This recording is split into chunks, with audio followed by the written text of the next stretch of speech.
Like, how high should I put it? It's like there. Here? Which one looks Are we allowed to like talk to each other, or is it just you and Jared?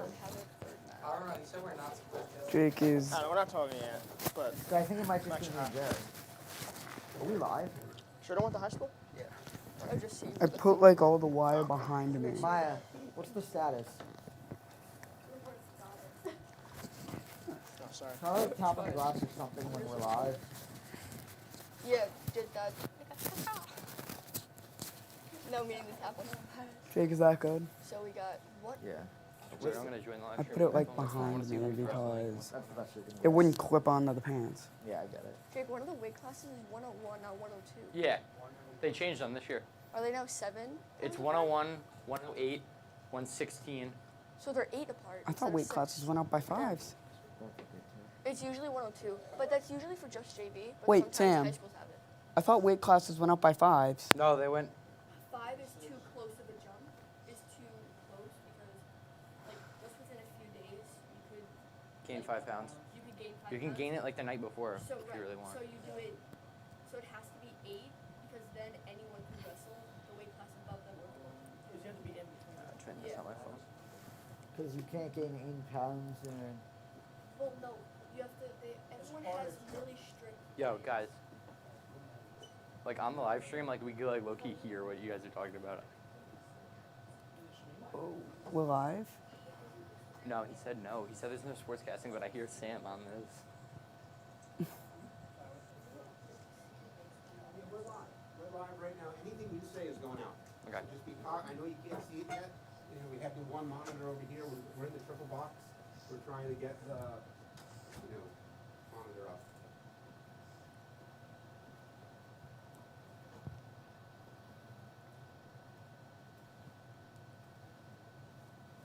Can you hear me? Just turn up. Hello and welcome to this week's B&B Game of the Week. I'm Jake Mano alongside a fun one here for you today as the Sprig Gardner Annual Tournament is starting. We had it last year at JFK Kennedy High School, and now it's come to our hometown, our home building, Mepham High School, and we are excited for a great tournament here tonight. So Jared, what do you really want to see out of some of these wrestlers who are competing? I just want to see them like put in their best work, and because this is really their showcase for what they've done and worked on so far this season. This is where they can show what they have. I mean, obviously it's very early on in the season, and there's a lot more to be said, but this is one of the biggest tournaments for the wrestlers in the entire season or later. So this is really where you want to put your best foot forward, show your best skills, and really show what you can do, show every training in the off-season, everything you've been doing with your coach. This is the time where you really want to step up to the plate and say, I'm here, I'm ready to show and compete against the best. Yeah.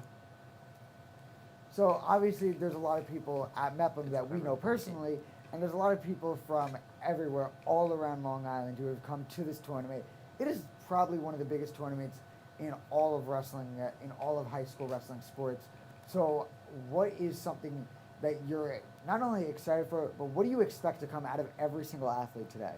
I expect the seniors to obviously put their best foot forward because it's their last Sprig Gardner, but also like the underclassmen, like the freshmen and sophomores, being on varsity is tough to do as a freshman and sophomore, so they're going to try and just upset the seniors. I mean, definitely. Mepham's own Jason Martin is a sophomore here. He was in this tournament as a freshman and placed very, very highly for someone of that age. So he's coming into this with a little bit of a chip on his shoulder. I talked to him earlier today. He really, really wants to win this. He wants to do his best. And I expect that from him as long as a lot of the underclassmen, because that's really their opportunity. Yeah. Mepham's Carter Gilman, he came in as a sophomore last year, and he made it pretty far. I mean, definitely. Obviously, this is a huge step in winter sports, but this isn't the only sport in winter. Obviously, wrestling is a big one, but we have some of the basketball teams. So do you want to tell us anything about those teams? I think the basketball teams are going to have like a bite season. They already start off this season both good with already a championship in the preseason 20. So I think they're going to have a great season. Well, both teams started out 2-0. the trio of the three Kierans, Kieran Roth, Kieran Keogh, and Kieran Pangankar, they both started out very hot in their first game, scoring over 3/4 of their points to win at 55-48 in their opening match. And obviously on the girls' side, there's Michaela Dobby, who is an all-county, all-New York State player who has just been absolutely incredible. She's coming up and creeping upon some of the milestones in the Mepham record books. So she really, really wants to put her best foot forward, and I expect nothing less from her and the entire team. Also, another thing special about the boys' basketball team is they have sophomore Colin Cohut, who got pulled up after a great year on JV last year. I mean, definitely. He's one of the smaller, one of the most shifty guards. He's so hard to guard in the open field. But not only that, he plays with so much aggression that that's really not one of the guys you want to be going against. Because if someone's really going to be able to get past you, has the quick first step on you, and with every play he's going to be able to put his head down, get to the rim, that's a really scary matchup for the defender, whether you're a center or a guard. Because if you're a guard, you're not going to be able to keep up with him. And if you're a center, he's very, very flashy and very, very efficient around the rim. So that's not something you want to go against. Now, obviously, they have the taller combo of Kieran Kehoe, who has been an all-conference, all-county player, who is just able to get the height advantage. So with that combination of shifty and height, it's really more of like a Tyrese Maxey, Joel Embiid. I don't know if I want to make that comparison yet, but it's obviously kind of that effect. Yeah, because as a team, you don't just want to have that big guy who can bully in the paint. You also want to have that quick, shifty guard who can get the mismatches and just blow right by the defender. But that's the thing. I love this Mepham team, especially for the boys, because they are just so well balanced. If you need a shooter, you have Owen Heller on the wing. If you need someone to score down low, you obviously have Kieran Kehoe or Kieran Roth or anyone. If you need really that just playmaker, that point guard who's going to lead your offense, if you need that senior team leader, Mitch Savali is your guy. They have every single stereotype. They have every single type of player you will need for any situation. If you need a late comeback, we've seen Kieran Kehoe do it on last year's B&B Game of the Week. So this team is completely set, and I can 100% see them making a run. But let's transfer over to the girls now. Obviously, this team is led by junior Michaela Dobby, B&B's own. She was a All-New York top 100 player last year, and I expect the same for her this year. She's an incredible, talented player. She's a tri-sport athlete who works day and night. She is incredible, and her talent is entirely translating to the court. So what have you seen from her and a bunch of the other players? I've seen her and just the team in general just working as a team, because it's not only that one player that makes that team good. It's the team like just bonding and just getting all on the same pages and lessening the turnovers to be a good team. I mean, definitely. I talked to a lot of these players earlier and in the past few weeks. They have a fantastic chemistry. I mean, your point guard, Ashley Felsberg, is having great chemistry with Grace Skolovic on the wing. She's been there since last year. Sophia Beck has been there since last year. Leah Smith is a new addition who's had some great efficiency on the boards. These are all, and two of them being Grace Skolovic and Leah Smith, are very highly lacrosse players in this school. So they're very athletic, very good conditioning. This team is going to outplay you down the stretch, and that's something that Coach Mulvey loves about this team. Also, Sophia Beck is a big threat from downtown, because she, on B&B's Game of the Week, she had a couple 3 to 4 three-pointer games. I mean, definitely. We saw a lot of things on the B&B coverage from last year. And while a lot of these teams had new talent, a lot of their bigger pieces did stay the same. So I'm expecting as much success as they had last year, but I really think that they can go to the next level. Yeah, that'll be exciting to see throughout the season where this season takes them. But also another threat is injuries. Injuries also, no matter if you start off good or bad, injuries can hurt you. I mean, definitely, and that's true in any sport, no matter what. There's always that threat of just injury, and I actually created a story on that just a few weeks ago. There's really no way of telling what might come your way. Obviously, the parents are always on the sideline rooting against that. They are always scared for their kids, because that is really the last thing you want to see for any athlete. Yeah, you never want to see a player go down. You never cheer when a player goes down. everyone that's at that terrible. game when a player goes down, the whole place goes silent and hopes for the best for him.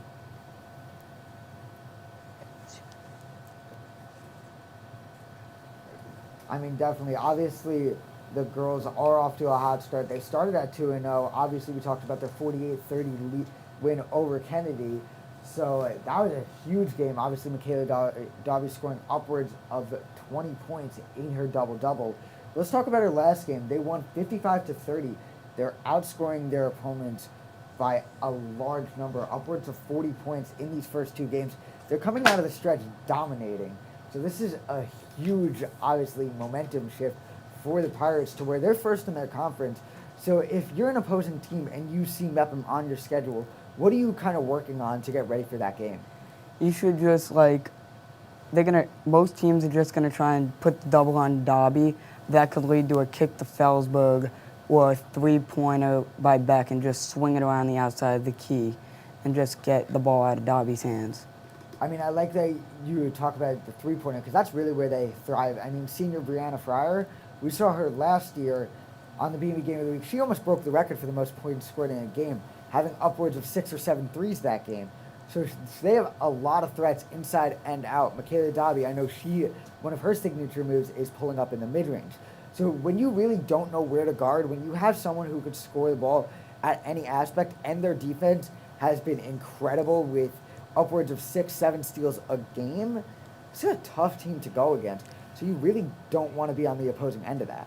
But even if you double Dobby, she still might be able to, because of how tall she is, she still might be able to put the floater mid-range shot over you with a high arc. I mean, obviously, yeah, she is a tall guard, actually. So she's very shifty, she's very fast, and she has been able to work around the floor at all different levels, whether it's the 3 mid-range or in the paint.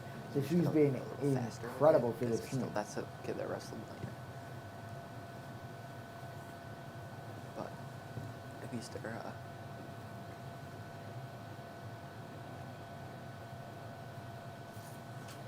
Obviously, starting this year, we've had a new little tradition around the athletic Mepham community. It's called Pirate of the Game.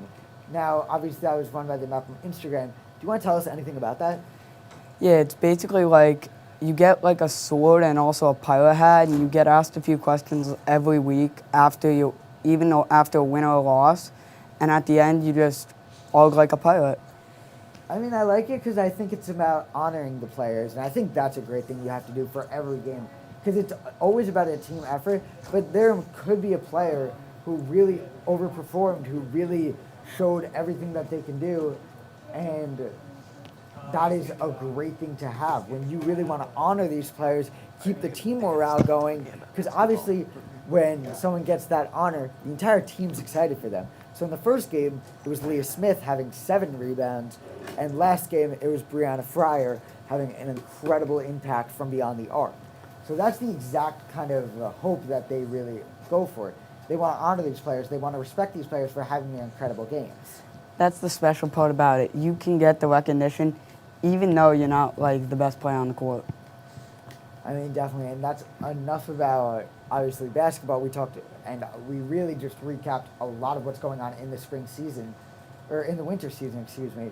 But now we go back to the Sprig Gardner Tournament, where there is a lot to be said, a lot to happen. The matches are close, and we are a couple of 10 minutes, maybe 20 minutes from these matches being set and being ready. There's a lot going on in the B&B studio, and that goes into the B&B broadcast. You want to tell us a little bit about how we get set up? Like, within B&B, there's a couple stations of sportscasters going around the room who is going to be giving play-by-play and color commentating all the matches. Plus, you have the studio show. Plus, you have all 4 cameras down there on the mats rotating around with the interview cam. And in more exciting news, we're going to send it down to mat 3, where we have Kenny. Mat 1. We have Anthony Chiffo and Jake Maxwell here to give you your live coverage of mat 1, Kennedy versus Belport.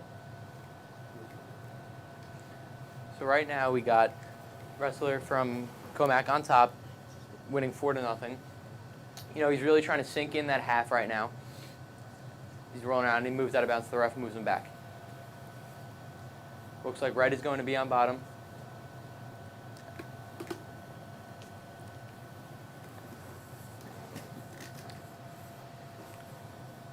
As the wrestler from Comac is up 4-0 on the Bellmore wrestler. He's tying his shoes now as the Bellmore wrestler waits in referee's position. Ref signals him to go on top, and he starts with a chop down. Bottom wrestler's trying to get out. He sits out. He's got to look to turn in. If he turns in, he's going to be in a good position. Sitting in with that crab leg. He's just ragging him around.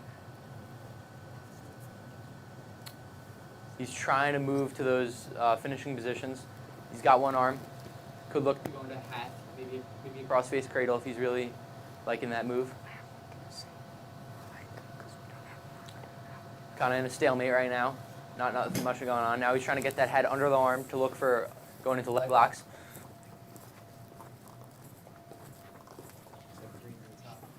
Yes. There's nothing's going on so far. They're moving towards out of bounds. Not there yet. He's trying to pull him back in. Looks like they're going to end up out of bounds. Oh, no, but he pulls him back in. They got that one foot still in there. He's trying to go into arm bar position. He's trying to really sink that in so he can get to a finish and then move out of bounds.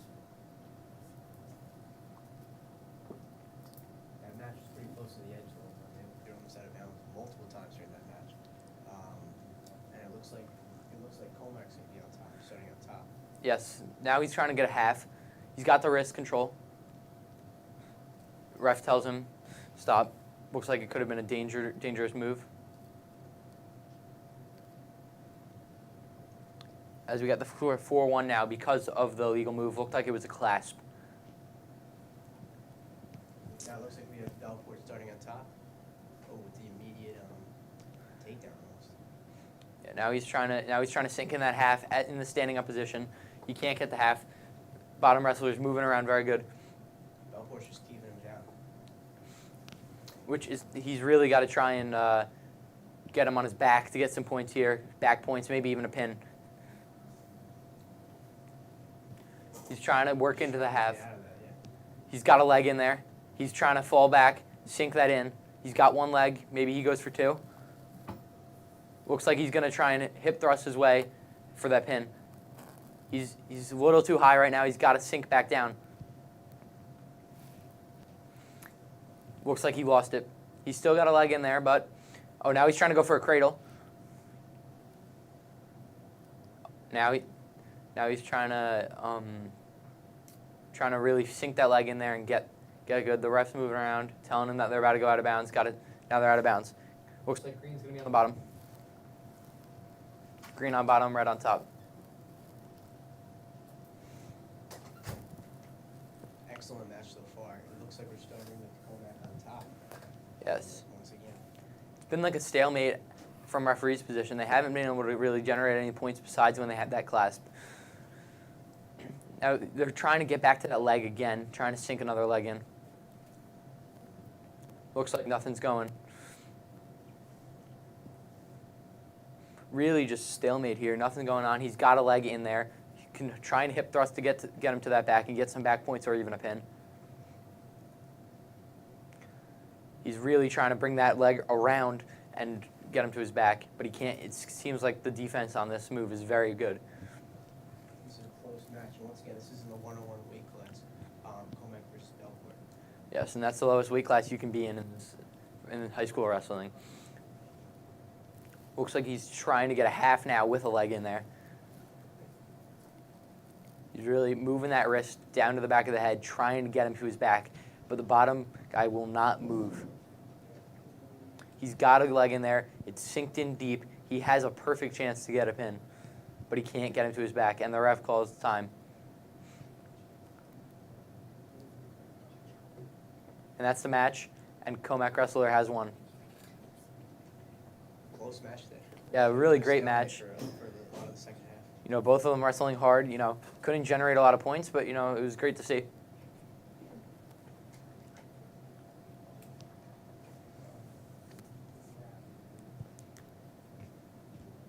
Wrestlers getting ready, going to shake hands. Ref calls it. They start hand fighting now, just trying to set up their shots, get in a good position. Oh, great single leg takedown. Wow. That's 2. Now he's trying to work. He's trying to get a half. Now he's going for a leg. Can't get that leg in there. Way to sit. Great job sitting out there.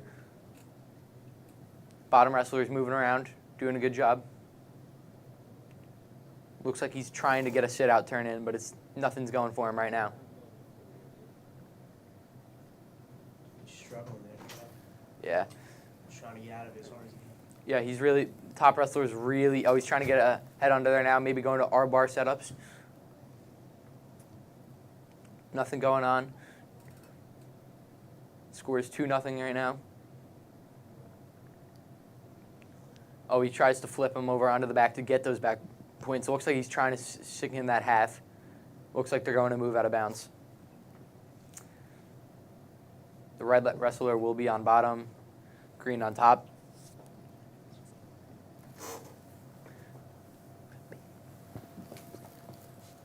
Looks like we have plain edge on top, Bellport on the bottom. Go straight into it.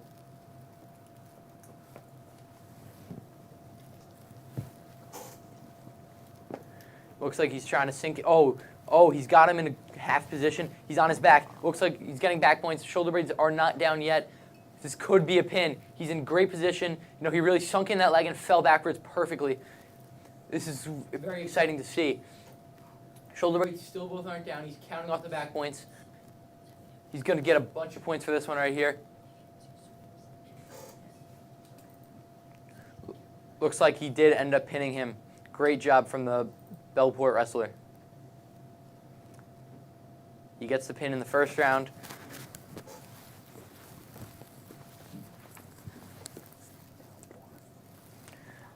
That was great. What did you see there, Chefo? Yeah, that was definitely a great match. That was pretty swift match there. With the takedown, he was just struggling, but he kept his shoulder blades touching the floor for most of that. Yeah, he really got in there. They gave him the start. He got his position. He went right for the single leg takedown. Was able to get him on his back pretty quickly. Able to get him on his back very quickly, and he was able to get that pin. For sure. Bottom wrestler was doing a great job, though. He was not giving in. Wrestled as hard as possible.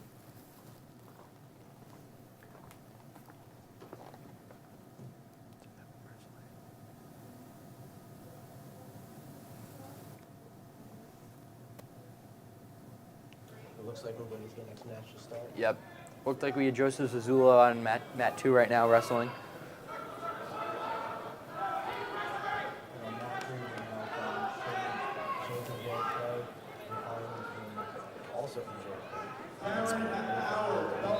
It's a great Kennedy matchup. I've seen Shane wrestle before. He's very hard wrestler. He will not give in. Oh, and we got this match starting up.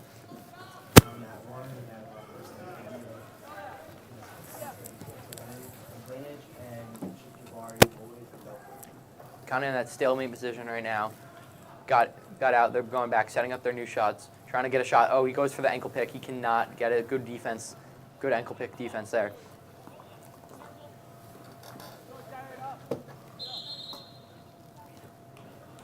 And they go out of bounds. Looks like they're going to start in that neutral position. Ref gives them a single, and they start going for hand control right now, just trying to get a wrist so they could set up their maybe another ankle pick attempt, maybe a single leg, even a double leg.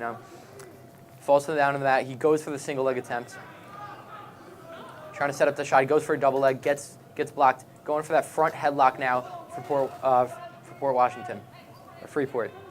Freeport goes for that front headlock position. Now they get out of it. Now they're back to the ground. No points have been scored yet. Both of them wrestling very hard. And once again, this is the 101 weight class, same as before. This is the lowest weight class you can wrestle in high school. Trying to set up for a shot. Port Washington had wrist control, lost it. Good job by the Freeport wrestler to get out of that. Now he's just trying to do some shot fakes, change levels, trying to figure out what type of shot he's going to take. Now Port Washington has wrist control again. Maybe go for a club underhook or something, trying to get something going on. Yeah. Yes, definitely in a stalemate. They're both trying to fight for wrist control. I think Port Washington's trying to set up that club underhook as he has it in there right now, but he can't get to the takedown. Oh, and they go for the single leg, gets stuffed, keeps fighting. He goes for that, nothing yet. Looks like they're going to go out of bounds, and they go out of bounds before anybody can get any points. So that takedown, he could not get to the back, so there's no points. Now they're going to start in the neutral position again. Goes for a shot right off the bat, gets stuffed. Now they're fighting. One knee on the ground, one up for Freeport. And the round ends.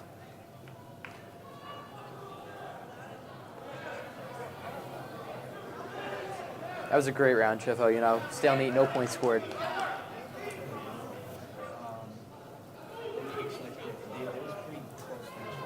Yep. Yep. Looks like Antonio is going to be starting on bottom, and Jabari is going to be on top. Actually, my fault. Antonio is on top, and Jabari is on the bottom. Yeah, no points scored yet. He's keeping him down. Antonio's going to try and have to get some back points or something. Jabari could be looking for a reversal here, or just get out to get some points. They're fighting hard. Nothing going on right now for either of them. Looks like he's trying to get a half in there to sink to that. They're coming in group now, trying to figure out what they're going to do. Looks like he's trying to get a half in, but Jabari is not letting him get it. They're fighting hard. Still got to score 0-0. Not much going on. Yeah, Antonio's doing a great job of not letting him get up and get any points. As the score 0-0, so get up for Jabari and put him in the lead and then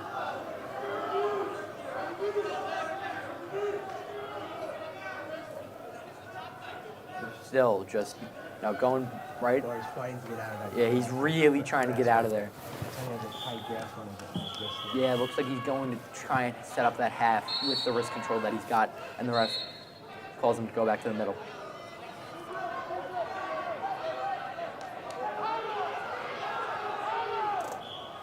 Still have a 0-0 score here.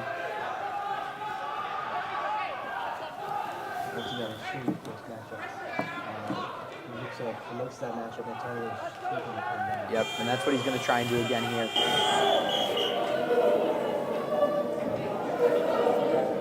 Antonio starting on the top, Jabari on the bottom once again. They're set up and they're ready to go. Jabari almost gets up there. Almost stands up. He's really trying, getting close.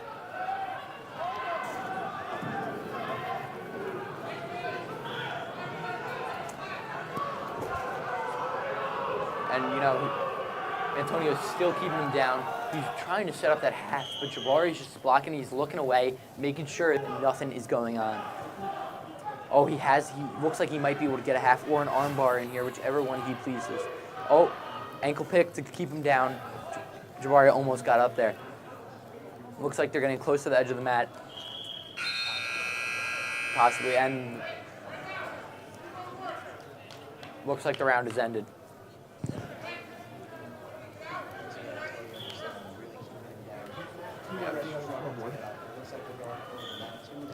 Yep. Looks like we have Joseph Zazzulo on that mat. I'm Jared Boxman. I'm here with Big Manoman. Obviously, it's a great match. We have Mepham on one side and Kennedy on the left, a district rivalry now. So, Jared, tell us a little bit about this match, what you've been seeing so far, and what you expect to see. Right now, I've seen a very aggressive match by each team, and also pretty even with having it be a 3-3 score. I mean, definitely. Obviously, it's been a very aggressive match, you could say, as they're going to try to get something going here. It's been a very stalemate and a nice move there by Kennedy. They are going to go out of bounds. No points rewarded there. So a 3-3 matchup left with 50 seconds to go. This is going to be coming down to the wire. Obviously, a low-scoring game here. And I really want to see a little bit more scoring. Obviously, in the late stretch, someone has to make a move. Yeah, it's been a very tight match, pretty even by both sides. As we're now in overtime. The score's 3-3. At 3-3. You can see the coaches got excited here for Mepham, and that's going to give them the win. A nice win from there. And Mepham, the hometown team, is 1-0 in their matches today. Yeah, that was just a great match by both competitors. The Kennedy opponent put up a great fight by putting it to overtime. I mean, definitely, that came down to the wire. And you can see as soon as it happened, as soon as he made his move, the coaches were ecstatic, you can say. They knew it was over as soon as it happened. And you got to give some respect to the Kennedy. He made it all the way here. He wrestled hard. Coming down the stretch from Mepham, was able to close it out. Yeah, as the next match is gonna get underway, it will be Calhoun versus Mepham. Another district rivalry now. The hometown team going back-to-back on mat 2. We're going to have to see if they can go 2-4-2, but it's going to be a close one here as both of them in the 101 weight class. It's going to be a very one as Calhoun gets a nice takedown there. Yeah, as they're close to moving out of bounds, but the Calhoun kid with the takedown. As Calhoun is on top, trying to keep the Mepham kid on the ground, not let him get up.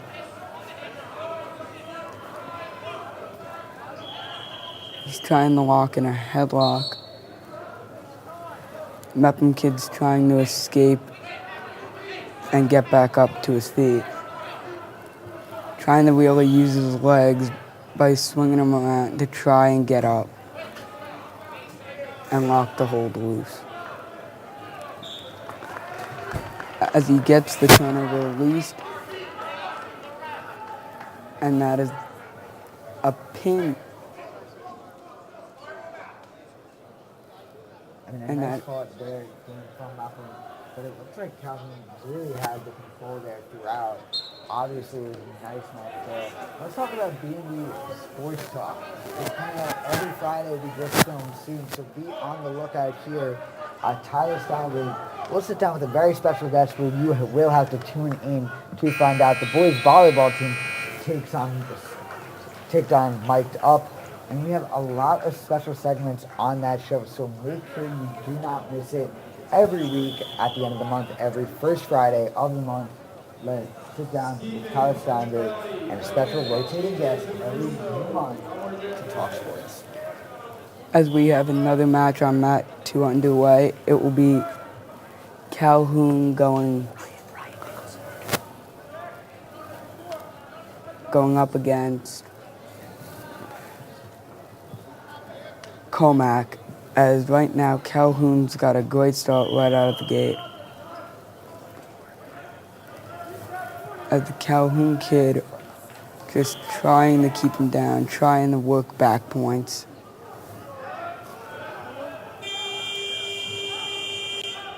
And the Comac kid trying to grab him by the legs and force a takedown. Now he's trying to lock in a move and just keep the Calhoun kid down.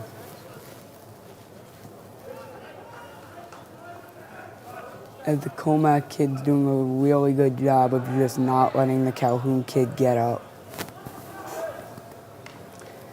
As he's still on top, just trying to put his body weight on him and just keep him on the ground.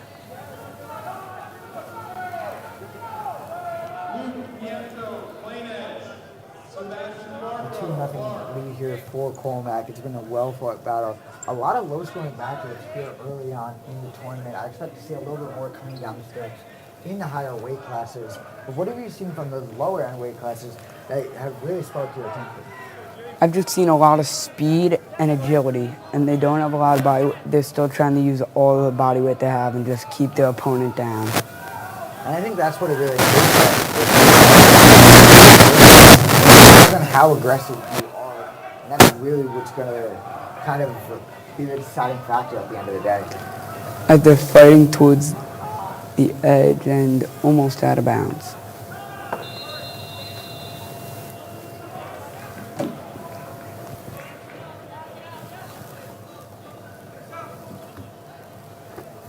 As we do have a winner, as Calhoun picks up the win.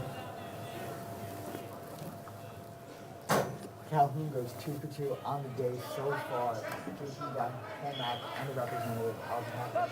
They've had a really successful tournament here so far. So do you see that they're going to go far, or have you seen anything you like that really translates to the later rounds? I've just seen the Calhoun kids just working very strong and then just using the speed and agility of the lower weight class so far, because that's all we've seen. You can see they're taking control here, 40 nothing on the You really got to expect that they're going to try to hold on to this as a nice move there. That's going to do it. Try to increase their score and increase defensive moving on. Yeah, as the Comac kids trying to just get up and the Calhoun kids just trying to stay on his back and put more weight on that back to try and prevent him from getting up. And that's 2 more points for Calhoun to put him now up 6-0. Comac's on top again. The Comac kid trying to pick up some points. Still trying to use the body weight. And the Calhoun kid is still trying to get up.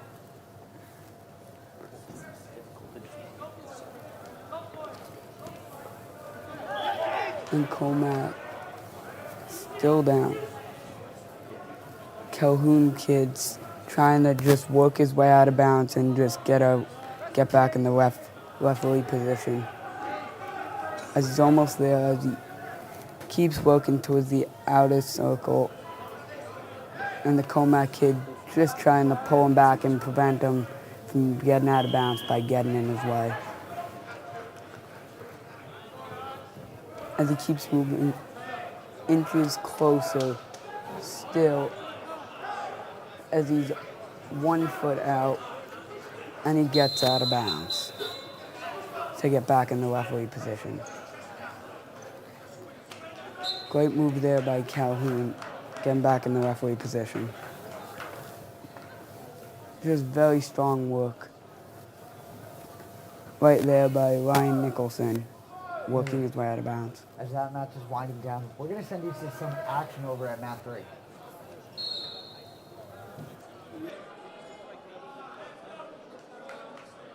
Christopher Benamolos, Louisville. Peter Messer Rosario, Plain Edge.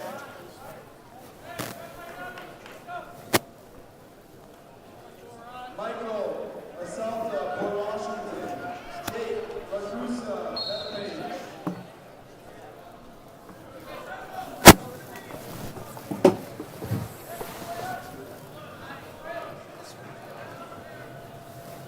Jared, Jake speaking.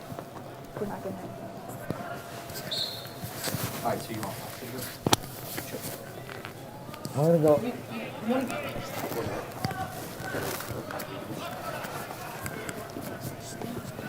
Chip Hope, seems like it's going to be a great match in store. We got Liam Lynch from Calhoun and Arias Perez from Port Washington.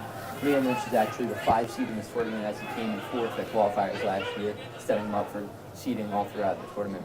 Definitely. And this is the 116 weight class. It looks like we're waiting for the wrestlers to get on the mat, trying to prepare for this this very exciting match. Yep, looks like the referee's ready, going to call them to the middle soon. Looks like they're just getting prepared. Wrestlers are getting ready.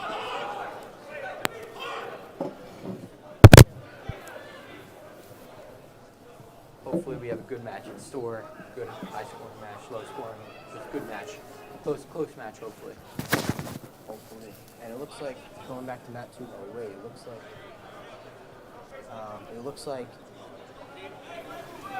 Ryan Gibson on that still wrestling hard over there, pulling that guy on top. In this match, I expect Liam Lynch to set up shots, go for that single leg as he's very strong when he goes into the single leg. But Arias Perez, I heard his shot defense is very good. Should be a good match in store. for sure. And it looks like we're still waiting there. It looks like they're finally coming onto the mat. Looks like Arias Perez is ready to go.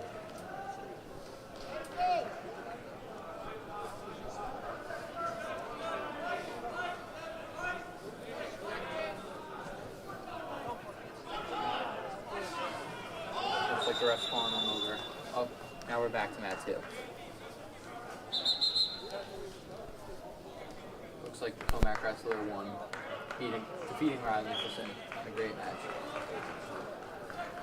It looks like mat 3 has started here. Looks like this is not Aries Perez or Liam Lynch. This looks like it's Plain Edge versus East Meadow. This Plain Edge wrestler has Gets him on top, wow. That should be 2 points for him. It's a swift match right there. Swift start to the match. Yep. Oh, he's trying to get an arm bar in there for the pin. He's got the arm bar. Now he's just got to get him onto the back. He's getting back points. He just can't get those shoulder blades down. Looks like we have Plain Edge versus East Meadow. He's struggling to get those shoulders pinned. He's trying to. Great job by the East Meadow wrestler to not get pinned right there. Amazing job. Great defense there. Now he looks like he's going to try and go back. He's still got that arm bar in there. Oh, now he's going to get his back points. Looks like he's just got to push a little harder with his legs to get the pin. Great job by the East Meadow wrestler not to get pinned, but it looks like he might get turned over here. He's got the arm bar. He's getting back points. Oh, he's very close. He's driving those legs. He's trying to work. Looks like he's fighting for control there. Yes. East Meadow wrestler is definitely fighting hard. Looks like they're standing out now, and the Plain Edge wrestler to first.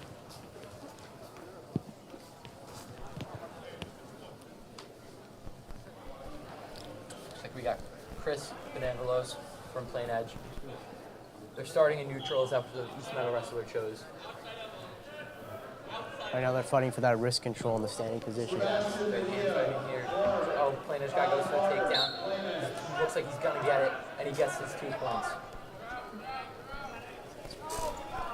Looks like now he's trying to sink in half. Oh, he's got a half, and he's trying to turn that to get his points. East Meadow wrestler is looking away from that half. And we got Peter Masistero from East Meadow. And now looks like they're working way out of bounds. Looks like they're almost out of bounds. Looks like the ref called out of bounds here.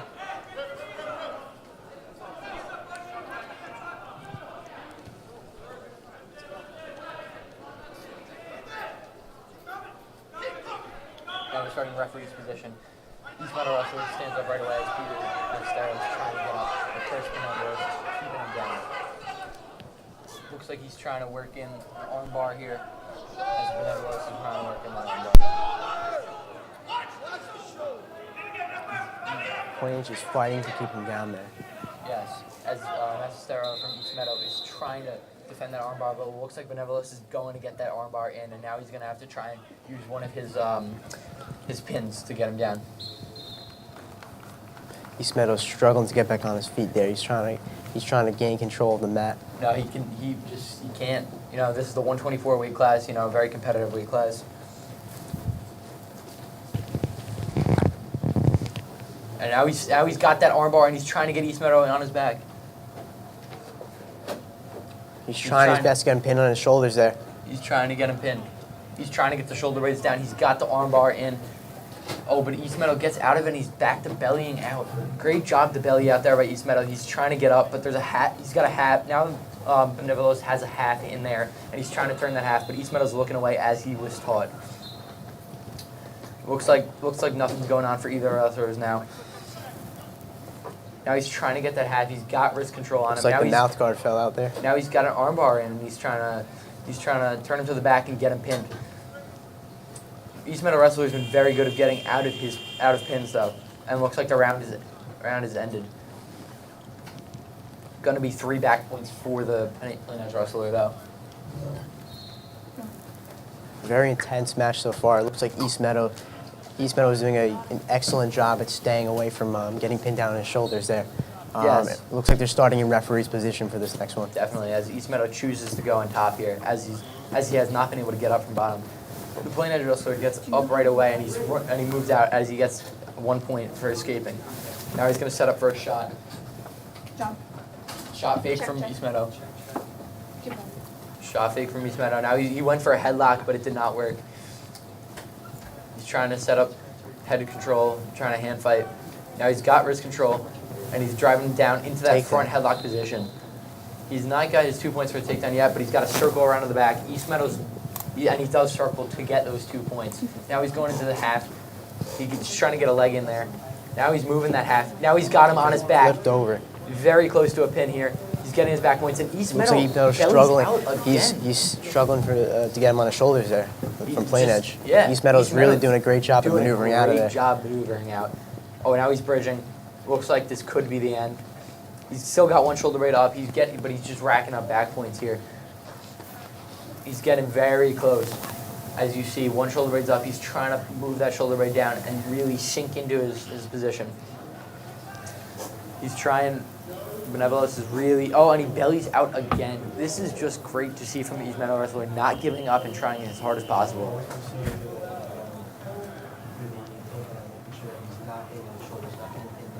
Yep. And looks like the match has ended in a win for the Plain Edge wrestler. Great match there. That was amazing. Great to see. You know, the Plain Edge wrestler really just did a great job of getting his points.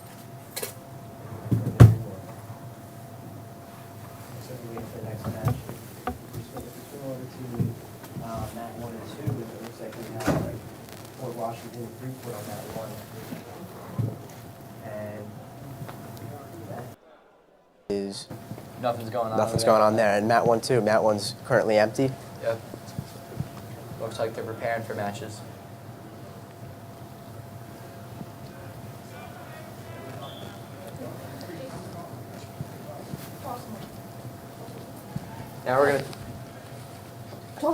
Now we're gonna toss it over to Sam Hepworth and John Quindom, that's getting ready to commentate for these matches.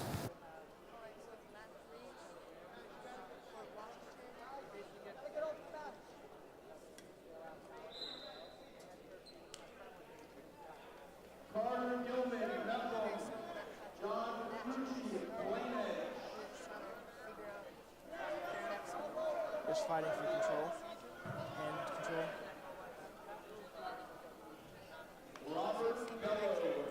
No one can seem to get There's a stalemate. They're just playing around, waiting for the shot. There's the shot.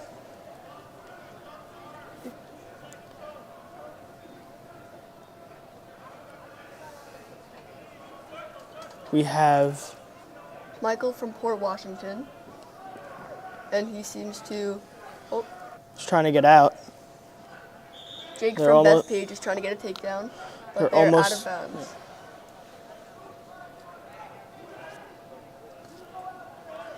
Going back into referees. Port Washington's on bottom. Oh, we got right up. Let's see, take him right out of bounds, trying to keep the feet in there, trying to keep the match going and not have to go back to referee's position. And they got out of bounds again. Back to referees.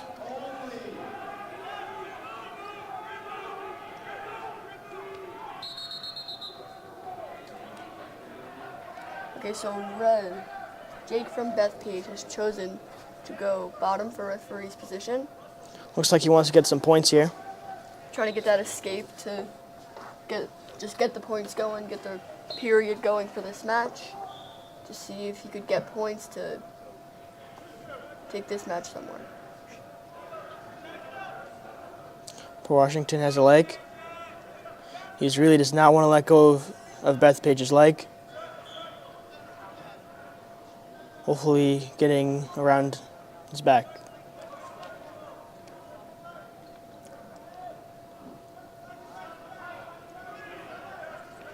So here they're just circling the mat, trying to figure out their next move. Port Washington is still on that leg, not letting go, trying to figure out his next move, but it seems that no move can be made quite yet unless he gets control of the leg or lets go. Looks like Bethpage is trying to pin Port Washington, Try to roll and get some back points. possibly.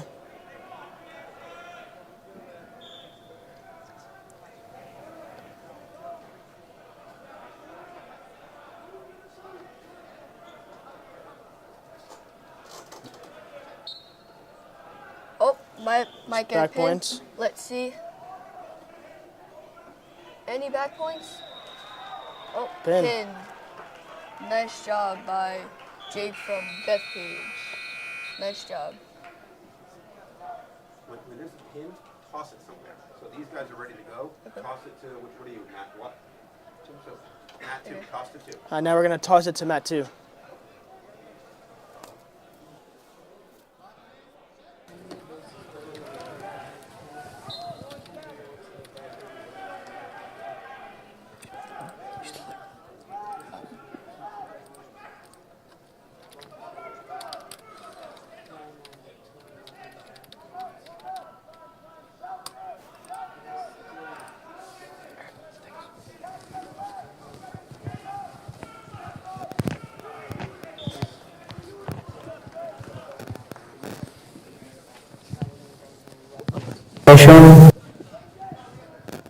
Nice move there, was just out of bounds. You can see Kennedy's aggression has really been paying off right now, and that's really what you want at the end of the day. Whoever's coming out of here more aggression with more passion, that's going to be the winner of the game. I mean, 9 times out of 10. As Plain Edge starts from the bottom, and Kennedy just trying to stay on top and just try and keep him down and just not let him get up.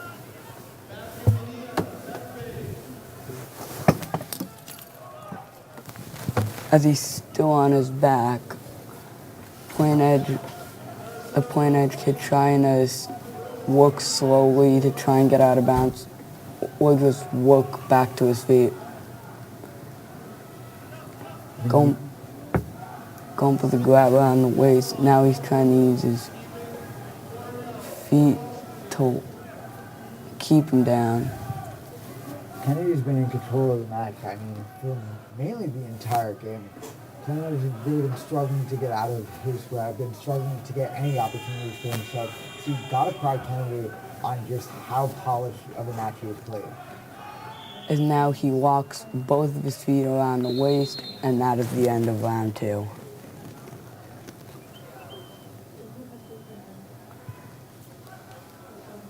As we get ready for the third period, Kennedy's really been dominating this match so far.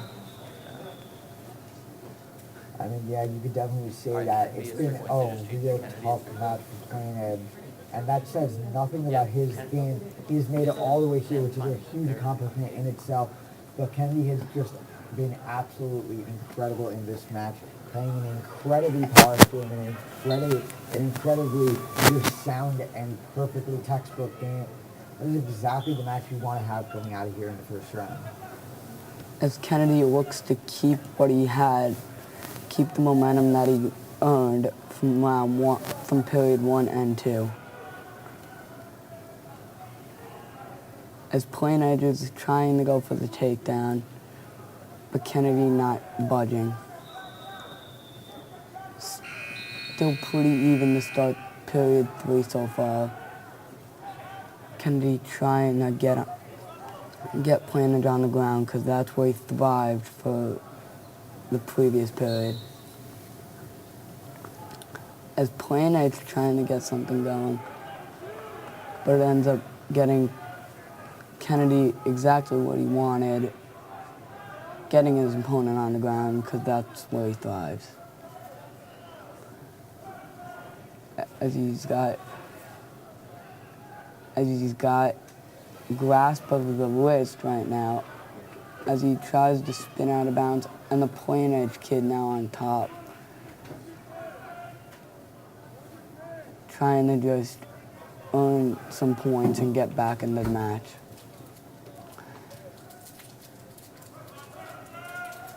Right now here with under a minute to go, the Plain Edge kid is really trying to gain all the momentum that he can and work his way to victory. And they're back on their feet, and it will be out of bounds as it's 6-2 with 28 seconds left.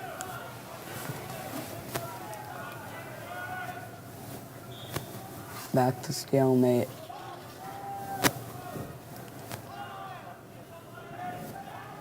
As right now they're still both on their feet, neither budging right now. As Kennedy gets the takedown, as he picks up 2 more points for the takedown, as he's still keeping him down, and that could lead to the end of the round. But the Plain Edge kid fighting to get back to his feet, the Kennedy kid celebrating as he picked up the win. Just a great match there. And a nice match there for Kennedy. This is a really intense sport, and this is one of the sports where you really want to have a lot of aggression as you just did. But on the topic of sports, let's talk about the B&B morning announcements. Every Friday, join Sid Alicetti and Brianna Boland as your host. We have Charles Decker as your weatherman, myself as your sports report, and an abundance of sophomores. A very heavy sophomore, very talented roster. We have Nikki Saraceni, Maya Passanisi, Emma Santiago, and a bunch more. Do not miss it. Every Friday, tune in. As we have another match underway, it will be Plain Edge going up again, as right now it's still pretty even. Plain Edge trying to gain control with faking his move. Not three. You guys are going. Because nothing's on that. And now we're going to send it over to Mat 3. We have Carter from Mepham. This is weight class 124. And we have John Luca from Plain Edge. And the current score is 6-2. Plain Edge has the lead. Yeah, so far it's been a very eventful match for Mepham and Plain Edge. So Carter on Mepham, he has gotten 2 escapes so far. And John Luca has had 1 takedown and got a few other points alongside that. So right now they're just trying to get control, both fighting.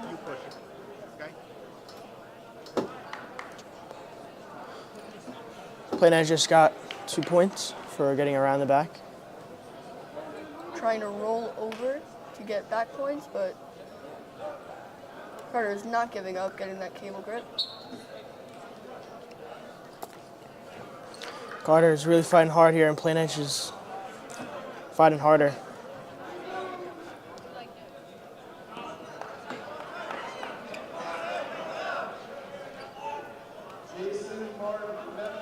Nothing really much happening right now.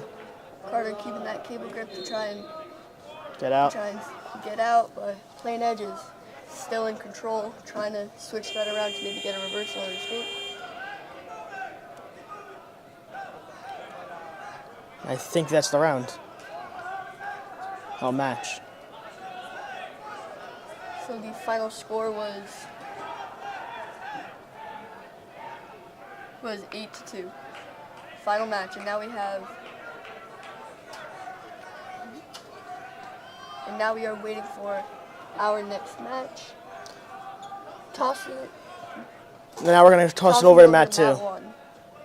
Mat 1. 1. Let's see what's going on in their match. As we got a good match, we got that armbar synced in. And now he's running that. We got the restaurant top. We're trying to get a run now. Now we're tossing over to Mat 2. Calhoun versus Juicy Mepham. Mat 2. Now we're tossing over Mat 2.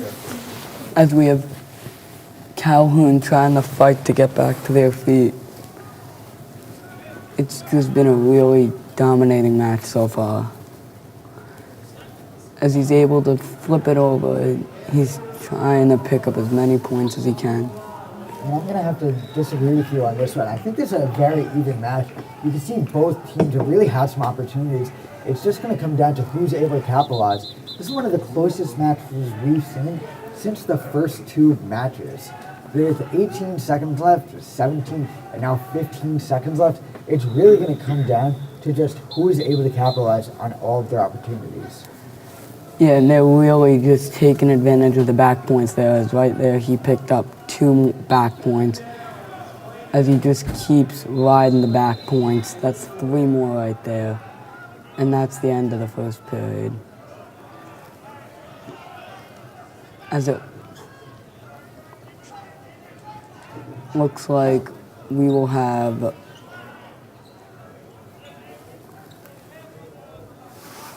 Clark just has been wrestling really good in this match. I mean, you could see it was close up until pretty much the final 20 seconds. Now going into the second period, it is 9-2. Not exactly what you wanted to see. Obviously, it was a close matchup. And if you're on the receiving end of this, if you're on the losing side of this, you really have to spend the second period just taking as much aggressive opportunities as you can get. Do not play the passive route. You really have to just get as many points as possible. Try to at least get back in this game. As Clark picks up 2 more points for the takedown to make it 11-2. But Calhoun picks up another point to make it now 11-3 with 1:34 to go. As we're going to go out of bounds and go back to stalemate.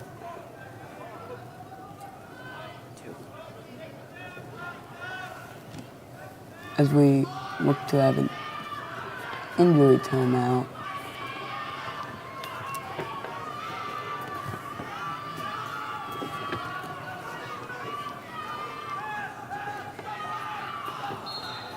As we're back to action, as Clark right now up 11-3, looking for a 2-legged takedown there. As he gets the takedown, and now he's just trying to work even more back points or even pin him. As now it's 13-3 as Clark just keeps picking up points. I mean, this is one of the highest scoring matches we've seen yet. 16 points has beaten some of the matches total, let alone for one player. So this has been a lot of aggression here, and I think it's just been kind of overstifling for the other team. They're not really sure how to respond to it, and I think that's the difference maker. It's when you put them in a different position and in a place where they're not really ready for what's about to come. It's when you have the upper hand, you have just the angle to where you're going to be able to attack, and there's really not much that the other team is able to do to adjust. So that's when you really can run up the score, and that's when you can really solidify it and completely just cut off them from even trying to come back. And the big difference of this match for Clark really ended up being the 20 seconds to end the period 1 where he picked up a ton of back points. I mean, definitely. You come out where it's 30 seconds left, it's a 4-2 matchup, where in the last 20 seconds, you get an extra 5 and make it 9-2. Coming out of the break, your morale is at an all-time high, where theirs is at a low. You really can't do much when they come out and come into the second period with that much confidence. With that being said, we're going to send it down to mat 3. We have Richard King from Clark, Jake Bocci from Calhoun. So far this has been quite a good match, low scoring, so they're really just fighting.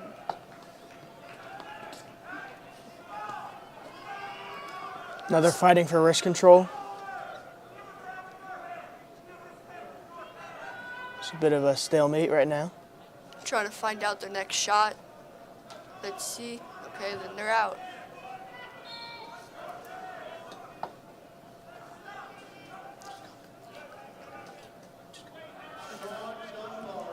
So going for wrist control, let's see if Clark or Calhoun will pull this one. You know, so far they really haven't. Oh, Let's see.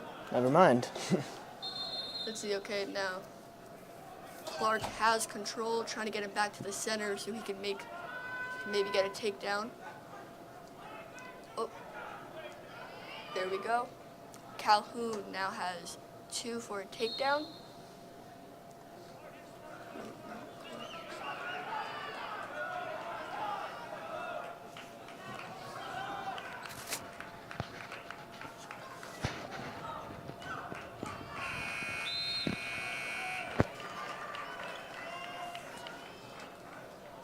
Looks like they're going to go out of bounds here, and they did.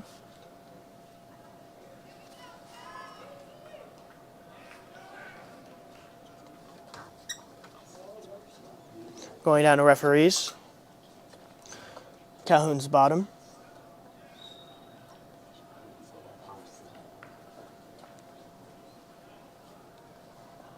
Looks like Calhoun might get the escape here. But Clark has some good defense, and they're out of bounds once again.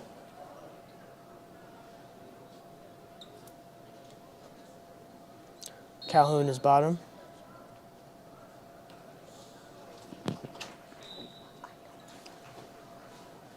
Oh. Again here, Clark is playing very good defense.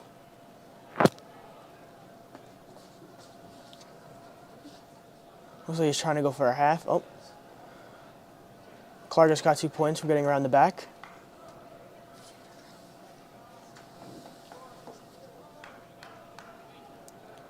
Now it looks like Clark is trying. Oh. And that was the end of the match. Now we are going to toss it over to one.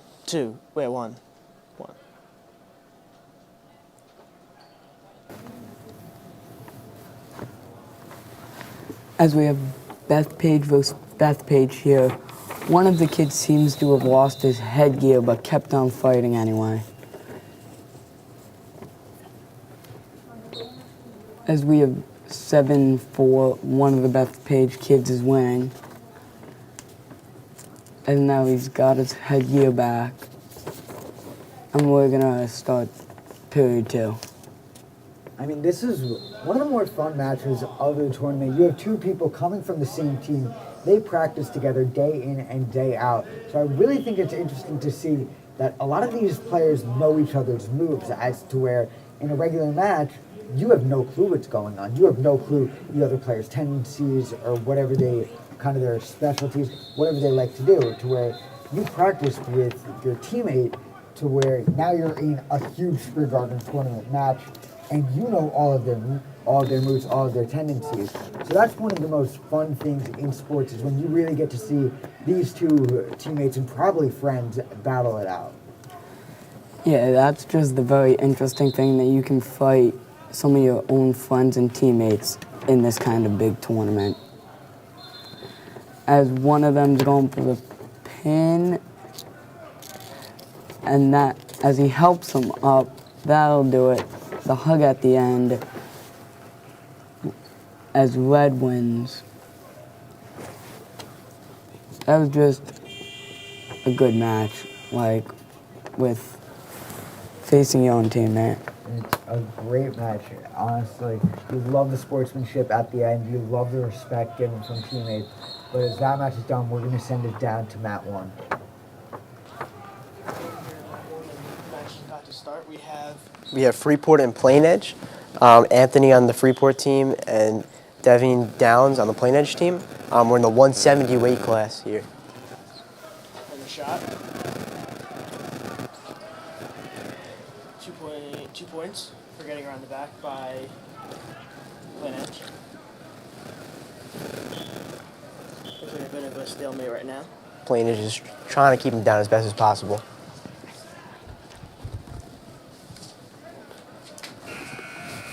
It looks like we're going to toss back to mat 2. As we have Jason Martin of Mepham going up against Plainview right here. Jason Martin, only a sophomore, and to be competing at such a high level as only a sophomore on varsity in such a big tournament is pretty amazing to see.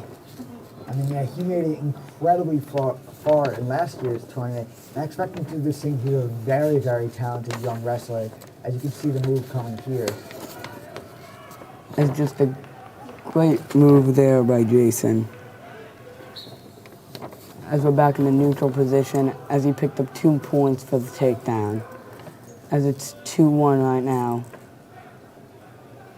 I mean, the Mepham athlete, Jason Martin, BNB's own, is an incredibly talented young athlete, but incredibly talented in the program. He's one of our best floor managers. He's an on-camera talent, where most of you have probably seen him. He's an incredible young talent, a very hard-working young kid, and I expect a lot for him in this tournament and in the future for him. Yeah, as Jason trying to look for the takedown. as he can't get it as they're back in the neutral position in the center. As the point A kid goes for the takedown but can't get it. He's still going for the one-legged takedown now on Jason, but Jason just resisting it. And it ends up being a takedown by Jason.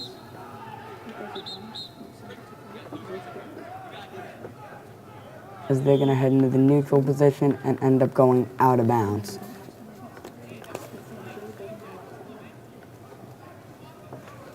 Back into the neutral position.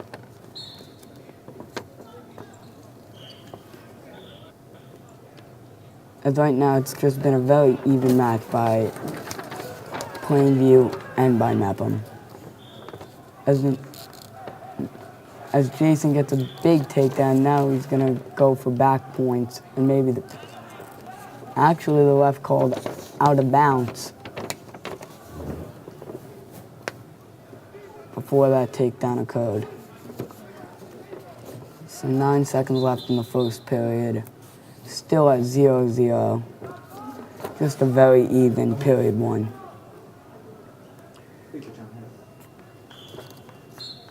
And that'll be the end of period one at 0-0.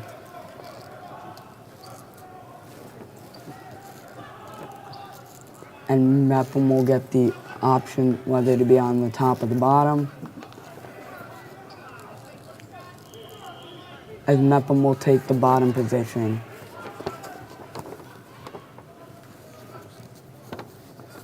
Let's see what Jason's strategy will be from getting up from the bottom position, of referee position. As he just gets right up. That's just a strong upper body strength right there, just being able to get up from the bottom position right away. As he's trying to fight back to his feet, the Plainview kid forces out of bounds yet again. As Mepham will actually pick up a point off of that one, an illegal move to make it 1-0 for Mepham. Both kids are fighting very strong and very even so far. No one really has taken the momentum or taken full control of this match so far. As both of them just trying to go for, as Jason's looking for the two-legged takedown, but it gets blocked. Both of them are looking for takedowns. As he goes for the takedown again, but it gets blocked again. A minute left to go in the period, still 1-0. Mepham. And Jason almost got that takedown yet. Still trying to work for that takedown to try and really shift the match. But still a very even match so far.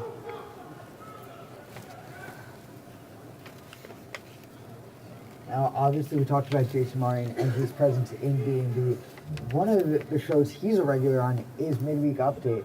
Make sure you tune in this week where you can see Sophia Valadares and Ariel Boudrum as your host. Ryan Mars, your segment Maya Passanisi as your live hit, and Michaela Dobby has your midweek in Mepham Sports. A very, very fun show produced by Brianna Boland, and it is meant to showcase a lot of the talent and a lot of the work that the B&B students such as Jason Martin produces during their class periods. If you tune in this week, you'll get to see a lot of the STN, Student National Television Convention, a lot of their packages that they produce. And it is a very fun show. Make sure you tune in every Wednesday. As for the start of this period, Plainview will be on the bottom, and Jason will be on top, as he's just trying to not let the Plainview kid get up and just use his body weight and strength to just keep the kid down. I mean, and he's doing just that. Kind of just having a very hard time getting out of him. Jason has him in a very good position to where he's going to be able to try to make a move, try to get some sort of points here, and really get that opportunity to where he can really try to put this game away. And the Plainview kid gets exactly what he wants. as he's able to work his way out of bounds and get back into the referee position. Mepham on top again, just trying to keep him down. Maybe gonna end up trying to turn him over and end up picking up some back points and just take full control of the match. As he's putting a lot of weight on that back there, just staying with him. As he goes to the two-legged takedown, but the ref ends up calling it out of bounds. Still 1-0 Mepham.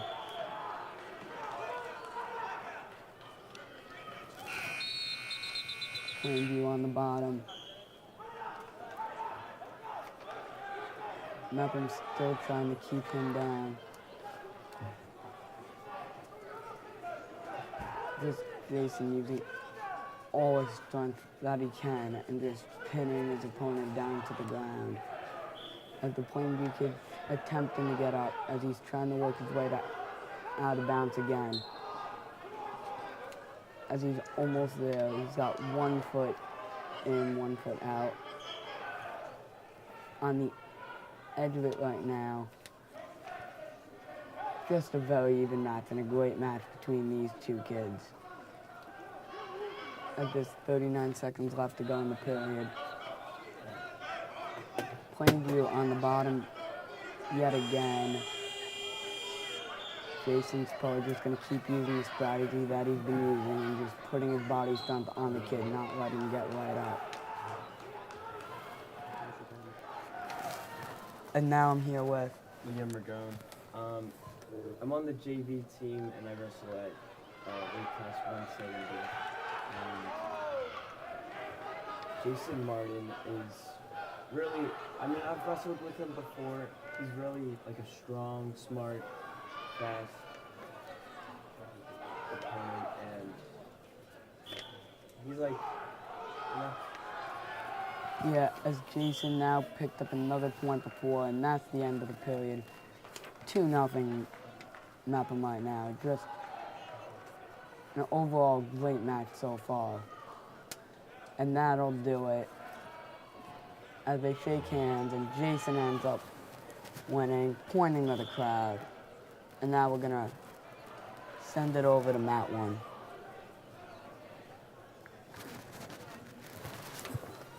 As we have another match here. Report and Beth Page.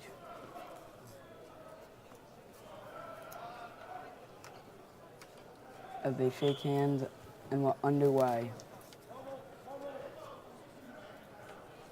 As we keep moving up in the weight classes, there will be more strength. And now we're gonna toss it over to Mat 1.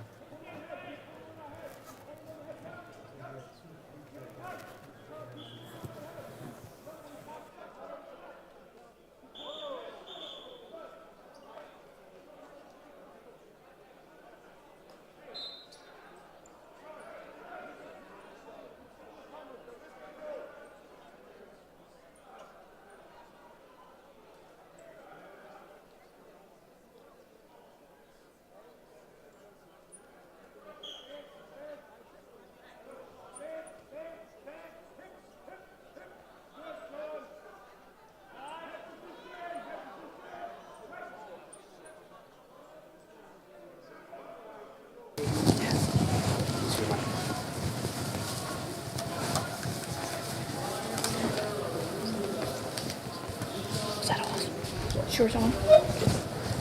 Still fighting for the control there.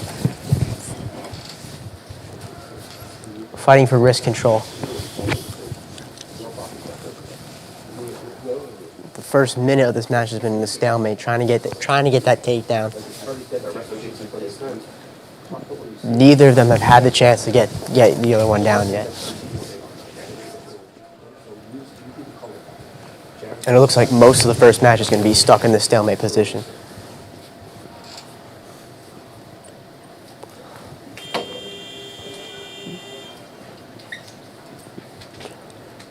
Still fighting with the control, almost pushed out of bounds there. But they're continuing to fight. Extremely close match, one of the closest matches I've seen today. Not a single match today has been in the standing position for this long.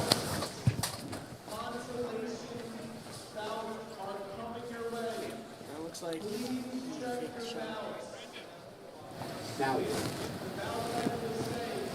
still fighting for wrist control. No, nothing's still really not happening. It's surprising.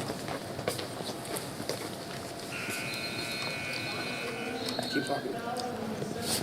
And the match. So that's the end of the round. He's got power. This is dead. It looks like they're going to the referee's position now. Really, the first round was really in a stalemate for the entirety of the round. Yeah, Fighting for control, yeah. I wonder how it's going to be in the referee's position. If it's going to be the same, or if it's going to be, or if one of them has a different skill set on the ground. Yeah, I agree. Looks like the green's tape went flying off there. The top guy's fighting to take him down.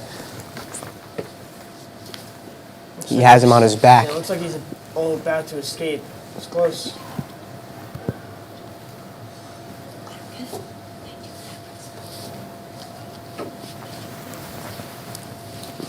Again, still, I guess this is keeping a stalemate.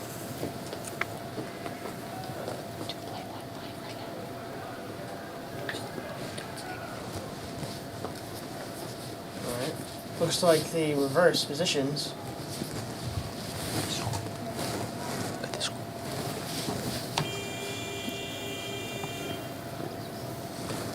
Still a stalemate.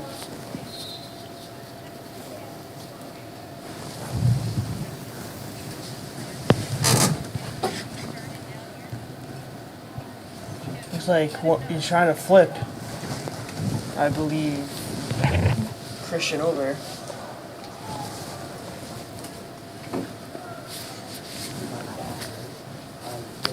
Oh. So he's about to get some back points. Sky, real quick.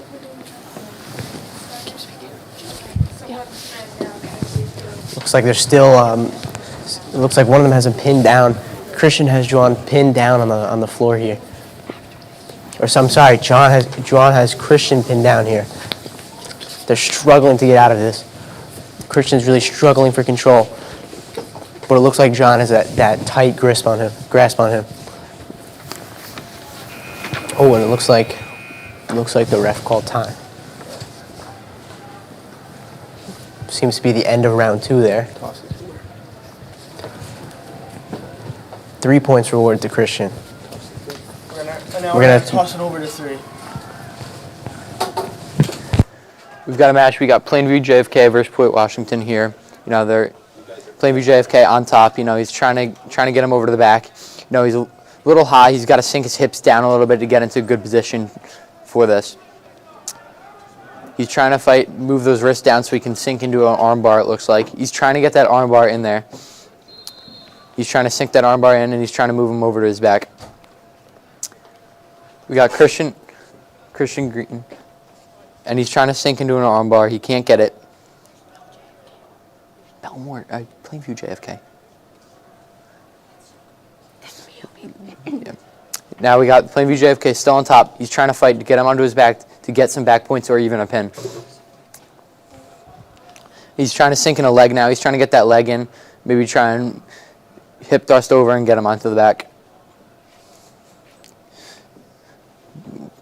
Port Washington on the bottom, really fighting, trying to get out. Looks like Plainview JFK has a half. He's trying to get that half in.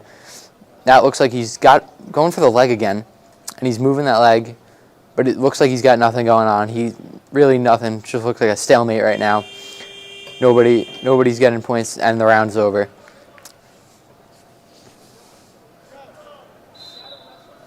Got Port Washington up 5-3 on Plainview JFK. They're going to move into referee's position as Port Washington's going to start on bottom again as the same position they were just in. Washington's got to try and sit out and turn in or something, trying to get up for a point for escape or maybe even a reversal. And they start off the back. He stands up right away. He's trying to get out. They're going, Plainview JFK is going for a leg, gets him back down, moving him back down, going for a leg. Now he's just trying to toss him over, get him, bring him back down on the mat so he can set up a pin. Now he's trying to get wrist control, trying to maybe sit into a half, maybe get a leg in. Now he's got both wrists. He's got 2 hands on one wrist, 2 hands to the wrist. Now he's got to try and set something up here, otherwise the ref could call stalling. He's going 2 hands to the next wrist now. Bottom wrestler is not doing much. Now he sits up, goes on all fours. He's trying to make a move to get out. They're getting close to that out-of-bounds mark. And now he's got a half. He's going to try and run that half as Port Washington's looking away as he was taught. He's trying to look away from that half and not let it sink in. He's trying to move him over as they move out of bounds.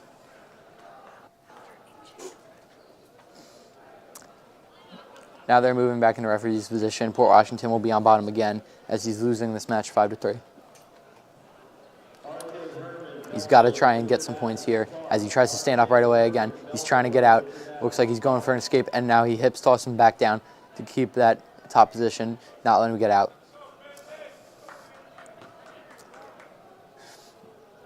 Now he's trying to move over, getting wrist control. Looks like he's going to try and use that underhook here, and now he's sinking into that half again. He's really trying to work this half. He's been going back to that a lot. He's been moving into that half a bunch. Now he's trying to get a leg in, but his hips look a little too high. Looks like he's got to move those hips down so that he can really sink into it and move back and get him onto his back. Port Washington's got to try and make a move here so he can get out and get some points as he's down by 2 in the last round.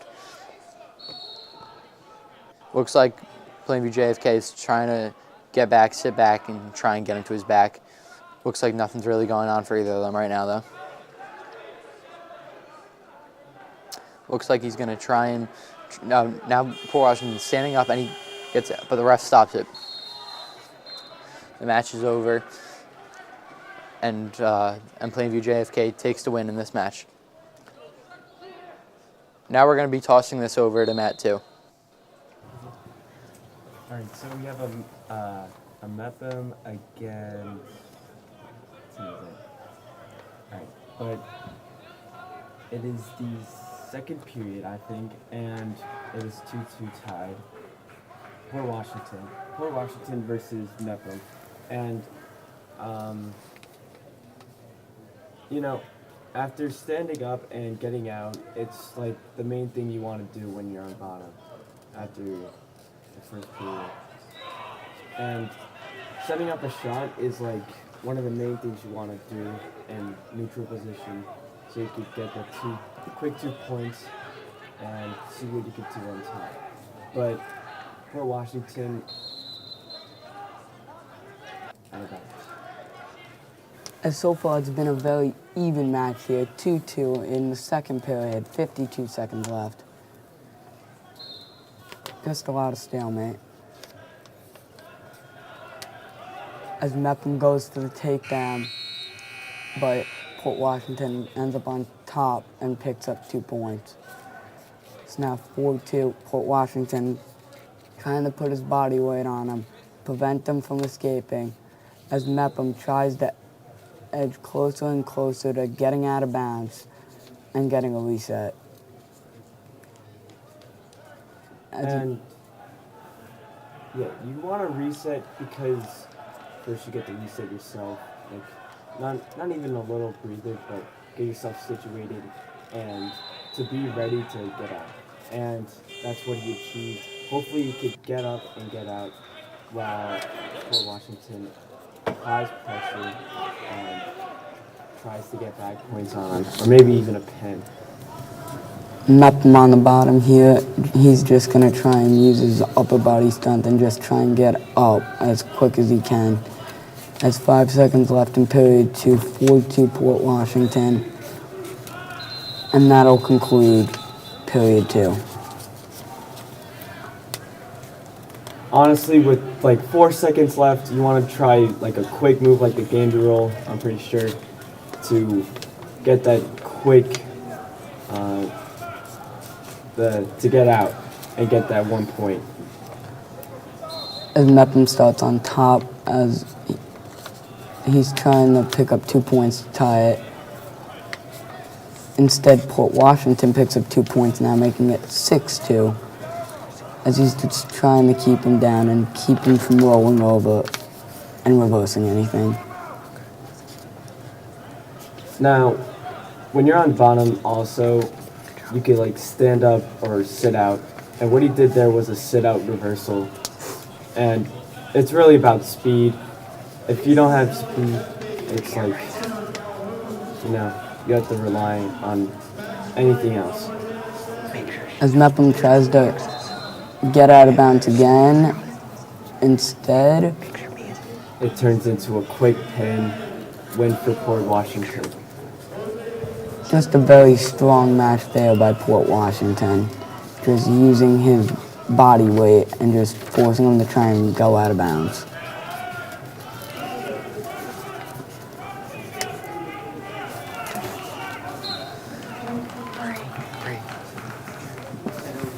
And now we're going to send it over to Mat 3. And over here on Mat 3, we got Clark on the bottom, and he's trying to get a reversal. There on Mineola. Now they're going to go back into referee position as Clark's going to start on the bottom like he just was. Mineola's going to go back on top. And now they start. He tries to sit out, looking to turn in probably, but he gets shut down right away.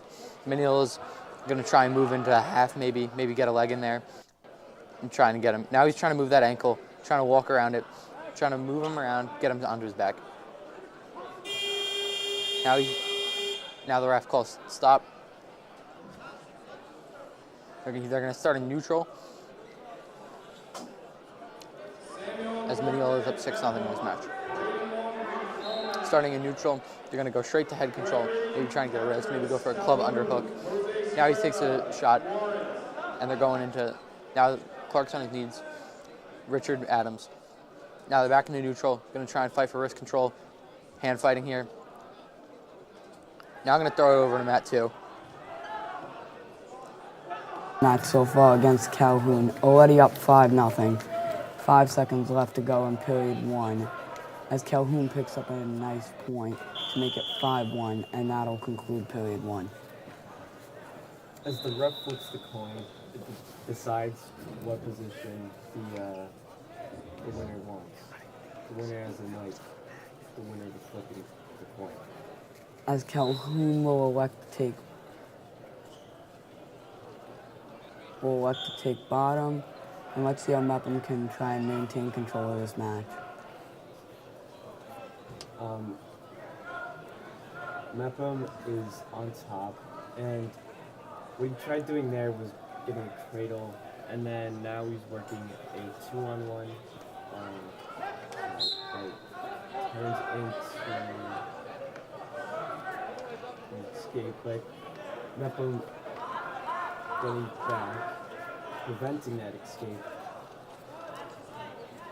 As Mepham just stays, just trying to put pressure on Calhoun's back, just trying to keep him down, just trying to keep him in the center of the circle to prevent him from getting out of bounds and just prevent him from the reset.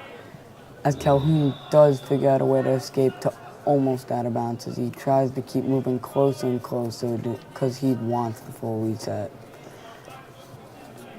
And Mepham has Calhoun down, and that's where you want the guy to be, because then you could work something like a half or a bar, or maybe even a half. I mean, a crossface. As Calhoun will be on the bottom, 5-1, 52 seconds to go in the second period. As Mepham just try and go with the same game plan. As he tries to roll him over, Mepham just keeps applying the pressure. So should I get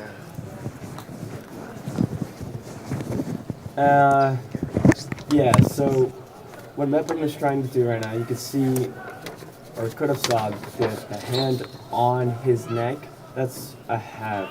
And what Calhoun is trying to do is stand up and like pass over the arm that has the half, so he can't get the back points. But he is broken down. What he wants to do right now is build up and just get out. But instead, it is out of bounds, and they get a reset. As Calhoun gets the reset they've been looking for, as it is 5-1, 4 seconds to go in the second period. Mepham's probably just going to go for like a quick move to try and pick up a couple quick points before the period ends. But that was the end of the second period. 5-1 Mepham. Yeah. Mepham has really just been dominating this match. And if Calhoun wants to win it, it's this position right here. When he's on top, he could break down, maybe even get it a pin. But what's going to win Calhoun this match is back points and hard work, pretty much. With starting on top, this is where he could try and change the match here in the third period. Only down 4 points. He just needs to try and work the back points. As Mepham just trying to stay strong. And Calhoun flips over as Mepham picks up 2 points for the takedown to now make it 7-1 with 1:20 left. Yeah, I mean, hitting moves correctly is everything about the game, because if you mess up, you could see that it turns out something like this. Yeah, so pretty much Calhoun got flipped over, and it's about to be a pin for Mepham. Mepham really trying to work towards that pin with 59 seconds left. He wants to end it as quick as he can. As Calhoun's still fighting to try and escape the pin.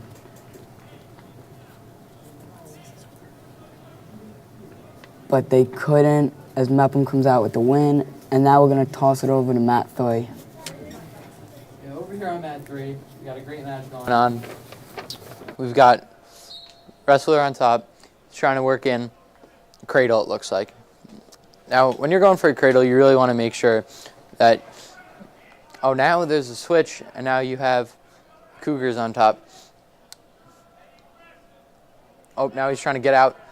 He's trying to break those hands, trying to move away, and he does, and now he's just trying to move, turn around, and great job. It's gonna be escape for him. That was a great escape right there. Really working in. Looks like we have a Cougars versus Cougars here. Now, a takedown for 2 points right there. That's going to be 2 points as Red is up 4-1. Now he's trying to get him on his back, and he's almost there. Looks like he's going to get it on his back, get some back points here, looking for that pin. Looks like he has him in an arm bar, and looks like he's about to get that pin very close, but the guy on the bottom still moving, churning those legs, trying to get him away. Looks like he's getting it right. Oh, and he turns out. Going to get 3 points, 3 back points right there. Great job. Now he's trying to move over and get another arm bar in there to get a pin from that top position. Great bridge by the bottom wrestler, but he's got him, and he pins him, and that is it. That is a great job right there. Hard-fought match, and he gets the pin.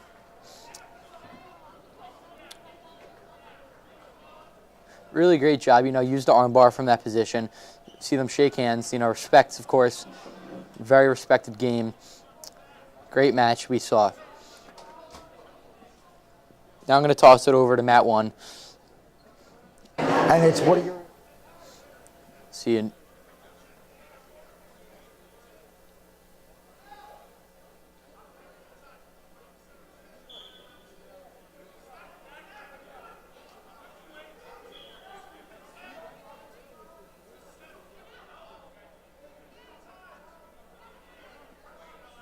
Shot, has an ankle pick, it turns it around, again he gets 2 points. That's going to be 2 points for 3/4 off the start. Southside's going to try and sit out, and he stands up. Now he's trying to move around, and they bring him back to the ground, though. The sit out is not working. Now he brings it back over to that back position. He's going to try and get the Freeport wrestler is working. Maybe you can try and get those crab legs in there.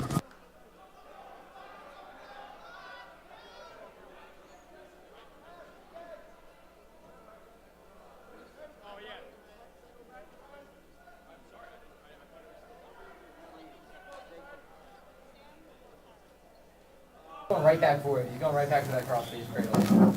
Now we're letting that. Trying to set up something else. Now he's back. He's gonna maybe try and run a half. He's got an arm bar and one arm in the round. That's the round. Got the Freeport wrestler up 5-0 on Jason Kelly from Southside.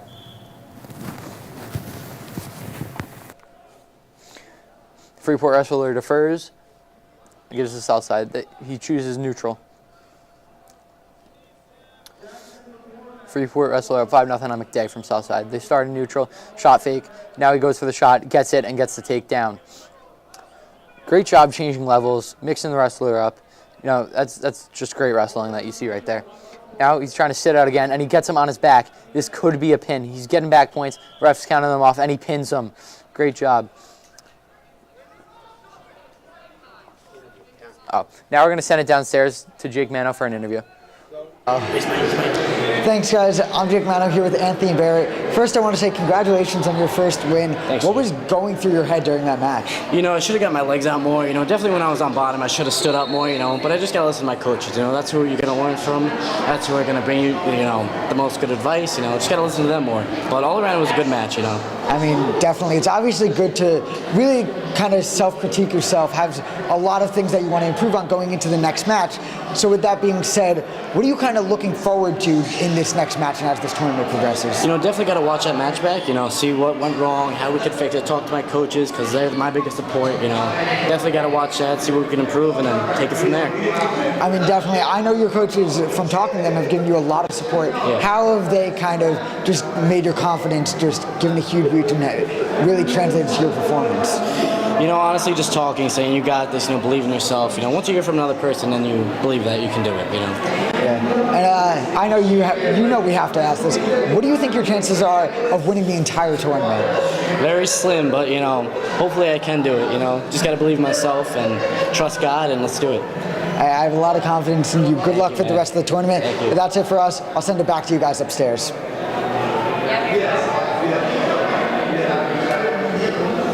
Hey, good job, man. Thanks, Jake. Thank you. Good job.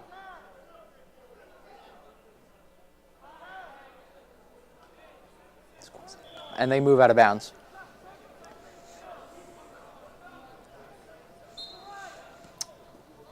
What school is that?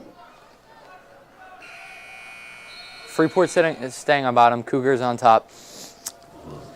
Going into referee's position. And he tries to get a stand up really quick, but they grab the ankle and block that right away. Now he's going in. He's trying to work on a half. He's got a leg in. Maybe he can try and hip over with that leg, and the ref calls the round.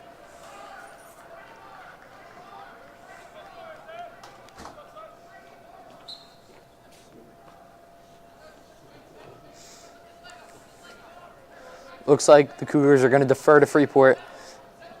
And Freeport is going to choose to go on the bottom.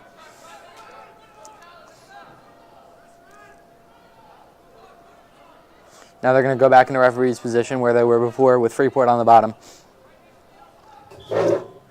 And he tries to stand up right away like last time, and he gets tossed back down to the mat. Now he's working. He's going to try and get that leg. Maybe he's going to try and go for another leg. Trying to flatten him out, trying to break him down. He's looking to break down here. And the Freeport guy is not giving in.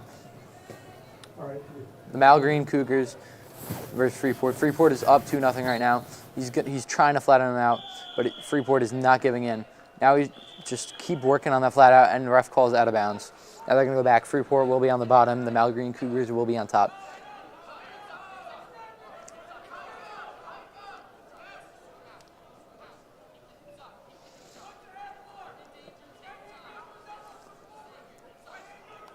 Looks like they're starting referees, and the ref calls it.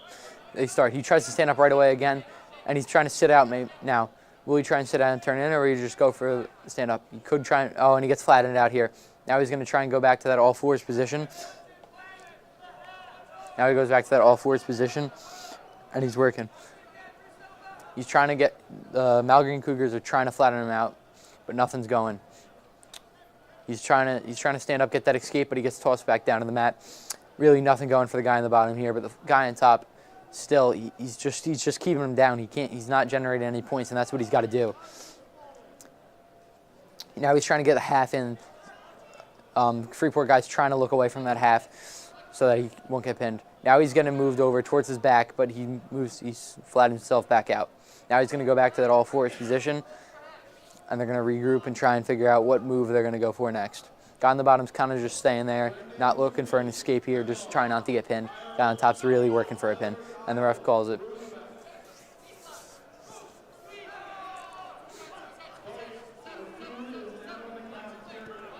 Blood time looks like there's going to be blood time for a bloody nose for the Malgreen Cougars.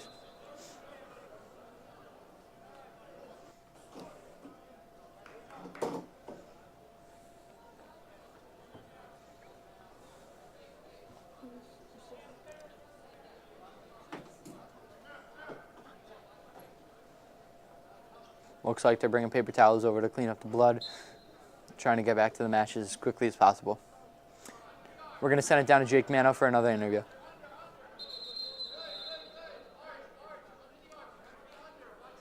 Hey, ready? So obviously, congratulations on your first match win. How do you feel? What was going through your head while you were wrestling?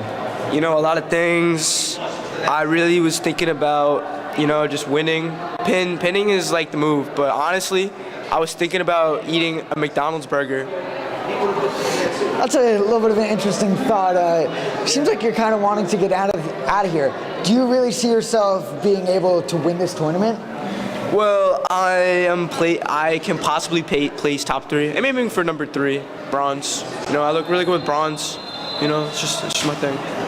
I like the confidence. Hey, good luck in the rest of your matches. That's it for me. We'll send it back to you guys upstairs. So. Now we're back. We're on that one. How soon is that going to be live? It's already live. Oh, crap. Yo, hurry! Sam Duarte's on bottom. Malgreen Cougars on top. Trying to get that wrist. He's trying to get up. Just keeping him flat. Trying to get that arm bar. Now he's going to arm bar in. Duarte has a good somersault, trying to get up, and he gets a reversal. Now I'm going to be sending it back over to mat 3.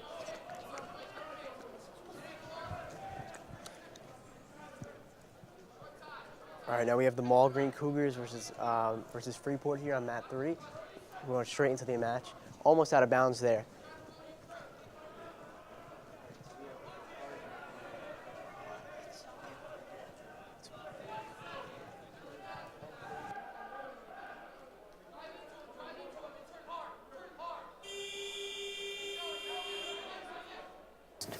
Using his strength and just applying it on the back. Clark trying to escape and get out of bounds for a reset, but the Clipper's not letting him. So, yeah, he's trying to work a 2-on-1, and he has a wrist, trying to lock the leg. Bottom guy's trying to sit down. Yeah, make it sit. And then... And the Clippers are just using that strength on Clark and just putting his... And now we're going to send it over to mat 3. All right, Freeport, we have Freeport versus the Malgreen Cougars here. Looks like now we're sending it over to mat 2. We have it seems to be Mepham versus Bellport. Mepham versus Clark. It looks like we have a takedown here. Looks like Bellport was on top of Clark.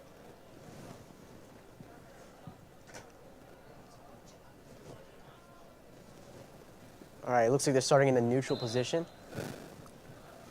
Belport going in for the, Clark going in for the takedown. Attempted takedown there.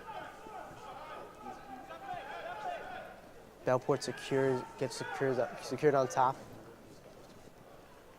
Clark is struggling to get out of that. He's trying to get into the squatting position so he can stand up out of there. He's keeping him down.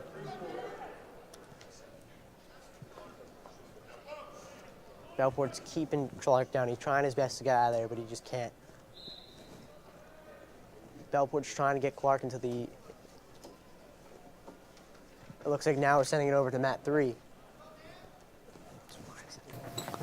And we got Perrin versus somebody on Clark. Mepham's own James Perrin. Now they're going back.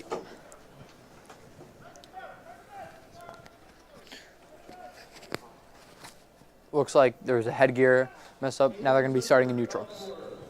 James Perrin, hand fighting, trying to set up a shot.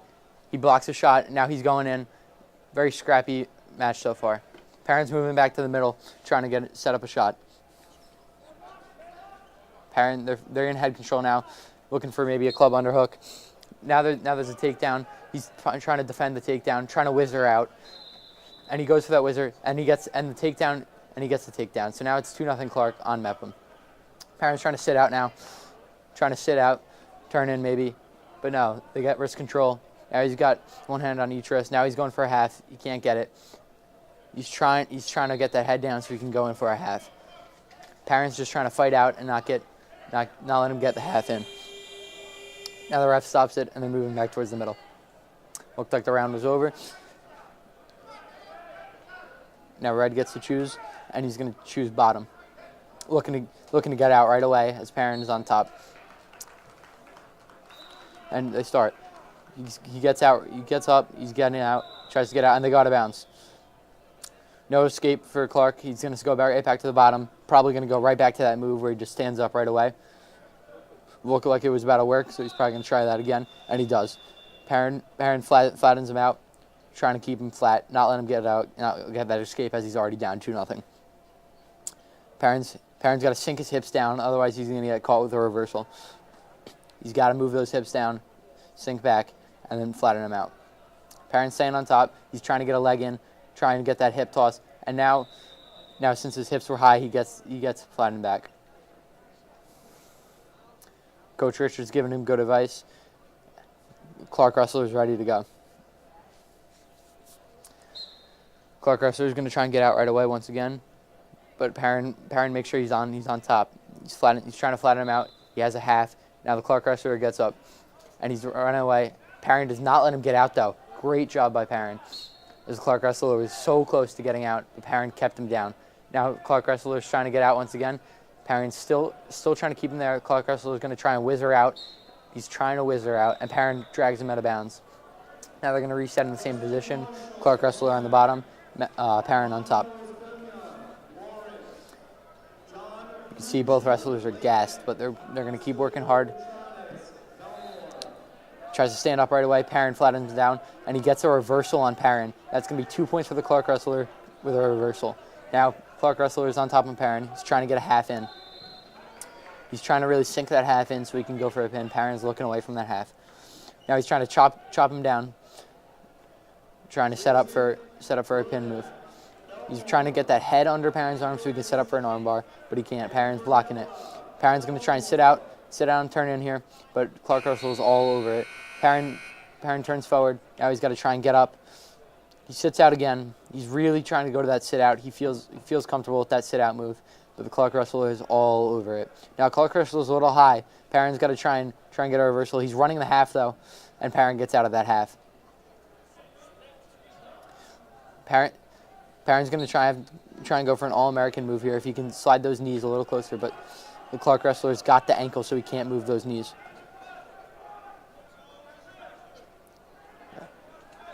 Now they're going to move out of bounds. Clark wrestler is up 4-0. And Perrin's starting on bottom. As you can see, they're both gassed, but they're both working hard.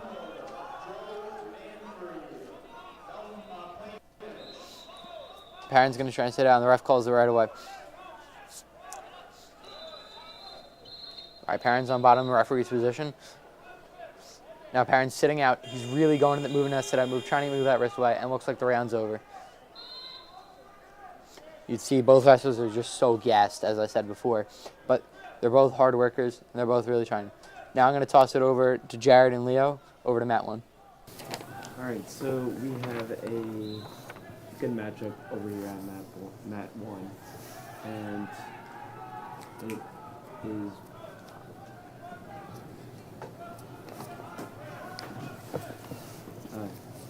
all right. So apparently, it's Mepham versus Clark still, and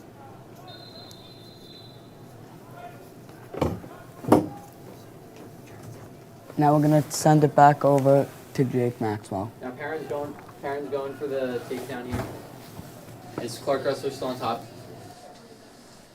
And he's trying to take that hand off his thigh from Perrin as Perrin's trying to get that into that All-American position, but he can't get it. Now Perrin's really just trying to work for that takedown as he's down 4-0, and he's trying to make sure that he doesn't get reversed.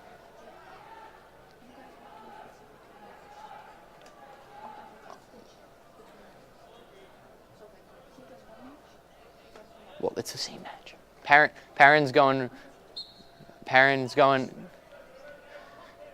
He has a half in there. Perrin's going. Perrin's trying to get out, but he's got that half in there, and he's trying to get out, and he's down to that all-4 position. Hope can try and sit out and get out. Chifo, what are you seeing here? So this is, you see, Perrin's really just trying to get out. But he's keeping it flat, and nothing's working for Perrin right now. As the Clark wrestler on top is up 6-0, he's trying to get to that pin, get some more points. And Perrin sits out as he keeps going back to that move, but it's just not working. He's got to try something different. As a sitting out, and he sits out again. Let's see if this time he can get something to work. Oh, and he gets back to a decent position, and he calls it. The match is over, and Clark defeats Mepham. Good, hard-fought match.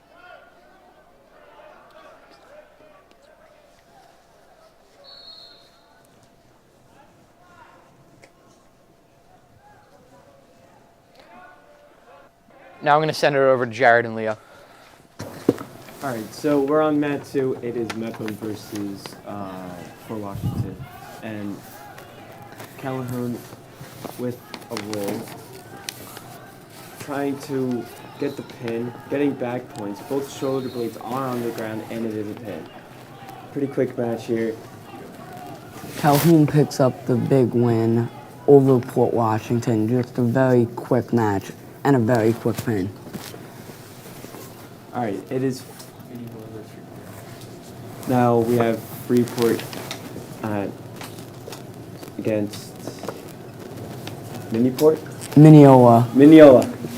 And Freeport is on top, trying to work a cradle. As you can see, his arm is through the leg and over the top.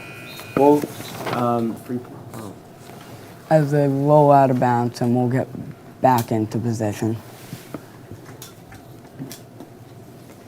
All right, so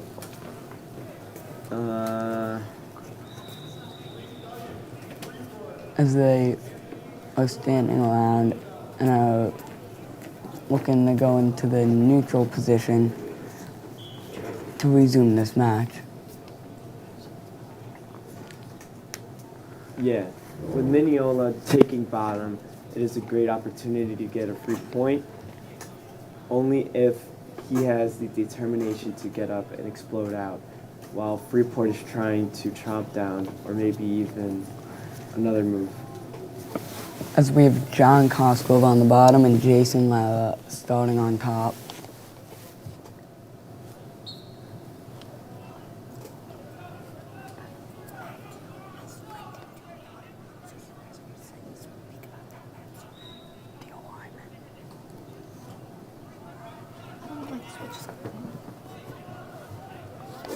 All right, so we're on mat 3 right now.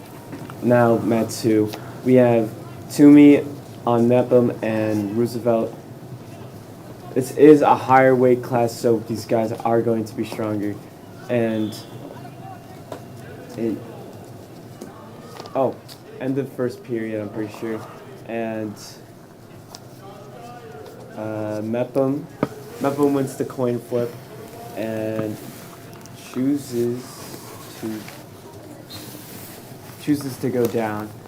And in a 0-0 situation, or maybe even a tied situation, it is best to get that 1 point to have the advantage and just have a winning lead. Brandon Toomey, not only a wrestler, but he's also an O-lineman for the football team, so that's where also the strength comes into play, not only in wrestling, but also blocking the D-line. As he's trying to use that strength to get back to his feet and get back to an even match. And it looks like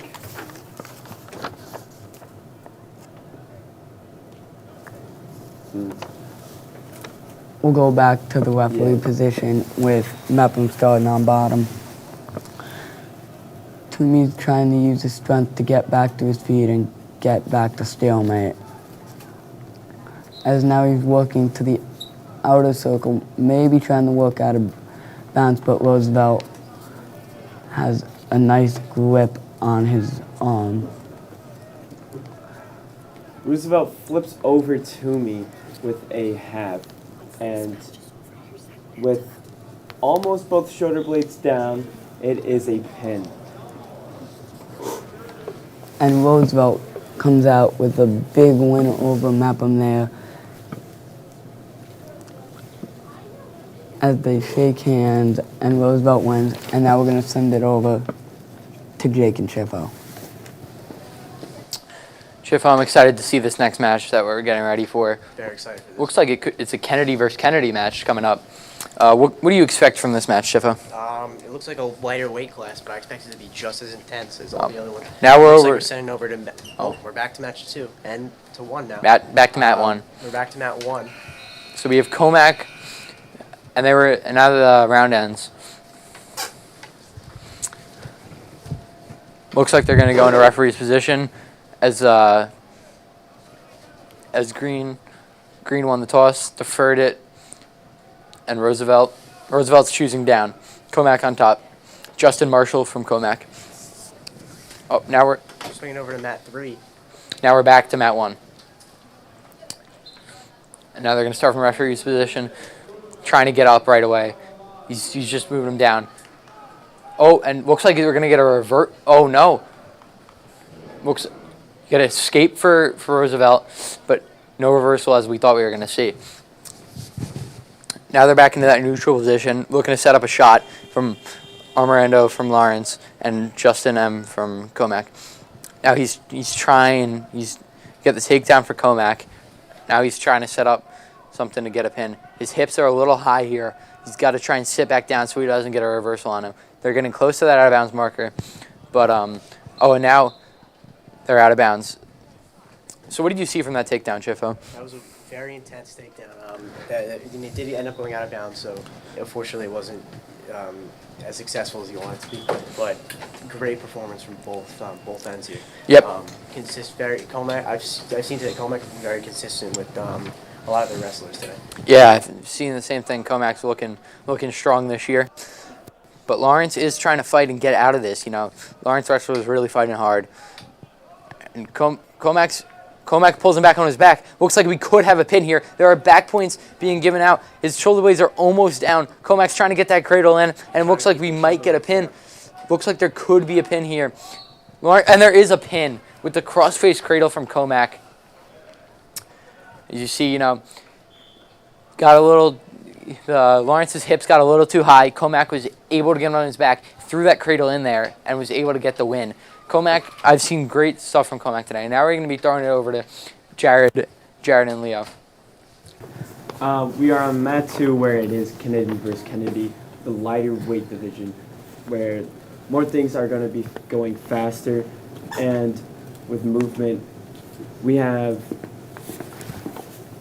a referee position while top guy is trying to work almost a half, and and if not, a bar. But he just sticks with the wrist, trying to turn him. We have Nick on the bottom and Jason on the top. It is... They keep telling me they are going to do. Sticks with the wrist, trying to get a half.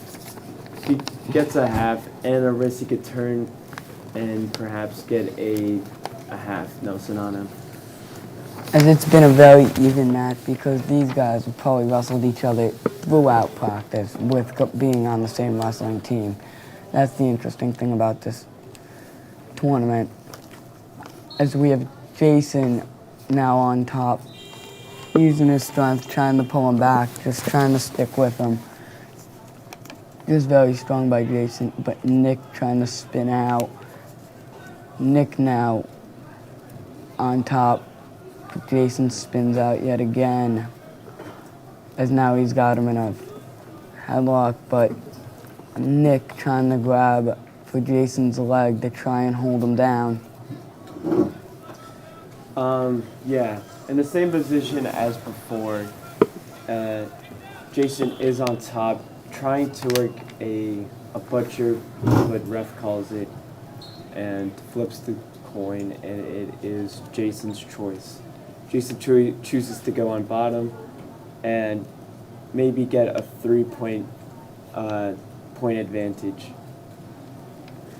as Nick waits until he is called to be set. Jason having a plan, Nick also having a plan.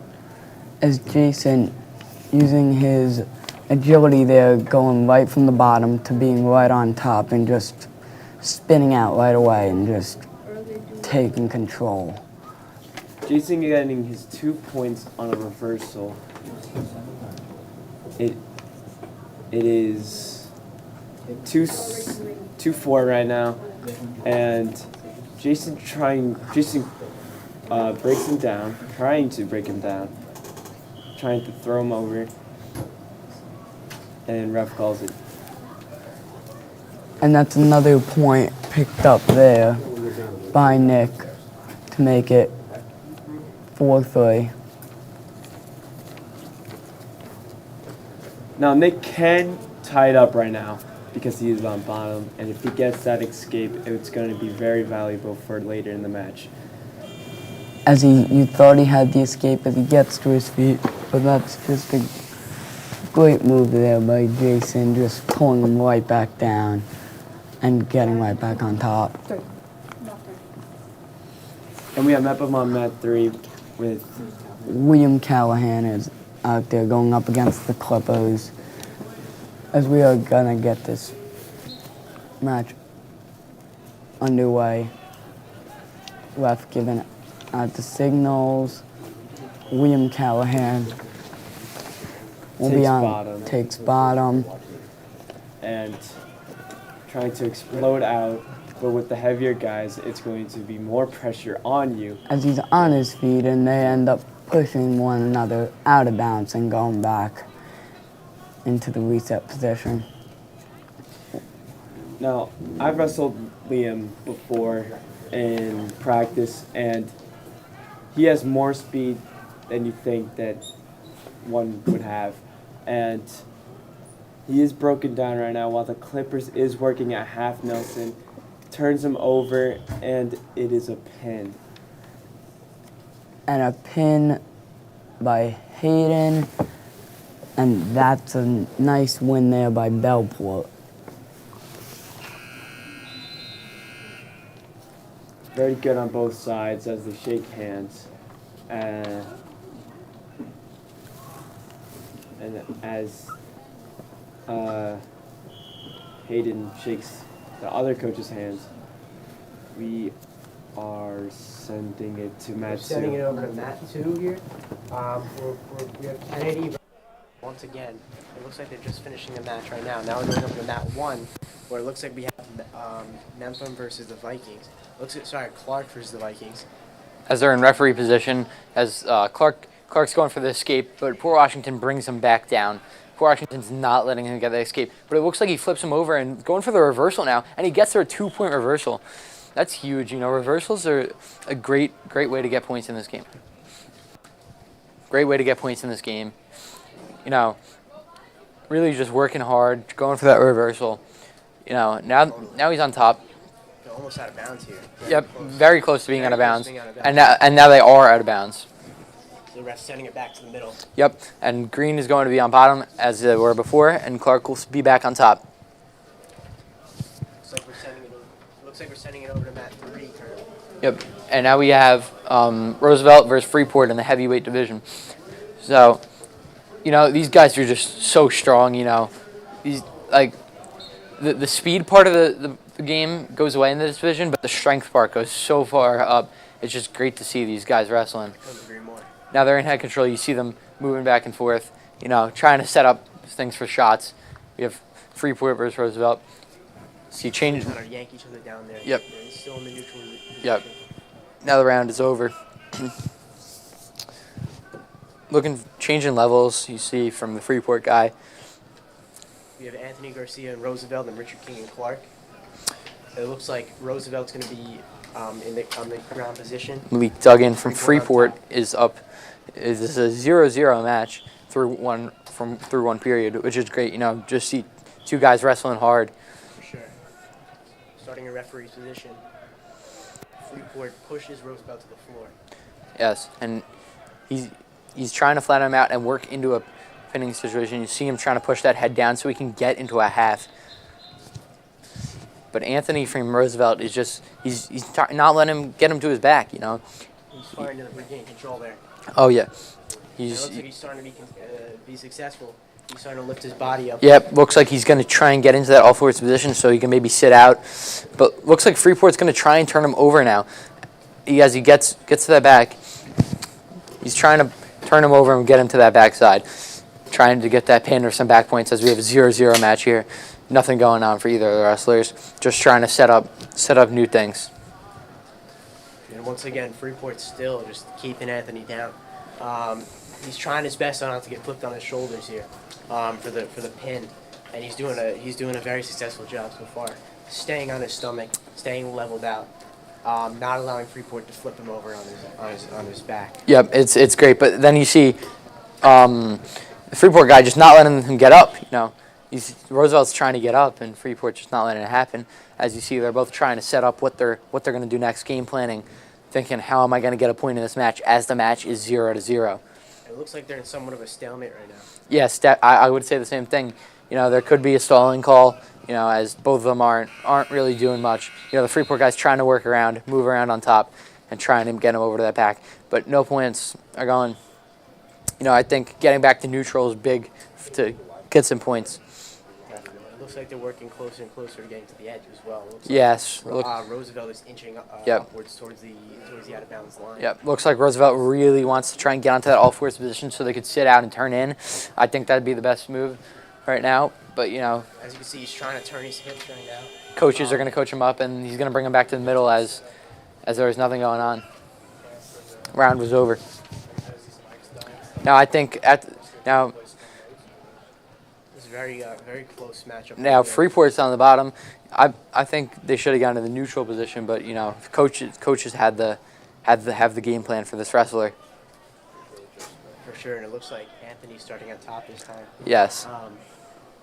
Freeport's trying to get out of that. Yep, and he's trying to get out of the hold. Anthony yanks him down. He's trying to sit out as they either one of them has to get a point here as they're working towards that out of bounds marker. But 0-0 points are big here. They really need to try and get some points here. As they're really close to that out of bounds marker, looks like Freeport's inching towards that marker, trying to get a reset so he can get a point.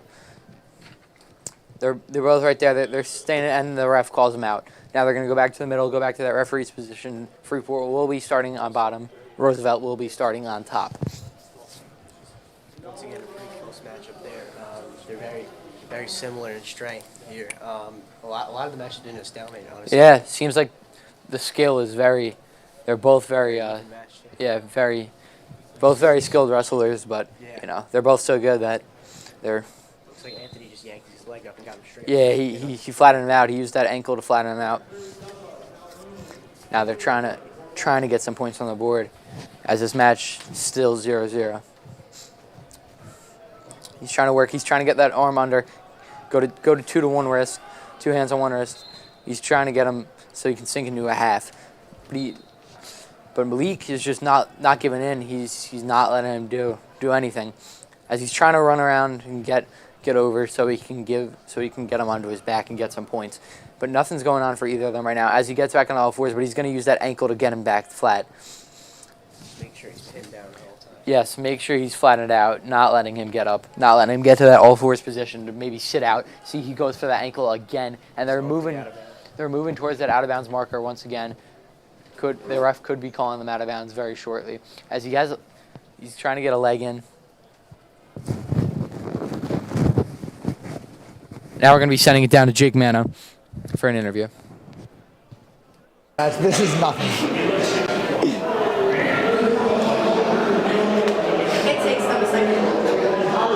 Thanks, guys. And who am I here with today? Harlan Sugarman. And first I want to say congratulations on your win. I know that was a hard-fought battle. What was going through your mind during the match? Just take him down. Just try to get points and pin him if you can.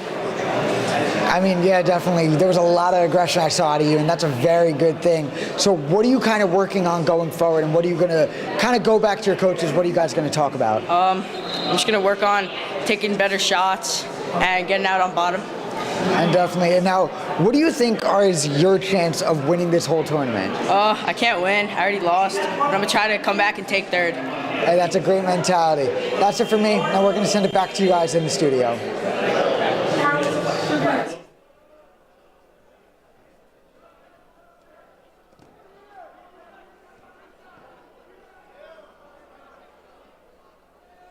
Watching all 3 matches right now. Looks like over on mat 1 where we are, we have 2 plain edge wrestlers going at it, battling back and forth, trying to win this match.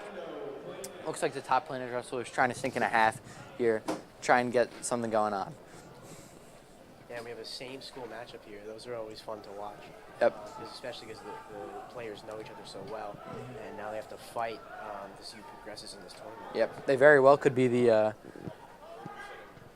They could very well be wrestling partners. They're in the same weight class, and you know, they're both going hard. Now they're going to top of the right. Now he's in top position, and he's trying to flip him over to that back. Now it looks like both plain edge wrestlers going hard, trying to get into a half or. Now he's trying to get wrist control. He's trying to get a leg in there as we got Michael and Peter from. Now he's trying to chop him down, get over there, and they're both moving around. Now back in the standing position here. Yep. Now Peter's standing trying to escape, and he gets to escape. Now Peter takes a 1-0 lead in this match. Now there's a takedown opportunity. He's trying to get that takedown. They're stale right now. Nobody's got anything, and they move out of bounds. Now they're going to be moving back to the middle in neutral position. Now, right off the gate, Michael went straight for the head control.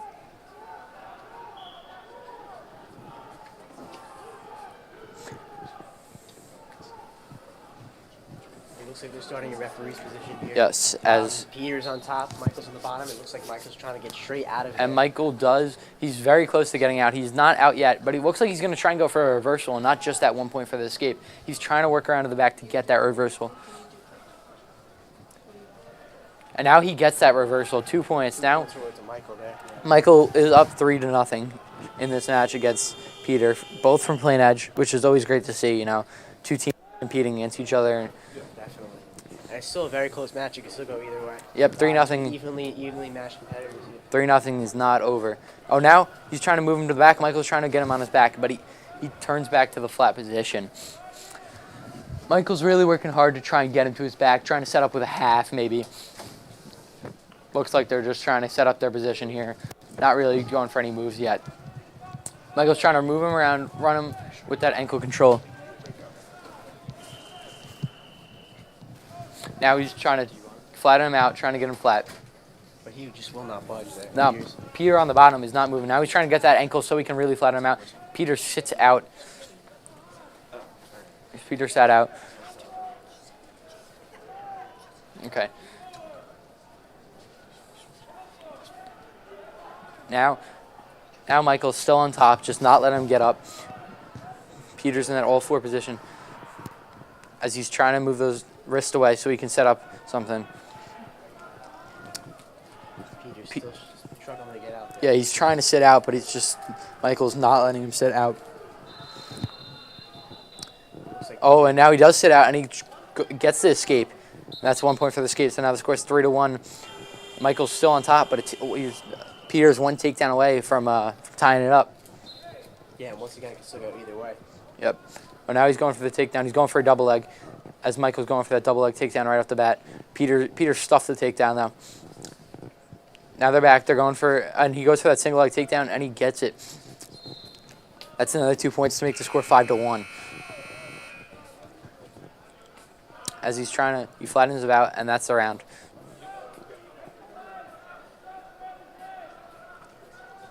Close round there, but did end up going to Michael, as Michael takes the win. Now we're going to send it down to Jake Manoff for an interview. Thanks, guys. I'm here with Colin Griffin. So, how has your experience been so far in the Sprig Gardner Tournament? So I had a bye the first round. I won my second match, so I made it to the semifinals, and I just lost. It was a tough time, tough kid.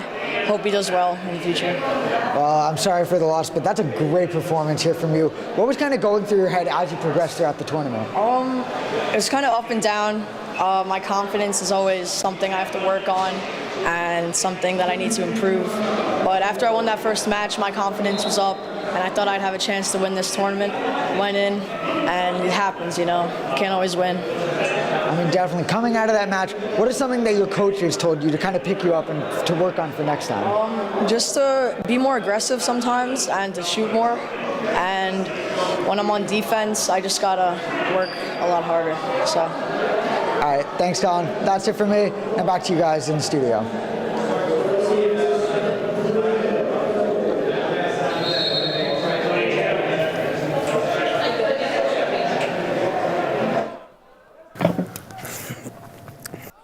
Okay, so we're back in the match. He gets that 2-on-1 on top. Very well. I'm Jason Martin. We have Roosevelt and what is it? Roosevelt and Mineola going right now. Mineola on top. Looks like he's trying to have wrist control. Ref calls it. I don't know if that's the period. It is. Yeah, it's the end of the match. Looks like it was 5-3 Mineola.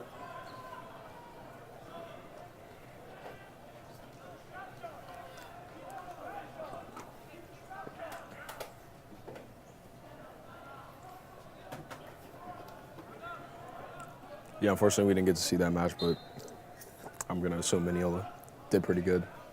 So pretty good.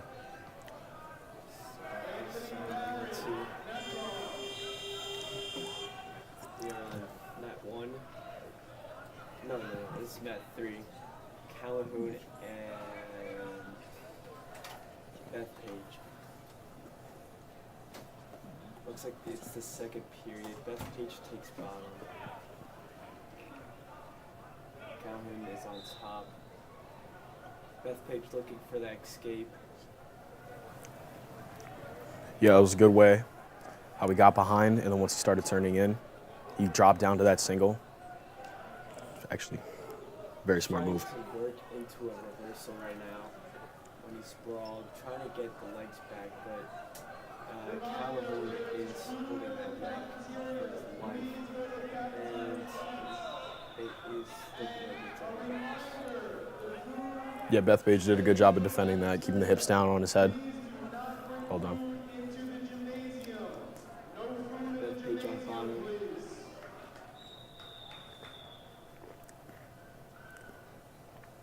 0-0, so this could be the first point of the match if he does get out. Trying to do the same thing again, but it doesn't work out.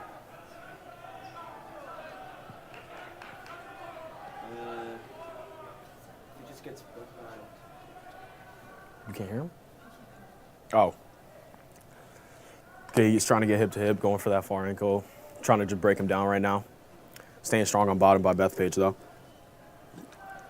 Now he's going hip to hip, going for the chop. He's going for the dirt ride. Very well. Drops down to a single, low ankle. Sucks it in. Bethpage is holding on to dear life right now. Fighting well, though. But Calhoun's keeping it way, way better on the single leg right now. All he needs to do right now is rotate. Should be good. But Bethpage sprawling out, getting out. Ooh. And Calhoun gets on top. Great defending. Just trying to go for that wrist, get under, get over, get him in anyway, but Bethpage building up, building up. Trying to go for that chop again. Calhoun really loves that chop. Keeps chopping, keeps chopping. He's holding him down for dear life right now, and that's the end of the period. Calhoun chooses bottom.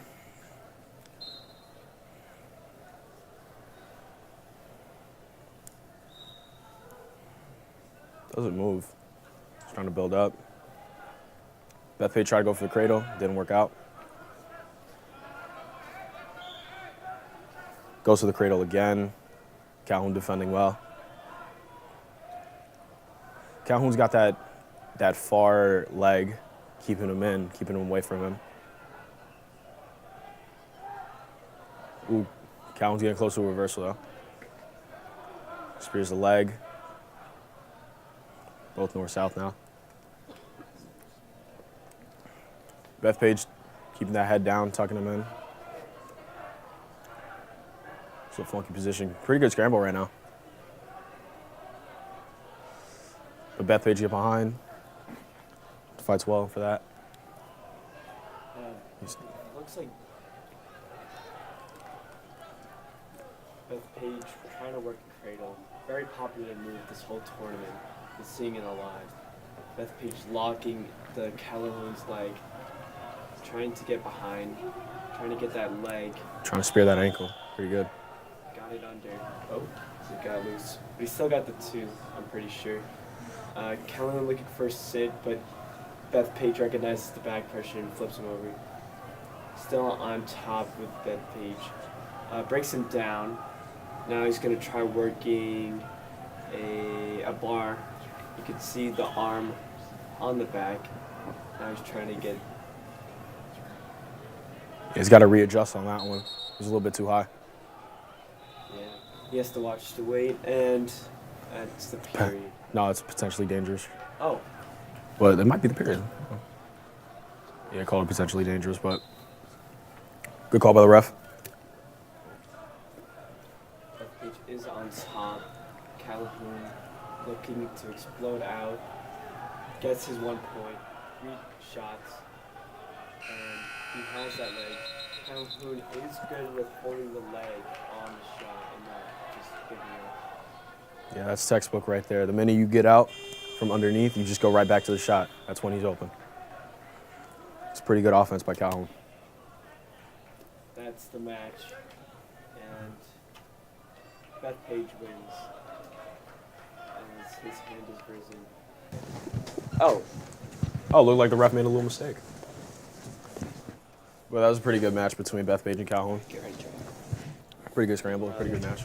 Mat 2 with Mineola and... Mineola and Northport. Port Washington, sorry. Can they not hear me?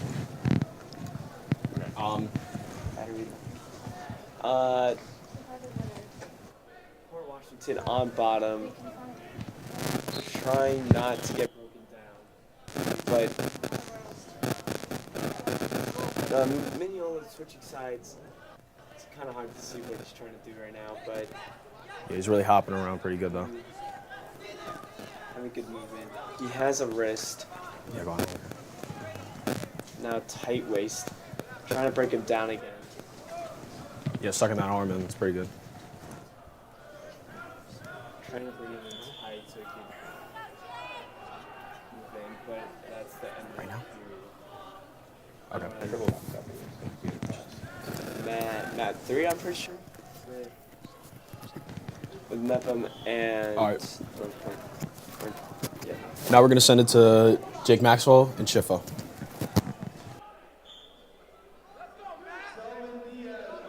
I'm at 3 with Josh Geyer from Mepham versus Poor Washington. As he tries, as Geyer's on top. Oh, yep, as he's up 5-2. Yep. And Josh is just trying to not let him get out, trying to keep him down, circling around. And the ref flips it for Port Washington. Geyer wins. It looks like we're in the 108 weight class here. Yes, it does. Geyer's going to choose bottom as he's up 5-2 on Peter Grozas from Port Washington. Geyer's going to try and get out right away. And he's standing up, but will he be able to get out of it? Looks like he does get a point. Now he's going for a single leg takedown. He's trying to get him down. He's trying to break it down. Good defense from Port Washington, though. As Geyer is not giving up, though. He's really driving for that single leg takedown, and he ends up. It looks like Port ended up on top. Yeah, looks like the ref has not given out any points yet, and looks like Geyer ends up getting the takedown. So it's gonna be 2 points for Geyer, making sure he keeps him down.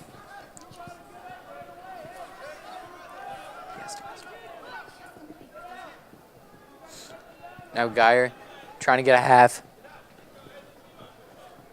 Now he's throwing him back down to the mat, and the ref calls potentially dangerous. Takedown there. Yeah, very cutthroat. Looks like Port's going to be starting on the bottom with Josh. Yep. Josh on the top. Yep. Ref signals Geyer to go in, and now Geyer's trying not to let him get up. Struggling to keep him down there. Looks like Josh went regained control. Yep. Make sure to keep those hips down.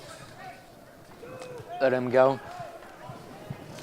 And Geyer's really working hard not to let him get up as he's up 5-0 right now, just trying to keep that lead, make sure he doesn't get pinned, and he's got to just keep working hard there. Definitely great to see two wrestlers working as hard as possible, not giving in. And Joshua is the brother of Noah Geyer, who we saw wrestling before. Yeah. In a higher weight class. Yep. This is his younger brother right now. Yep. And it looks like Josh is still keeping Peter down. He's struggling to get out of this position. He's trying not to get hit in the shoulders here. Yep. Peter tried to sit out, but he just, he couldn't. He wasn't successful with that sit out. Now Geyer's got to try and circle back towards the back as he does right there, so he could stay and keep those hips down so he doesn't get a reversal. Now he's really got to try and move those hips down as he doesn't want to get stood up. Now they're standing up, and Geyer brings him back. Right back to the floor. Now Geyer's got to unclasp those hands so when he's on the bottom. Looks like the ref wants it to reset. Yes. Now we're looking at this replay. Now we have a replay of match 1 here.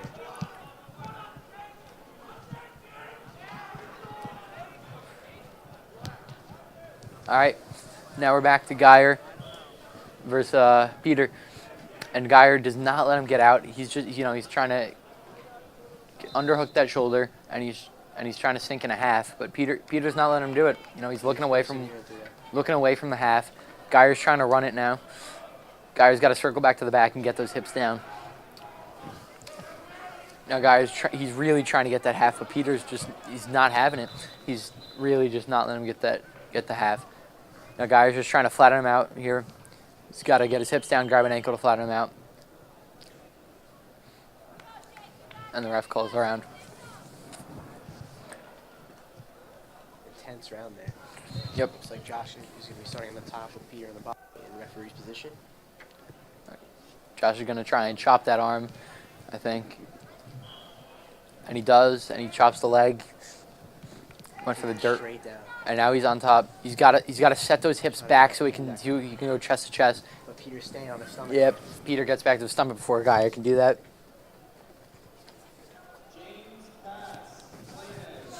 Now Geyer's trying to get an arm bar in. Peter's not letting him do it though. He gets that arm out. Geyer's going right back for it. He's trying to keep him down, trying to throw him down. Geyer's got to set those hips back before something bad can happen. Looks like Peter's struggling to get out of this. Yep. Looks like Peter might get out of this. He could even get a reversal. He could, and he gets the reversal. Now, now they go out of bounds. Smart move by Geyer as he was almost on his back, but Peter does get a reversal there. So now it'll be 5-2 Geyer. Close game, still either way here. Yeah, really. 3 points.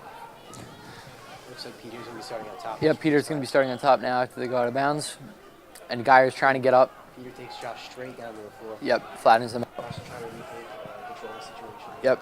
And Geyer gets up, and he's trying to get that 1 point for the escape to make the 6-2, and he gets it.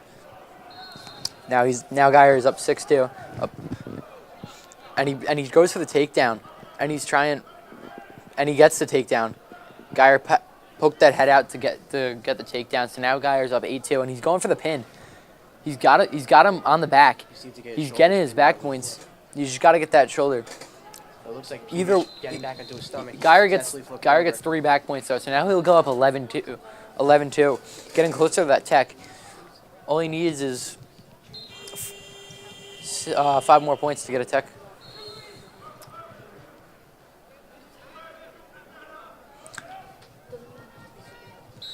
Now the match is over and Josh wins 11-2. Great game there. It looks like we're having a replay of that one here. Now I'm going to toss it back to Jared and Leo. North Portland and Mepham. Mepham was really just dominating the whole time, staying on top, trying to keep that lead. And now we're on mat 2 with Mineola and Bellport.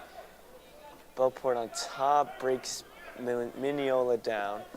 Mineola builds up, Bellport continuing to chop him down, and Mineola needs to change something so it isn't just rinse and repeat.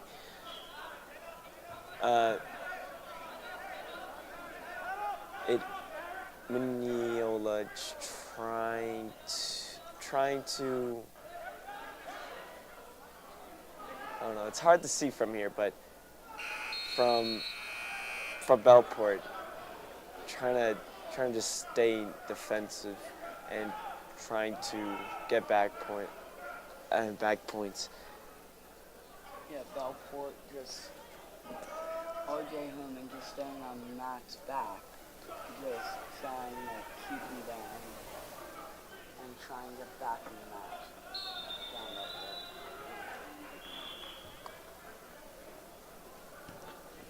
And that'll conclude round 1. It is 4-0 right now. As we're going to the neutral position. Bellport on top. Matt trying to pick up RJ. RJ resisting. Oh, I said Mineola. I meant Plain Edge, by the way. Yeah, Plain Edge. Well, Plain Edge has a God Wizard from Bellport, and Bellport is more dominant on top. Plain Edge is just trying to get out, trying everything that he can do to his best ability to get out and just get a point. Bellport is on a point disadvantage, trying to get back points, and that's really what his main goal is when you're down 4-0. And it looks like Plain Edge got out, and it is a reversal with Plain Edge falling down over the coaches. You barely see that They're back in neutral position. Plain Edge and Bellport ready just to go at it. Bellport's probably going to look for back points to try and get back in the match quickly. Yeah, Bellport trying to set up a shot, and it is still in. Trying to set up a shot, getting a collar tie. This is a very active match. With this weight class, it's just strength and speed. Really a good balance between the both, and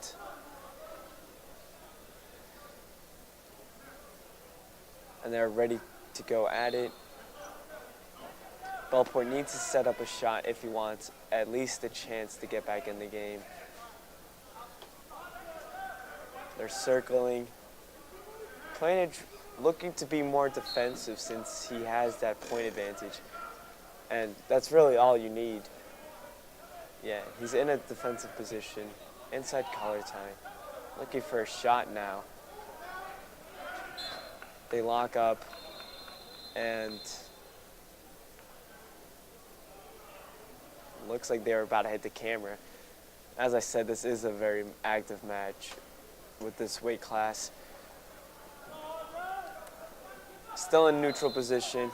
Bellport needing those points to win. Getting another angle of Matu. Trying to headlock him, but it doesn't work, and Bellport gets 2 ref calls. I couldn't see it, but ref calls something. Ref calls the match, and Bellport wins. And now we're going to send it down to Jake Manor with Mandale. Thanks, guys. I'm here with Joshua Geyer of the Mepham Pirates. Now, first and foremost, I want to say congrats on your win. Now, what was going through your head as that match progressed? Well, I wanted to win, so it's just that Sigma mentality you just have to have 24/7. Yeah, I mean, obviously a lot of the coaches are a big part of this team, and they're a big part of your season. What do they tell you, and how does that motivate you?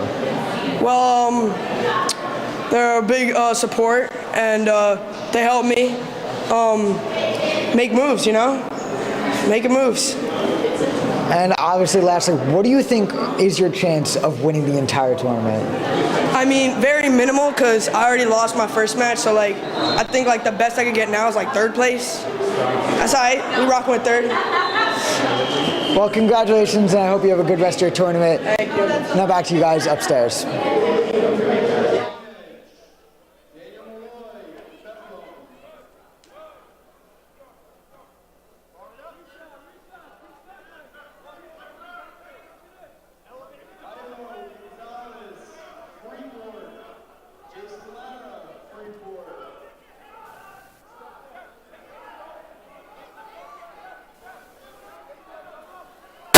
With a single leg, with a high C, trying to flip him over because Bellport's weight position is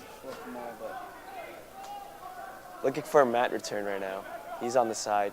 Oh, but it wasn't the best mat return, and one little mistake could change the whole match, and looking for a pin, and it is a pin.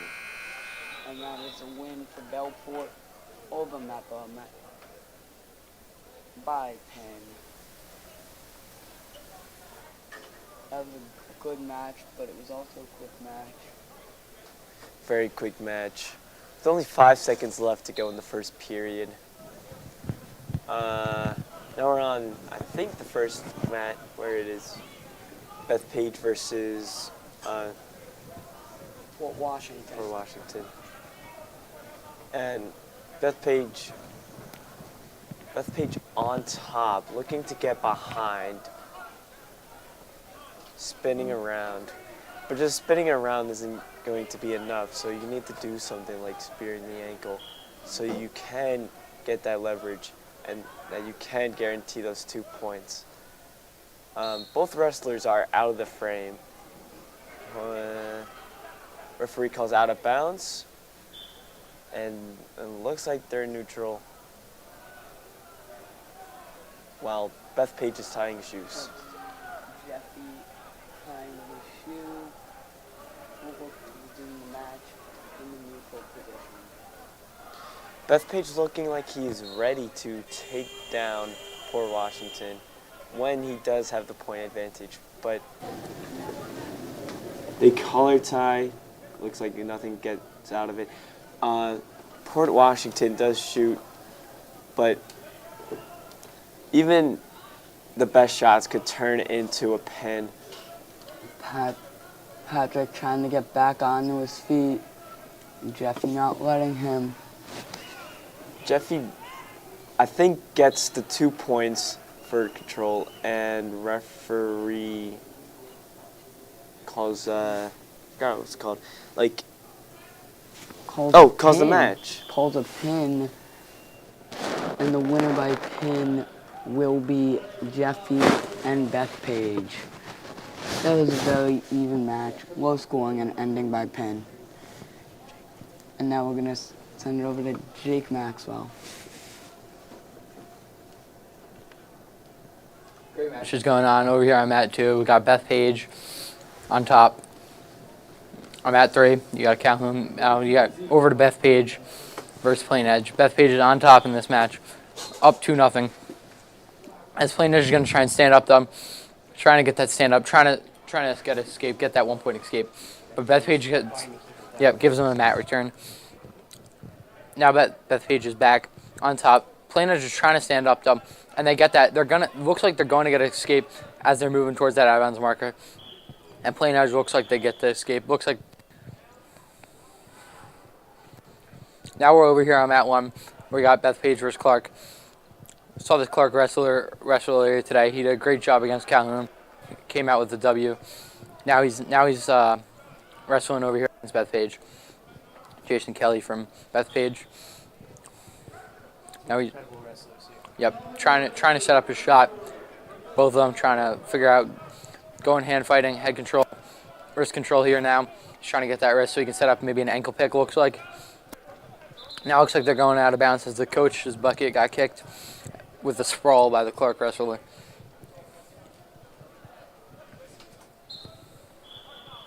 Now they're back in neutral position. Wrestling, wrist control, and that looks like it's going to be the round.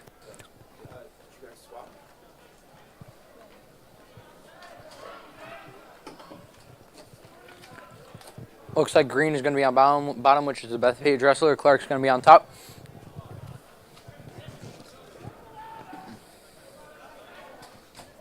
And the ref is going to call it in a second, and there it goes. Bethpage wrestler stands up right away, trying to get that. Yep. Clark is not letting him go anywhere. Bethpage wrestler is going to try and stand up again, and that gets denied. Clark wrestler is keeping him down, and he's not letting him go anywhere. You know, now he stands up. Looks like there could be an escape, and there is. That's a huge escape for the Bethpage wrestler. You know, giving him momentum for the rest of this match. Now they're both trying to set up shots, and they go for the single leg takedown. And the Clark wrestler tries to work around, but the Bethpage wrestler is just so quick. He's not letting him get to the backside. As we see, they're back into that neutral position. Both of them just trying to get a shot, get a takedown. You know, they both had good chances, but they're both so quick. Very, very good wrestlers, and they're just both attempting here in the third period of this match, coming down on the wire. They got to make moves here. Now, level change from Bethpage wrestler. Clark did not get fooled by it, though. He was ready for the shot. Now they're still wrestling. They're still trying to figure out. Yep. Now he goes for a double leg takedown. He can't get it. The Clark wrestler is just sprawling so well, and now he drives him out of bounds. Now they're going to start back in that neutral position. Just going to try and find a takedown in this last period. He goes for the single leg, gets stuffed, and once again just gets up so quickly. You know, there's really no way to take either of these guys down. Clark wrestler's just trying. He goes back to that head control, going to try and get the wrist, maybe go for a club underhook, and he tries to do, and he takes him down. That was a huge takedown as he got around, and now he's trying to get both legs in. He's going for 2 legs, and he's going to try and hip over to the backside, and he's almost there. He can't get the legs in, it looks like, though. Now he's going for a half. Clark wrestler is looking away from that half. And now he switches arms on the half to try and catch him while he's looking away. As Johnny Flores from Bethpage is up 3-0 on Jose from Clark. Really haven't seen any scores. You saw the one escape and the one takedown, and that's been it in this match. It's been a great stalemate. Yeah, really a great match. Yep. Looks like we're going to have blood time for the Clark wrestler. Looks like he's got a bit of a nosebleed. Yep. It's been a great show, Chiffa. What have you been seeing? Yeah, definitely. It was definitely a stalemate for a lot of the match. Two very skilled wrestlers. It looks like we're taking a replay of Mat 2 and we're coming back out on Mat 1. As the- I was saying, it was a very close matchup there. I didn't see that a lot today. A lot of stalemates, a lot of evenly matched players here. Yep. But yeah, I can't wait to see the outcome of this match. Yep, now they're back in that neutral position. Clark wrestlers getting ready. Now they're trying to get that wrist control. I think the Clark wrestler is trying to set up a club underhook here to get a takedown, but it's just that he's been defending it. And he goes for that single leg, just no move, no nothing, just went for that single leg. Now he's trying to get a headlock, but Bethpage wrestler cannot get that headlock. Now they're back to that head control. He goes for that single leg takedown, knowing that he's down 3-0 in the last period, but he gets stuffed again. Now he sprawls. He's in that front headlock position, and he's going to try and throw him, and it ends up getting himself taken down. That's going to be 2 points for Bethpage, putting up 5-0 in this last round. Now he's getting his back points, going to get at least 3, and a pin as the Bethpage wrestler gets pinned. You know, Trevor, that was one of the best matches I've seen all day. That was a very intense match. Bethpage really, Clark really tried to come back there, and Bethpage countered his Yep. takedown and got back points. Yep. Looks like Danny Malloy, Mepham's own Danny Malloy, is coming up on this mat now. Coming up now against a plain edge wrestler. We'll see what Danny Malloy can do. Now we're going to send it over to Mat 2. Yeah, Mat 2 there's nothing really going on. Mat 3, it is Kennedy against... Plainview.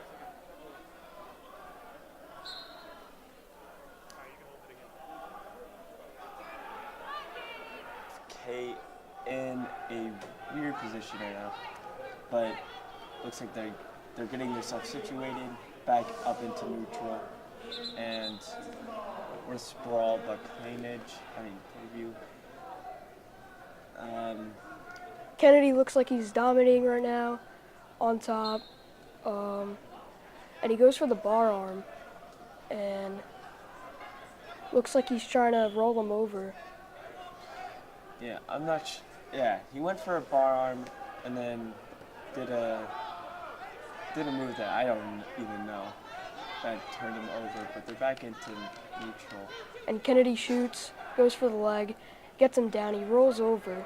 Bridges now gets his 2 points.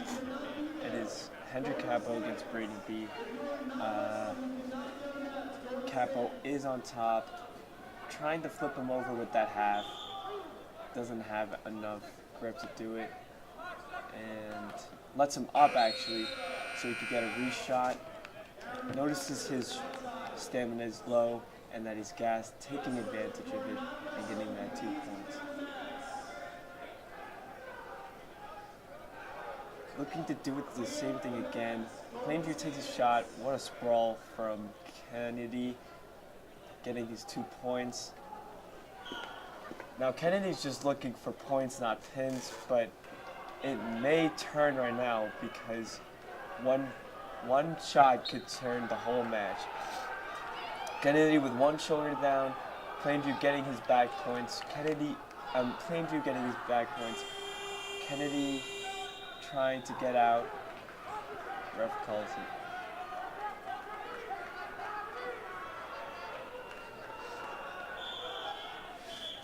Going into the second period, we have a very active match between both of the opponents. Both are doing very well, right? Yeah, I would say so. I think Kennedy has been doing a great job of doing his shots, going for the leg, and Plainview's just been defending all of those. Looks like Plainview's going on bottom, and looks like he tries to chop him down. Kennedy's on top right now. Looks like he's going for the wrist, hops over to the other side, and Now it looks like Kennedy somehow ended up on bottom. Yeah, Kennedy pulling out weird moves to say the least, but it is a very high point game, 13-13 tie. And if Plainview could get up, he could just barely get that point advantage. But if anything, Kennedy is looking like it is being more dominant here. Trying to work a wrist, gets a leg instead. Trying to work inside. That's where the strength comes in with this, with wrestling. You want to stay tight, stay smart, and then stay strong. Kennedy pulling out moves that I don't even know. I mean, Kennedy's really just staying dominant on top, trying to keep a wrist, keep an arm, not letting him get up. Trying to work those back points so Plainview can't come back like he already tried doing. Plainview trying to escape, stands up. Kennedy trying to trip when a mat return. Because now he has the half, he turns him over, gets back points. Well, Plainview bridges and might be a reversal, but another reversal, back points. He can't quite get the pin right now because you could see as the left shoulder isn't fully on the ground yet. It is getting there though. Kennedy has both shoulder blades are on the ground and Kennedy gets the pin. What a match.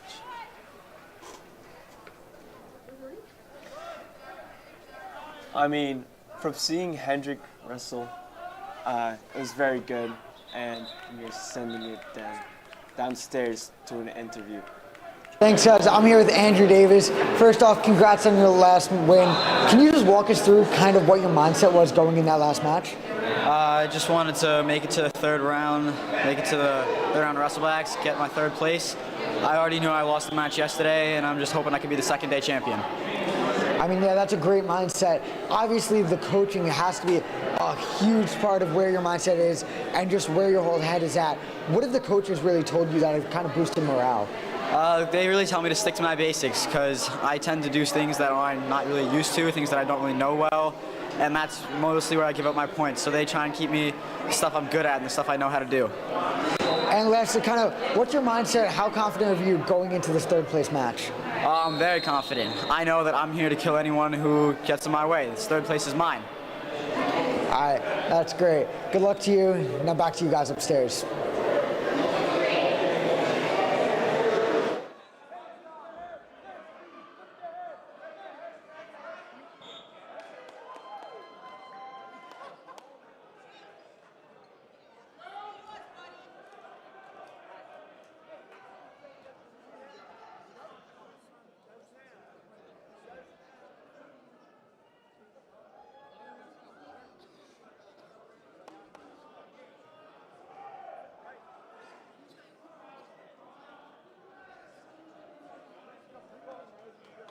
Jackson McCormick, Port Washington. James Kiko, Calhoun.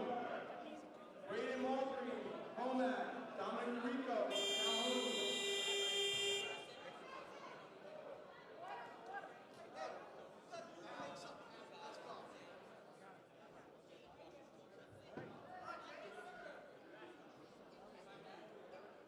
Very intense match. Yep. Beth Page going for the bottom. They chose. So the Cougars are going to be on top. It's been very good so far, though, Chivo. I agree. And it looks like Beth Page goes straight down to the floor. It looks like he's struggling to get up here. Yep. Now he's trying his best to escape from his grasp here. Yep. Now he's standing up, but he's just going to pull back. And looks like almost on the back. Looks like Beth Page is going on the Cougars. He's trying to put that half. He's trying to sink it in, get over. He's trying to get the pin. Beth Page is really working on it. They're almost out of bounds here, and it looks like they're going to be out of bounds. Yep. Looks like they're going back to the referee's position. Yeah. Now they're in the referee's position. Beth Page on top. The Cougars on the bottom. He's going into referee's position. Maybe he goes for the Indiana Dirt Rider. Looks like he's just trying to chop him down. Chop and block. Sitting out of it here. Yep. Now he's going to try and sit out. Trying to escape here. Trying to turn in, but no. Oh, he gets it. Looks like he's going to get an escape, maybe even a reversal if he can move over the back. Looks like he's just going for the escape, though, and he gets it. He gets his point for the escape. Now they're getting close to that out of bounds again. You know, they're just pushing each other back and forth. Yep, they're back towards the out of bounds. Another rough matchup here. Yep, you know. Looks like now we're going to toss downstairs to Jake Maddow with the interview. Thanks, guys. I have a very special interview today. We're here with the 8th grader wrestling up a division in high school, wrestling for Kennedy.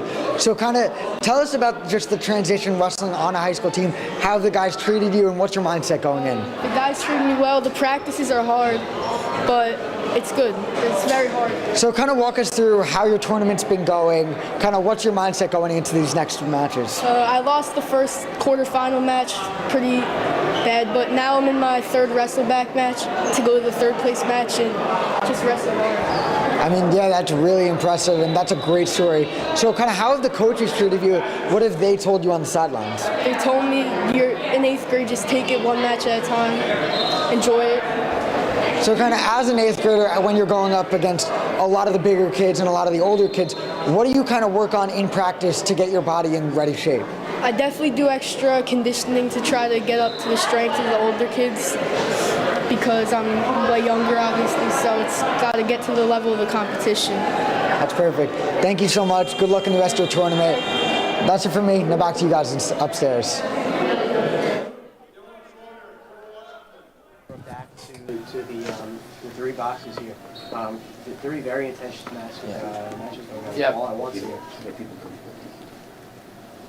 So we have Danny Malloy here on that one. Looks like Eric Rivera. He ended up just getting pinned, though, by the Southside wrestler. Looks like it'll be a Mepham Southside here. Yep, Eric Rivera got pinned, though, sadly. But it's all right, you know. It's a great job by the Southside wrestler. Rotating back to mat 3. Now we're back in this Beth Page versus Cougars matchup, and this was a great matchup before. As you see, 3-3 in overtime. So next person to score is going to get the win here. And you know, oh, looks like they just got banged into a wall there. But this is just so intense, you know, in overtime. And now we're over towards mat 1 where nothing's really going on. We're back towards mat 3. They're in this neutral position. Next person to get a point gets to win. So this is just amazing to see. It's really going either way here. Yeah, this is just going to be. And it looks like they're resetting here.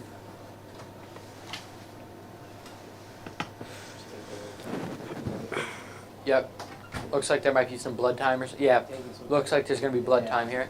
I see the Cougars grabbing water in this blood time, you know, just getting their chance to regroup, and you know, next takedown wins is just.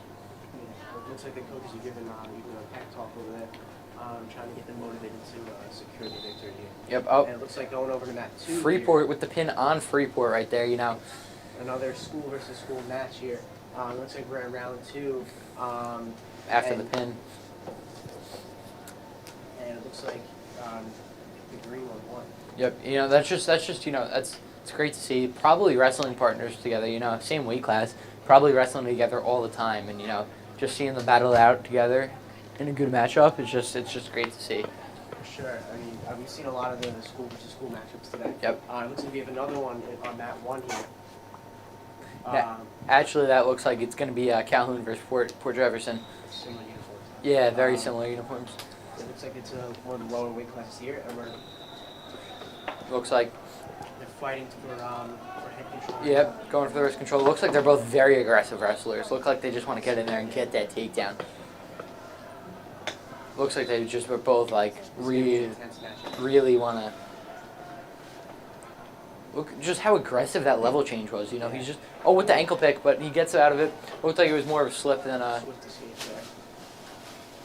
But you just see how hard both of them are wrestling. You know, got to be a great matchup. I'm really excited to watch how this one plays out. Level change, and he goes for the double leg. It looks like he might get it, and he's walking around, and he gets the takedown, the double leg takedown. Now he's just got to try and not let him get out, as the escape would be 1 point. Yeah, it looks like he's keeping him down. He's trying to get that escape, and it looks like they're going to be going out of bounds. Great. Extremely intense matchup there. Great, just, sequence there. Now we're back to that 3 box. You see some great matchups. You see that Bethpage versus Cougars is still going on. Now you look at that one back into that referee's position. Calhoun starting on top. Yep. He's struggling to keep the Vikings down. Yep, and looks like they're going to go back to that referee's position. And you see down low on that mat 3 that you see the Bethpage versus Cougars matchup is still going on. It's been going on for a while. It's been pretty intense. Just been very intense. Yeah, it's been a very extremely close matchup. It looks like they're both gassed, but they're both trying. Cougars coach just having a conversation with the ref over there, asking him a couple questions.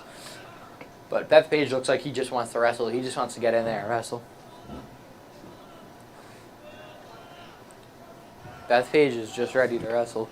And you see the Cougars want to wrestle too. He's excited. Now we're back over to this Calhoun versus Port Jefferson match. And it looks like it changed. Port Jefferson's on top now. So there must have been some sort of takedown or reversal for Port Jefferson over here. He's keeping Calhoun down. He's doing a really effective job. Yeah, it looks like nobody's getting up over here. Looks like that Calhoun is just he's not letting that happen. He's fighting to sit down on his stomach. Oh yeah. I don't know how Calhoun's gonna get up here. It's just so. He's using his hips to thrust out, and it looks like he almost got the escape. Yeah, Reaping down by. Yep. Port Jefferson's just all over him. Oh, and now he's trying to get that half, and you just see how aggressive these two guys are. The way he threw that half in there just looked like he wanted the pin. They both want it really bad. And now see, just aggressive again with that half. And now we're back over here. Looks like Bethpage and the Cougars are starting back up again. Oh, now we're back over to Calhoun versus Port Jefferson.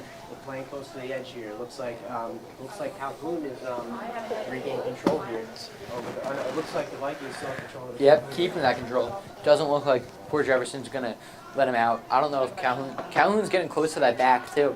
Back points could be a factor in this match. But I don't know. It's just they're not giving in. Port Jefferson's just not giving in on Calhoun. It's just it's crazy how close this match is. And they're very close to the edge. It looks like they're slowly inching towards it now. Yeah, it looks like they're. Yeah, they're getting close. I think these guys just both want to stay in the ring and keep wrestling. I don't think resetting is. And it looks like they are going to end up resetting though. It looks like they're both aggressive for this pin though. Yeah. I don't think resetting is what they wanted to do. I think they wanted to keep wrestling, but. It looks like they're starting back in the referee position. Yep, Calhoun's going to be on top now. Yeah, let's see. The ref calls a collapse. So Port Jefferson has a free move to get out. Ref called the collapse, and now they start. Port Jefferson's going to get a point because of that collapse. Basically, since Calhoun was on top, they cannot have both hands connected at the same time. That's what a clasp is, as the ref's explaining right now. So Port Jefferson had a free move there to get out and get 2 points, but they only got 1 because they didn't get out. So that's basically what a clasp is and how that works. Now, Port Jefferson's going to try and get out again. And the clock was not started, so they're gonna restart that. That's what the ref was signaling to. Looks like the Port Jefferson wrestler is really trying to... Yeah, he's excited. Yeah, he's Look, he just shot out of a cannon. Yeah. Calhoun's really trying his best. He's all over him. Yep. Looks like they're flipping all over the place. Yeah, Port Jefferson wrestler was shot out of a cannon when the ref told them they can go. Very close to the edge, though. Yeah, they're right there. To keep him in the zone. Yep. And you see Calhoun's on top, but he's got to get some back points because the way this is going, Port Jefferson was on top of him for a very long time. Now Port Jefferson's going to try and sit out and turn in, and it looks like he almost got it. But this Calhoun wrestler is very good at circling towards. And they're back out of bounds. He's going for the escape there. It looks like yep. They teetered out of bounds. Yeah. This is very very close. As we have Dylan Saunders from Port Washington and Gregory Cathers from Calhoun. And once again, this is the 160 weight class here. Yes, and we got 2-1 for the Calhoun wrestler here, as they're in neutral. You know, this is very close. You know, 2-1. That's been the story. They have not been letting each other do anything here. And as you see, that scoreboard popped back up, so you can see it. And once again, like so many other matches before today, this could really go either way. Yeah, just low scoring too, and it looks like Port Jefferson. Oh, saved by the out of bounds Calhoun right there. Port Washington. Sorry for that. Was about to get 2 points, and they were able to get out of bounds right before it. So Calhoun got a little bit lucky there, but you know, skill too to make sure knowing your surroundings. You know, good awareness there from the Calhoun wrestler to know I'm about to get taken down, but out of bounds is right there. So that's great awareness from him. Yep, you know, throwing a few level changes, just pushing each other. Like, look how hard they're pushing each other, and they go out of bounds again. They've gone out of bounds so many times in this match, as it's 2-2 after that escape we saw before. Yeah, So, Dylan really drove shit out of bounds. It looks like they're starting up right away. No time in between. They're eager to get this Yeah. to get this pin here. yeah, they're just both they're fighting hard. Yeah. Ref saying nothing yet, no points, but they're getting there. If Port Washington can get that circle around, he's gonna get 2 points, and that's the round. Oh, looks like it's gonna be 1 point for Calhoun because of an illegal move by Port Washington. So that puts Calhoun up 3-2 in the second period. Yeah, this has been great. One of the most exciting matches I've seen today. I just can't wait till the finals later. Yeah, two extremely enthusiastic wrestlers here. One of the highest, some of the most energy I've seen all day. I mean, both of them just every time something happens, they're ready. Like you said, they're flying out of a cannonball. Yeah, it looks like. They're ready to go. Second that ref blows the whistle, it's just ready. Look at him. Look at he's already shooting. Already took that shot. Calhoun's ready on the floor. Yep. And it seems like that's where he likes to be. Like he likes to be in that front headlock position, which most wrestlers wouldn't tell you, but it seems like he likes that position, as he's very good at just keeping the other wrestler in front of him. And he has wrist control right now, and he's able to get out of the front headlock position. So now he's gonna. I think he's gonna take another shot here in a second. I think he's gonna take the shot before Port Washington. Little level change from Port Washington right there, but oh, and actually I was wrong. Port Washington takes the shot. Calhoun's trying to get that leg, trying to get a takedown, and it is a takedown for Port Washington. 2 points away. 2 points. Feeling very close to the edge. Now it's that's it. That was overtime. That is the match. So that's an overtime win for Port Washington. That was a great match, Chifo. Yeah, I couldn't agree more. It really could have gone either way there. And they finished off in overtime. Yep. Extremely enthusiastic, two very motivated wrestlers there. Yeah, that was a great match. One of my favorites that I've seen today. And now we're going to toss it over to Mat 3. All right. Well, coming up on Mat 3, I'm guessing. Yeah, we have Mineola and Bellport. I think ref is in front of the camera. No, Roosevelt. Mineola is on top, trying with the wrist, looking for a bar arm, but letting Roosevelt out, and it is in neutral position. Mineola trying to set up a shot by circling and collar tying, maybe even a headlock, but gets Roosevelt down with the trip, and Roosevelt needs to play correctly to prevent that pin. I'm pretty sure ref called potentially dangerous on Mineola. No. End of the period. Mineola takes bottom. 5-3 right now. Beth Page. Alright, well, good luck. Roosevelt taking on top. It looks like Mineola exploded out. But now, oh, Roosevelt still on top, not letting Mineola get out. Oh, but Mineola goes around, and this looks like a very close match. Mineola currently on top. Oh, trying to pin him, but Roosevelt is bridging up. Roosevelt's fighting for his life right now to not get pinned. Mignola trying to outsmart Roosevelt by getting the head. Seems like it didn't work, but he does get the most amount of back points available to him. Trying maybe a butcher here, you know, getting his hand under. Or maybe trying to work a 2-on-1 with the wrist. Roosevelt's trying to build himself up while Mignola is still on top, not letting him get out. Yeah, what Mignola's trying to do is just play time, play defense, and trying to control the match, and he's doing a very good job with it.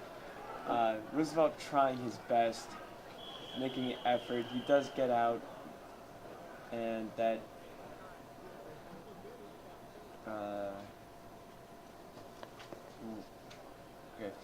ref does call it. I don't know what he called it for, but it is in neutral position from what it looks like right now. Nope, Roosevelt takes bottom, and Mignola takes top. This is the right position. Roosevelt's going to have to explode out if he wants to get that escape point. And it looks like he does not explode out. And Mignola is just on top right now, trying his hardest to break him down. Mignola with good like mini corrections, like with his weight and preventing like flipping over, and yeah, good weight distribution. Mignola just trying to break him down. Roosevelt just playing defense and not really trying to score, but Mignola laces the leg,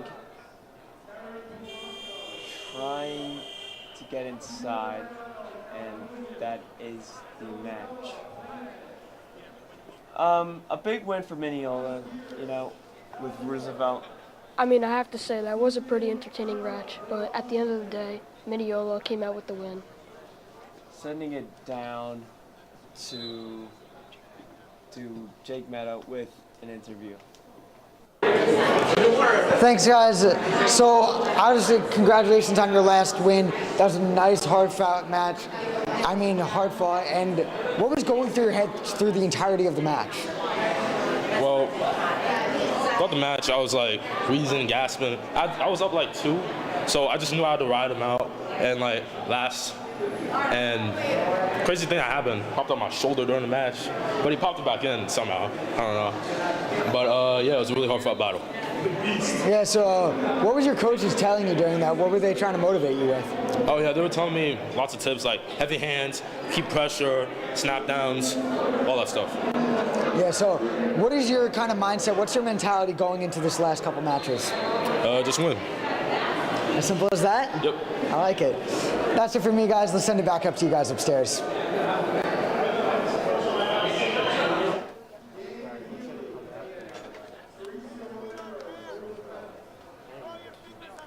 actually Clark versus Kennedy over here, but it's going to be an intense matchup over here. You see Kennedy's on top, and Clark is on the bottom right now in the heavyweight division. Looks like the round ended. Flips the piece of paper. Kennedy he defers, and Clark is going to choose. Let's see what Clark is going to choose. Yeah, as you see, Clark chooses bottom, and Ian is on top. And Ian is up 2-0, so smart decision by Anthony from Clark to go on bottom, as it's very easy to get an escape point or even 2 points for a reversal. So thinking smart over here, just trying to get points as quick as possible. As you see, he stands up, and he's very close to getting that escape, and it looks like he's going to get an escape. So see, that's 1 point already.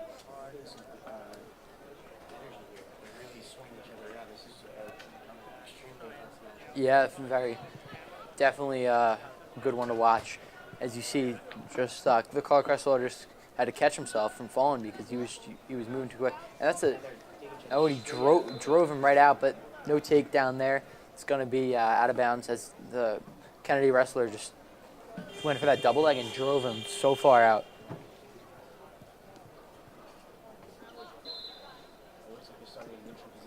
Yep. Trying to help for that wrist control. And yeah, definitely trying to get that head control. And here they go. They're really, he's trying to get that, see, he goes for that double leg again and very close out of bounds, but he gets the 2 points first. So yeah, he secured the takedown before going out of bounds that time. And now it looks like they are out of bounds. So they're going to go back to that referee's position. Kennedy will be on top. Clark will be on the bottom.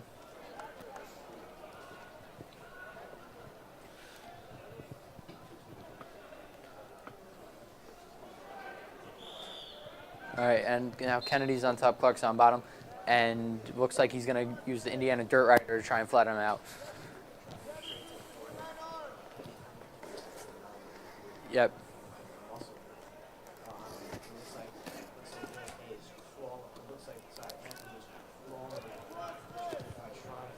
Yeah, he tried to use the sit-out turn in there, but the Kennedy wrestler just stuffed that very quickly. Nothing going on for Anthony right now, as the Kennedy wrestler is just staying on top of him, not letting him go anywhere, as he had flattened him out before.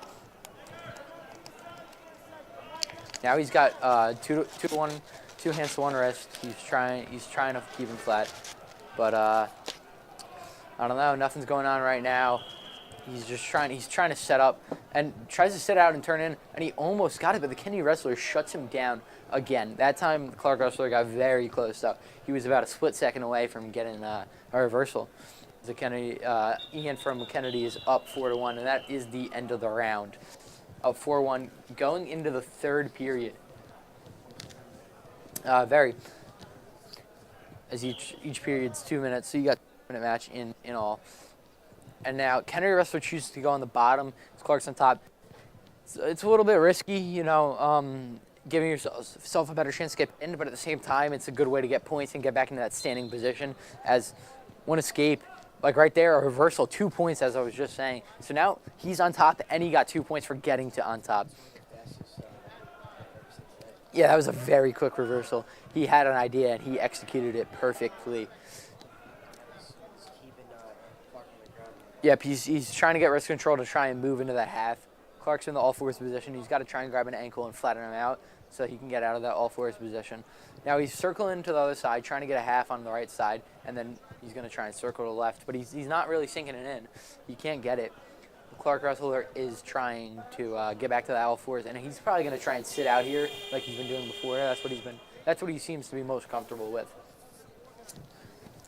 Now, Kennedy wrestler is really trying to get that half, but the Clark wrestler just, he's not letting it happen. So it's getting very close. I think the Kennedy wrestler is going to have to try another move, or he's going to get a stalling call, as he's been laying on top of him for the whole period. Looks like he's going to, I think the Clark wrestler's just got to get back up. But if the Clark wrestler were to go on all fours, I think the Kennedy wrestler can get him into a cradle from the all fours position. So either way, I think the Clark wrestler is going to have a tough time winning this. He's got 40 seconds. He's got 40 seconds. He's down 5 points. He's got to get a reversal and get back points right away. I mean, it's obviously easier said than done, but it doesn't seem like he's even moving. Oh, there he is. But Kennedy wrestler goes to the front. The Clark wrestler is gonna get a point, but he's gonna get 2 for that, and he might get those back points that we were just talking about. He's getting them. He's getting those back points like we were just talking about. This is one of the craziest things I've seen. He might end up tying this up with 5 points in the last 10 seconds. This could be, and that match, I think that's gonna be tied. That's gonna be tied up. We had just said, and he did exactly what we said he had to do. That was one of the most exciting moments I've seen today. Just trying to go for that. You see how much heart this wrestler from Clark has. You know, not saying the Kennedy wrestler doesn't have heart, but that was crazy. Yeah, now they're in overtime, and next point wins, and the Kennedy wrestler goes for that double leg he's been striving for. But the Clark wrestler has so much momentum, and he's gonna win. He's gonna get the. Oh, it's not overtime, I guess. I guess it wasn't first to score wins, but he's got him on the back now, and this could be a pin. He's one shoulder blade away from getting a pin, and he gets the pin. That is one of the most insane things I've ever seen.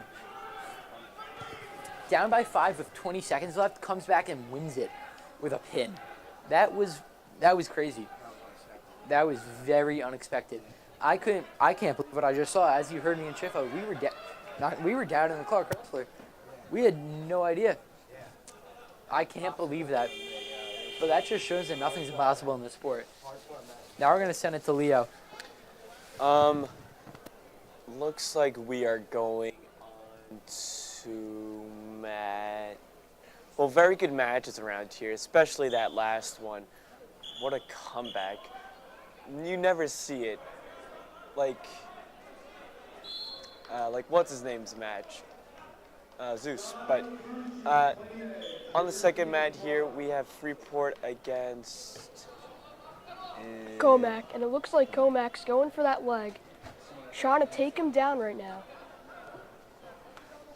Yeah, back into neutral position after that single leg. As the wrestlers leave the frame, there's 40 seconds left. What I can imagine right now is maybe shot, sprawl. All right, yep. As I expected, a shot happened, and you could see that sprawl as you get up. The single leg. Getting that leg up high is really what matters, and just trying to get that wrestler off his balance so you could get that 2 points, like what Freeport just did. Very good on all mats right now, as they call out of bounds. Back into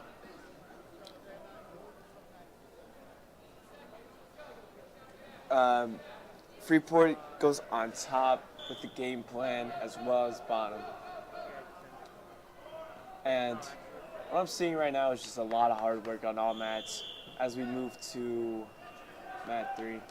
And it looks like Calhoun against Northport. And ref calls potential, I don't even know what he called, but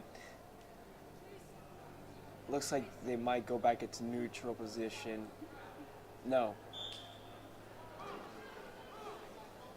He goes down, Calhoun gets top. Both wrestlers have a plan to either score or get out. And hopefully one can explode. And it looks like Calhoun is not going to let Fort Washington explode out of there. And it looks like he's trying to stay behind. But it turns into a reversal. Nope. Almost there, but Calhoun rolled him over with the mobility. He does have a 2-on-1. This could turn into back points if he knows what he's doing. Fort Washington is building himself up, gets taken back down. He gets rid of the 2-on-1, but he is in a wizard right now. And he gets slammed to the mat. It looks like he's going for a pin, Calhoun. Getting back points. This could turn into a pin if he knows what he's doing and plays his cards right. And it looks like it's a pin. Calhoun pinned Fort Washington for the win. Very quick match. Second period. Very good on both ends. I'd say it was a pretty balanced match. Looking at other mats now. Yeah, hard work just in the gym, just wrestling. There's a lot of talented wrestlers all over the gym. As we're in the, I'd say in the middle of the weight class. And it goes back to Freeport and Comac. Comac. Freeport on top, Comac on bottom. And it's looking like Freeport's just not letting him get up. Has a very strong piece on him. Comac's trying to build up, trying to get that half so he could throw him down. Freeport. It looks like they're resetting. Freeport is notorious for being on top, especially with this matchup with both of them. But they are going to be switching. Looks like Freeport's on bottom and Comac's on top. Freeport tried to sit. I don't know what he was going for there, but you need to have the speed to think. Oh, Comac, weight position. Comac gets flipped over by Freeport, and it looks like Freeport's trying to escape right now. But Comac has a tight leg on him. But it looks like Freeport also has a leg on him. Yeah. And this is a very intense match right now. Very balanced also. This could go either way, even though Freeport's ahead. Yeah, Freeport would just want to lay back and just play his match and not let Comac control it. Because that's really what Comac needs to do right now. He's down by 5. Hopefully we could see something like that JFK match where he could come back. But it looks like Freeport is not going to get back points, but it's just going to stay on bottom. Comac needs to build up and needs to escape, maybe even get a reversal if he... Freeport just keeps on breaking him down every time Comac tries to get up. But he flips over. Rolls him over. It has to be back points here at least. Laces, I think he has a leg laced. And we might have a reversal. Comac might get flipped over, his weight is a little higher than usual. Oh! Freeport flips himself over. This is not looking good for Freeport right now. Comac getting his back points. Oh, that other shoulder's about to hit. Freeport's fighting for his life in this match. Needs to bridge. And that's a pin. It looks like it's a pin, and Comac gets the win. These matches where they're down by a lot and it just turns into a complete underdog win, like what we just saw with Comac. Freeport not even staying. Comac wins. And going to send it over to Jake. All right, guys, we're back. We got the three screens right now as we got some great matches going on. I'm going to welcome in Lucas Pangenkar, who's new to the booth, and he's going to be with me now as the color commentator. Looks like we got a good match between Calhoun and Port Washington over on mat 1. And level changes from Carter Tannenbaum. And he's going to get the double leg takedown on Port Washington as he's going in. And that's 2 points for him. They're getting close to the out of bounds line. But he's gonna try and get over there for like a half, but looks like they're close to getting out of bounds. And the ref calls a clasp, but Port Washington has a free move, and he's gonna get a point for that, and then he's gonna get another point because of the clasp. So that's 2 points there, which would usually only be 1, but because of the illegal move, that is 2 points. Now he's going for the single leg takedown, and he's trying to work it. They're in a stalemate right now. Nobody's got anything. And he's going to give Port Washington 2 points for a takedown, and now they are out of bounds. Now they're working back towards the middle. They're going to be in referee's position, and Calhoun's going to be on the bottom. Lucas, what did you see right there? That was just a great strong defensive move by Port Washington to push him out of bounds to get those 2 points. Yeah, I completely agree. Now Calhoun's going to be starting on the bottom, and Port Washington on top. Maybe we'll see Indiana Dirt Rider from Port Washington, maybe a chopping block, but I'm expecting an Indiana Dirt Rider from Port Washington here.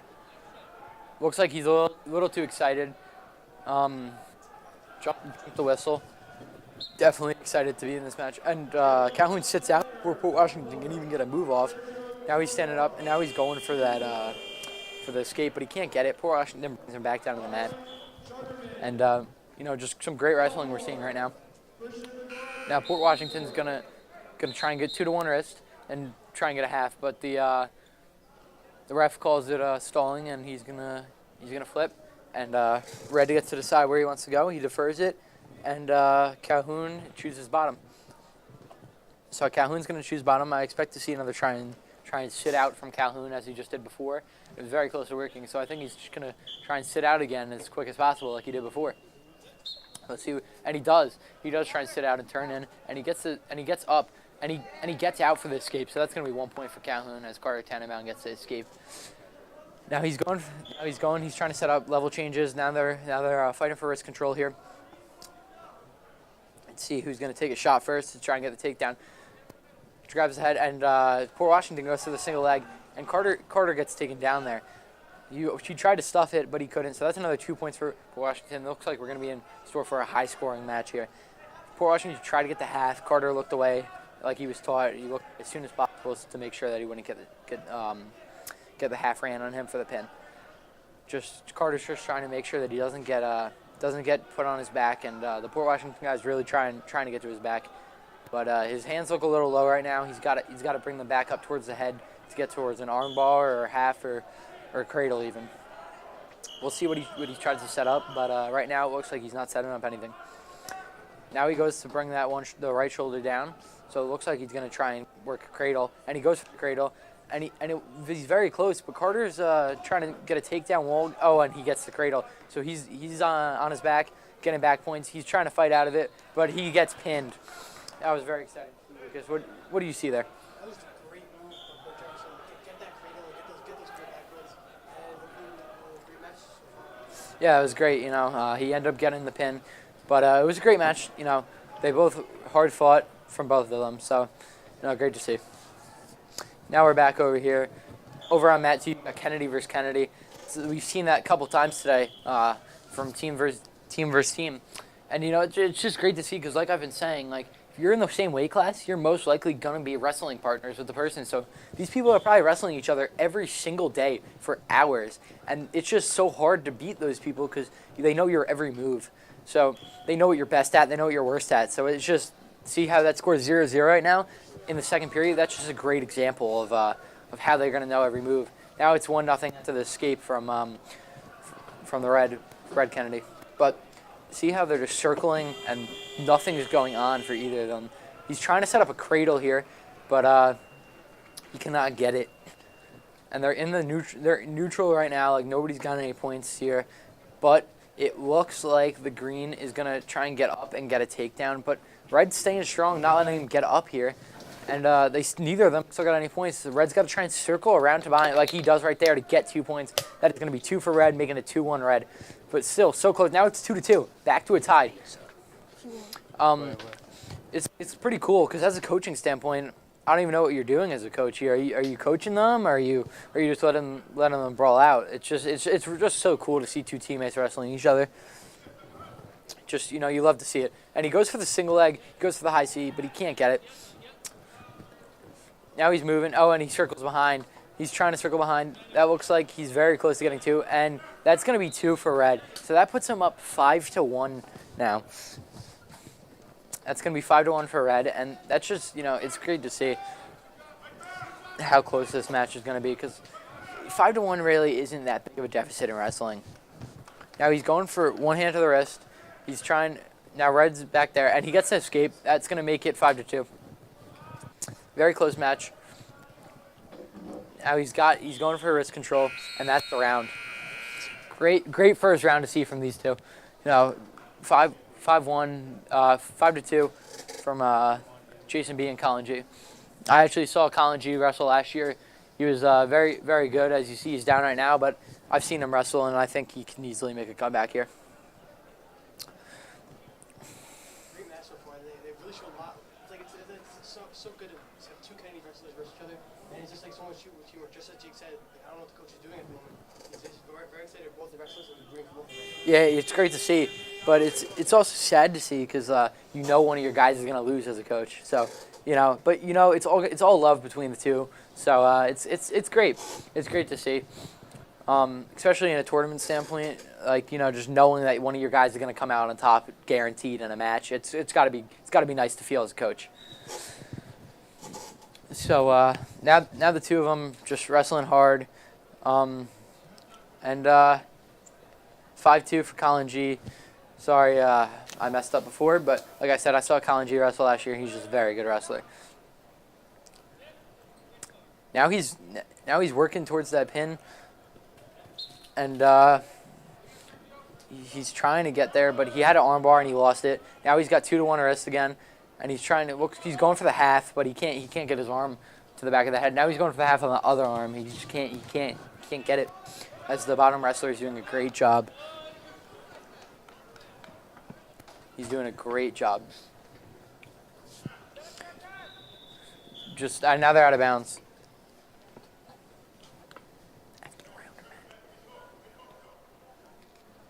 Both of them just doing a great job with 52 seconds left in this period. 52 seconds left in this period. And now we got in referee's position as Jason B is on top of Colin G. And Colin G tries to run away as fast as possible, but great chop block by Jason. Now he's got to try and get back points as he's down 5-2 in this match. So he's really got to try and work hard for some back points as he's doing right here. Colin G sits out. He's trying to turn in, but Jason's all over that. So it's just really good. Very close match. 3-point deficit is not bad to have right now. Let's see, and he's just the bottom wrestler is trying to sit out. Now he's in the front headlock position, and if he can get up and get that reversal, that makes it a 5-4 match. So this is just, and he gets the reversal, so that's gonna make it 5-4. This is a very good match, and great to see how close this match is between these two Kennedy wrestlers with a couple seconds in this match.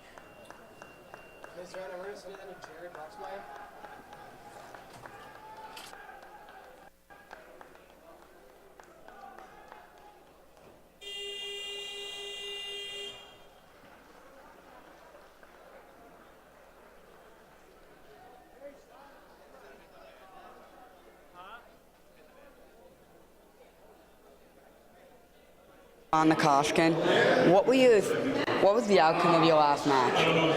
Say that again. What was the outcome of your last match? So I got a pin second period. I just put in a lot of effort into that match. I made sure I scored points, stayed on top, and I got second period pin. What were your coaches telling you throughout the match? Just be smart, hand fight good. Just don't be done with my shots. Make sure I finish on the shots. I don't stop while I'm midway through them. And really that's it. What were you thinking throughout the match and going into the match?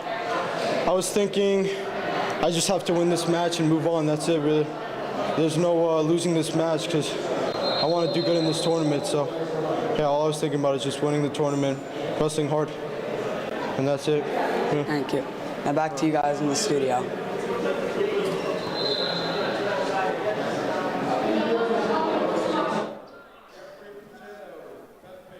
It looks like it is Plainage against Roosevelt right now, and Roosevelt's just on top, dominating, as of right now, not letting him get up.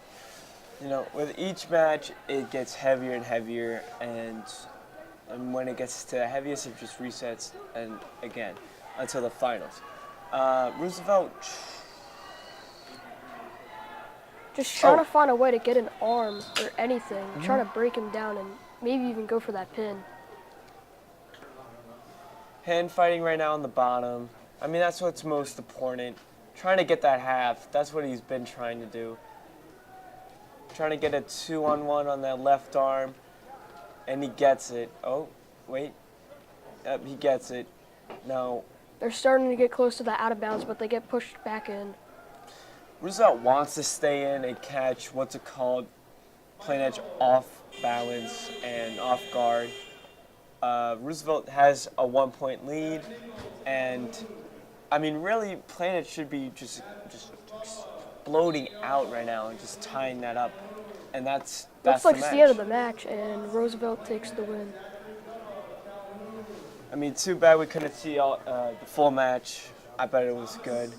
I mean, such low scores in the third period, and we have Mepham versus Beth Page. This is good. 170 weight class. I've wrestled the Mepham wrestler right now, and he's really strong. And if he catches you, I mean, you really have to have the best defense possible to save you. And it looks like they're starting off very aggressive, fighting for the head. You can see with that collar tie, trying to do a hip throw, I'm pretty sure. I mean, he obviously knows more moves than you, but I'm trying to point out what I know most. They're just having an intense hand fighting right now, trying to see who could stay in control, who could get the takedown. Very two strong wrestlers here. Just fighting it out, honestly. Very competitive also. As we get another angle, you could see like how aggressive they could get. And honestly, I think he's looking for a shot right now. I think he's setting it up. Yep, there it is. And Mepham makes the shot and flips him over. That was crazy. Double. Richards looking at the time, might be low time. Trying to get that 2 points, and that's the end of the period. Very, very aggressive, to say the least. But flips the thing over, and Green gets to choose. Looking like he's going on bottom. Both wrestlers have a game plan right now. Mepham tries for the chop, tight waist. Bethpage stands up. Bethpage trying his hardest to build himself up, but he gets rolled over, and Mepham trying to get that bar arm. Flips but him he over. can't because he could get some Bethpage back points had right now. to But flips over back. Good defense. But Mepham really has him laced right now. As you can see with the legs, trying to lock in. Mepham's going for the wrist, trying to make a play here.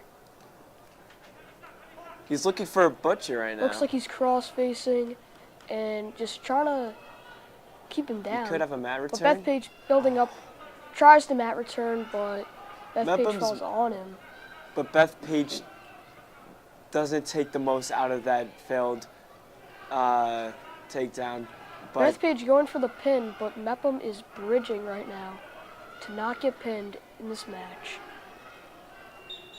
I mean, it all happened from that one mat return where, you know, he tried flipping him over. And it looks like Mepham just got pinned by Bethpage to end the match.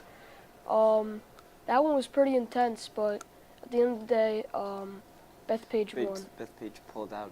Bellport. Oh, it's Bellport?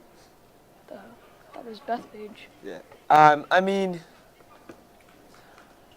have you seen, like, Mepham has been they really need to emphasize on the mat returns, because every single failed mat return has resulted in a pin or will result in a high percent of being pinned. We're back on mat 2 with Kennedy and Bellport now. As with the Kennedy guy, I think it is Bethpage, actually. Can you unblock me? Kennedy on bottom, Kennedy is on top right. Oh, looks like we're switching to mat 1. Or I can't see the teams because the ref is blocking it, but I think this is Bellport versus Mepham, and yeah. Mepham gets broken down and trying to build up to get that escape and to get that 1 point. I mean, Mepham's trying his hardest to build himself up so he doesn't get pinned. He does achieve it, but he gets broken back down. I mean, it's trial and error for wrestling. If you get broken down, you just have to get back up. It's just what you have to do. It's the end of the period. Very, very active, very fast. Looks like Bellport's going on bottom and Mepham's going on top. I mean, Geyer is known for his speed, but Oh, and it looks like he messes up, and now Bellport is on top. Bellport, yeah. Bellport did look like it was a Grammy roll. And looking on mat 2 right now, back on mat 1, he has that bar. Bellport's just really trying to drive him over and put him on his back to get the pin. And as he steps over that head, it almost seals the And deal. it looks like he's almost on his back. Geyer is fighting for his life right now in this match. Trying to get over, trying to bridge his way out. Both shoulders were not on the mat, so it does not count as a pin. Geyer looks like he is trying his hardest. All those But Bellport just will not let him go, and could end up in a pin right now. With bar arms, when you really get turned over. I mean, you could tell this hurts. His arm was getting. Yeah, and it resulted as a pin. I mean, I hate bar arms myself. It just hurts. It's a win for Bellport, and I'm sending it over back to Jake. Alright guys, we're back. Looks like we got a good matchup upcoming here. We're playing as versus Calhoun. Looks like it's going to be Devin Nichols versus Clemens, but I'm not sure yet. Couldn't tell. But it looks like it's going to be a good matchup here. Two very strong fighters. Should be a good one. As they're starting with that wrist control. Trying to just get wrist control here. Looks like they're both coming out very aggressive off the gate. Just, they both want to win so bad. Maybe a tough loss earlier today that they're angry about and they're ready to wrestle. They're both going at it.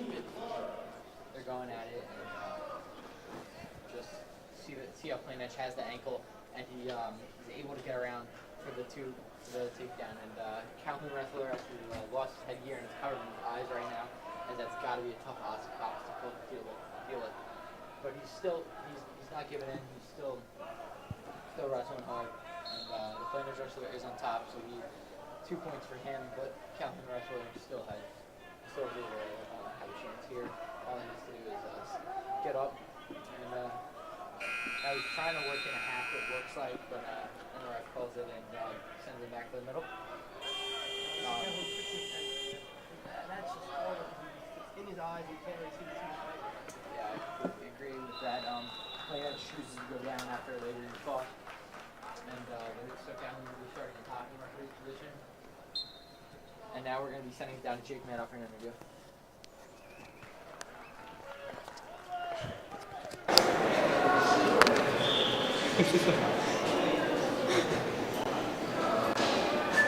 Ready and action. I'm here with Peter. Did you compete in Sprig last year? Yes, I did. What was the outcome? The first. You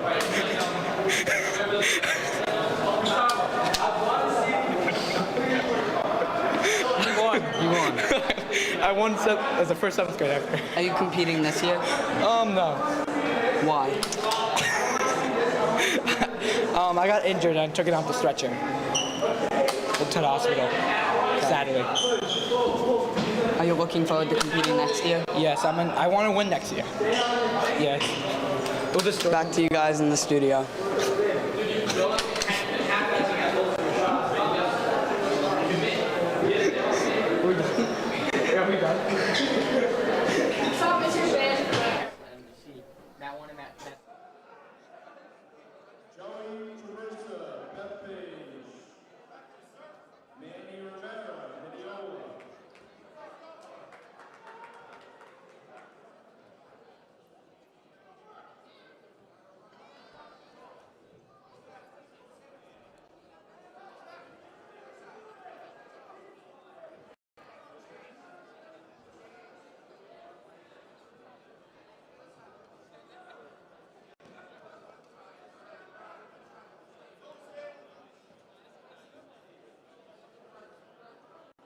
Moving around, he's got a half.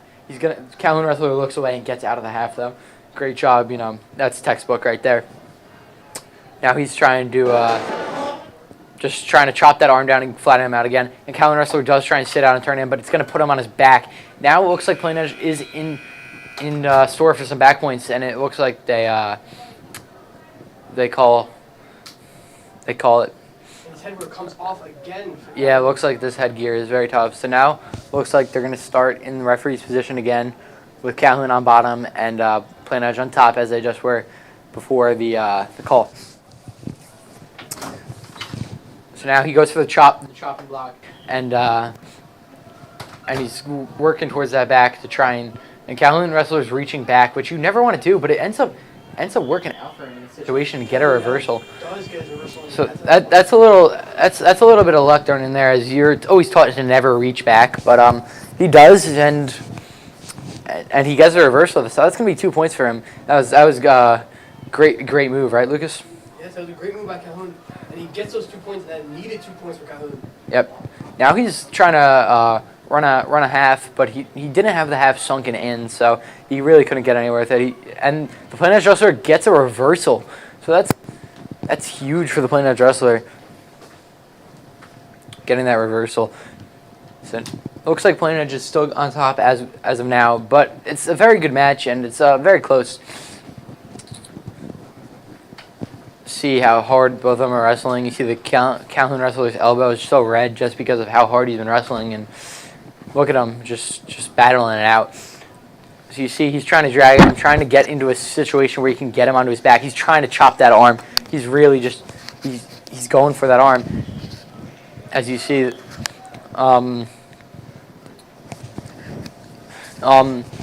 he's trying to get that arm. And yeah. So he's really trying to get that arm, and yeah. See, they're getting very close to going out of bounds right now, but That was just a great hard match. You see Calhoun is winning 9-2 right now. as you see, our scoreboard is a little off. As Plain Edge is the team that the wrestler that's off right now. The scoreboards are off. So You have his mic is on. Oh, you can't be in here.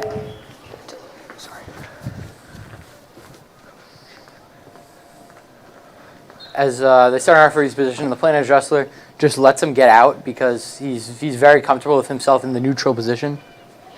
Very comfortable in the neutral position. So he let him get out, and he's going for the takedown now to try and circle around for 2 points. He's just trying to circle, and it looks like he's getting very close. And there it is, 2 more points for the Plain Edge Wrestler. And that's going to be the round. His headwear comes off again. There might be something going wrong. Oh, and that's going to be the match as Plain Edge wins by tech. Great match right there. Plain Edge with the upper hand, and we'll see what he does in his next match. Yep, that was a great match. Now I'm going to be sending it back to Liam and Matt. Yeah, I mean, again, like I said a few minutes ago, a lot of hard work going on in the gymnasium on all mats, 1, 2, and 3. Just great matches everywhere, all around. And it looks like we're on mat 3 right now. With Roosevelt and Freeport. Freeport being on top with the more heavier weight division. Cutting into the finals soon. I mean, not super soon, but you know what I'm talking about. Roosevelt trying to get out. And it looks like he does. Gets neutral. He shoots. Freeport goes for the shot. Trying to get that leg, but they get called out of bounds. And honestly, that's when most points are scored off of reshot. It's the best time to do it because your opponent, if your opponent doesn't know, it's just a free 2 points takedown. And Freeport extending his arms right now. Roosevelt takes advantage of it and gets a collar tie and a wrist. Now, he doesn't do anything with it, so Freeport snaps it down, but there's still hand fighting. And Roosevelt has a collar tie, now has a double on a wrist. Now he just has 2 wrists, back to a collar tie. Trying to figure out what their opponent is mainly looking forward to reading them. the higher weight division, it's like very rare that you see shots. So what people would do is like get under the arm and have a collar tie and just. I mean, yeah, they're just fighting for hand control right now, but Freeport shoots. I mean, Roosevelt shoots and Freeport gets around, but they go out of bounds into the coaches. Yeah, what a counter from Freeport, especially with his speed, immense speed of just turning around, and Looks like Roosevelt's going on bottom now. Roosevelt's only goal is just to get out and just go. He's gonna have to explode to get this point, but it looks like he gets broken down by Freeport. He could still get it, but he just has to build his way up. His leg is Which it looks like he is doing. He's building his way up, and he gets out. Yeah, back in neutral position where Freeport would have reshot. Roosevelt takes the shot. They're going out of front. Oh, looks like we're going to. Oh, now we're at Met 2. Now we're at Met 3 again. And looks like they went out of bounds, and now they're in neutral position. Roosevelt is down by 2. Freeport has been taking the most shots, gets that leg, cuts to a double, and he got the takedown. Ref calls it potentially being dangerous, I guess. Or, yeah, that's what it looks like. They're going from neutral position. I'm not sure if those 2 points from that takedown really counted, but Freeport is probably looking for the shot. He has more shots taken on Roosevelt than Roosevelt has taken on Freeport. Trying to work a shot in. I mean, both of those legs are exposed. It's really looks like up to. They got pushed into the wall out of bounds, and now they are resetting. I mean, it's really up to who really wants it. And Freeport is taking advantage of taking the most shots because he took that fake. Now they're trying to work for wrist control. They call out of bounds. Back from neutral. Very strong opponents here. I'm not even gonna lie, especially for this class. Trying to work collar tie in, gets it. Yeah, they're just really fighting for the wrist control right now to see who could take control of this match to get some points. Freeport trying to catch Roosevelt off guard, but he's done it enough times to where Roosevelt could just read it and just notice, what he's gonna do. And a shot took it from Roosevelt. Looks like a fake. Tries taking it. Roosevelt tries to shoot, but he gets the leg and he's driving him over, trying to get him on his back. But Freeport's fighting to not go land on his back, trying to stay on his stomach. Freeport just got 2 points. Well, Roosevelt is on top, trying to work in so he could get a half. I mean, he's been doing that the most. I think he really wants the half Nelson so he could turn him on his back. Lets him get up, but Freeport takes advantage of it, and he can get a reversal here. Does he get it? No, he gets stuck in between his legs in a very weird position right now. Yeah, both wrestlers are in the same position. Roosevelt's teammates are calling out what he should do since they're in this type of situation. I mean, Freeport and ref calls it.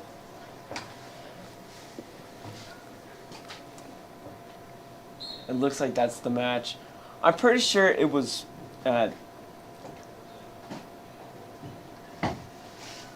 I'd say it was a good match. Freeport looks like wins. Freeport's going to take the win here. And we're looking all over the mats. See all 3. On mat 1 we have Kennedy and Fort Washington. Fort Washington, yep. And then mat 3, I think that's Plainage and another one, maybe Calhoun. Yep, Calhoun. And mat 2, we're waiting. I mean, on mat 1 over here, it's a very intense match right now. Yeah. Port Washington is just going at it right now, and Kennedy is building himself up, and he's trying to get the escape right now. Yeah, I mean, But when he you gets get taken a down. when you get a stand up and you're in that position where you're trying to peel his arm, that grip, you want to like not put too much back pressure, but put it enough to where you could just walk out, or maybe even run if you have to, since these guys are lighter. I'm pretty sure Kennedy takes bottom. Yep, and. Looking for the scoreboard right now, but Washington takes top. Kennedy tries to explode out, but Port Washington gets the ankle, and I mean, he's really just fighting for it right now. You know, trying to break him down. Port Washington will not let Kennedy get up right now. Yeah, Port Washington is really trying to, take his time since he's up by 2, and if he sees something, he's obviously going to take it, like with that half. He tried taking it, but good defense by Kennedy. Kennedy almost escapes, but he could get a reversal right here. Just need to get the legs out. I mean, man, what a good match. It just keeps on going back and forth between Kennedy and Port Washington being in control of this match. Indeed. Port Washington trying to get a cradle here, I'm thinking, from what it looks like. Now to a half. He has that tight waist, and all he needs is that neck, but he can't quite just get his grip on it. I mean, this is a very competitive match, especially for, this weight class. Looks like Kennedy gets control on top, spins around on the other side. Looking for that cradle. I love the cradle. It's one of my most used moves. But, I mean, you always love to see it. And he has it. All he has... Alright, but it looks like breaks out. Port Washington gets out of it, and now he's in a headlock position, but he's going for the legs. He's trying to spear the ankle, but it doesn't quite work out because Kennedy gets a single. And if he could just turn around, he gets that takedown.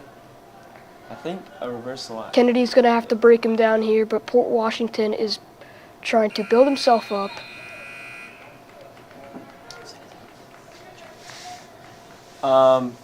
Yeah. I mean, this is a very good match. We're sending it down to Jared with an interview. With Manny Rivera, how have your matches gone so far today?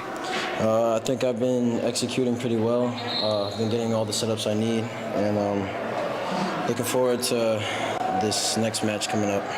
What have your coaches told you throughout your matches today? Keep it simple, go for my attacks, and do anything you can to win. What were you thinking going into today? I knew that I had to get 2 good kids out the way if I want to get the 3rd place medal. That's exactly what I plan on doing.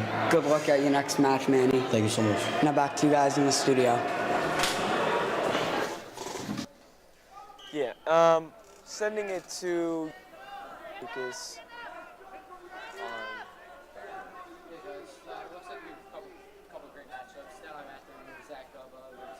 Plain Edge, and Matt 1, you have Kennedy versus Port Washington, and Matt 2, you have another Kennedy versus the Cougars.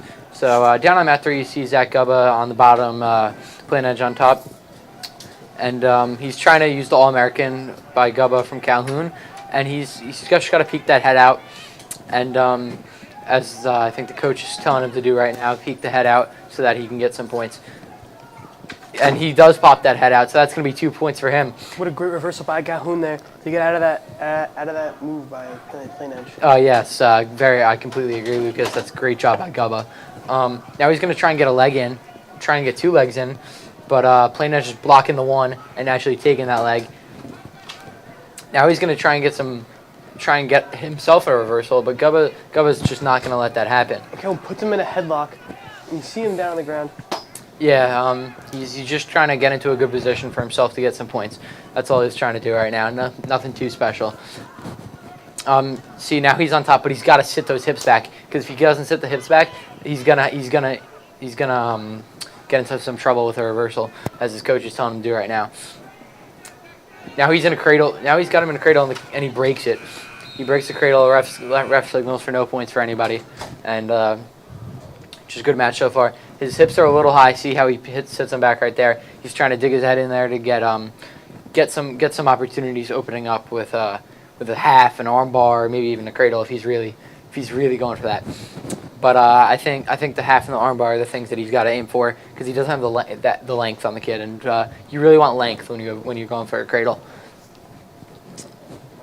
As you see, he's trying to get that arm in there, and I think he is going to try and go for a half if he can get that arm through. But it doesn't seem like he's able to get that arm through, and he tries to move to the side for a different opportunity. Maybe he'll try and put a leg in here, and it looks like he's going to actually... Oh, almost gets reversed, and now he's going back for that cradle, and he's almost got him on the back, and the ref looks like the ref. That's the match. Great match at a count and plain edge there. And yep, great job. And now we're back to where you see how Zach Gubba from Calhoun takes the win. And you're back on mat 1 now with Clark versus Calhoun, and we saw this Calhoun wrestler earlier, Gregory Catharsis, and he was just a very aggressive wrestler when he was wrestling earlier. So, sorry, that is not Gregory. That is that's Dominic DeRico, actually. We have not seen him wrestle today yet, but I've heard he's a very good wrestler. So we'll see what he can do against this Clark wrestler that we've seen a couple times. Very athletic, two bigger fighters in there, and they're just ready to get a good match. Yeah, this looks like it's probably around the 145 division, maybe 132, but looks around that weight class. As he tries to get a wrist pull to get behind the wrestler and go for a mat return, but he cannot set that up. Now they're going for the collar tie. He's going for a club underhook. The Clark wrestler looks like he's trying to do. Doesn't look like he's going to get that. Now they're both just fighting for wrist control here to try and set up a shot, level change, and just figure out what move they're going to use to try and get some points on the board. As he tries to pull that wrist through again, but he can't get it. And now the Clark wrestler does the same thing. Now it looks like the Clark wrestler is going to get 2 points. Great takedown by the Clark wrestler. Yes, that was very good. No, they were both trying to do the same move, and the Clark wrestler just executed it better.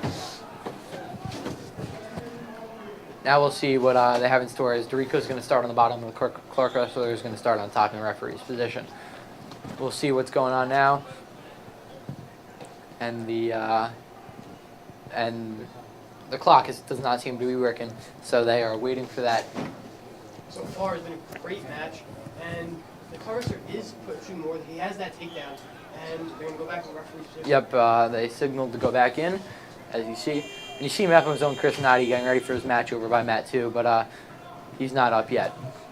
So now we're back in referee's position. DeRico's trying to get the escape here, and he's running around, and he gets mat returned before he can get that escape. I didn't see the ref signal it, but it looks like he might end up with a reversal here, and it looks like he does end up with a reversal, and he might end up pinning him now as he's on top with a half, and it looks like he might get the pin. Looking for the shoulder blade. Yeah, the ref is looking. The left shoulder blade is up right now, but DeRico's just racking up some back points, and he calls the pin right before he can get that right shoulder blade off the ground. DeRico with the pin for Calhoun, and that's another big win for Calhoun. We've seen Calhoun having a bunch of wins today. Great pin by Calhoun. Calhoun has been dominating, and they've been having a great day today. That was a great match, and it looks like Calhoun could have a chance of winning all. Sprig Gardner has. I've seen a bunch of wins from them today. Great match right there, and great to see. Now we're looking at mat 2. Now we're looking at mat 2 as Kennedy and Jared from JFK and Andrew Davis from Comac as they're wrestling. And it's 5-5 in this match in the first period. Or it looks like this match is actually going to end 8-5 for Jared E. And if I'm correct, I think Jared E got interviewed by our own Jared Broxmeyer earlier.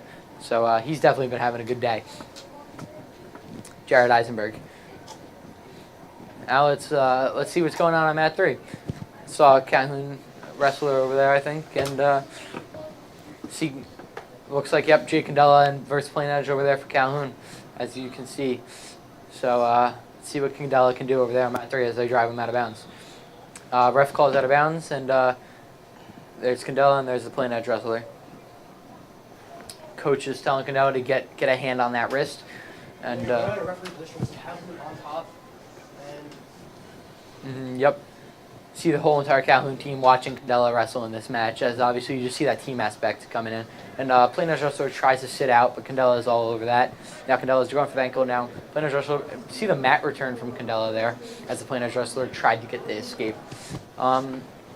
Let's see. Oh, he sit outs, turns in, and he almost gets a reversal. And it looks like he's going to get a reversal and almost gets a pin. But Candela was able to get off his back very quickly, saving himself from getting pinned. And that reversal could have been brutal. Great move by Plain Edge there with that reversal. Yeah, very good move by Plain Edge, just showing that they're going to do whatever they can to win this match.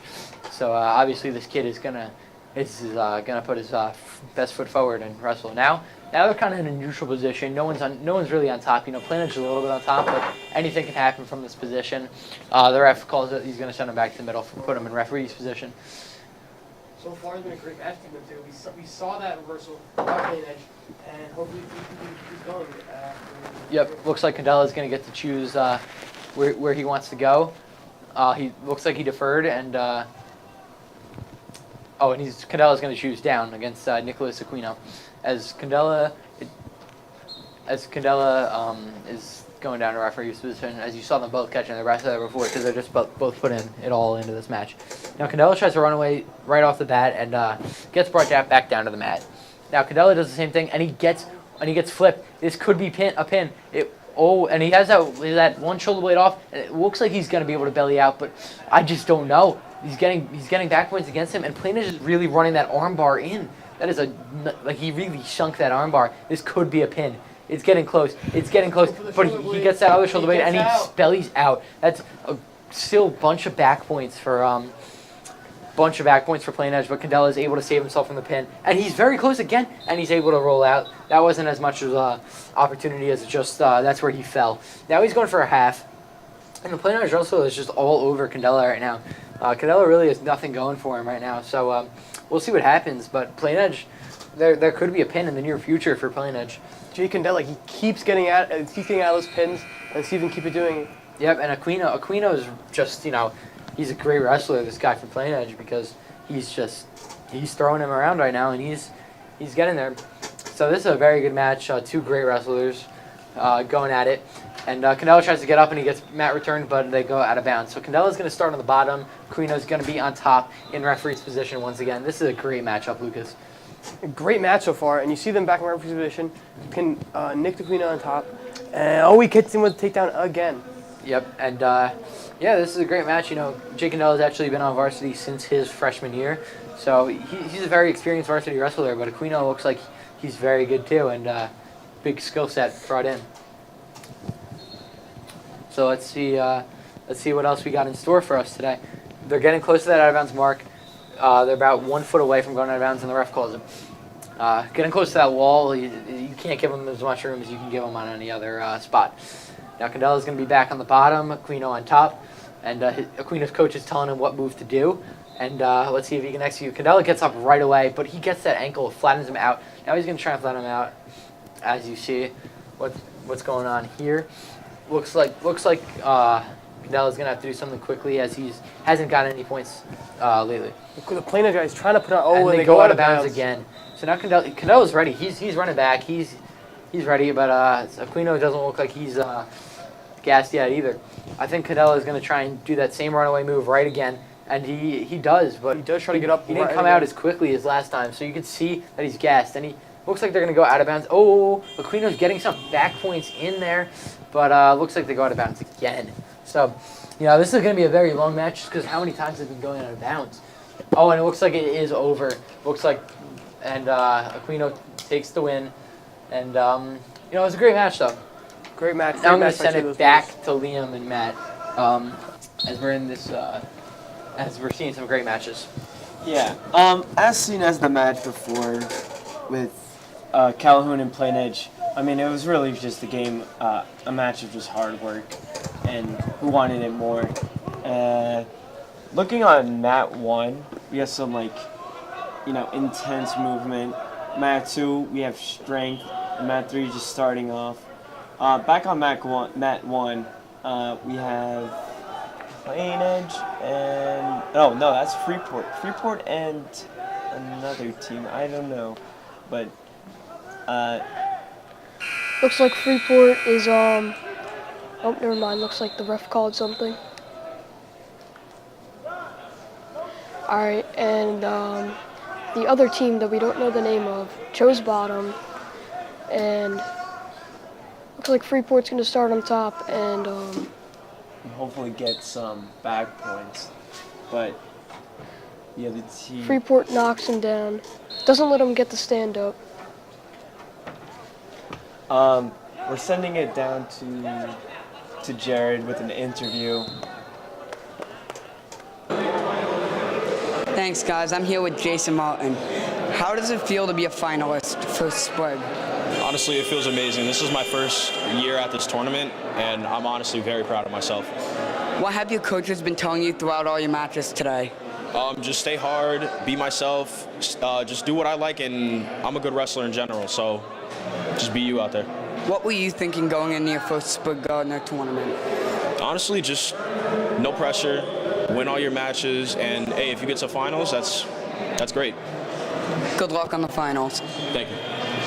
Back to you guys in the studio.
You know, and it looks like they get rolled over. Mepham, you know, just fighting it out here. And yeah. You can really watch Matsu as I'm guessing the first period just ended since he just flipped the coin. And it looks like Mepham wins it, and I think he calls bottom. It's 2-1 Roosevelt, and picking bottom is the smarter choice because it's 2-2 actually, and you know, doing something. Mepham tries to get the escape, and he does. Get it. It is now 3-2 Mepham, and Mepham just has to play. He can play a little laid back, but Roosevelt is going to be all over him because he wants to win this, and yeah. You can see the wrestlers in the back warming up. Right now they're just spinning, trying to look for opportunities, trying to, you know, hand fight, head fight, just trying to get somewhere. And it looks like Mepham tried circling into a high C and didn't really work out. Roosevelt gets a wrist, fakes a shot. Roosevelt is on focused, completely focused on him, and something like a fake isn't really gonna work. David trying to get behind him, it works. He gets his 2 points. I think it is, if I'm wrong, no, it is 5-0. 5-0 on this match, and Mepham's on top right now, but anything can happen. Roosevelt can flip him over. With about 50 seconds left of the second period, you want to try anything you can do to get that extra point and really pull out, you know, the advantage. And from the looks of it, it really looks like Mepham has pulled out. With 34 seconds left. Looks like Mepham's also trying to dig in and get the wrist right now. You know, doesn't want Roosevelt to get back up. I mean, this is just an amazing match, and it looks like Roosevelt is trying to get a sit out and go around. He gets it. It is 5-1 now with 11 seconds left. I mean, both sides are trying their hardest, and if anything, they're very equally matched, but it comes down to their mental and who really wants it more. And that's the end of the second period, going into the final period, as we hope. You can see Coach Richards in the back, talking to the refs, strategizing what Daniel Malloy should do. And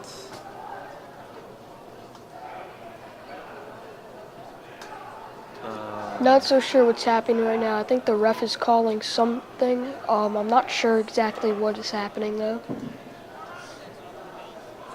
there might be like, nope, I think we got it. Roosevelt takes bottom.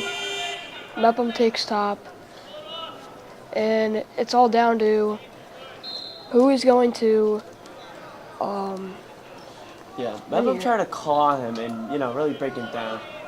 It's that, the chop, and a little bit of the Tywin's fire ankle that have been used a lot throughout the whole tournament. Roosevelt is trying his hardest to build himself up, but Mepham just won't let it happen right now. Yeah, Mepham also trying to lock a leg in there so he could really seal the deal and not let him out. As both teams are about to go out of bounds, he calls it. Good call from the ref. And it looks like Roosevelt's going back on bottom. I mean, right now it's 5-0. Roosevelt has to get this escape to get at least 1 point right now. And looks like Mepham still is not going to let that happen. Yeah, Mepham achieves what he really wanted to do in locking up. And from now, he just has to hold it. Maybe he even get some back points if he wanted to. But yeah, if Roosevelt needs to win this, he needs a quick reversal or escape and just completely read the fastest shot you've ever seen to just get back in the game and have to pin him. That's what he's trying to do now, but Mepham's really on top of him trying to escape. But we have a Looks reversal. like Mepham makes a mistake here, and this could change the whole match. It's looking like Roosevelt. Both shoulders on the ground. It looks like Mepham might be getting pinned right now. And it looks like Mepham gets pinned. Wow, that match just turned around in 2 seconds. It really shows you how in wrestling you can be on top of the world, and then in the next second, everything changes and you lose the match. Yeah. What an insane match. But, I mean, it's really just, a lack of mentality. But I'm sending it over to Jake and Lucas. Yeah, I mean, that was a crazy match between Malloy and three. We have James Kiko from Calhoun right across town, and the Clippers from Bellport. So that could be a pretty good match. Let's see. Kiko's on bottom, and Bellport's on top. Kiko's fighting to get out, as you see, and let's see what he can do on bottom over on mat 3. Looks like Bellport's trying to go for an armbar and trying to roll over, and looks like he's going for maybe a double armbar to roll over, but I don't know. I think he only has one right now. But looks like Kiko's gonna deny that armbar and try and get up now. Looks like he's gonna try and bring it to the feet, but Bellport, the wrestler from Bellport, looks like he's very good at keeping him flat and just not letting him. He's not letting him up. He's not letting him up. And he's trying to get up, trying to be persistent, but he cannot do it because that wrestler from Bellport just keeps getting him up. Now Kiko's getting up and he's trying to get that escape without going out of bounds, and he goes out of bounds. That's just so frustrating as a wrestler, getting up there, being so close to that escape, and then just going out of bounds. It's just so frustrating because you're so close from that point and getting back to the neutral, but it's just tough. And over on mat 2, we have Beth Page versus Port Washington. But back to this mat now. Kiko's almost going to get out, and Kiko's up 2-0 against RJ Bellport. So let's see what's going on. Kiko might get a reversal here, and that's what it happens. He does have his arm. RJ does not look good. Nope. And now Kiko gets the reversal to put him up 4-0. That should be. And now it looks like he's going to try and get an armbar, but Bellport is not letting that happen. But he does keep that arm behind, so there's a chance. There is a chance he sinks an armbar. Looks like he's gonna try and maybe sink in a leg. That looks like what he's trying to do. But we'll see what happens here for the rest of this match. They're kind of in a stalemate right now, and they're just one trying to get one person on their back, and one trying to get out. Yeah, I completely agree with that, Lucas.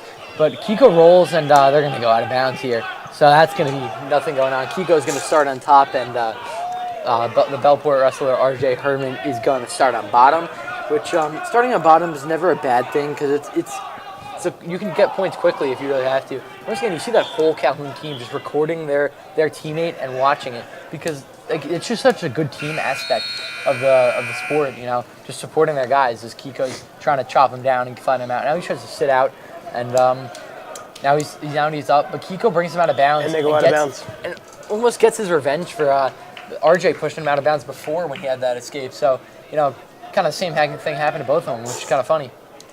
Great. It's just a great job, Herman. Now we'll see what Kiko and RJ have in store as Herman tries to sit out again, and he's really putting pressure on Kiko's shoulder right now and trying to sit out. Now send it down to Jared. I'm here with Steven from Port Washington. How'd your last match go? I mean, the last match was a little tough because I'm in the slowly climbing up, but it was a close one this one, especially because he was a really strong wrestler. He used his club to his advantage, 100%. What were your coaches telling you throughout that tough match? My coaches were telling me to shoot, be more aggressive, because they saw that he was tiring out around the third period, and I took a couple shots third period, and it was crucial because I was able to get the 2 points and be above him. Smart. What were you thinking throughout that match in your head? Throughout the match, I kept thinking I can't wrestle for 7th place. I have to go more than that, and I know that I'm better than most of the people that I'm competing with. I'm kind of bummed out that I didn't go in the championship, but I'm trying to wrestle back and try to place third. But yeah. Good luck to the rest of your matches today. Thank you. Now back to you guys in the studio.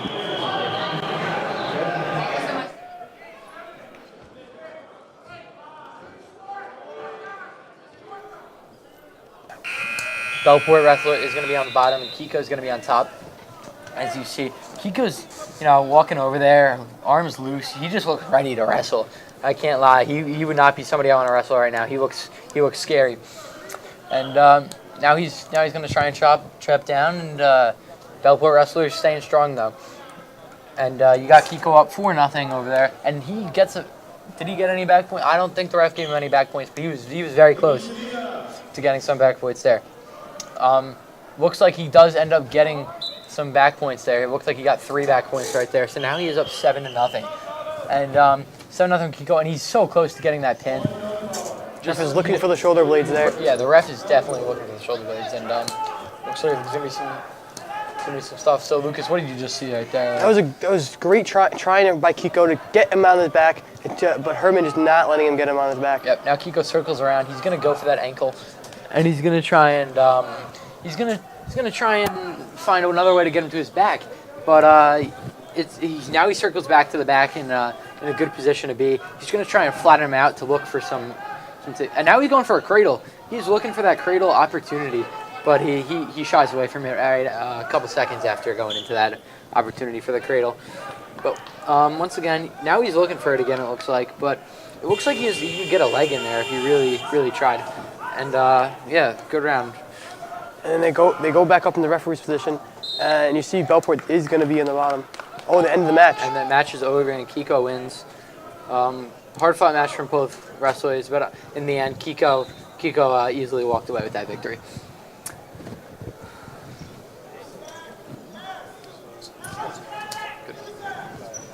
So good win from Kiko. Now we have Plain Edge versus Point Washington in this match, and ref is just wiping down the mat, getting all the sweat off there. And Lucas, what do you expect to see from these two wrestlers? They don't look on the bigger side, so it's going to be a smaller weight class. So I'm going to see a lot of athletic play, and it's probably going to be a great match out of Plain Edge and Port Jefferson. Yeah, I agree. I think there's going to be a lot of shots taken. I think it's going to be quick, fast-paced match. I don't think there's going to be much of staying on top of each other. I think people are going to be moving around the whole time, as you see right there. Level changes already, collar ties and everything. Oh, and he's going for the front headlock position. And, front headlock position is a very good place to be and he tried to do he tried to throw him. He tried to run it, but he couldn't throw him to the side enough. And, I've tried that move multiple times, and it is a good move when it works. So it's very great. So far, it's been a hard-fought match between them. And now we're over on Mat 2 with Port Washington. And I'm actually going to throw it over to Liam and Matt. Now we're getting up into this good week. Port Washington, I messed up. It's in Port Jefferson.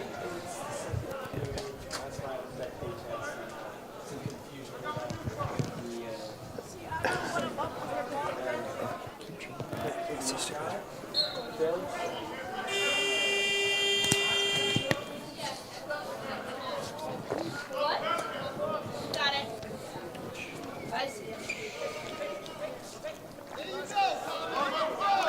Chris is going soon.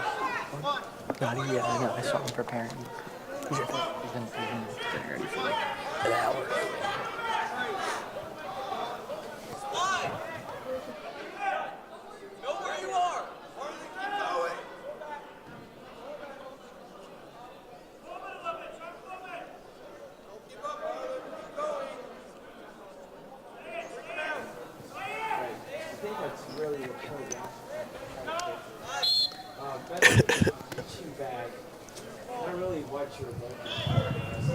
Especially on varsity.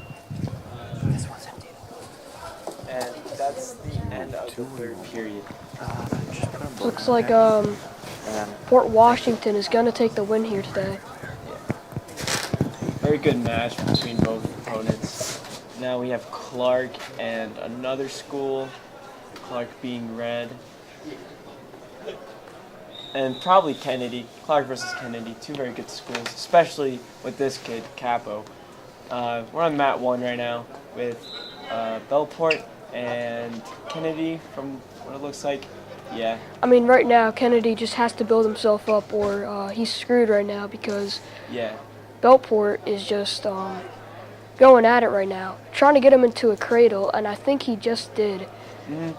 I mean, yeah, you're going to break out. You just, at that point, you need to use momentum to just roll yourself out. Yeah, Kennedy's just going to have to get out of this one. There's just strength and determination.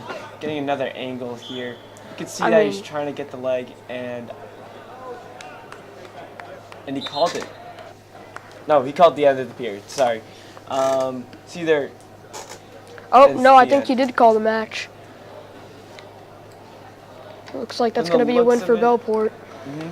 A very advanced match, as each match is going to be better and better.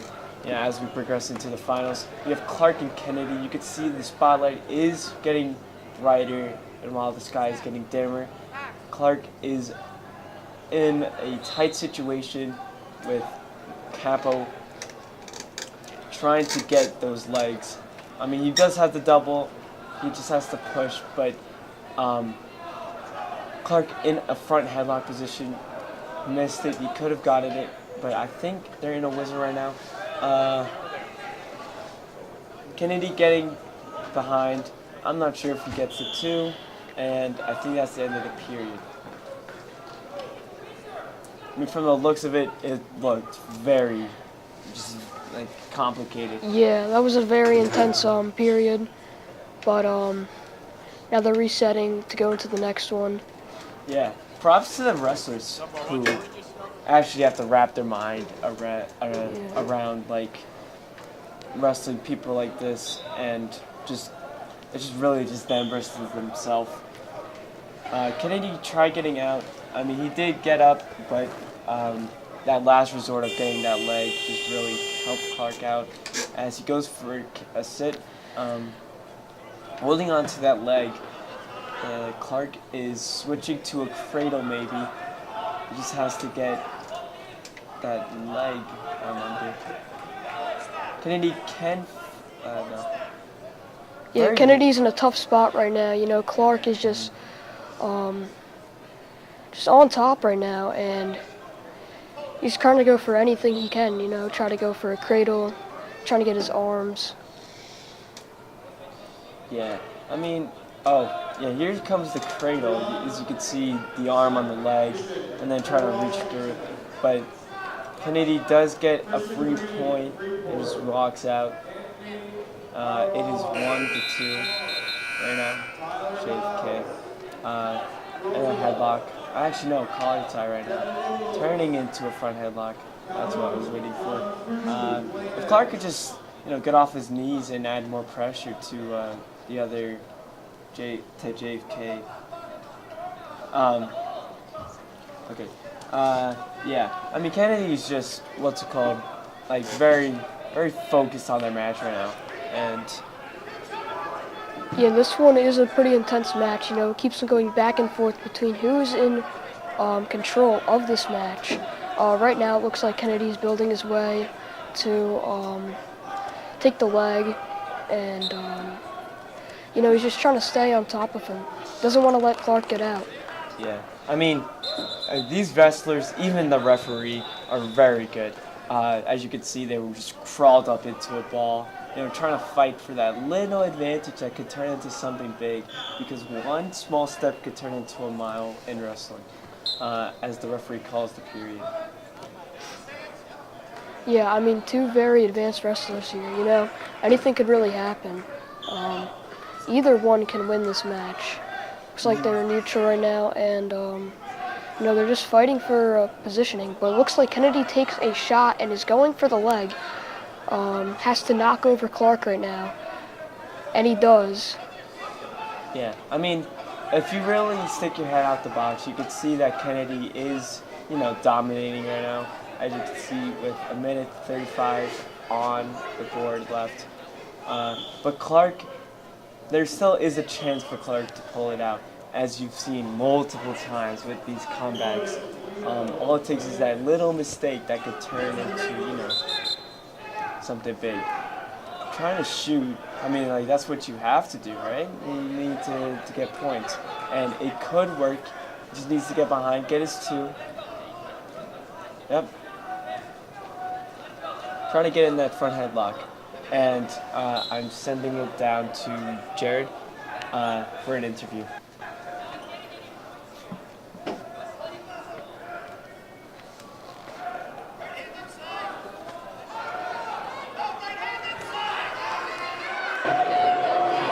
Thanks, guys. I'm here with Thomas from Bellport.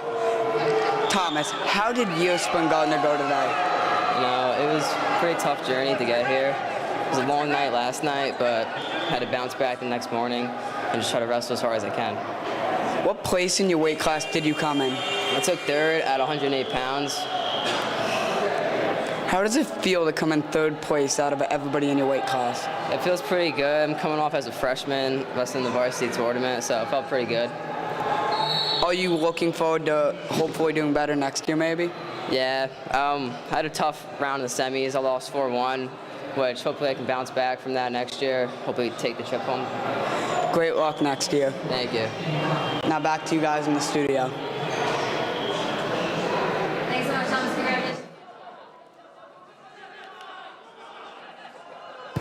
Congratulations. Hopefully Clark can pull it out. You can't really see the scoreboard right now. It's still 1-5. Yeah, both wrestlers are doing that right now. Clark is able to get back and maybe even take the lead. To stay in the lead. But it looks like that's the end of the match. And looks like Kennedy's going to take the win here.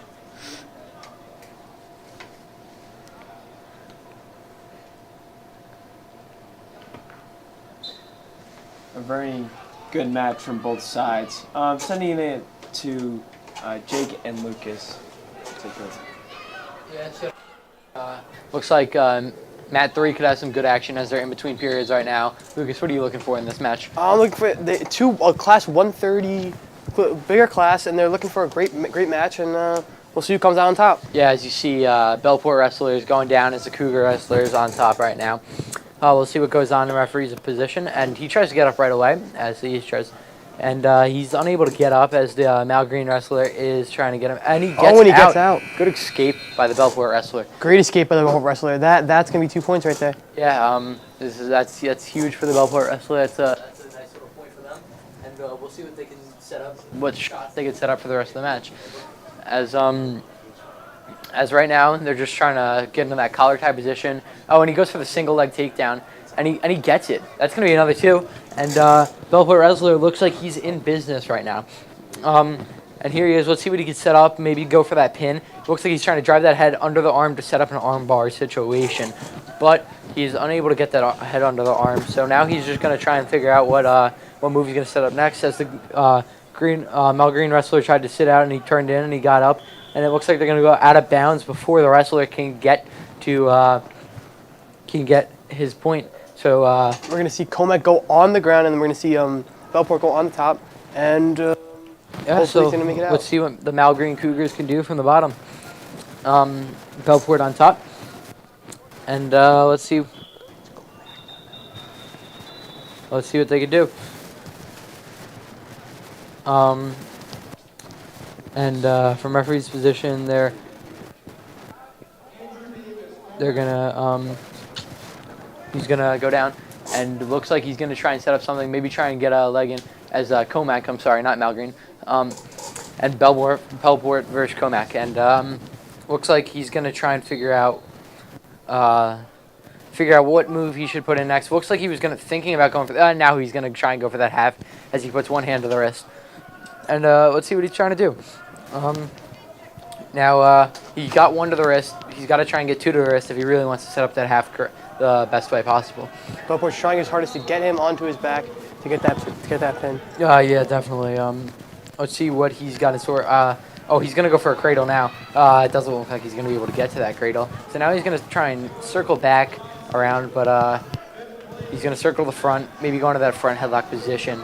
But now Comac, and now he circles back around to set up for something else. Now he's got him flat, so he can really, and that's the round.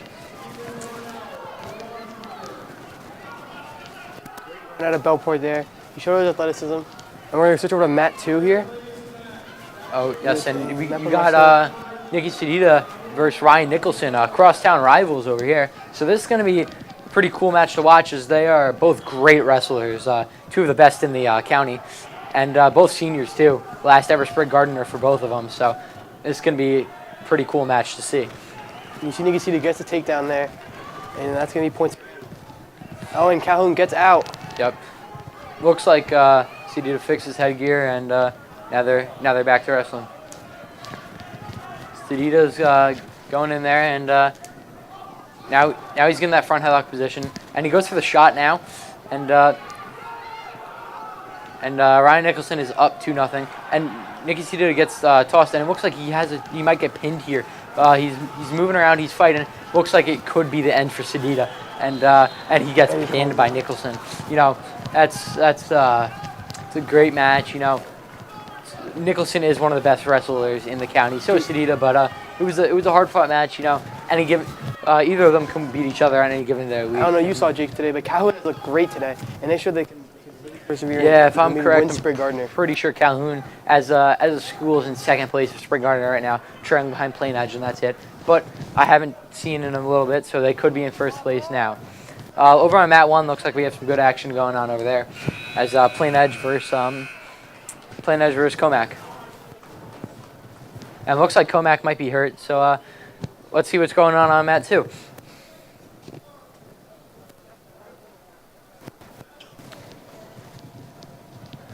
And Comac Wrestler is all right. That's going to be the match, though, as Comac Wrestler takes the win.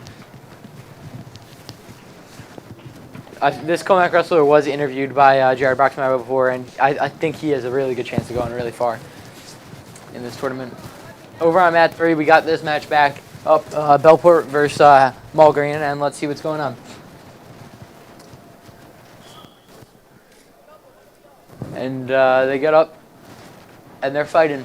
They're fighting, and Bellport Wrestler's on top, as we've seen him on top for most of the match. So there really hasn't been a change this match. Let's He's see trying to get that takedown. He's been very persistent on that takedown. He's been trying to get him down. He's trying to switch his hips and. He's really just trying to flatten him out. You see through the knee in there to the kneecap, and he's just trying to flatten him out. Ref calls back to the middle. Looks like green will be on bottom, red on top.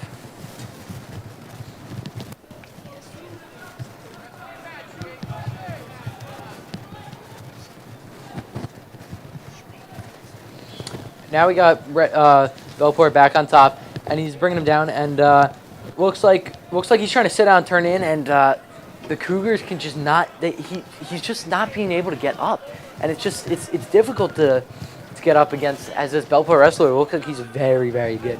So we'll see what's happening, but it's just going to be very hard to see this Cougar wrestler get up. He's been on the floor the whole time. Bellport has been on his back the whole time so far this match. Yeah, this is just it looks like the Bellport Clippers are. Looks like there could be a win in his future, but you never know. This is wrestling. As we saw in our matches earlier, there were some crazy things that went on. Now he's flattened out on the ground, but nothing really. He hasn't really set up anything. He's just been keeping him there. He hasn't really tried to go and get him on his back. I think he's just trying to keep him there, and ref calls him back to the middle. So far, it's been a that great looks like match. It's going to be the match. So I believe Bellport has won.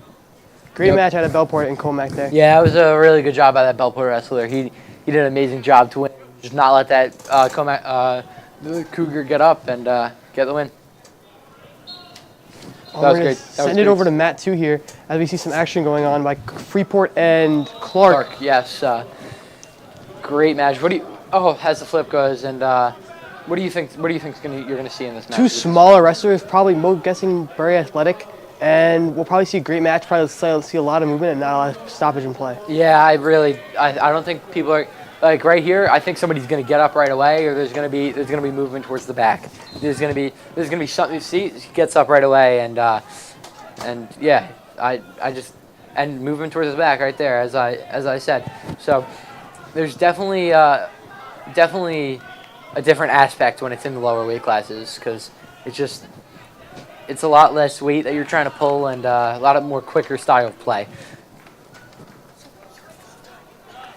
Okay, and here we go with this. He's trying to sink in an arm bar, it looks like, but it looks like he's going to try and move away from that position, go into a half. But now he's in the all-four position. The Clark wrestler gets up, and Richard King from Clark gets up on Jabari Lloyd. And we saw Jabari wrestling earlier, and he was a great wrestler. He won his match, and let's see what else he can bring to the table. And he goes for that single leg, and he gets it, but it doesn't look like he's got to pop his head out if he wants to get those points.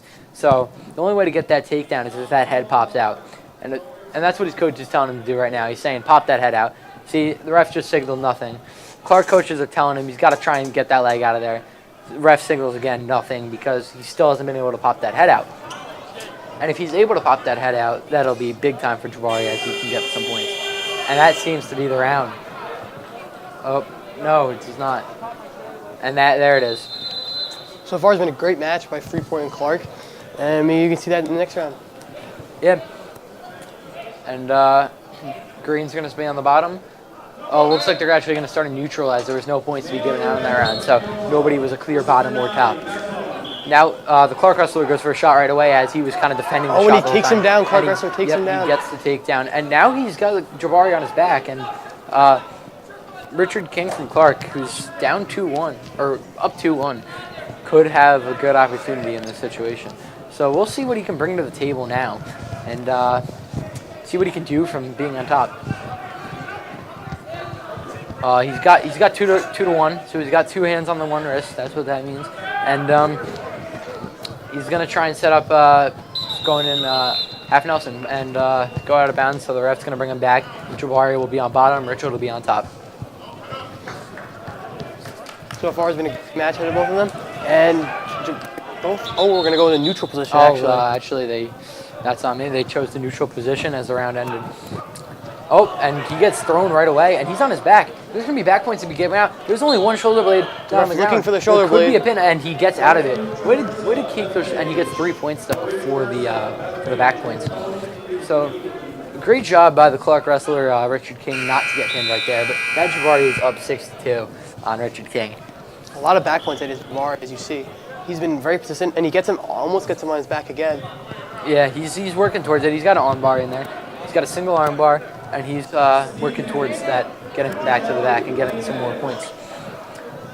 Richard King's really just got to try and get back to those all fours like he is now. Sit out and try and turn in for the stand-up or even a reversal maybe if he feels comfortable with taking a risk. The Clarkers are trying as hard as he can to get out and try to get on all fours, just as Jake said. But being down 6-2 is the time to take a risk. So he could try and get a reversal here, maybe do a little front somersault and get Jabari onto his back. We'll see.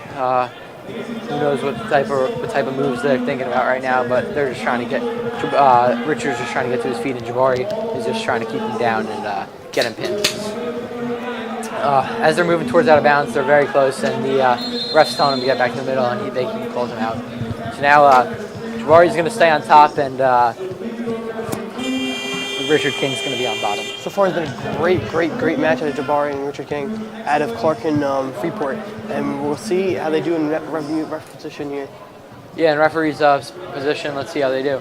As Richard King's on the bottom, and ref tells him to start. Jabari's on top. He's trying to dig that head under the arm so he can get into an armbar position. Jabari's gone back to the armbar multiple times this match, so we'll see what he can do. Let's see if he can actually get the finish with the armbar. And Clark is trying his hardest to get out, but Jabari just gets right back onto his back. Yeah, Jabari's not letting him go anywhere, and they're back out of bounds. So we're going to see Richard King on top and Jabari on, or Richard King on bottom and Jabari on top once again. We'll see now in ref position here with Jabari on the back, just as Jay said, and both of them catching a breath as they've been just wrestling so hard. Definitely need to take a breath. And Richard King stood up, but he might get a reversal here. If he circles around, and now he's about to get pinned. He's got one shoulder blade away from being pinned, and it looks like he's going to belly out, but that looks like it's going to be, and that's the end of the round. But that's going to be 2 back points for Jabari, and that's the match, and that's the match. So Jabari wins after hard-fought match for both of them, but definitely a good job.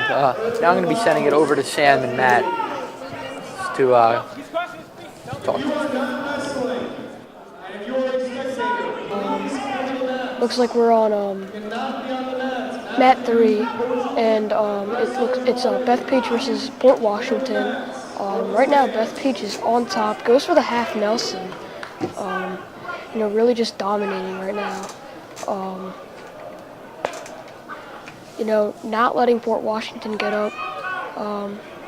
Now he has the wrist, but they roll over, and Port Washington going to grab for the legs. Beth Page is just on top. Doesn't want to let Port Washington out.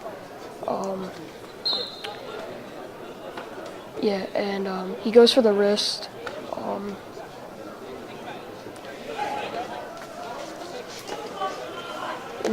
Port Washington trying to build them way up, and they flip over, and looks like that's going to be out of bounds, so they're going to have to reset here.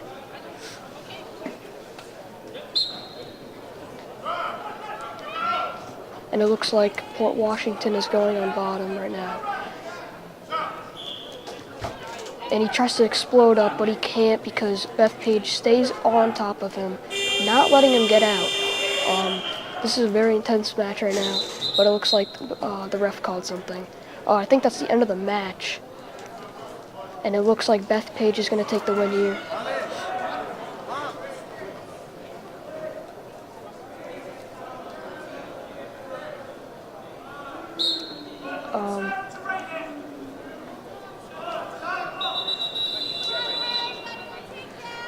That was an incredible match, and it looks like we have Bellport and Mineola coming up right now. They switched sides. So now we're going into heavier weight class, and let's see how Bellport and Mineola do. Alright, so the wrist control. You're just trying to to figure out the next move.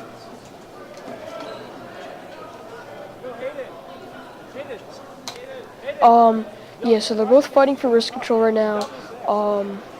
Trying to get behind their neck, on their necks. You know, just looking like it's a stalemate right now. In neutral, just fighting for the positioning and trying to make a move. Yeah, so they're spinning around and you know, nothing too crazy is happening yet. You know, they're just looking for an open window to really make a move right now. Yeah. Either of them are just trying to go get a takedown so that neither of them are going to keep a shot for the leg. And I think it's the end of the period, and Green gets choice, and he decides to go down. Mineola is going down. Maybe with Mineola on the bottom, he can score the first point of this match and get an escape for one. So then it'll be up 1-0. Well, it seems like we're walking in.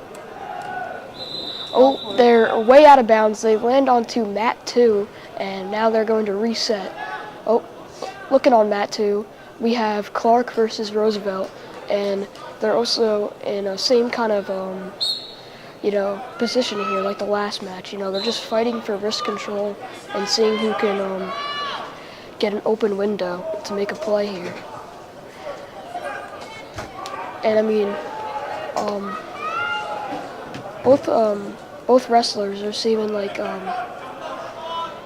just, I don't know, they just keep on trying to pull each other down. There's about 10 seconds left in this period, so hopefully next period they can do some more points. Wow, so it's really 8-1. Clark is at 7 points, which you usually don't see this many points in heavyweight, so it's definitely been high in the rankings. Alright, Clark chooses bottom, and I mean, yeah, he's gonna, actually, Roosevelt's gonna have to keep him down here and try to get some back points or something, because he's down 7 points right now, which it looks like he got the job of keeping him down onto the mat. Now he just has to find a way to make some points for it, but it looks like Clark is not giving up, and he tries to escape, but Roosevelt stays on top to get some points to win this match, and they're both going at it right now, and Roosevelt's trying to go for the head, but Clark gets back up. And now we are going to an interview downstairs. Take it away. Thanks, guys. I'm here with Louis Hernandez. Louis, how does it feel to be a two-time champ? Feels good, man. Those are memories I'm gonna take with me for the rest of my life. You know, like, once a wrestler, always a wrestler. I'm back today to help out and get some wisdom, you know, that I learned back in my wrestling days. What school did you wrestle for? Right here, Mepham High School. Did you go on to wrestle in college? I wrestled in Nasco Community College for a year, and I ended up hurting myself. I have metal in my neck now, so I wasn't able to continue with my wrestling career. Okay. So, how do you think you're helping the students out today? Well, I'm not gonna lie, this is my first time being back in a while, but I think that when they know that you did good in your career, they listen to you, you know? So I just want to give the same wisdom that people gave me when I was wrestling, like the older people. Now I'm in that position, so I want to help out and give them the same wisdom because the sport gave me a lot, and now I want to give back. That's amazing to hear. Thank you for your time. So good. Thank you. Now back to you guys in the studio. All right, and we are back, showing all the 3 mats. Seems like mat 1, they've got heavyweights. Oh, and we're here and trying to get back points. Almost got a pin. Oh. That was the end I of the actually match. think he did get the pin, and that's going to be the end of the match here. Nice job, Freeport against Port Washington. Nice. Yeah, that was a good match. I mean, I couldn't really see most of it, but yeah. Now we're just waiting for the next wrestlers to step up and start the match. It looks like it's going to be Kennedy versus Calhoun. A nice little district. All right, now we got a view of all 3 mats. Looks like over on mat 3. We got some action. Yeah, 2 heavyweights. They're going at it right now, and Mineola is on top, but anything can change. Oh, never mind. Mineola just got the pin. Yep, Mineola just pinned Bellport, and that's the end of this match right here. That was a nice pin, and we got back over on mat 1. It looks like there's a lot of action there. Yeah, those 2, Kennedy and Calhoun, they're going at it. They just got out of bounds and restarting a neutral.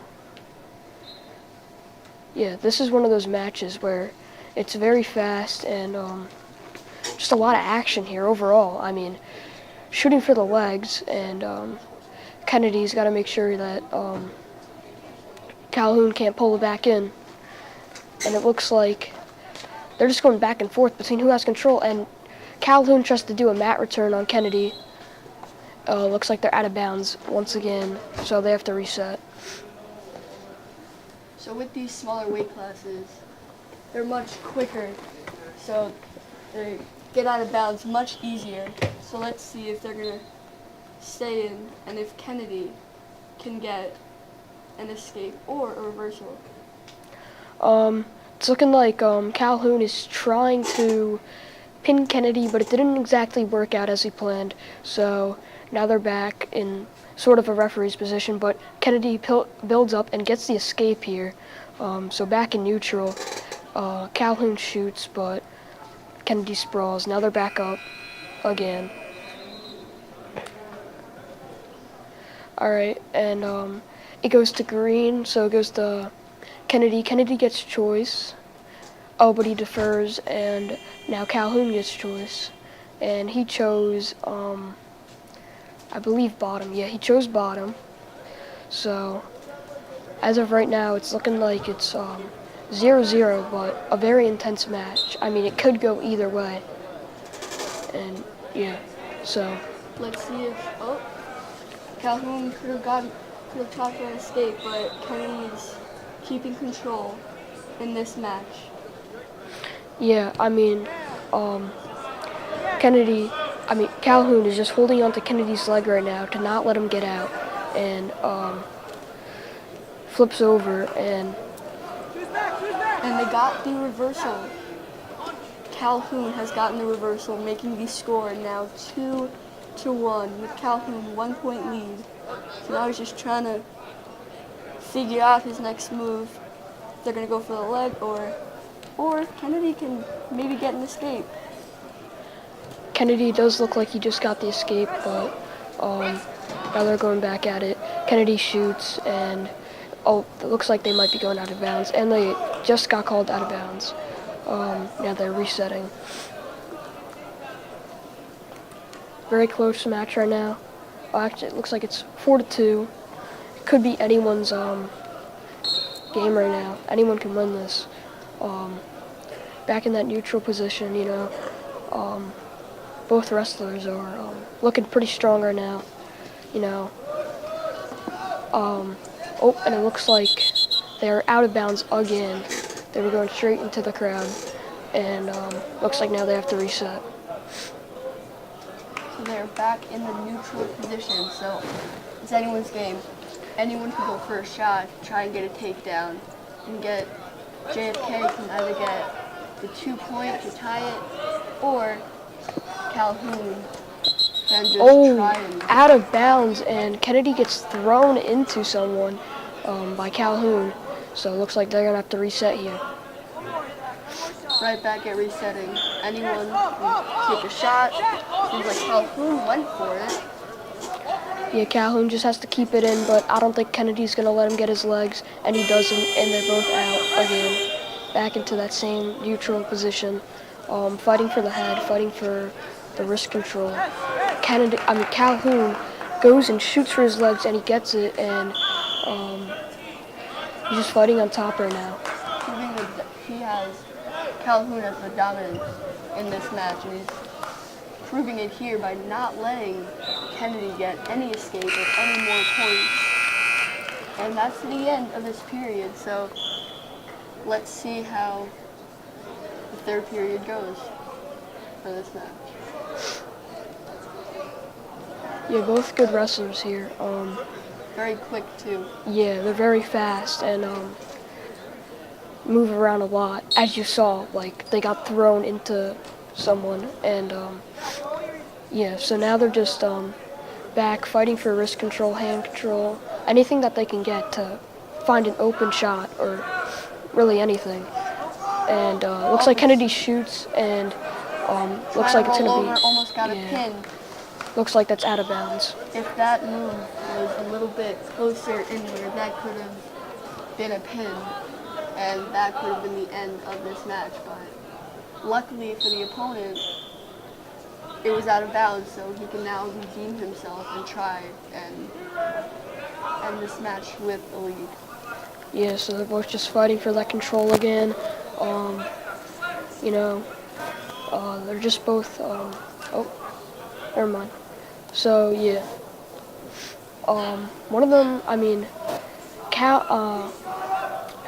Kennedy has to make a big move here. You know, try to get some back points because he's down right now, 2-6. Still anyone's game, but Calhoun is on top right now. But he gets rolled over, and I mean they're just rolling over all over the place right now.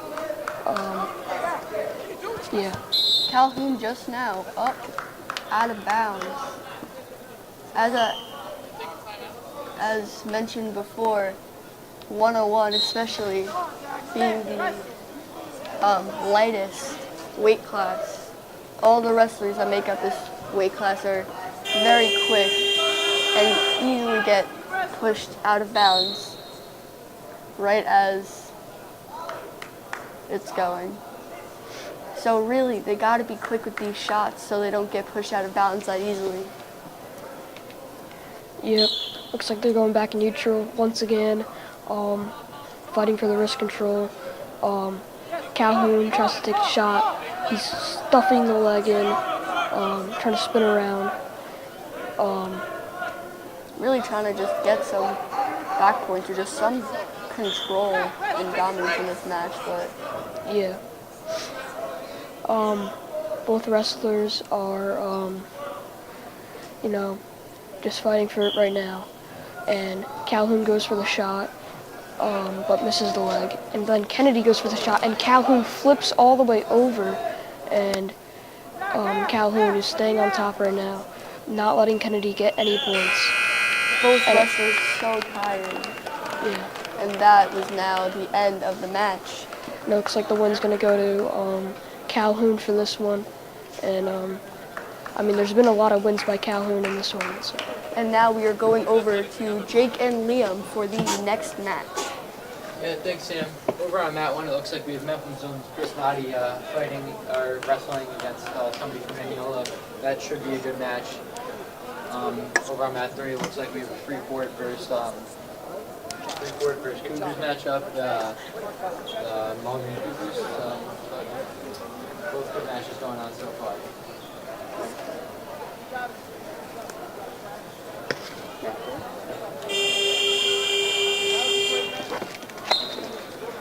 And Noddy starts off in neutral, fighting, moving around, making level changes, going for head control, looking for a collar tie.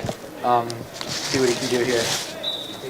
Yeah, really just analyzing his opponent, you know, seeing like strategies he could do. He ends up on the back here, but yeah, definitely looking to see his opponent's every movement. But in a bit of trouble over here now. But nobody's gotten any points yet. Nothing's happened. We're still fine right now. We're still very good right now. But Noddy and the Mineola wrestler are going at it, and they're fighting to see who can get points first. So we'll see what ends up happening in this match. But it looks like Nani might end up getting turned over here as they're both just fighting to see who can get points on the board first. And the ref calls it. Yeah, at the end of the first period, they were just trying to figure out what each person was trying to do and like their strategies and like if like they could memorize what their opponent was doing. Yep, definitely. Looks like Mineola is going to choose to go down, and Nadi's going to be on top for Mepham against Mineola wrestler. Looks like they're both feeling after a long day of wrestling, but they're both giving it their all and going as hard as possible. Yeah, I mean Nadi's just a strong wrestler, and it's just he drops down. Yeah, definitely. Personally, when I've wrestled against him, he's just always going for a shot right away and looking to see how many points he can get. He's a great wrestler, ranked in the country, and he's just always trying to do the best he can. So we'll see what he can do right now against this good Mineola wrestler. Yeah, and I definitely see that we're definitely getting his best right now. He's just dominating in strength right now. Yep. He's trying to get that armbar in against Rivera from Mineola, who I think Nadi's actually wrestled before. Last year, I think he wrestled him. So, it's definitely going to be a great match to watch.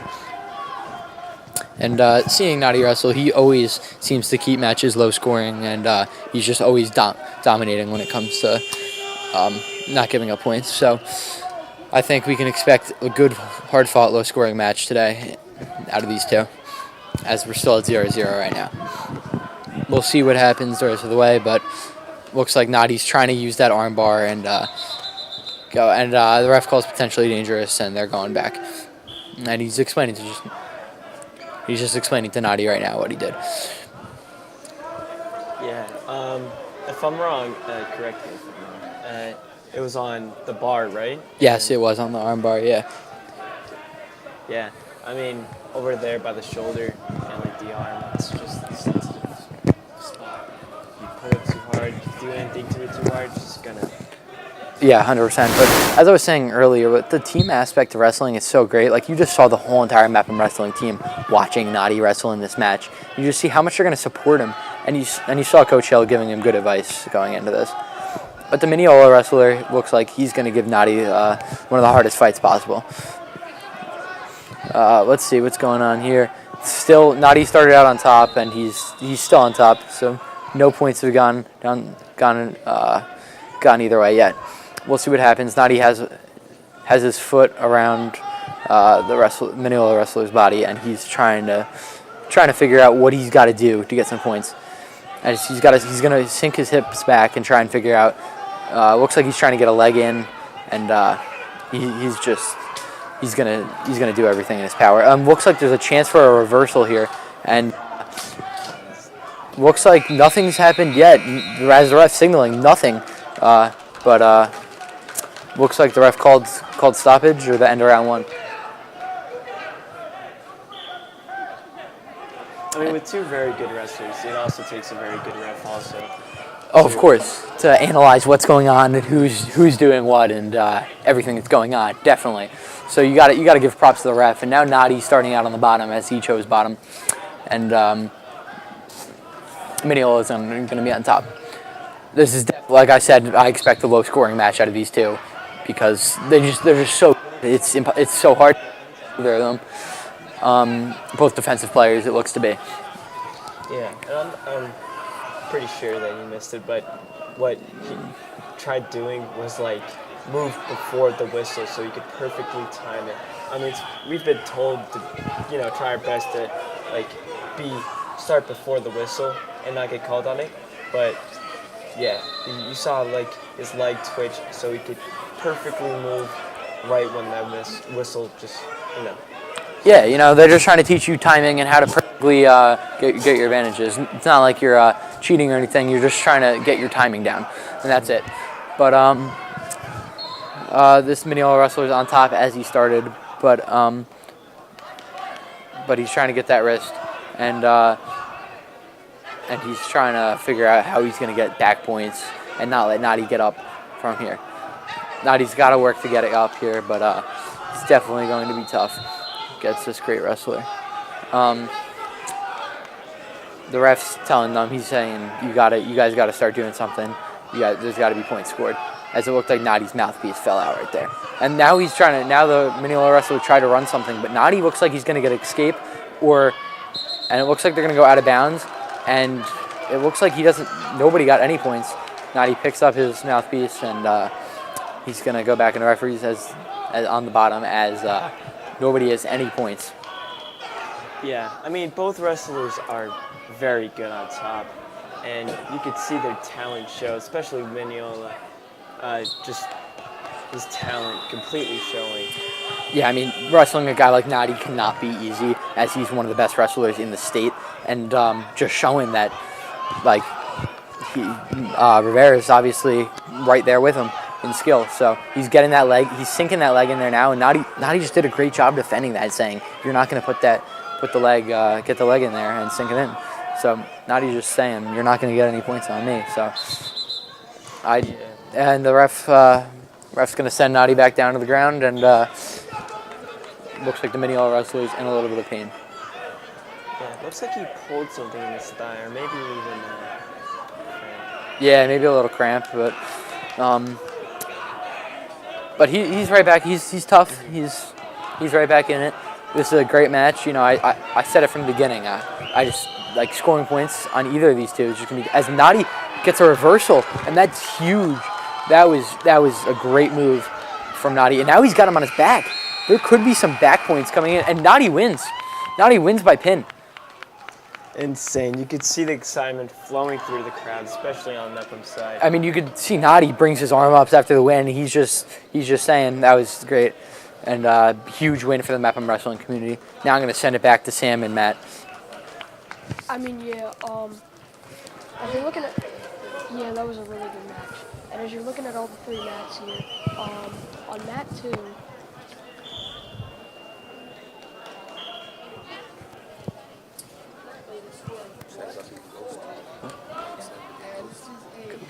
Oh, yeah, I saw. Yeah, the B1 Ghost merger. Yeah, I heard about that.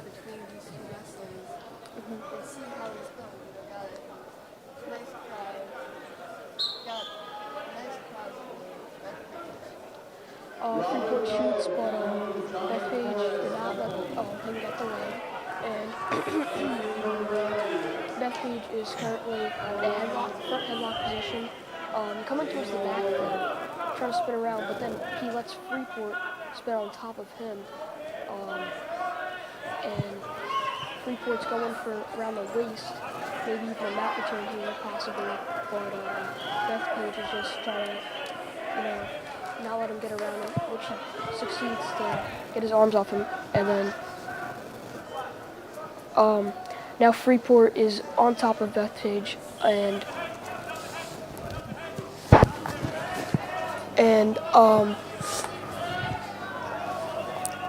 Freeport is currently just staying on top of Bethpage, Now they're back in a neutral type position.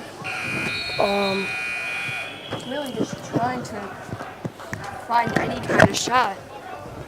And now they're back in neutral, neither of them giving in to the other, neither of them going for a shot, really trying to get the control here. But now they're back at the center, and let's see if Bethpage or Freeport will take a shot and try to earn some more points. And now the refs are switching. So let's see how it goes from here. Yeah, I mean, both great wrestlers from Bethpage and Freeport. It's really anyone's game, 3-6. Like in a wrestling match, as you've seen multiple times tonight, anything can happen and anything can change. So, yeah. Now,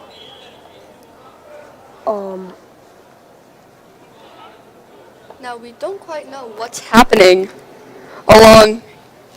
we don't really know what's happening here because the refs just switched. Both wrestlers are just eager and waiting to really get this match going because we're only in the first or second period out of 3. So yeah, I'm not really sure what's going on right now, but both wrestlers are just waiting for something, I think. I'm not really sure, but Yeah.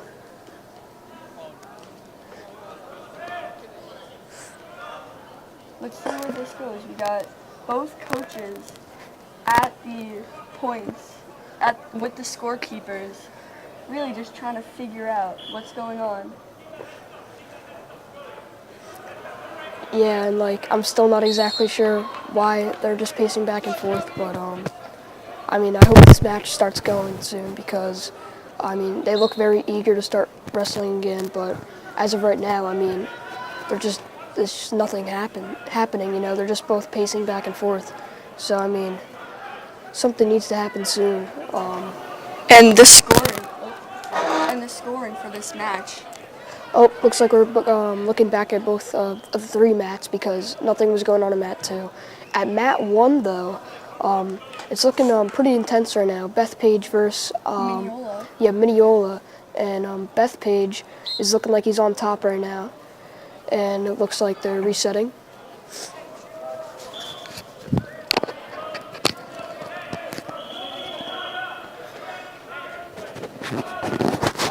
Yeah, and all right, so Bethpage is currently on top, and Mineola is just trying to find his, way to build himself up and get on a neutral position or even like switch around and take control. But right now, Bethpage is on top, but Bethpage pulls Mineola around. And maybe get some back points, even.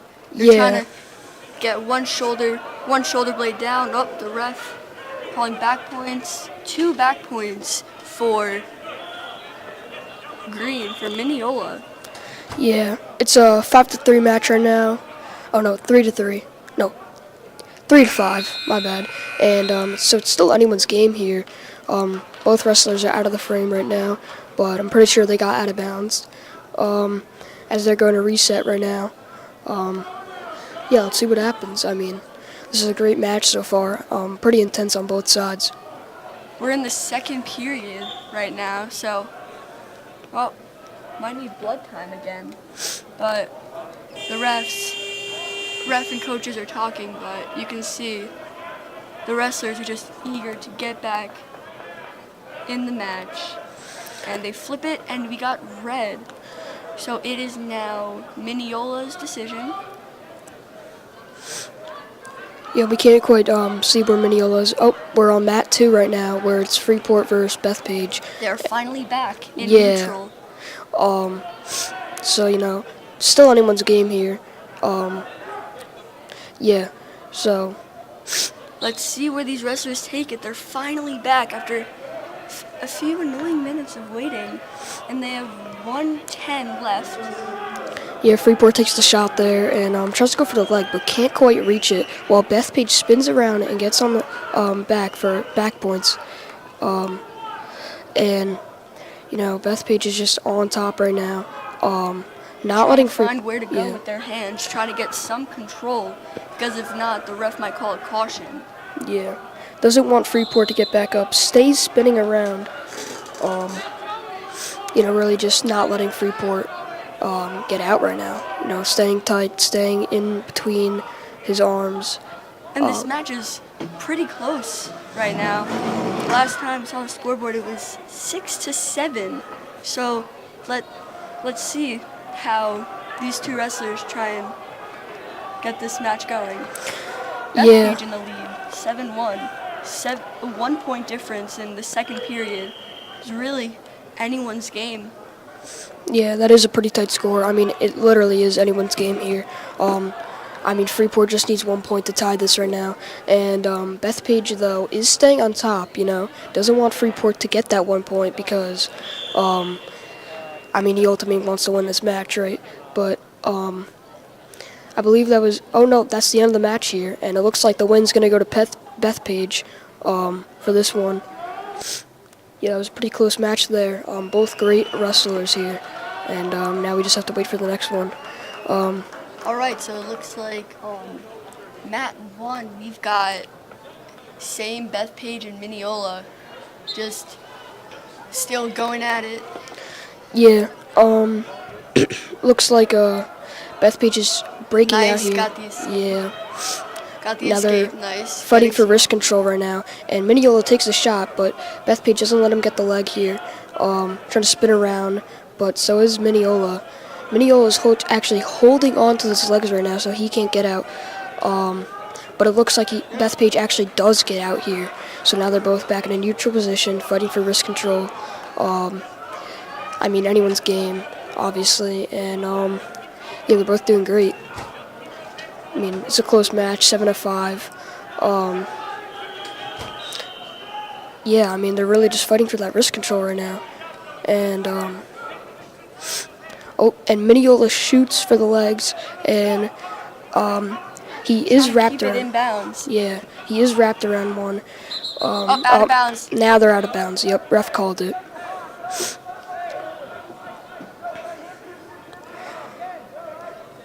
All right, so Coaches are giving some nice little pep talks. Yeah. And now they're taking another break, maybe for blood time. Yeah. All right, and now now we're back to the 3 matches all at once, trying to get a nice view of all of these matches. Yeah, it looks like mat 2 right now. We got some action on mat 2. Yeah, it looks like we got Southside versus Bethpage, and it looks like Southside's on top, Bethpage is on bottom. I mean, yeah, we could really see anything happen here. Southside is holding down Bethpage to not let him out fully, but he does get out, and I mean, yeah, they're just like. Oh, Southside getting some control in this match, trying to roll Bethpage over and get some back points, but nope. Bethpage is. Oh. Yep, looks like they are resetting here now. They flip the coin, it goes to red, and he gets choice here. Red is on Southside. Let's see what Southside decides. Oh, blood time for Southside. Let's see. Yep. I mean, it was just like, oh, all right, now we're looking at all the matches here. Mat 3, I mean, they're really going at it. Yeah. Got Mepham and Plain Edge. Yeah, this is looking like a good match here. Yeah. Yeah, good match We here. got Noah Geyer from Mepham. Yeah, looks like,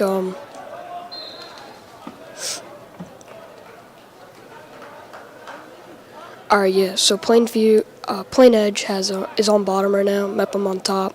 Let's see what happens. Weight class. Yeah. So it's really... looks like they're resetting again. Now we got, yeah, Plainview. Alright. Noah Geyer on top, really.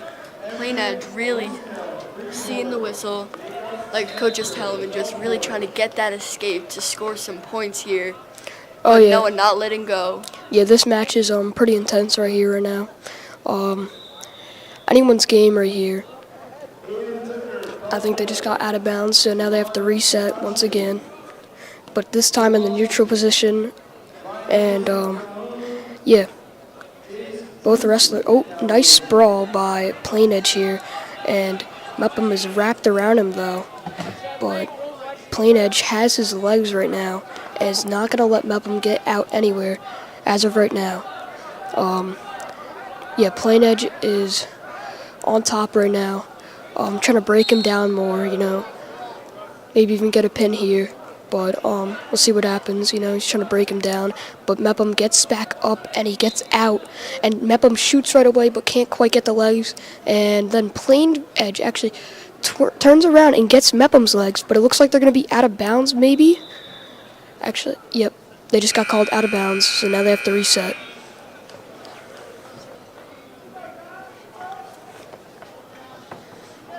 Alright, so the ref trying to just figuring out, and they're going back to neutral position, so either wrestlers can take a shot. Now they're just, oh, Noah trying to get some control. You had two great wrestlers here, and you got Plain Edge. You know, he's holding on to that leg right now, and Mepham's fighting to get out of here, but Plain Edge takes him down. But now Mepham's on top. Oh, no, Plain Edge still has the legs, but it looks like they're out of bounds here, so now they got to reset.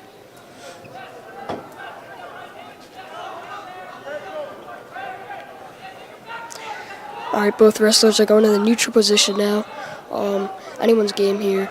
It looks like it's 0-0 right now, and yeah, they're fighting for the wrist control. And Plain Edge shoots, and he's going crazy. He has both of the legs, and he knocks down Mepham, but it looks like they might be out of bounds once again, so they're going to have to reset here. Really wishing that they had been a little bit further in, so there could have been some more points scored, but now we're back to neutral position. Really anyone's game. And Plain Edge is up by 6 points in the second period, so Noah's really just trying to get some points here and see where this match can end. Yeah, I mean, but even though it's 7-1, both wrestlers are doing great, and it's still anyone's game.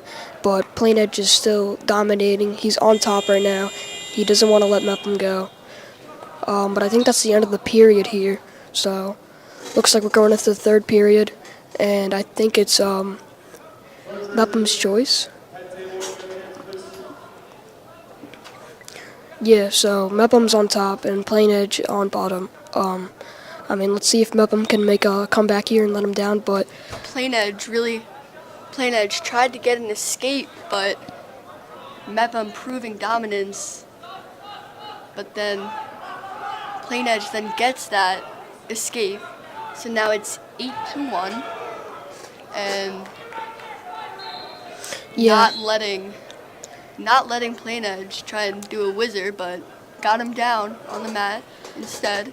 I mean, yeah, Plain Edge is just taking a lot of shots here, you know, he keeps on going for that leg, and it's working for him. I mean, it's 9-2 right now. Yeah, it's a really good match right now, honestly. I mean, great skills. Yeah. Shown by both of these wrestlers. Yeah.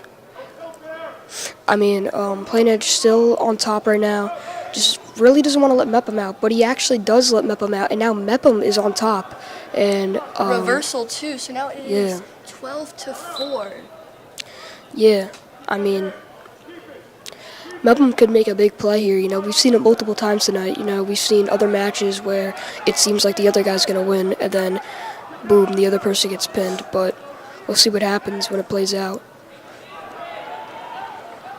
Mepham looks like he's struggling a bit on top because his legs were stuck, but I think he's in a better position now.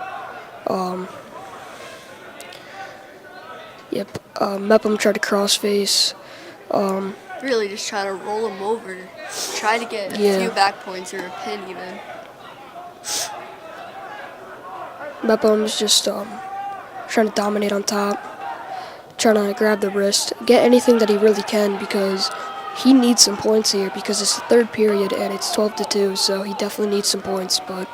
And if there were to be a reversal or even some back points made by Plain Edge, it could end up being a tech fall. So let's see. And that is end of the match. 12-4, Plain Edge won, and now we're going back over to Jake and Liam for the next match. Yeah, it looks like gotta be a pin on mat 2 between Bellmore and Clark, and it does look like the pin just happened. So over on mat 1's the only mat that seems like there's going to be action going on with Dom Dorico and a wrestler from Clark. So see, they're in referee's position now as the wrestler from Clark is on top, and he's working. Dorico's trying to get out, and he's going to try and go to work and try and figure something out. The wrestler from Clark is hips were a little too high, so Dorico's able to get on top and maybe even get a reversal if he's going for that. Let's see, he's going to get the escape, and we'll see what he tries to do now as he's controlling him from the front headlock position, and he's going to try and spin him around, and he ends up getting himself reversed, and then now he's going to get a reversal. He hasn't got it yet, but he's working towards it, and there it is. Now he gets a reversal, and he's going to let him get up as he feels that from the neutral position is where he's best.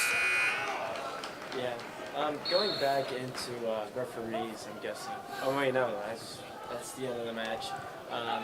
As Barco from Clark takes down Dorico. But if you go over and look at mat 3, you have a wrestler from Calhoun and a wrestler from Plain Edge, it looks to be, as those are the two top teams in the tournament right now. Calhoun in second and Plain Edge in first. So all these matches between each other are going to count. So it looks like the Calhoun wrestler on top is just trying to do anything he can. Devin Nichols is trying to do something to help his team get in front of Plain Edge, who's in first place right now.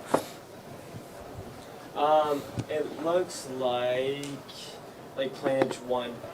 If anything, they should just go on bottom, and get that escape. It looks like he might have chosen neutral though, and he does. He does choose neutral. That's what he did. And now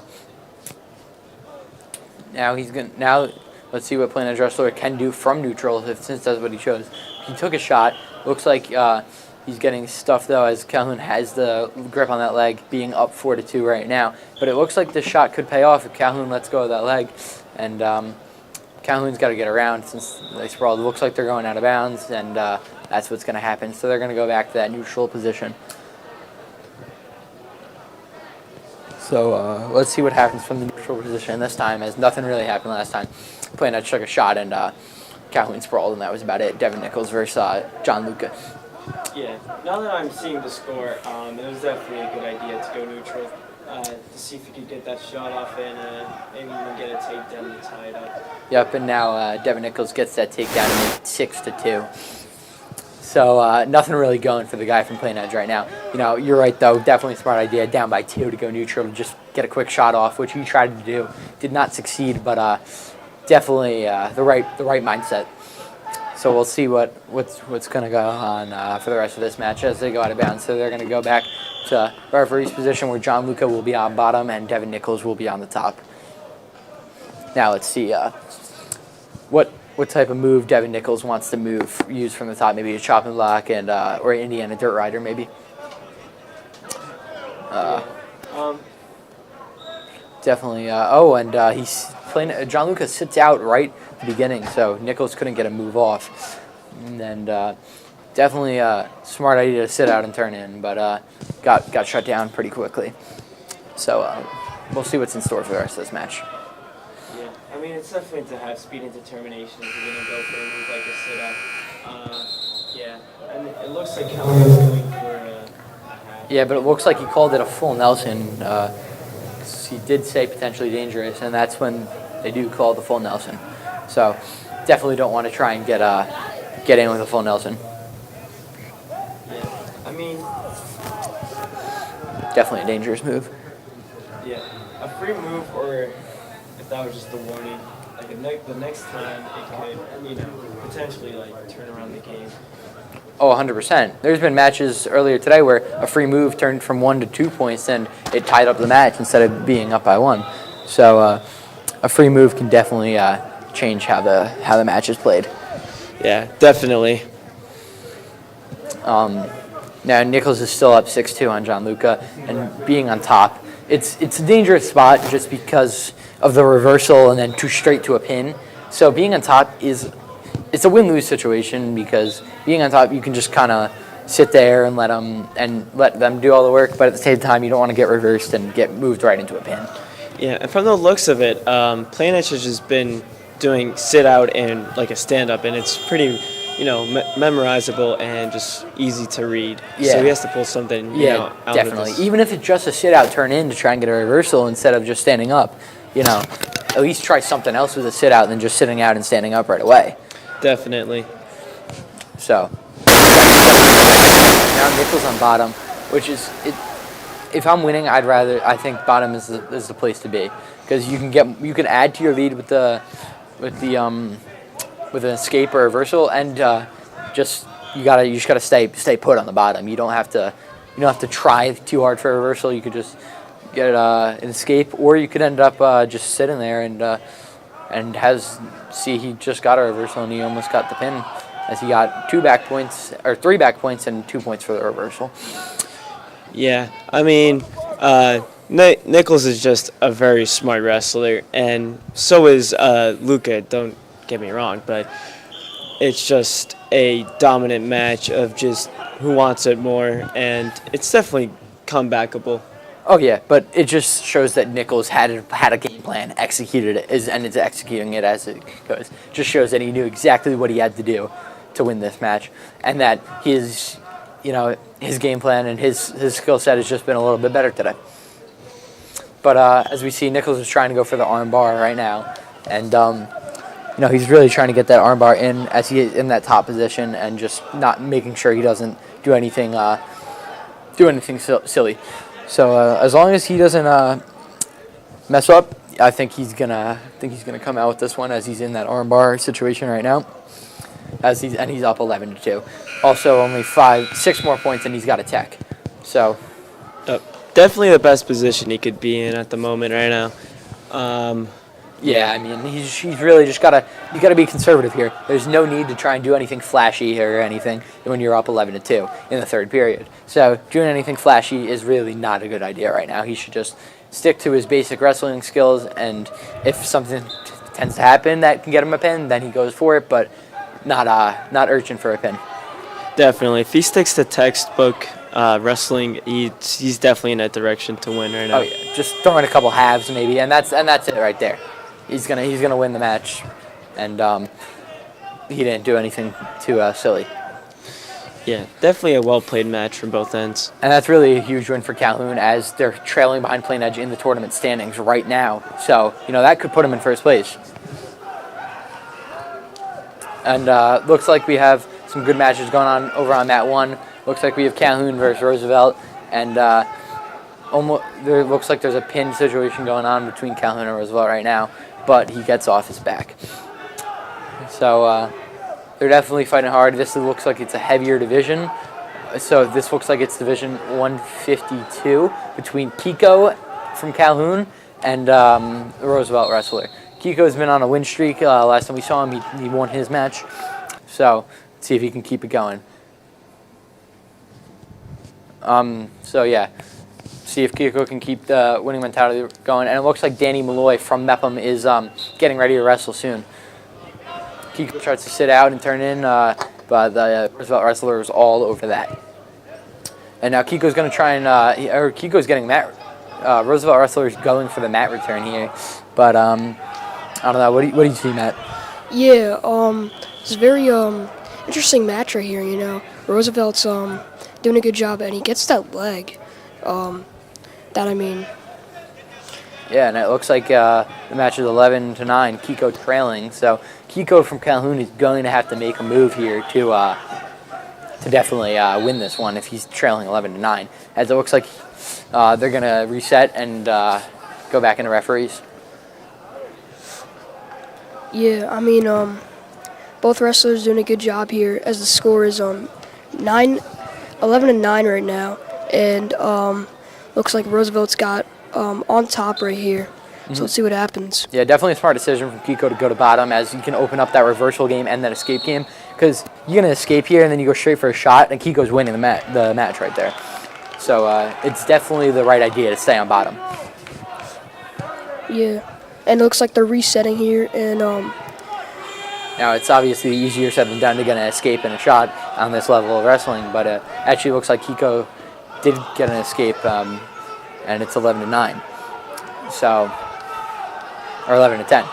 And now they're in like a neutral sort of position where nobody's on top, nobody's on bottom, but Roosevelt regains that and wins the match. Yeah, that was a very good and close ending to the match. Yeah. Great. It looks like Danny Malloy, Mepham's own, is getting ready to wrestle on this mat, so we'll definitely make sure to tune in on this mat.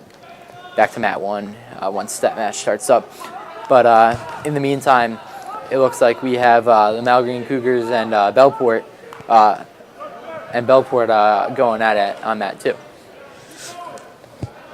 Yeah. Looks like they're in a very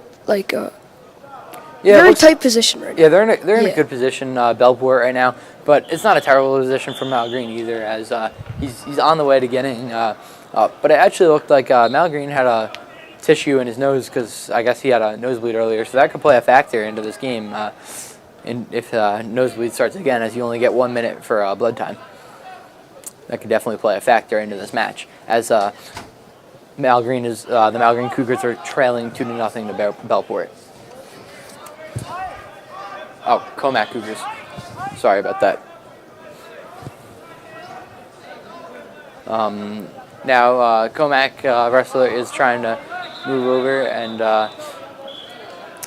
move on and try and get the win. But it's 2-0 Bellport, and the Bellport wrestler is trying to sit out and get an escape, it looks to be, as he sits out right there. And he looks like they give him the escape before he goes out of bounds, as Everelio from Bellport and Giles from Comac are definitely in a close match here in the second period. Now, who knows? It's 2-0 Giles, so at any point this could be a comeback. Yeah, it's really anyone's game here. I mean, very close score. And you see over here on mat 1, you got Danny Malloy, who is wrestling against Port Washington, and as Malloy chooses bottom. Malloy had a high seed coming into this tournament as he placed second at qualifiers last year, really setting himself up for a bright 2023 season, even if he was dealing with injuries, or 2023-2024 season, even though he's been dealing with some injuries. He's definitely in good spot for the rest of the season. Yeah. You know, knowing Danny Malloy and stuff, he's just a hard worker, and he's always going to be the hardest working person in the wrestling room, and he's going to be, he wants to win every single match he's wrestling, and he's never not going to be working hard. So what do you expect to see from him, Matt? Yeah, I expect to see a good match here also between him and Coccarelli. Yeah, Coccarelli, and you see Malloy is up 2-0, which you know, it's anyone's game. So like we saw, like very close game here. Like we've seen bigger comebacks in wrestling, especially in the second period. Yeah. As Malloy's just working on the top. He's got his hand on that shoulder, making sure that he can't do anything. And Malloy's going to try and set up for a pin here, as he's trying to go into half guard or half Nelson. As he loses it though, but he's going back. He's got his hand to hand. He's ready. Has Malloy's up 5-0. Now he's just trying to set up something. He's not necessarily in the works, but he's got an arm bar in there. It looks like, so he's trying to get those back points. And he's gonna get some back points, and he's a shoulder blade away from getting that pin. And and he gets it. That was just great. And he gets the pin to end the match. That was some great moves right there, Matt. Yeah. Care to explain what he did? Yeah, I mean, he got that bar arm, and he just started spinning around, and then he ultimately got that pin at the end. Yeah, it looked like he was really driving with those legs to turn that shoulder over and get those shoulder blades. Yeah, he was digging into the mat with his feet and got the pin. You just see how strength plays into it. Yeah. Now we're going to be going over to Liam and Sam for. Yeah, I mean, just looking at the mats right now, mats 2 and 3, we have Bellport and Plainedge, and then Bellport and Comet. Yeah, Bellmore and Comet, as well as Plainedge and Comet. And now we're at mat 3.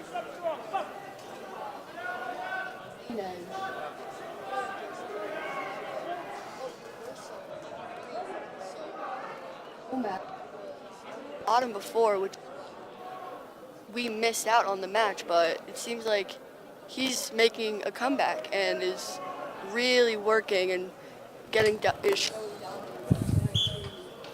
really making get some back points here. What do you think? Yeah, he was in a cradle, and once he broke out of it, he instantly got that reversal. And Plainedge was looking for that leg on that switch. Instead of going into a headlock, he just, tried spinning around as Comac's shoots and gets to 2 points. Plainedge is going to be looking to build up. and the referee calls the period. I guess that's the end of the match. So even with the reversal, Freeman pulled out a win. Nice job. Now let's see what match is coming up next. Really looking forward to the next match, and especially if we get closer to the finals. And now we have Yeah. get all three matches. Yeah. Looking especially at mat 1, that mat return was pretty big. Especially in a heavyweight class, you don't really see takedowns quite often because just how much strength that takes. And yeah, he's looking for a bar arm right now, especially with the arm in the back. It really, hurts. And with that sit out, they're definitely going to be out of bounds with that. With Bellport going to be on bottom. From the looks of it, he's probably going to, have a strong base, and it's going to take Washington to take a lot of strength to, take him. And, using mobility is a very, good way of scoring points, especially when you're in higher weights.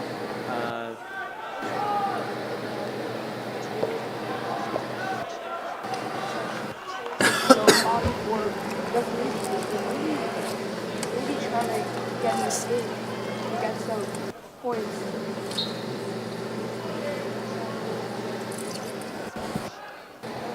Yeah.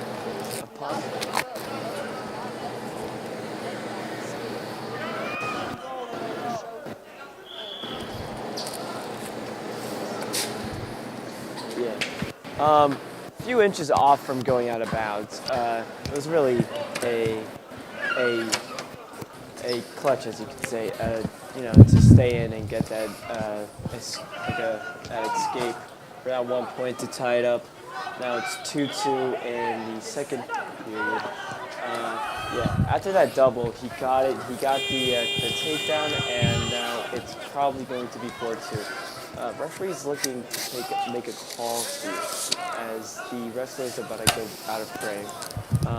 Yeah, he just did a Gambie roll, which is one of the more harder escapes, especially for like a class like this. Very hard work on both sides, as you could see, like them taking like speed and strength, Really and showing their strength, especially being in a higher weight class and being able to just get a takedown. Oh, and it looks like Bellport did end up getting 3 points.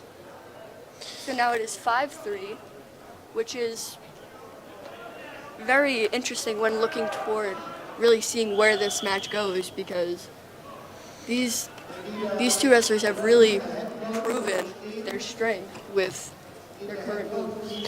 yeah, definitely. And Bellport might be looking for like a hip throw or something here, definitely. But Washington, poor Washington actually took a shot and led them out of bounds, leading them into the neutral position where they're going to be setting up shots, getting inner collar ties, maybe even a headlock. As the second period ends, we enter into third, where it is 5-3 Bellport. Yeah, let's really see if.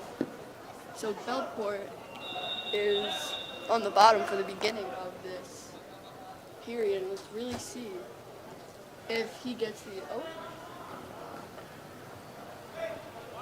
Yeah, ref had to course correct the positions, and They were in neutral for the start of this period. Let's really see where they take this final period.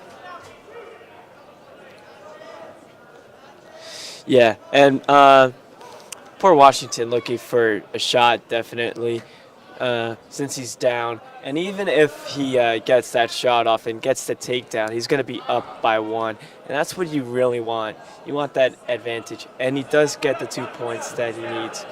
All Bellport needs now needs is to escape. Referee calls a potential injury, I guess. Yeah, especially with that bar arm.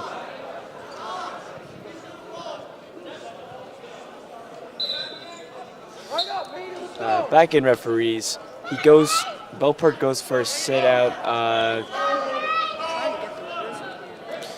Yeah, but it leads to Bellport being on the ground with his back on the ground. Yeah, both teams just trying to work their way in and out of, and it's a quick pin. Wasn't really expecting that. Great match by these two wrestlers, especially in the heavier weight class. This scoring was really good to watch. Indeed, and what really wanted was like determination and heart.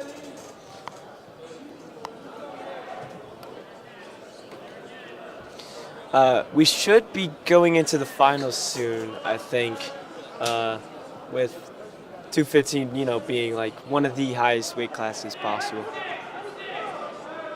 So now all three of these, you see heavyweight on mat 2, and we're at mat 2, and you see really these just two wrestlers just fighting, trying to get wrist control.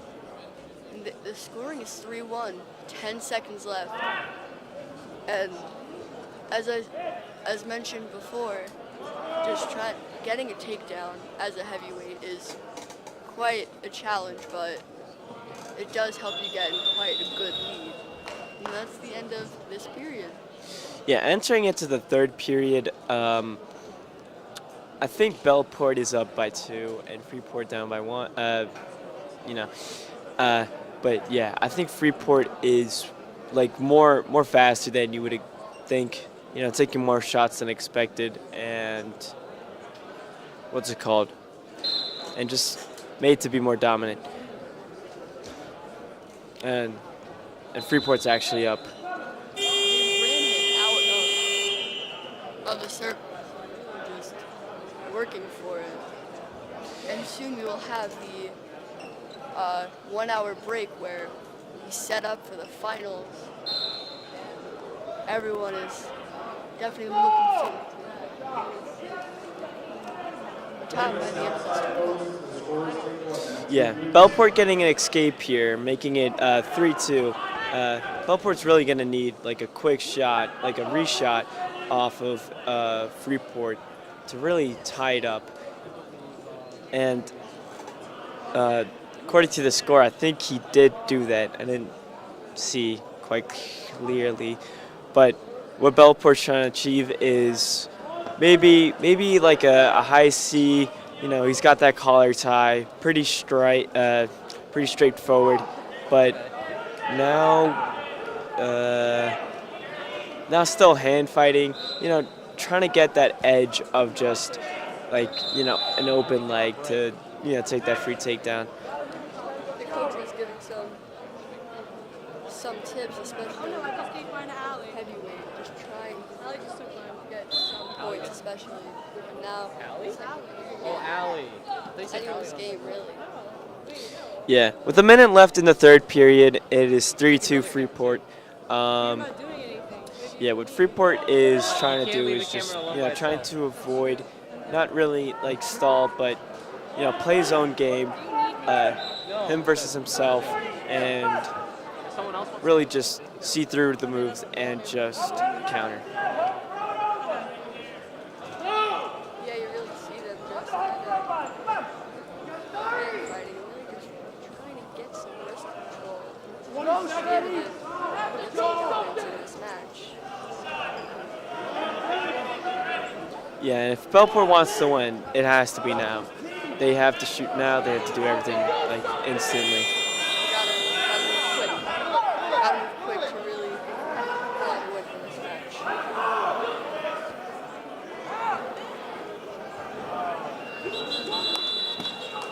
But yeah, that's going to be the end of the match. Freeport wins by a point.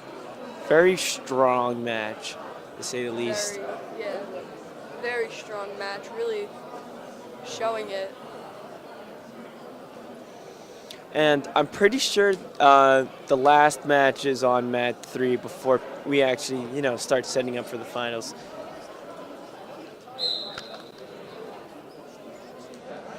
Yeah, you see over on mat 3, we've got some.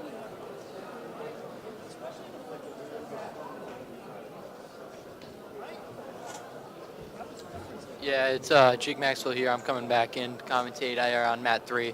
We have the Port Washington Vikings versus Freeport, and Freeport looks like he's a very aggressive wrestler against this Port Washington guy. Two very strong wrestlers. It looks like. Am I right, Liam? Yeah, definitely. Especially being a little lighter from what we just saw, looking like 180. Yeah, definitely.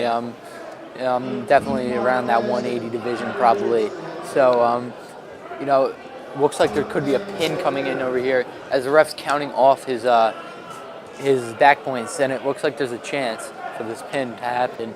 And the Port Washington wrestler is just, he's just fighting for it, and the ref calls the pin as there's a huge win for Freeport that could end up helping them in the standings at the end. As it looks like there's another match coming in on this mat. Yeah, what a move with the Butcher, honestly. If you're trying to go for a cross-face cradle, you can always, Butcher move is always pivot to the Butcher. If you don't think you have the cross-face, you could always just, pivot to that Butcher. And that Butcher is definitely a scary move to be put in. Very deadly. Next up, we have Plain Edge versus another Port Washington. Yep, another Port Washington Vikings. So you got Plain Edge versus Port Washington and Plain Edge Red Devils, I believe. And Plain Edge, last time I heard, they were in first place in the standings for the tournament. So if they win a couple more matches, I don't know how many guys they got going in the finals, but all these matches are important to keep them in the lead. Yeah, starting the game off pretty hot with Port Washington taking a leg. He loses that grip, though, and is in a bad position. Yeah, they were in the front headlock position, and it looks like Plain Edge gets behind, so he could have a chance for some points here. Yeah, and on the other mats, they're just warming up for the potential, for the next couple matches. Yeah. And it looks like Plain Edge did end up getting a takedown there, but he's getting close to. They're both getting close to being on their backs. This is going to definitely come down to the end of this match.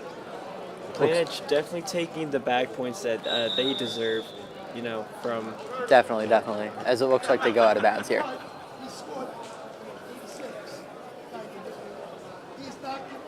And Port Washington, needing to explode out to at least get a point. Definitely, yep. As they start this off, I definitely think that Port Washington needed to come out firing there, and they just were not able to do that. Yeah, they were actually probably looking for a reversal almost. Yeah, most likely. If they're not going out straight for that escape, you got to be looking to set up a reversal or something like that. We'll see what happens now with them starting in neutral, as this could be a takedown opportunity for Port Washington. Yeah, Port Washington known for taking the most shots, definitely out of this match. And yeah, definitely the Port Washington wrestler has just been firing shots left and right. He's got up shot, and that's just been the story of the match. And even though the Plain Edge guy has been the only one to make a successful shot, Port Washington has definitely been trying to make the most shots and get the most points on the board. But let's see, they're in that front headlock position now, so this could be dangerous for Port Washington, with being in that front headlock position. And Plain Edge looks like they might be able to circle around here and get 2 points, but they stand it back up and maybe try and get a snap down back to that spot where he can circle around. And he goes for an ankle pick, but he's unable to succeed, and then he gets the leg, and the referee calls him out. Yeah, it definitely gets annoying with that wall, and just you know. Oh yeah, definitely. You know, you don't have the same room that you have everywhere else as the plain edge wrestler is up 5-0. But ooh, it looks like there could be a takedown for Port Washington if he pops that head out, which he does. So he's able to get 2 points there, and that's big for Port Washington if he wants to make a comeback in this match. Yeah, Port Washington making a more smarter shot than usual. You know, actually completing it and getting on the board is definitely a start. Yep, and there's an escape for Freeport. But yeah, that definitely looked like he thought that shot out more than the other ones, not just getting up and shooting. It looked like he set that one up good and was able to succeed. Yeah, they started neutral. As what Port Washington just learned, he's going to take more smarter shots and could definitely help him advance in. Oh, definitely. If he can get another shot like that, it's 5-4, and then he's just not gonna. You can't let plain edge wrestler get up, and that looks like they're going to be out of bounds.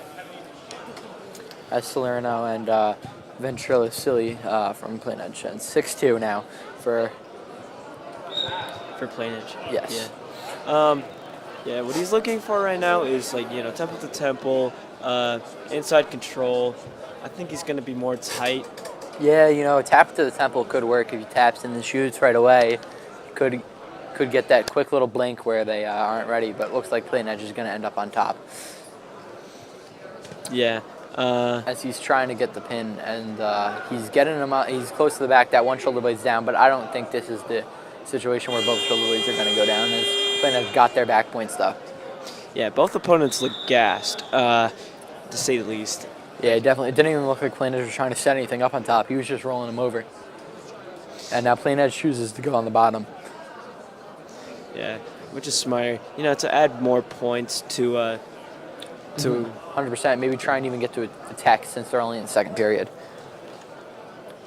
10-2, only 7 points away from the tech. So in the second period, that at his pace, he could be there. Port Washington actually decided to go neutral. Yeah, so that's, takedown for plain edge, and that'd be big time. But we'll see what Port Washington set up. They've been shooting a lot. Plain edge tried to get a snap down there. Yeah, plain edge really trying to end this match really quickly. Yeah, they're only 6 points away from the tech. Yeah, he's also been trying that headlock, Yeah, he has been trying to throw that headlock in there because that's a move where you can pin somebody, or if you do it wrong, you can get pinned very quickly. He's trying to circle around the back, and looks like Port Washington will get the takedown here. Maybe they're trying to start a little comeback in the third period. So we'll see if Port Washington can make a move to get a pin. Yeah, plain edge just trying to take those opportunities. There's nothing wrong with it because, with Port Washington taking all those opportunities to shoot is, pretty fair game. Port Washington trying to build a 2-on-1 right now. Definitely. But all plain edge has to do here is just make sure they don't get put on their back as you're up 11-4 in the third period. Just don't do anything silly and they'll be fine. Definitely. Yeah. What he's probably doing right now, probably a tilt. Really wants him to get that head to the mat and follow through with that tilt. So yeah, all plain edge has to do here is just make sure they don't do anything too risky and just go to textbook wrestling like we were looking at the matches before with Devin Nichols and Calhoun. And he actually lets him get up as he's going to try and go straight for that shot. It's because he knows that he's not going to be able to generate enough points unless he gets a shot. But if I'm Port Washington and I'm in neutral, you got to go for a headlock here. You need a pin quickly. A headlock's the smartest thing to go with. Definitely. He's letting him get up, and yeah. Now this is the time to go for a headlock. You got to set that up. But the plain edge wrestler has got to know that a headlock may be coming. Got to expect it. If you can expect a headlock here, and then they throw it, you can end up pinning them. And he's just going for shots, which it's just plain edge is gonna get the win coming out on top here.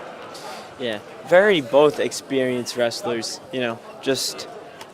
One of them losing to like those little mistakes that could make a big impact. Yeah, that was the difference in this match. Plain edge didn't make mistakes, and Port Washington did. As now we have plain edge versus Clark, and we've seen this Clark wrestler go a couple times today, and he's come out on top most of the time. Yeah, definitely. This is a match looked forward to with both of these wrestlers being very good.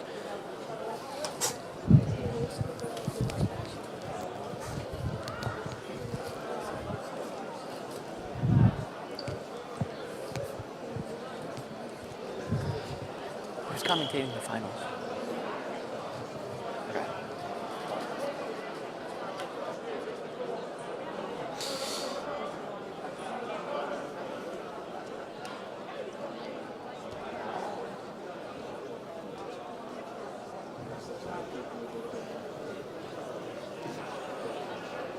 Wrestling update number 2. Wrestlers, pay attention. There is a possibility we're going to go 3 mats. Yeah, definitely trying to work their way around into each of their opponents' minds, because not only is this physical, it's also mental, and setting up a mental block could really, impact them. But both of these guys look really strong and could really take a hit going both ways.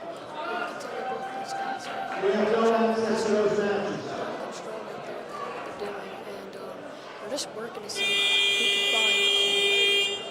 Well, that's the end of the period. Yeah, end of the first period, referee's going to be flipping the coin, and it is green.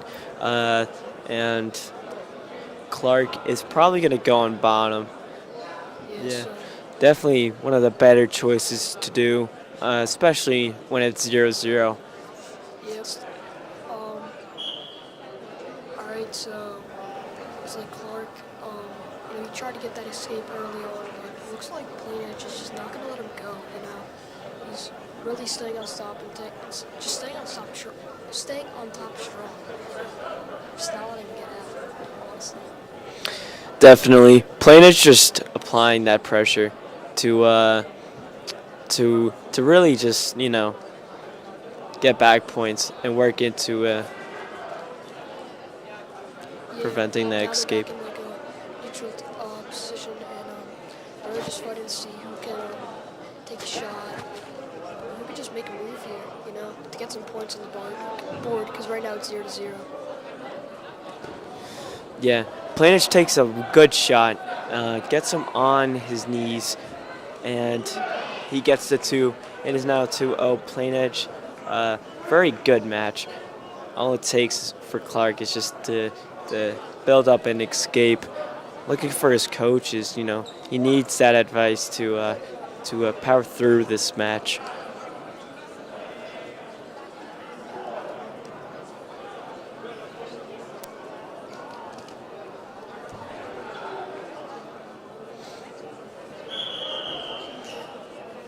Yeah, definitely the ref, I think, called that for that bar arm. We've been seeing that a lot. Ref calling it,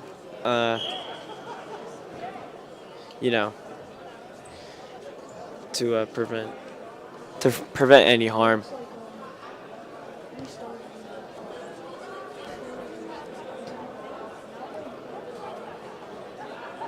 Like we've been seeing, but let's get out.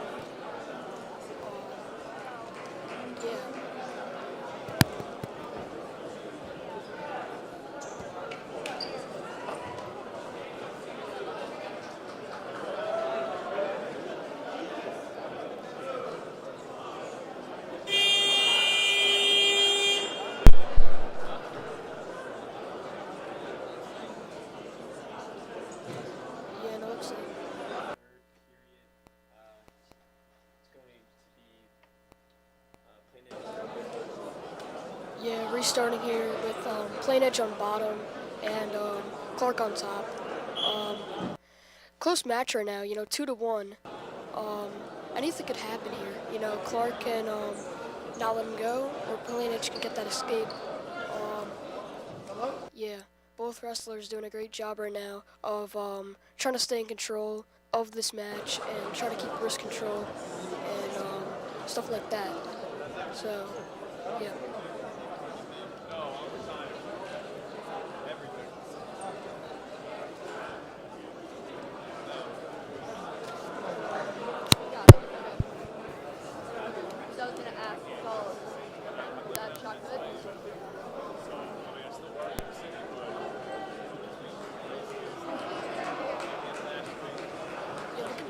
mats right now. You know, you got Plainedge and Clark.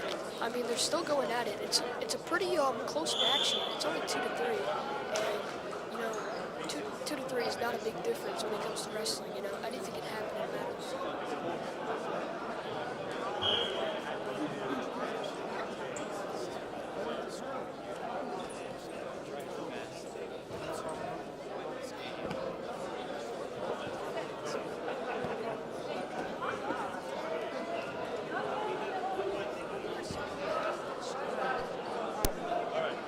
You know, now we're in that position, and Plainedge goes on top, and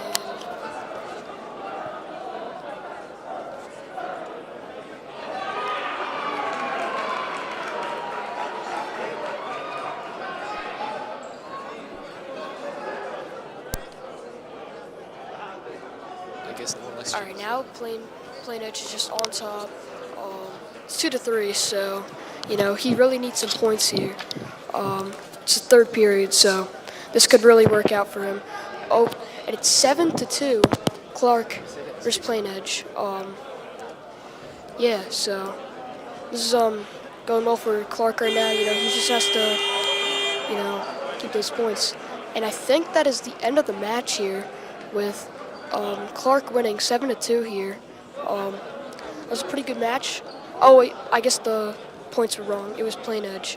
Yeah, Plainedge 7-2. That was a good match. And now as we see, Yeah, it was a very good match between both teams, and as we get ready for the finals, it's going to be a very, you know, impactful meet. yeah, and as we can see the view of all the mats right now, you know, you got people practicing. Yeah, I'm pretty sure we're getting ready for the finals, so let's see how this goes. Yeah, you know, I wonder what's going through these people's heads as they get ready for the finals. They all look very calm and relaxed and just ready to go. Yeah, definitely. You know, definitely looking forward to Jason Martin and Zeus. You know, just two very good. Oh, and apparently we have one more match before we actually set up. Yeah, on mat 3 we have Calhoun and Bethpage, I think. That is a nice double shot right there. Just trying to get that arm Definitely. around. As Bethpage goes for a sit out, no, Calhoun's definitely on that. Oh, Calhoun going for the bar arm. He needs to watch himself, you know, just so he doesn't get called out by the ref. Trying to go in for that half there. Definitely. If something like a bar arm doesn't work, you can always go for a half, or the other way around. As they go into referees, Calhoun is on top, and can't really see the score right now, but Bethpage really going for that sit-out reversal. Calhoun guy trying to bring the guy down. Yeah, Calhoun just staying dominant on top of Bethpage, and Bethpage just trying his best just to get out, trying that roll. To roll through that here. Yeah, that roll really takes some skill to really perfect it with Calhoun's choice.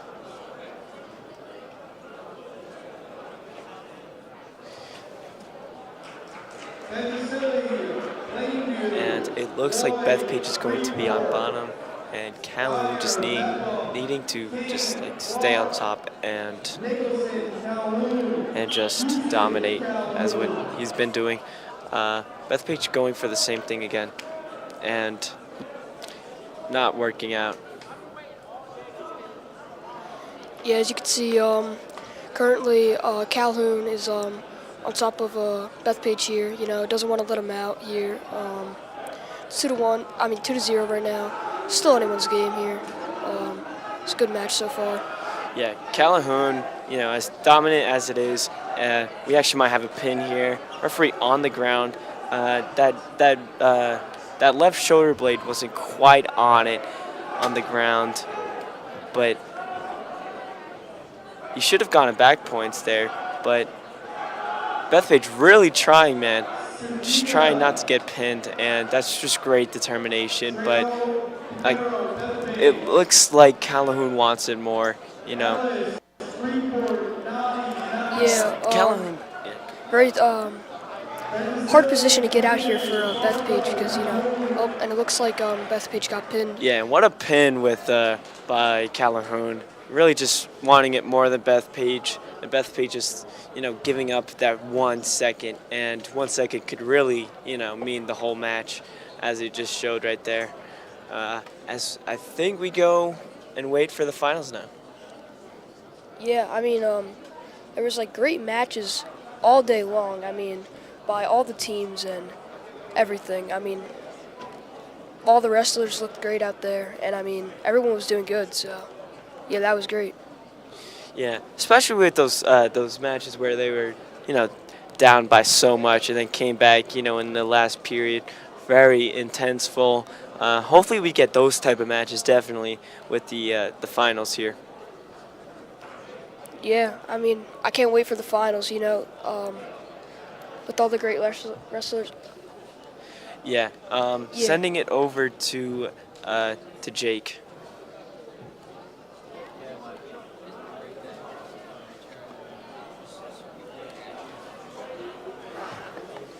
What this wrestling season is all about.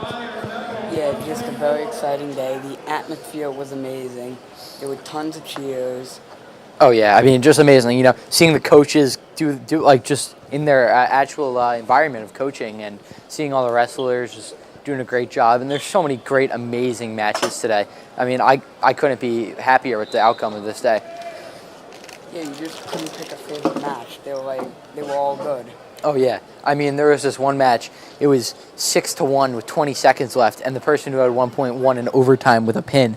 It was just amazing to watch. Plus, there was the matches with the big heavyweights, and those were always exciting. Yep, and you see that replay of Nicky Sedita right there, going to work for in one of his matches, and you just see how hard he was wrestling, and just like that shot that he took. I mean, he was just wrestling so hard. It was just great to see how much dedication everybody had today. Yeah, and the thing about that is he's also a running back for the varsity football team, so that, for him, that's just like breaking a tackle. Oh, and you see Sedita here, wrestling, and he's setting up for a shot, and he's going in against Bethpage. So it's Sedita versus Bethpage in the last match before the finals. And Jared, what are you looking for in this match? I'm just looking for Sedita to just show what he's here to do. And then also the Bethpage kid. This is a huge match right before the final. Oh, yeah. Just, it's great to see, Sedita versus Jerry Pachude from Bethpage. And going into neutral position, the ref just telling him to switch, and then he tells him to go. We saw the takedown from Sedita before, and this is just going to be a very exciting match to see. Yeah, because the last few matches that happened before this were the heavyweight ones. Now you're back to the lightweight, which is more agility and more speed. Yeah, now you're back to the 132 weight class, where you're just going to see shots left and right, and you're just going to see them, how strong these little guys are still. As Sedita is a little too aggressive there, and almost got himself into trouble, as he's still up 3-1. Yeah, that almost turned into some critical back. It did. He almost got pinned. Now we're going to be throwing it to over to mat 2, where there's a match. And you see Chris Noddy versus Jabari, I think, from Freeport, who I've seen both of them wrestle today, and just electric from both of them. Noddy had a huge pin in his match before this, and Jabari had a huge 7-5 win in overtime, his last match. So just two wrestlers that were just going at it earlier today, and you see Noddy getting close to those back points right now. Yeah, he's trying to work on going towards another pin, just like how he ended the last match. Yeah, and I've watched Noddy a bunch of times now, and his style of wrestling, he doesn't try and rack up with points. He tries to keep it close until he gets you to that moment where you're so tired that you almost have to give in. He has so much stamina, and he's always ready to pin you. You might not think he's ready, but he's going to pin you. Earlier today, it was 0-0, and then he went up 4-0 and pinned the guy within a span of 20 seconds. It was electric how it went from 0-0 to a pin so quickly. He basically like riles in his opponent, like he's the predator and they're the prey, and he just like makes them feel like comfortable, and then he just like snaps right at them. You see how he's up 5-2 now, which is not a high-scoring match, and I think he's even winning for Nadi. He's definitely excited about that, but I don't even think he wants Jabari to have 2 points right now. But Jabari, I saw him wrestling earlier. He's ferocious. He does not give in. He was down 5-2, came back to 5-5 and won 7-5 in overtime. So he just won't give up. He's not gonna give in to Nadi. I don't know if Nadi's gonna be able to do what he's always doing. Yeah, this match is nowhere near over because you have the guy who saves his stamina up all the way. Plus you have the guy who's got no stamina. Yeah, it's just great to see these two types of wrestlers because their wrestling styles just mesh so good together that it can't be a bad match when the two are together. Yeah, you cannot throw this match. No.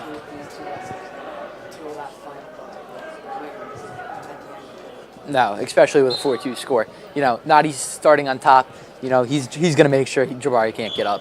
I mean, if I've seen enough from Nadi, I just don't think he's going to go down. Or he's going to let Jabari get up. But Jabari tried to, roll over there and get him into a tough situation. But like I said, I've seen Nadi wrestle. He's just going to tire you out. It could look so bad for Chris Nadi, and he's just going to tire you out. But, I mean, Jabari, I've seen he's just ferocious. So like their two wrestling styles almost cancel each other out, and it's just like the strongest man wins.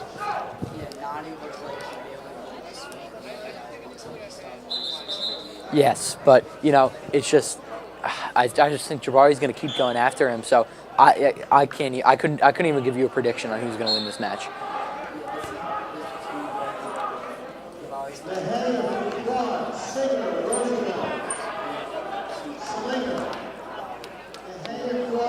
Yeah, it looked like Nadi was very close to getting some back points better, but now Nadi's on his back, and then Jabari was almost on his back. See how it's just amazing how electric these two competitors are, and they won't lose.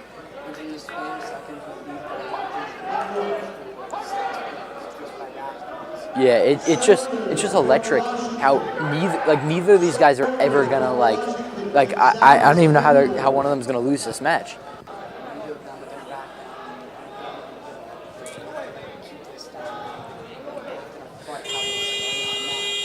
Yeah, I mean, it's difficult for me to say that either one of these people are going to lose, but you see Nadi's got him very close to his back, and Nadi, he's a top wrestler in the state, and it's difficult to beat that man.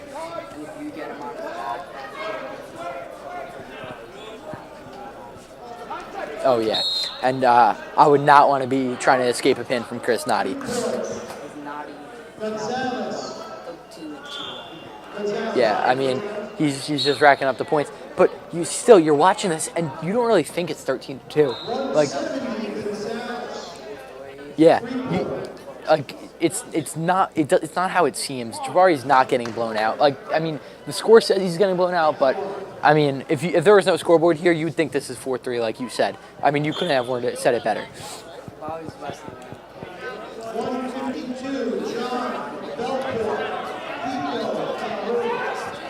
Yeah, and like I said, Nadi's a top wrestler in the state. It's hard to beat that man. So, I mean, it's hard for Jabari. And now we're over towards mat 3 as we're switching back towards mat 3. And it looks like we have a Calhoun versus Calhoun matchup. And I was telling Lucas earlier that I love these matchups just because, you're the same weight class as the guy. Now we're back to the Nadi. I'll get back to that after. But it looks like Jabari's on top now. So, something must have happened where it's maybe 13-4 now, or maybe even 13-6. Jabari could be trying to make a comeback over here.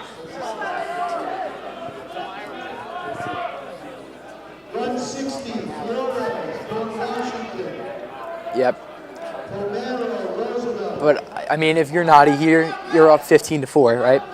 You can't be trying to do anything too special, nothing too flashy. Just stay put. Don't let them get you on your back, and just ride out the next 51 seconds.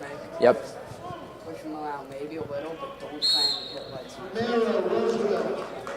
No, yeah.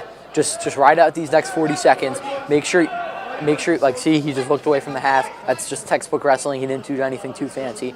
You don't have to pin him. You're up 15-4. There's no need for anything flashy as he's putting himself in a great position right now as he's bringing that up and getting into a shot.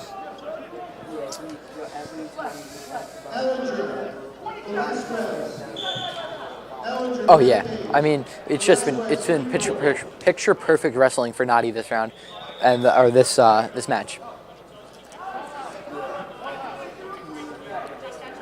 Yeah, we're coming to the close here. About 30 seconds left, 18 seconds left, and Nadi's up by 11. So it's really going to be difficult for Jabari to win this. But like I said, there was matches earlier that you thought were over, and they weren't. As Nadi almost found himself on his back there with a takedown for Jabari. But you see how he didn't try and do anything special and just turned onto his stomach right away? That's just smart wrestling from Nadi, knowing I'm up by 11, you can get one takedown on me, but it's not going to matter.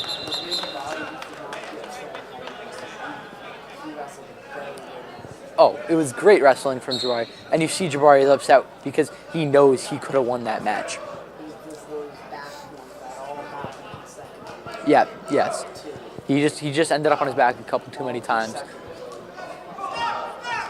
But like I said, with the Calhoun versus Calhoun match, I love when two teammates are wrestling each other because, you know, you're in the same weight class as somebody. You guys are probably wrestling partners. You're probably wrestling with somebody every day for hours, and then it's that person like we see right here. So these people probably know the ins and outs of each other. They probably know their weaknesses and their strengths. So it's probably going to be a low-scoring match every time you wrestle somebody from your same team.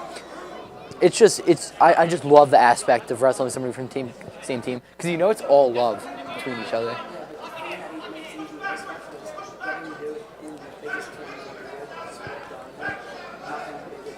Especially at your crosstown rival's home. Nothing's bigger than this, nothing's better than this. And you see that there's going to be a pin for one of the Calhoun, or not going to be a pin, but they're almost at a pin. But see, now they're bridging. And it's so great to watch this because it's got to be such a good match between these two. I mean, Ron Nicholson and Jace Joseph, because I bet you they wrestle each other every single day, and they have to know each other's weaknesses and strengths.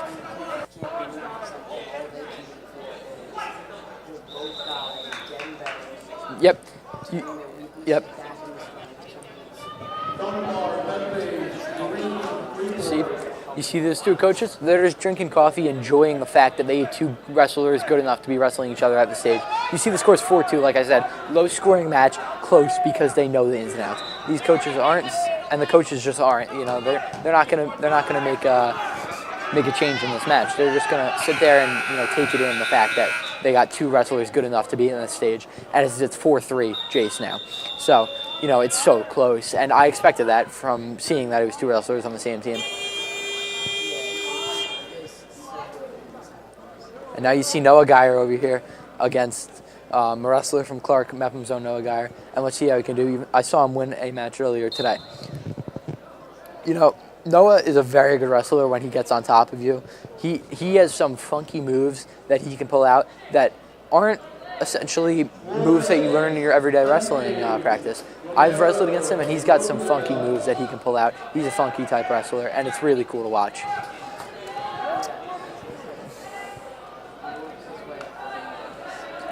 Oh, and he's not out of bounds. They're not out of bounds yet, as that ankle is still in for the Clark wrestler, and then the ref pulls him out. So now they're going to go back to the referee's position.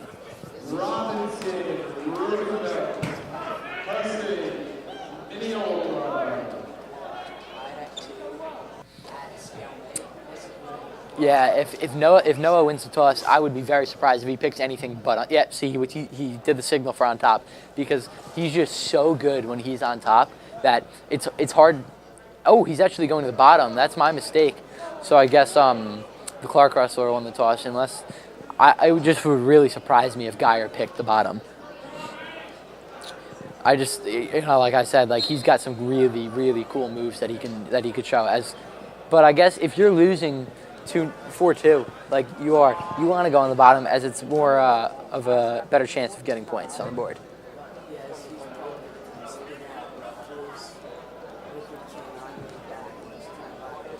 Yeah. Oh yeah. maybe he'll go, or he goes for the stand-up right away. Maybe if he gets back down, he'll go for the sit-out turn-in method for the reversal to get 2 points. As he's just going back to that stand-up, which does seem to be working, but he's getting brought back down. If I were him, I would try and do the sit-out turn-in method. But we'll see. He's not in a great, as looks like Richard King's trying to get a leg in there. So it's going to be difficult for Noah Geyer, but we'll see what happens. I saw both these guys wrestle today, and they're both fearless. So let's see what's entail for this. And looks like Noah could flip him as Richard King's hips are a little high. And look, he does get that reversal like I was talking about. See, King's hips were a little too high, and he was able to flip into that reversal. So this is just great to see, like, 4-4 match or 6-4 match, and it's just amazing to see. That's all Noah needs. He needs one opening. Oh yeah, it's 6-4 now in the second period. He's got a whole period left, and he's on top now, which I told you his moves on top are pretty cool. So now he's trying to get into one right now as we speak, and we'll see. We'll see what's entail for this. Yep. And it looks like he got three points, 3 back points. So it looks like he's going to be winning 7-6 right at this moment. And that's huge for him because he used one of those funny moves. It looks like he went under the elbow and clasped his hands together under that elbow to get the points.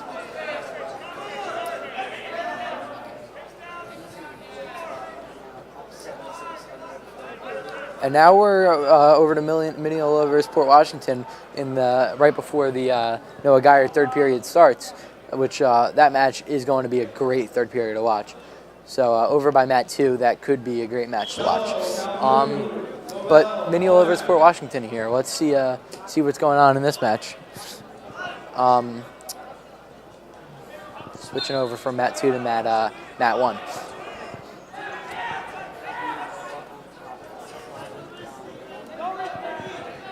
Yeah, Mineola is just trying to dominate over here, as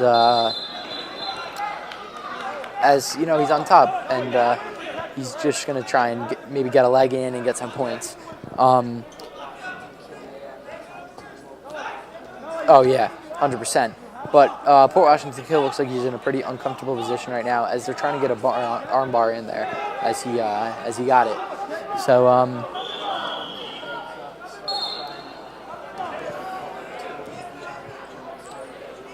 Yeah, he could try and do that. As he could try and get a reset. So yeah, he's trying to sink a half in, but yeah, this is going to be interesting. As we're back at mat 2, and it looks like the kid from Clark got as it's 11-9. Clark, as Noah Geyer has got to try and make a comeback here. And we're over at mat 2, and this is a very, very close match. As you see, the Clark coach, the Mepham coaches, everyone just giving advice for these two guys because it's so close. And Noah's so close to getting somewhere. And it looks like he gets a reversal to tie it 11-11, which is huge. This is crazy. As 11-11 with 57 seconds left to go, he just cannot let him get up. He cannot let him get up. And there's another reversal. It's 13-11. Now the Clark wrestle, and Noah's on his back. Oh no, this is crazy. This is an insane matchup. Yeah, this is very intense, and Geyer's about a shoulder blade away from getting pinned. So this could be intense. And now we're back to now we're over here, and Geyer looks like he might not get pinned, but it's just a matter of how much time does he have left to get these points back, as he's going to be down about 17-11. So it's just going to be interesting what Geyer has got in store. Yep, let's just see what he's got in store for these next couple of seconds. And it looks like it's over, and Geyer is going to fall to Richard King in a great match between the two of them. Couldn't have asked for a better match. No. That was a great match, I have to say. Now over by mat 3, it looks like we got a good match going on, as we got between Plain Edge and Clark. And it looks like the Plain Edge wrestler had a mat return before, and looks like he's going to try and get another one here. And he gets the mat return, and they go out of bounds. So they're going to go back to referees where the Clark wrestler is on top and the Plain Edge wrestler is on bottom.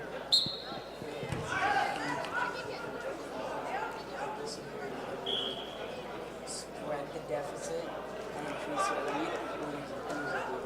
Oh, 100%. If they get him if they get Plain Edge to the back, that's when you spread the deficit. But you know, as an escape or reversal, anything could happen for Plain Edge to just get that back towards the coming back and winning this. And let's see, Plain Edge takes a shot here, and it gets stuffed. And Plain Edge almost gets turned onto their back there, but it's getting close. So you see the Clark coach telling him what to do, and the Clark wrestler is going to try and execute that. Let's see what he's got in store, as he's going to try and get him down to his back, and he does. And the Plain Edge wrestler is actually winning 2-0 against Barco, or 2-1 now.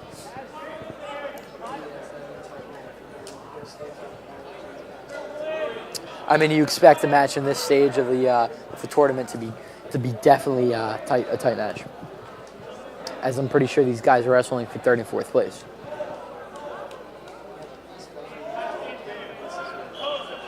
Oh, this is where it gets. This is where the wrestlers get to realize I gotta turn up, as it looked like the Plain Edge wrestler might have taken a knee to the face there, but nothing intentional. As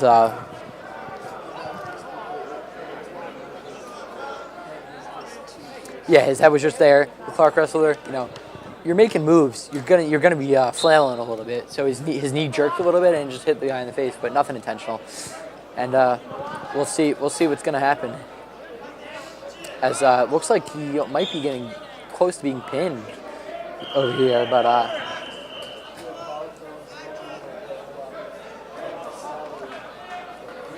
yeah. We'll see what Ventuselli has. He's up 2-1 in the 3rd period of this match, which is it's just great to see how close these matches are.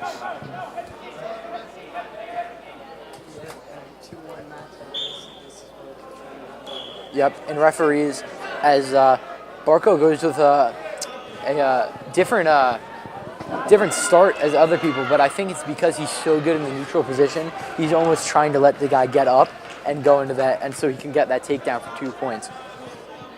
But it ends up in a reversal for Plain Edge, so that ended up hurting him starting in that position, I think.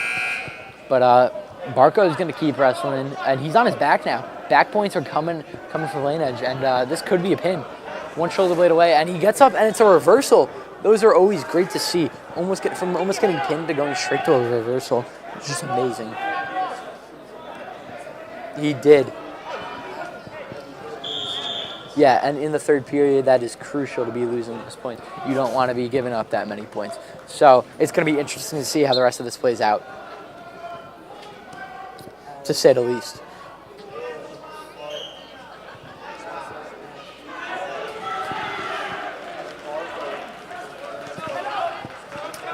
Yeah. Another reversal, as this score is way higher than 2-1 at this point in the match. As we got 8-4 Barco.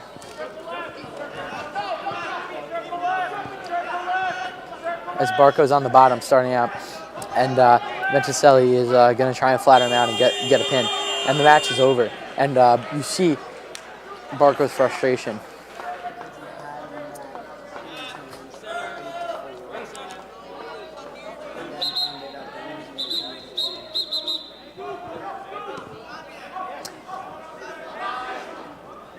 As you can see, yeah, Barco was just frustrated because, you know, it was a close match all the way through, and he ended up taking that fall 8-4. And now, over on mat 1, we got Port Washington versus Calhoun.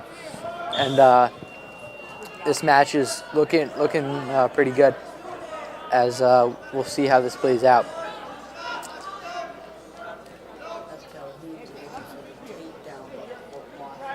Yeah, as Calhoun was in 2nd place earlier today in the standings. I don't know where it is at now, but they could very well be in first place, and if they win this match, that could put them into first place. So every match is huge for Calhoun now. I don't know how many finalists they have, but every match is huge for Calhoun.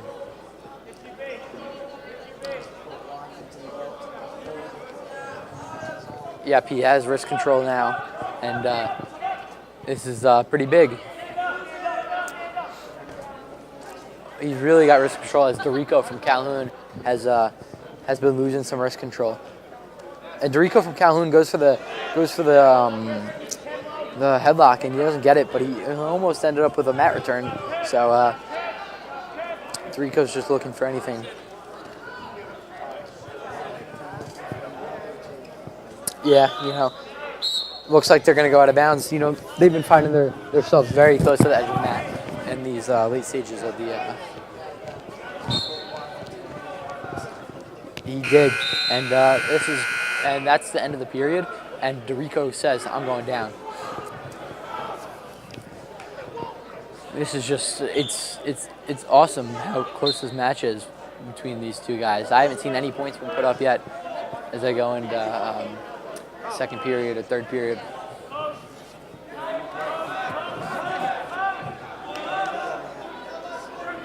Yep, as Dorico gets to escape. But it's just great to see how competitive these matches are and seeing how skilled these people are in these low-scoring matches. High-scoring matches, some people think they're more entertaining, but I don't know. These low-scoring matches get it very entertaining. As Dorico tosses the Port Washington wrestler right into the Calhoun other Calhoun wrestlers, saying, "Yeah, this is my team."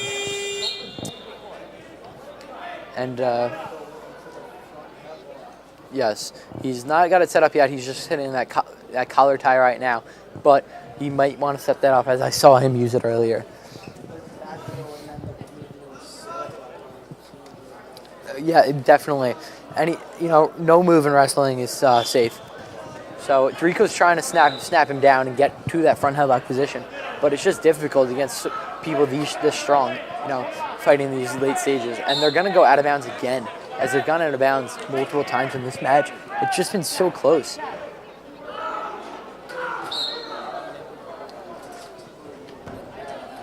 Oh yeah, it's been very very interesting to watch as he does that head throw again, and he's gonna slam him down to the mat, and he gets two, and he's looking for that pin now. That was a great mat return.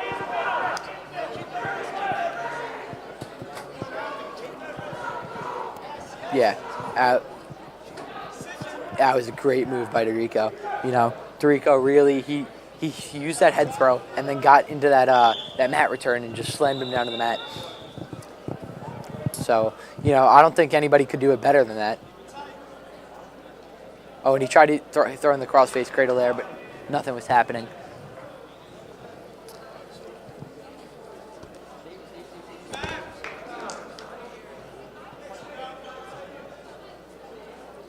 Looks like Dorico's going for maybe a half Nelson, and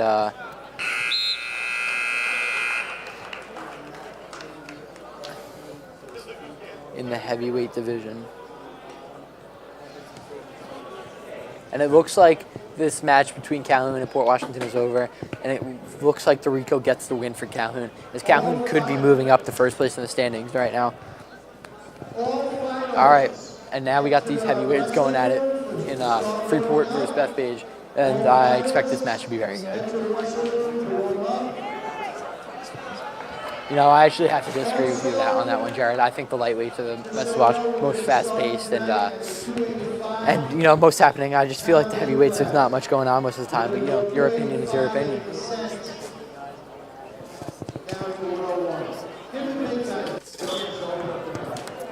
I mean, it's awesome to see how good these bigger guys are at wrestling and how strong they are, because the strength difference between these guys and some other guys is insane.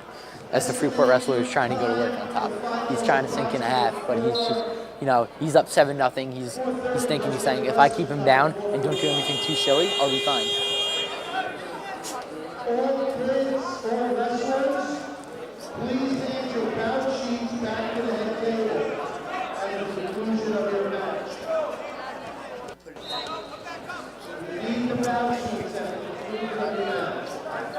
Yeah, you know, that body weight is big, and you know, heavyweights just have like, you know, heavy hands. So even when you're going for like wrist control and stuff, that hurts. You know, it's painful for these wrestlers, and it's just something they got to do with these heavy hands. And this Freeport wrestler looks like he's carved out of stone. So he gets another takedown. And now we got a Clark wrestler versus Roosevelt, and we'll see what's in store in this match over on Mat 1. Oh, with the snap down, and he gets 2. He gets the takedown there. That's a pretty big takedown. Yeah, the snap down's a great move because, you know, you just throw all of your strength right into their neck area, and you just throw them down to the mat. It's pure strength. Oh yeah, you won't see it coming. You'll have light hands on their head, and then you just snap down, and then there's really no defense unless you expect it's going to happen, and it's hard to expect it's going to happen. So there's really no defense for it as they're going into referees, and the Clark wrestler will be on top as he just got the takedown. As the Clark wrestler is up 4-1 on Sliger Jr. from Roosevelt.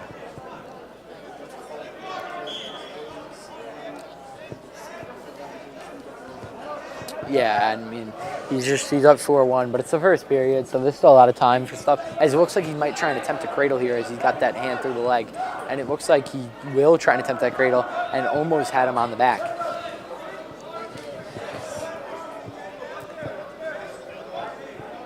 Yeah, he's definitely going for some nice moves, and he definitely feels comfortable using that cradle. But he is 2-1 right now, 2 hands on that one wrist. So you might be looking for a half or an arm bar if you can get that arm back far enough as he's just throwing him around right now.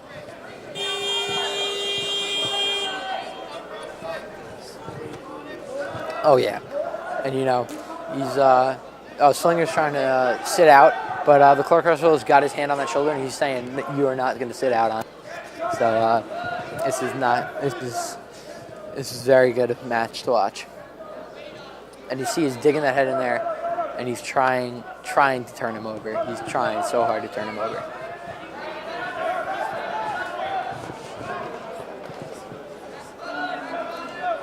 No, you know, I think now he's going to try and go 2-1 again and get that half or maybe an arm bar. And it looks like he's going to go for a half, try and get a half Nelson. And they're getting close to that out of bounds marker though. And he's trying to set up that half Nelson before they get out of bounds, but it looks like they might end up out of bounds before anything can happen. The Roosevelt wrestler is looking away from the half Nelson as he was taught.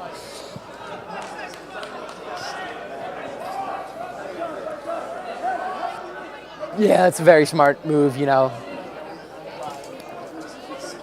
Yeah, there are some times where you just got to know your surroundings and just have some awareness, which is, you know, that's great awareness out of him as he gets the reversal to put up 2 points. And now it's a 4-2 game or match, and anything can happen, or 4-3. But now another reversal, and they go to bounds. So that makes it from 4-3 to 6-3, and still anything can happen in a 3-point match.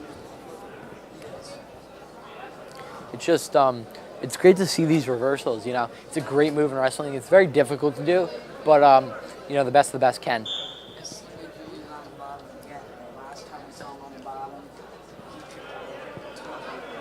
Yeah, two big reversal points. And then Mejia from Clark just, you know, got him right back though. So those points ended up canceling out, which he's got to do the same thing and hope those points don't cancel out this time, as he tried to do a somersault forward to get another reversal, and he went out of bounds.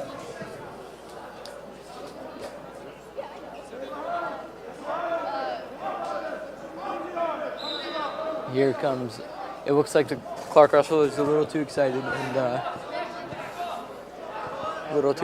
and he's trying to do a chop block.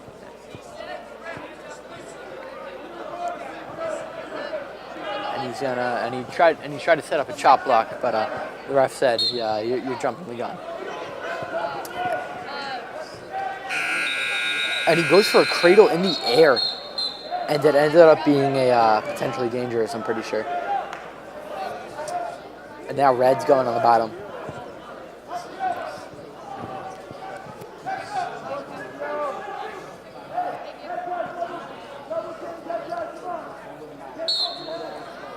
Yeah, he's got to get some back points. You know, he's 0 and he lets him up.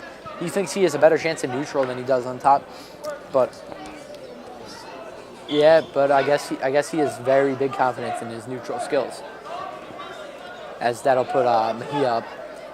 And Mejia with the hip toss, but they go out of bounds, and they're just going to keep wrestling, even though the ref said not to.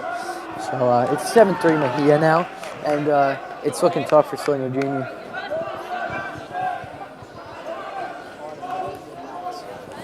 Yeah. You know, all right, they're back in neutral now, so it's going to be interesting to see. And he goes for the ankle pick and ends up in a single leg situation. So we'll see. And he pops that head out to get 2 points to put himself up 9-3. So this is definitely,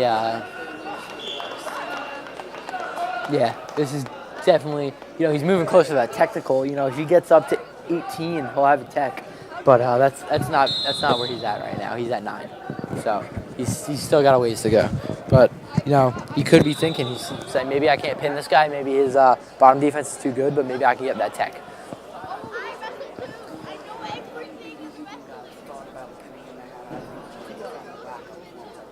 Yeah, that could definitely be a game plan in saying, I'm not going to do anything too dangerous, and I'm just going to get that pin. So we'll see as Slinger Jr. how to get a reversal or escape right away. But, yeah, he is just very...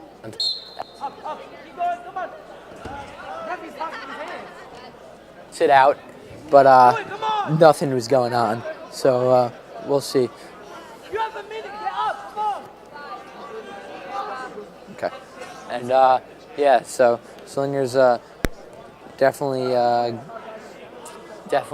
going hard and trying to get out.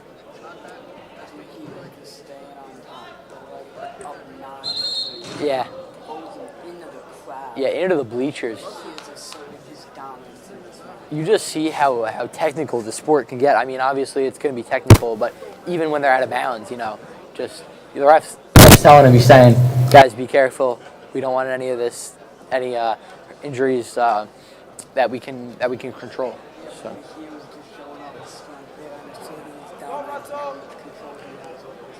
Definitely.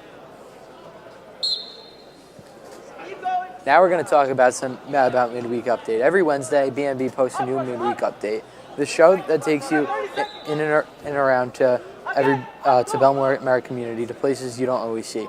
Join hosts Melanie and Sophia Valdez and Ryan Marr as they show off the stories that take Bellmore-Merrick the place it is every week. Michaela Dobby has the midweek update in Mepham Sports, and I'm pretty sure this week she'll have some local highlights to show off as well. So check it out on Wednesday.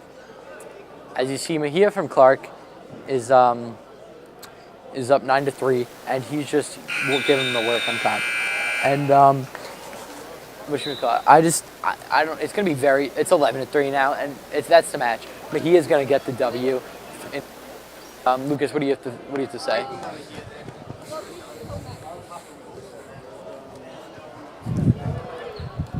Yeah, I couldn't agree more.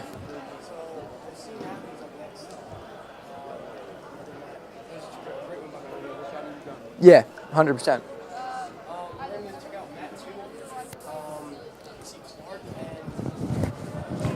Clark and Freeport. Actually, on both mats 2 and 3, we have Clark and Freeport. So obviously, see these two teams are doing great today. As on mat 3, we do see Clark and Freeport. As Clark is on top right now, trying to work into a pin, and we'll see what ends up. Yeah, and they're working towards that out of bounds spot, and they are.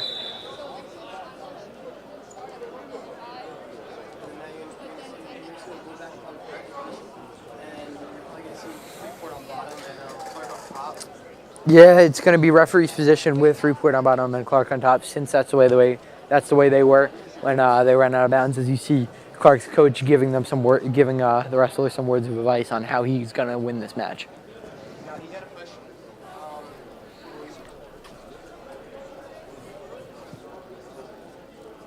Yeah, They gotta push the mat back in as the tape started.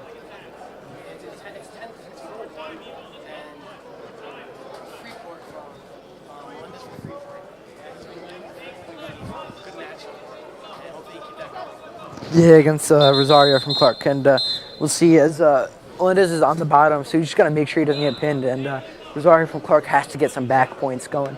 3 back points, and he's back in it. So both of them have 2 very different game plans for the rest of this.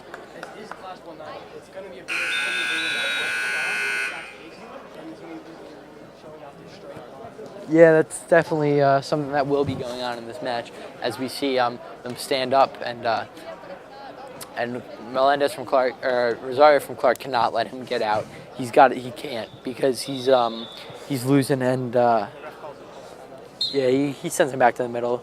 He says nothing was going on. You guys got to go back and into neutral.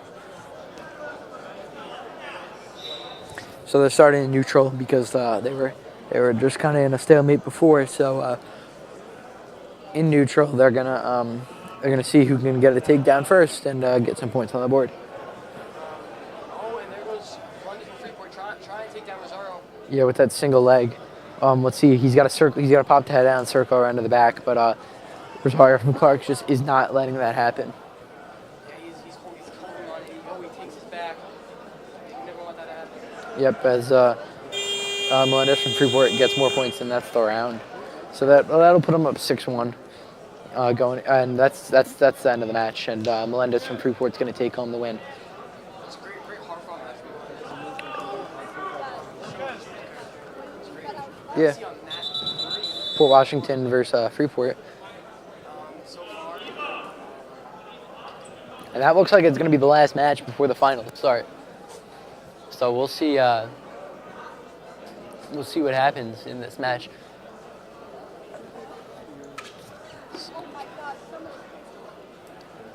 And you're going to see them go in referee position with Port Jefferson on bottom and Freeport on top. And he's got to get out. As you see him throwing that elbow in there, trying to get out. Yep, 100%. We'll see what he has in store to try and win this match, as the Freeport and Port Washington wrestlers are doing the best they can. As you see, on that one over here, you have 1-0 for Port Washington's wrestler Saunders, and Guarez, Freeport wrestler has nothing so far. But we'll see what happens for the rest of this between Saunders and Guarez. Oh, he's trying to get out Freeport. And Freeport will get a point for that, so that'll make it 1-1. And we'll see what happens for the rest of this match, as it turns into a 1-1 match in the last match before the championships. We'll see what we have in store as Freeport circling around, and it's actually 3-1 Port Washington. And we have to see what else happens. They're going to go back to neutral position, I think. I don't know, my apologies. They're going back to referee position with Freeport on the bottom with Port Washington on top. Yeah, that is exactly what's happening. Lucas, good job analyzing that. Let's see, and Port Washington's getting ready. Maybe you'll see a little Indiana dirt rider from Port Washington, or he just did a simple little chop and block as Freeport sat out, turned in, and got his escape. Yep, and now that'll make it 3-2, if I'm correct. And we'll see what happens for the rest of this match. And they're just trying to set up their shots, level changes, wrist control, collar ties, everything they can do, everything they were taught to set up a shot correctly. And he fakes a shot, he takes a shot, little shot fake, just to get the guy off balance, Try to set up a move for him to go and attack and maybe get the pin or maybe get another point. Yeah, I think just a takedown is what he needs to be thinking right now. He can't be thinking for the pin. You just got to think, I need to get a takedown. So we'll see what's in store. Trying to grab each other's wrists, trying to get that wrist control. Oh yeah, and he goes for the double leg takedown like a football player would tackle somebody. Maybe he's a star on the football field too. So yeah, we'll see what's happening the rest of this match, and what's going to happen. He's see they're back in that neutral position. They're trying to get that wrist, trying to grab their neck, and we'll see what happens. Oh, and Freeport gets a takedown. Oh no. No takedown for Freeport. Nothing's going on. They're still in a stalemate here as the score is 3-2 for Port Washington. So Freeport needs to be thinking takedown here, and he actually does not get a takedown. Port Washington is the team for the takedown to put them up 5-2. So this match is coming to close, but who knows what could happen.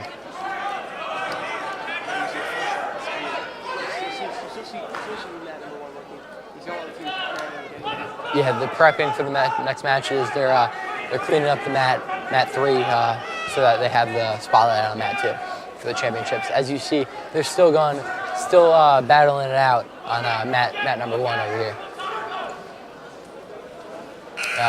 We'll see, and that might be the match. And that's the match, and Port Washington is going to come out on top. Now we're going to go over to talk about these morning announcements. If it's Friday, it's the B&B morning announcements. Start your Friday morning with our critically acclaimed news show. Bree Bolin, Sid Alicetti, and Maya Passanisi have your news. Nikki Saracini brings you this week's installment of Who Is That? Emma Santiago goes around campus asking students this or that. And Cumulus Charles returns to the weather, and Jake Mano brings you the recap of Mepham Sports only on BNB. You guys should definitely tune in for the great editions of the BNB morning announcements. Yeah, I think I'll be tuning in. As it looks like James Kiko is preparing for a match against the Bellport Clipper. So this seems like there's going to be one more match before the finals start.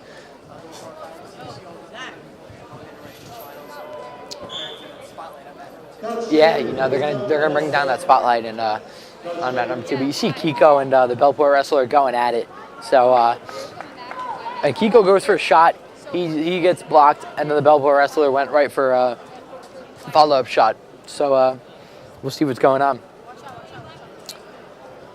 You'll see they're going with the collar ties, fighting for wrist control, just trying to see who can set up a shot first and who can get that takedown. As he looks like he's going to go for and that's going to be a takedown for Kiko. So now Kiko has a 2-0 lead in this match as he had the takedown. Now he's going for a pin with the cradle, and let's see what he can do. And he pins him. That's a very quick match from Kiko with the cross-face cradle, and you see he's all pumped up about that big pin. Great pin. Oh, and the Bellport wrestler didn't even shake his hand, but he came back and shook his hand. Honest mistake.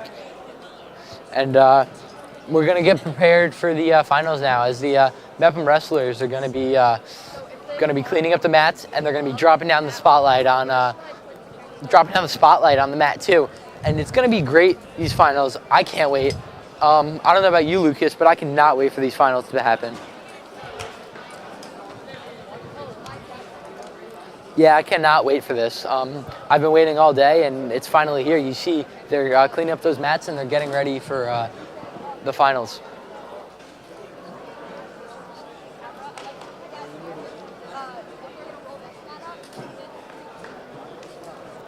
You at the bottom?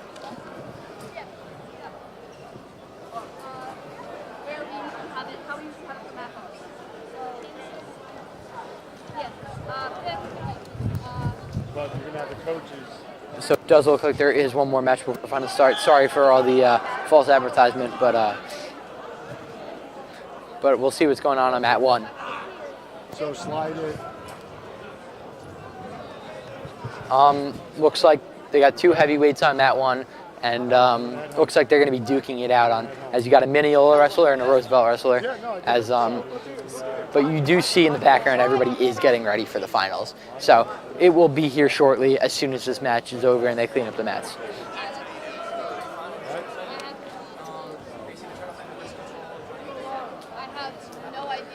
Yeah, they're trying to get the collar tie. Oh, and he gets driven out of bounds, but it might be a takedown before the ref calls him out of bounds, and he's going to call him out of bounds. No points given out.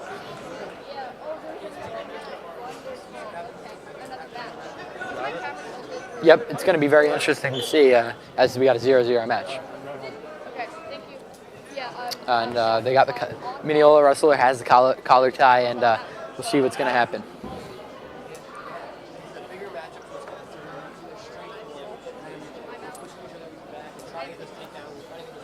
Yeah, it's not going to be as quick as the matchup. They're going to be slower paced and just trying to use all their strength.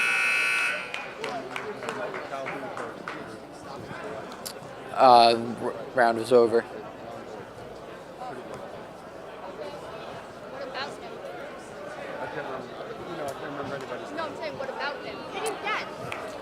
They're going into referee's position as Mignola is down and Roosevelt is on top.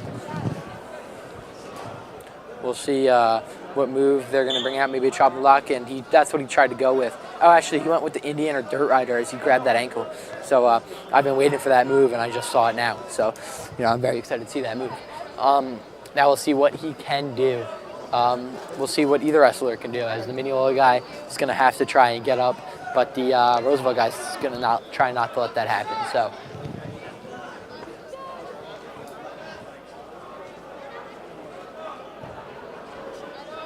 Yeah, I mean, it's going to be great, and it's going to be great, the rest of this match. So I really just think that, as you know, he's trying to get up now, and we'll see if he can escape, and he does. Oh, he does not get the escape, and he gets driven over towards the left side of the mat, and he couldn't get the escape, and it's looking like Roosevelt's staying on top, so it's still going to be no points for anybody there.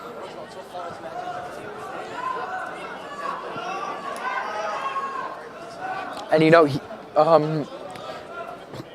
Cusick from Mignola is so close to getting the escape, but Robinson from Roosevelt just picked up that leg and drove him.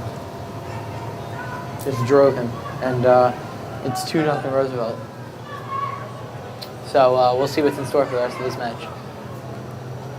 But it's going to be very close, as it's only 2-0 right now. But Cusick from Mignola has got to get up and got to get some points.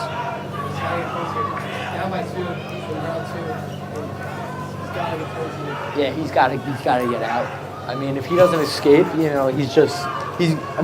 he's still going to have period 3 where he can choose to go on top if he feels more comfortable in that position, or maybe even neutral to get that takedown.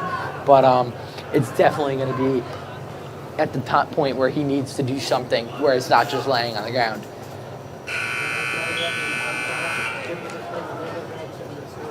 All right, we'll see. If Mignola wins the toss, they might go neutral to try and get that takedown, or go top, but I don't know. They haven't been doing much on bottom, so we'll see.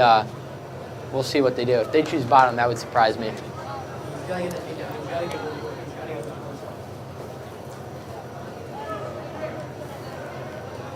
And Mignola does choose to go on top. So they got to get some back points here. But I'm still surprised they didn't go neutral. Yeah, I'm very surprised too. He's going for the trying to get back points though. That could be a big job of New York. Yeah, but now he's got to get him to his back, which is the big part. As he goes with the Indiana Dirt Rider, trying to flat him out. But now he's going to try and set up a cradle. He moved away from that though. So we'll see what's going to happen here.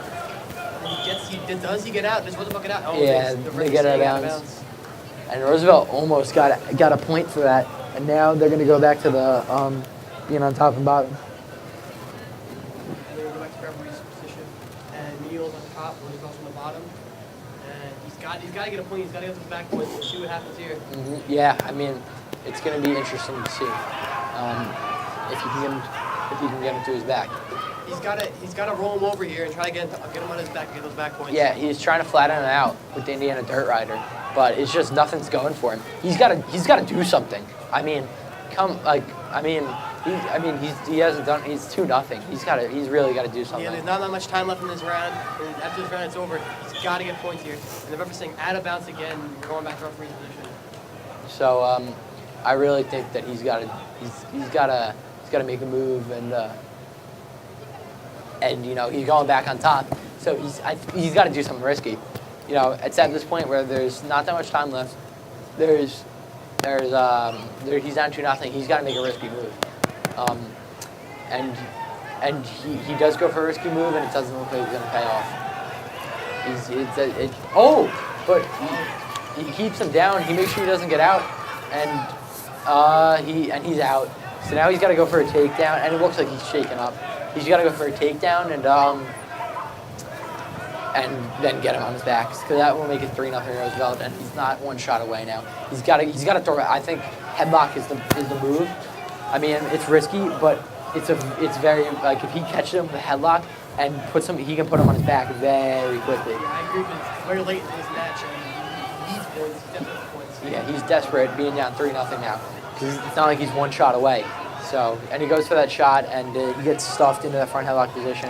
And he goes for another shot, and he gets stuffed again as a great sprawl from Robinson from Roosevelt.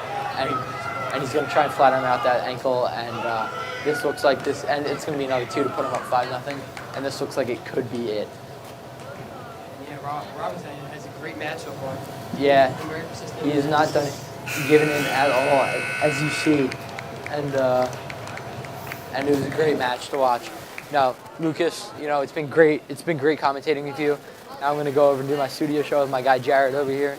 And Jared, it's been a great day so far. These wrestlers have been doing a great job, and I've been so impressed with how good this day's been. Yeah, it's been amazing. Yeah, I mean, we saw those hard fought matches. Nobody was giving in. It was just great to watch. 100%. I mean, I couldn't believe with how good those matches were. I mean, I really thought that that it was. I mean, we're gonna look at this replay now, and we'll see what happens. But look at these replays as Matt returns him. Look how powerful that Matt return was, and then you see these takedowns and just like right into a pin, and then now you're looking at this, and he's on top, and he's gonna throw him over right into a pin. And these, watch how intense these wrestlers are going. Like, even try to headbutt him at one point. Yeah, I mean, these wrestlers are going so intensely. It's just crazy how much effort, the effort they put in behind the scenes is so crazy that getting the wins on these types of days has to feel so good. Like that insane slam right there. Yeah, but the work these wrestlers are putting in, upcoming to these events, getting their hand raised by those refs is the best feeling you're ever going to feel.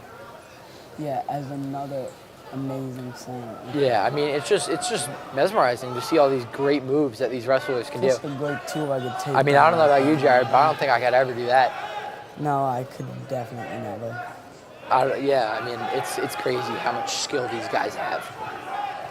There's Naughty on the bottom, and he rolled completely over and ended up on top of the other guy. That was crazy. I mean, can you wait for the finals? No, I mean, I'm jumping out of my seat thinking about it. Naughty wrestle again. I mean, we just saw him wrestle. After that highlight, I can't wait to see what he does in the finals. I mean, it's just going to be so amazing watching these finals because how competitive these guys are. Like, it's the best versus the best. And it's just going to be so awesome. It's just all these highlights and all these guys in the highlights, most of them in the finals, and it's all of it summed up into the biggest part of the day. The best part of the day. You got that spotlight coming down on them, and it's just like... It's an amazing scene right there. It's just a great feeling to have, when you have that spotlight coming down, and you're under the lights, everybody in the gym is watching you. It's just a one-of-a-kind atmosphere down there in the gym. I mean, this tournament could be the most hyped tournament on Long Island. Definitely. I mean, the atmosphere, I was here last year, and the atmosphere that was going on during those final matches when people won, teams were going crazy, fans out of their seats, jumping, clapping, cheering, just so hyped. Especially even when they walk out in their robes and they're being introduced and shaking hands with their opponents. Yeah. The crowd erupts when I remember how electric it was last year. Goes out to shake hands. Especially, it's great to see all these teams win, especially to see even away teams having fans here, and when they win, it's just so electric too, that away teams had fans come out and came and support. But when, our home Mepham Pirates win, it's just so electric. Yeah, because a ton of people here are Pirates. All of them. Yeah. Because it's not only the kids on the teams who come. Oh, we got just fans. Just a ton of other fans of kids who go to these schools, travel from wherever the school is, to Mepham, just to watch their friends or kids they know wrestle and cheer the school on and just be proud of the school, and they just show ton of pride. It's just amazing, you know, and just seeing the whole entire school atmosphere and student athletes and just coming together for one day that's not them just like working together in classes and outside of school and just coming together and being just a team. them all enjoying a sport together, and the fans bonding, the teams getting a great learning experience, especially if you're like freshman, sophomore, even a 7th or 8th grader on these teams. It's great. The senior leadership, all these other people, some alumni who won past tournaments or participated, coming back. It's amazing. It's just great to see. And like I said before, when two teammates were wrestling each other, you saw the whole entire team sitting, watching the match, cheering on their teammates. You know, nobody was rooting for anybody. They were just cheering on their teammates. And the coaches were just sitting there, enjoying the match. Yeah, just enjoying what they've taught the kids, all the moves they've taught them. Being comfortable with the fact that they know one of their wrestlers is going to win that match. And just being comfortable also with how good the wrestlers are in like to be in that situation. For like 4th or 5th place or 3rd or 4th. Just to be in that situation. To watch 2 of your kids there versus each other, it's just pretty awesome. Amazing to watch. Yeah, it's pretty awesome. I mean, if I was a coach and I had 2 of my guys going for 3rd and 4th place against each other, I would feel very accomplished. It's just great to see. And I mean, like I said before, I am so excited for the finals. I mean, watching some of these guys, how talented some of them are. I mean, we got to see some D1 wrestlers last year. I hope we get to see the same type of talent this year. Yeah, hopefully. I mean, it was great. I mean, so when those guys come out, they're walking out, they shake hands, and that spotlight's on them. It's just electric. Yeah, right. Even when they're walking out and they didn't even shake hands yet, they all walk out individually. Yeah. And every time you see one kid walk out of that school, the crowd just erupts. And then you see the coaches put their buckets down, sit down, and just get ready to coach. And it's just and then everybody just gets in the zone. Yep. You could hear like a pin drop right as the ref starts the match, and then right after you get out of that set position, that's when the momentum starts shifting. That's when the crowd starts getting loud. It's just great. There's nowhere else you'd rather want to be. No, I can't imagine how else I want to be spending my time right now than watching these finals going on. And I mean, it's just great. I remember last year, these 2 kids from the same school wrestling each other, and that was just electric. The coaches didn't even have to coach for a finals match, and that must have been so relaxing. Knowing that you're automatically going to get a winner for your school is pretty insane. And it's just Plus, all not love. only the winner, you get 1st and 2nd in the Yeah. weight class. There's nothing better than that. It's just all love between your teammates too. You know, like, it's just great to see. And you see more of these takedowns, these highlights, and it's just awesome. I really hope most of these kids on the finals, so we can see some more electric takedowns in these finals. Yeah, I want to see these moves happen in the finals. I want to see some mat returns, some slams. I want to see everything. Like, even that, he's using his feet, he's using everything. Yeah, he's kicking that leg into that knee. Yeah, and the other kid basically just shoved his head away and somehow countered that. Yeah, I mean, it's just awesome. This is where they reveal some of the moves they've never used before, even as a senior. You've never used this move, you've been practicing it maybe a couple practices. This is where you reveal it. This is the big show. You just decide that you want to come out and do that move. You're saying, today's the day, my last ever Sprig Gardner tournament. I got to do that move. If you're like I mean, that takedown, Port Washington had it like blocked a little, and then the kid lowered his shoulder even a little more into his stomach, and then he just went down. Yeah, I mean, it's awesome to see, and you know, I really just it was a crazy move there. He was on his back, almost back points, somehow spins around on his head and ends up getting him. Yeah, it's just been amazing. Anything better? I mean, if you were expecting anything better than this, I don't know what you were expecting.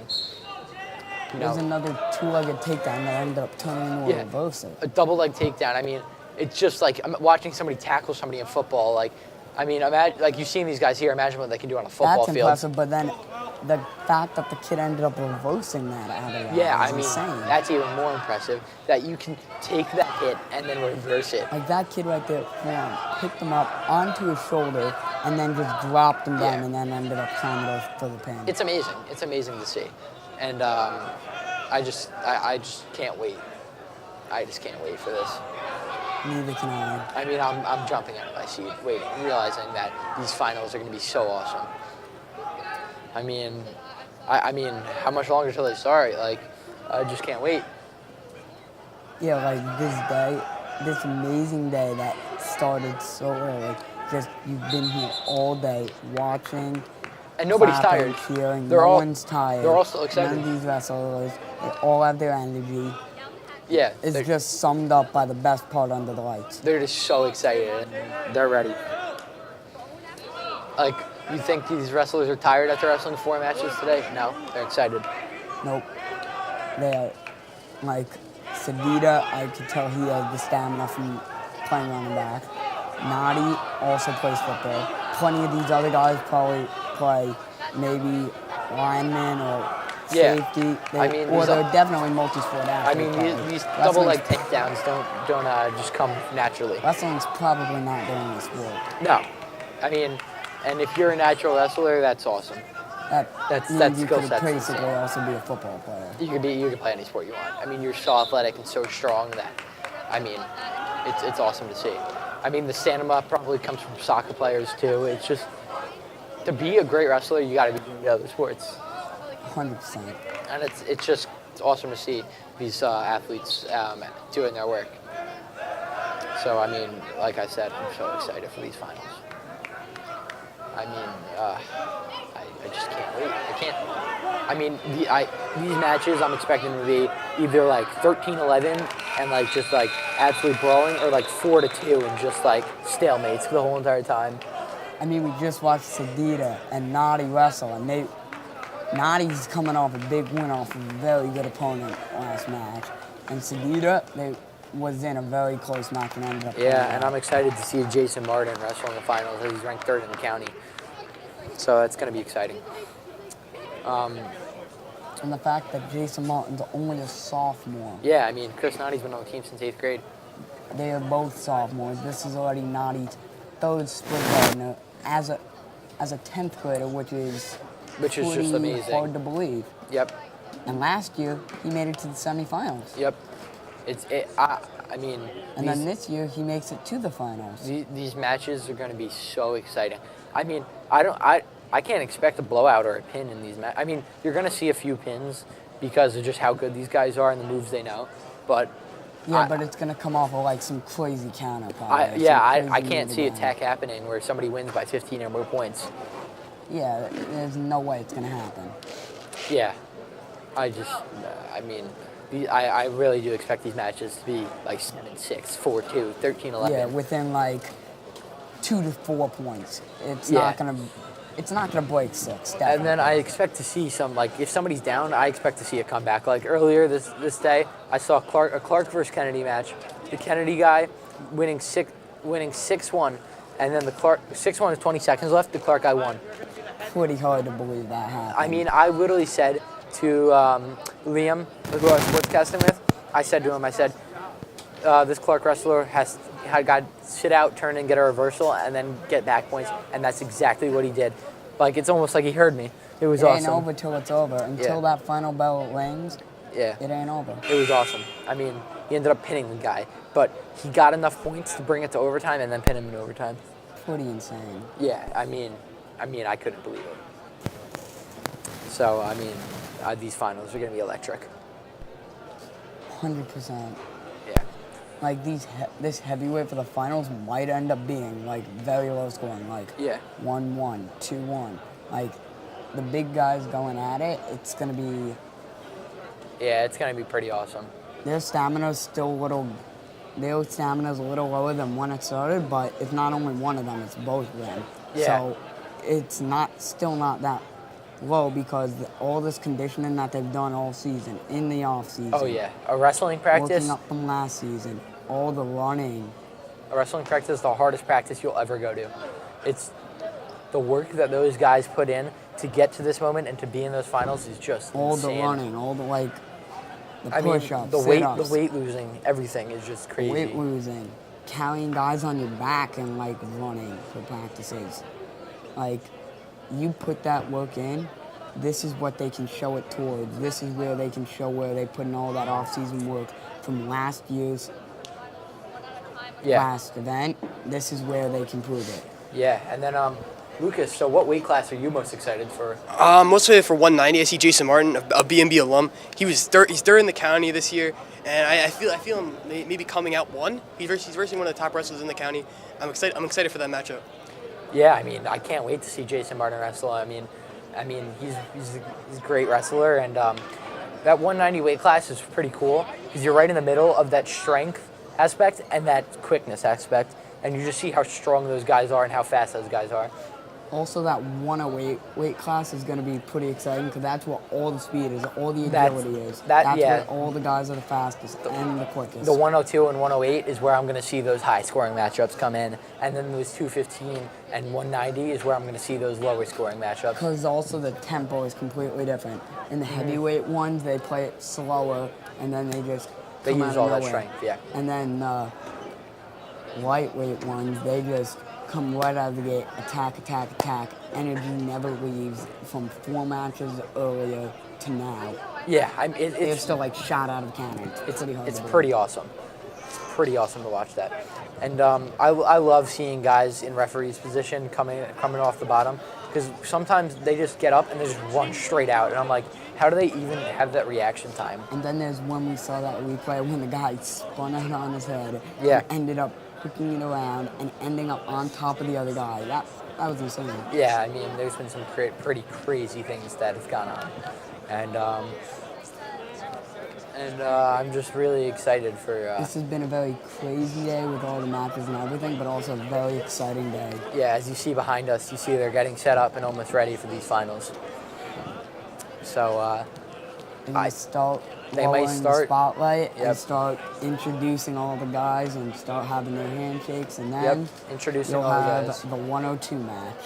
Yep, coming shortly. It's going to be exciting. It's going to be very exciting. I'm very excited for that 102 match. It's a lot of speed and agility, and it'll probably be a great matchup. Yeah, I'm really excited, Lucas. I mean, I can't wait. And probably all these matches, even though they already showed some new moves already, this is where they pull it all out. The finals. Yeah. What you've been waiting for all day. You got here. You've worked to get here. This has been your goal. I expect forever. some crazy moves. Is a championship. I know. Bring home some hardware. And a win for everything. So they're gonna pull out some crazy. And these standings are tight. You know, these wins in the championships could put them over the hump and win the whole Sprig Gardner tournament, not just as a player, as a team. Yeah, Jake, they've been here from 8 in the morning to 8 at night, and they're super ready. They're super excited to get their championship, either become first, second, third, or whatever place they're going to become, and they're all super excited. I know, a long day. It's 5 o'clock now, and championship hasn't even started yet. Plus, yesterday you had those qualifying matches till 10 p.m. Yeah, till 10 p.m. So you went from 10 p.m. last night to 8 waking a.m. up early today to 8, and then wrestling all day. Again, wrestling all day again to 8 again. Pretty insane. It's pretty crazy how prepared these wrestlers are. Plus, you might have had to lose some weight. Oh yeah, you might have had to cut some weight from last night to tonight. Yeah, pretty insane. I mean, Thursday night going into Friday, you might have to cut some weight, and then Friday going into Saturday, you might have to cut some more weight. So it's just pretty insane how much dedication these guys have to this sport. Yeah, they're all super excited to wrestle, and I'm super excited to watch them wrestle. Yeah, and it's gonna be a great finals. It's gonna be pretty crazy. I mean, I don't know how electric it's gonna be, but it's gonna be crazy. All of these matches are definitely gonna be really exciting. I mean, there might not be one pin in these matches. I mean, it could be so close that there's no pins. I'm not expecting a lot of pins, if any. I'm expecting very, very close matches. Yeah, I mean, it's gonna be pretty crazy. I mean, we'll see what happens, but I don't remember many pins last year, so.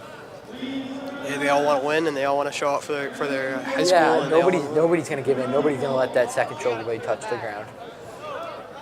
I mean, it's just going to be pure strength and skill if that shoulder blade does touch the ground.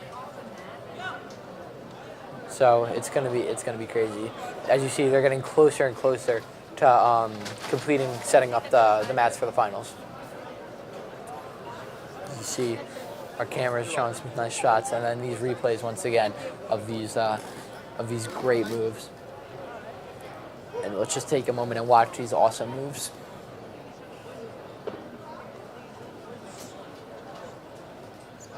I mean, look at him get that leg in there, kicking that leg. And then still the other kid ends up throwing him to the ground. Yeah. It's hard to believe how that even happened. Yeah. I mean, yeah, look at that. Just that. That's just pure strength, like. Yeah, That was a great takedown by them. Yeah, I mean, it was great. Great mat return. It's like the kid's down on the bottom, gets up, thinks he's finally good, and then he gets tossed again. I mean, it's just sort of amazing. I mean, just take a moment to take this in and see how skilled these That guys are. takedown right there, and he ended up trying to turn it into a pin. Yeah. I mean, look at that. Look at that. Look at that head throw. Being on the bottom, it spinning around on your head, ending up on top and going for the pin. It's just so electric how good these guys are. He had his leg up that high, had him, and then he ended up breaking I mean, it. level changes, front headlock position, and just look at that. The All-American. Picking up on his shoulder. Double leg takedown into a reversal, like you said before. That's the impressive part right there. The double leg takedown is pretty impressive, but And then turning moving it into yeah. a reversal is almost unthinkable. Yeah. I mean, it's crazy watching these guys do their thing and showing what they're Picking good him up at. on his shoulder and then just dropping him down. Yeah. That's the wrestlers asserting their dominance and showing their true, pure strength. Yeah, it's pretty crazy. Can't even lie. I mean, look at them. They're getting ready for the first match to begin over there. As you see behind us, the first match is... The 102 weight class is getting ready to start. Yeah, it looks like it is starting. As We're underway in the 102 weight class right now. yeah, it looks like it. It looks like we have Clark. Looks like we have a replay on the screen. As two guys are wrestling in this replay. And they just look very at stalemate there. Yeah. It's like no one giving in. Yep. Yep. This is pretty looking like a stalemate. Just stalemate all around the ring now. And then he goes for the takedown. Yeah. Doesn't end up converting on that takedown, but ending up on top. Yeah. Yeah, I mean, it's great wrestling right here. You know, it's great to see this wrestling going on. As you see the wrestler from Clark and Plainview JFK going at it. And you see the headgear on the one guy. It slid all the way down over his eyes. Yeah, it's pretty... The crazy thing about these wrestlers is once that headgear flies off sometimes, they keep fighting like they don't care that their head's not protected. They can go a whole round.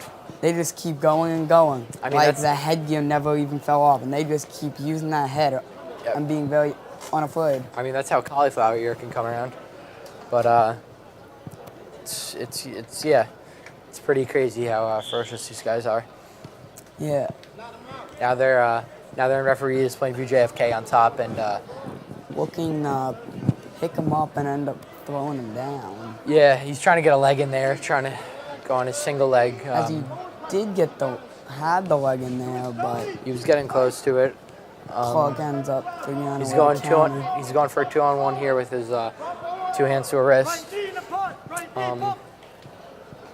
And he's trying to pick him up here to try and turn him over for back Yeah, it points. looks like he's going to try and get him over for back points with a half. And we'll see what ends up happening As during he this ends match. up in the air for a little, that could end up costing him because if he's in the air, he's defenseless, and all that Clark kid needs to do is turn over, and he's got the Plainview JFK kid on his back. Yeah, I mean, it's going to be pretty interesting to see, to say the least.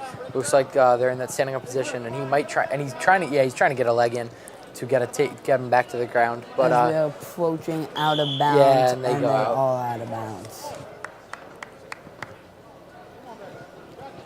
And, it's pretty even so far between these two guys. Neither giving in, neither taking advantage. Yep. And now Plainview JFK on top in referee's position. getting ready. Maybe we'll go with a little, and he goes for the Indiana Dirt Rider.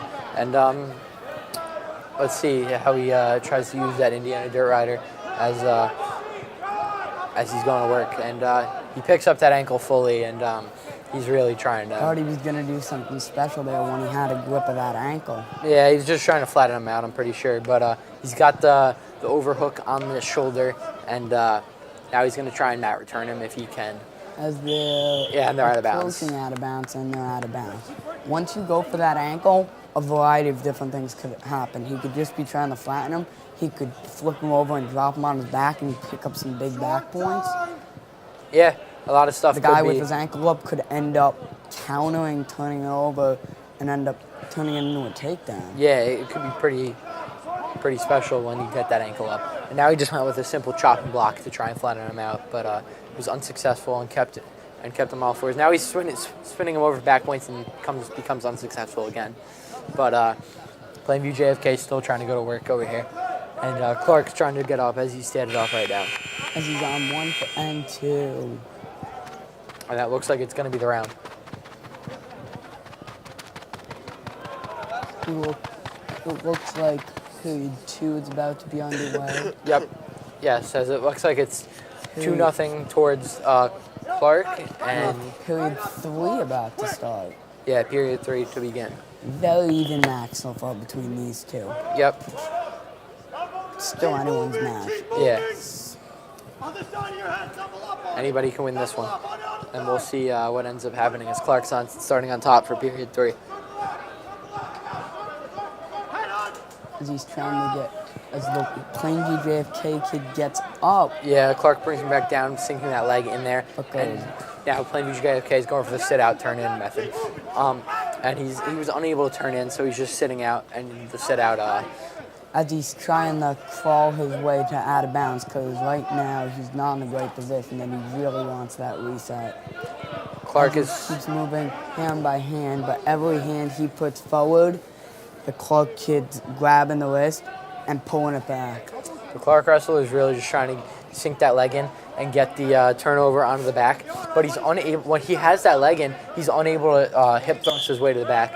So they go out of bounds for the reset, but it's really going to be difficult for either of them to get points, as they're both so talented and really trying to get points on the board. As Clark's going to go back to being on top, I think he's going to start off with the chop and block like he has been, and then trying to sink in a half, because that looks like it. It'll be a huge scenario if the Plainview JFK kid gets up right away and is able to get on his feet. Yeah, he goes with the chop and block, and now he's trying to sink in a half, but he hasn't flattened it out yet, so it's going to be tough to get that half as the Plainview JFK kid's this out. His hips are way too high. His hips are way too high, and he gets reversed. Now that's going to make it 2-2, and that's going to make it really interesting. Big move there by Plainview JFK. As the Clark kid just left his hips way too high and put himself Yeah. in a very The Clark wrestler had position. to have sat back with his hips and let them sink in, but he left him too high, had him up by the head, and he got flipped, which is just going to happen. I'm sure his coaches were screaming, "Sink your hips in," but he was unable to do that. They had to have been.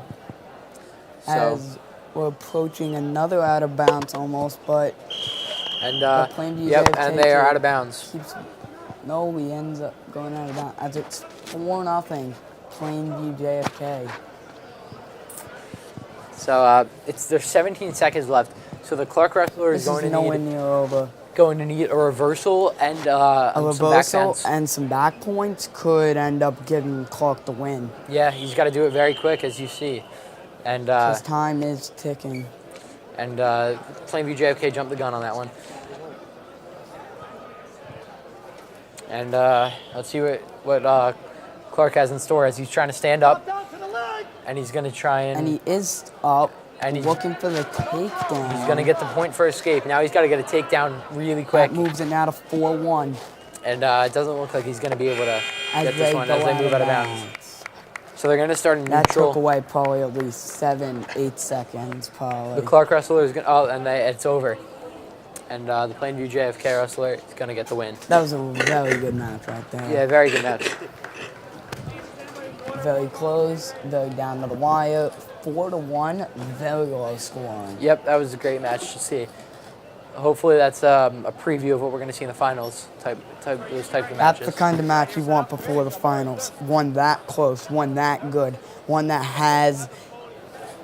could basically have been a finals match. Yeah. But somehow not a finals match with being that close with that two skilled wrestlers. Yep. And now we'll just wait a couple more minutes until those finals begin, as we're nearing the 5 o'clock mark. As we're nearing these introductions. Yeah, it's going to be very exciting to see these finals begin. Hopefully we can see matches like that, low scoring, very few takedowns, and it's going to be pretty exciting. Because that match, even as non-finals match, that was very exciting. I really got into that match. Yeah, I was really excited for that one.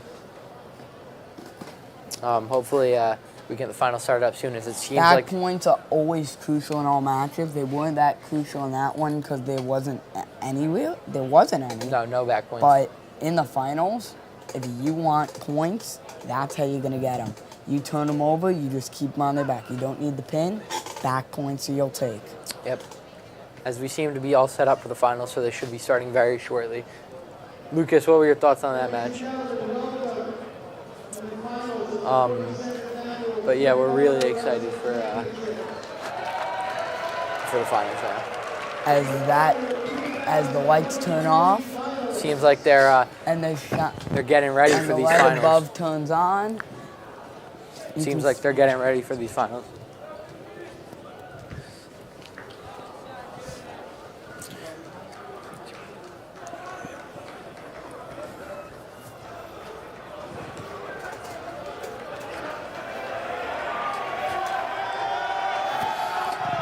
Lucas, I'm really excited for this match. Yeah, This you see all these 102. players are now being introduced. Yeah, you see all of them walking out. As you see all the wrestlers, you see Coach Hill telling them what to do, and you see that they're getting ready. The wrestlers, you see Mepham wrestlers Jason Martin and Joseph Zazzulo preparing for their final matches. They're the two Mepham wrestlers going to the finals. Yeah, you see the overhead light. It's like all getting dim, and everyone's getting anticipated for their match. Yeah, everyone's getting amped up. I mean, it's going to be really exciting as you see the spotlight just going down, and you see the first two wrestlers coming out, and that's going to be our 102 division. I can't wait to see those two go at it. Yeah, Sam, it's going to be a great match. They're both very athletic, and they're very speedy, and it's probably going to be a great match. Yep, I'm excited. I can't wait for this. And then you see the 108 division go out. That's Calhoun's very own Sean Gallagher going out. So, you got Calhoun wrestlers, you got Mepham wrestlers, you got Kennedy wrestlers. Yeah, crosstown rivals, and everyone's excited. Yep. As you see Mepham's own Joseph Zazzulo go out, and in his robe, I love those robes. Just, always good to see those.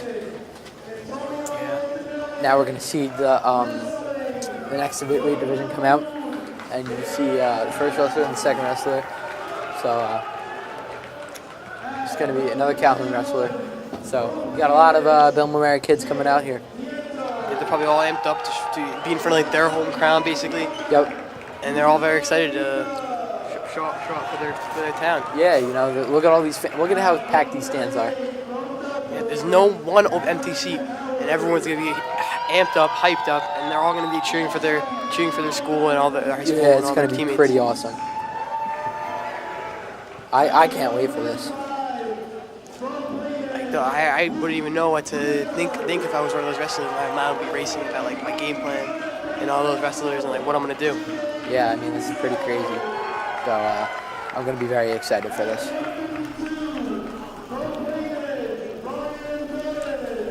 gonna be great finals. Some people's even last Sprig Gardner. They're all probably thinking about that. Yep, Joseph Zazzulo, senior at Mepham, been on the team for a very long time, and it's his last ever Sprig Gardner. So he's looking to bring home that W. Yeah, he wants to show up for his hometown, and he's very excited. So nearing the end weight classes, as you see, they're about 3 away from.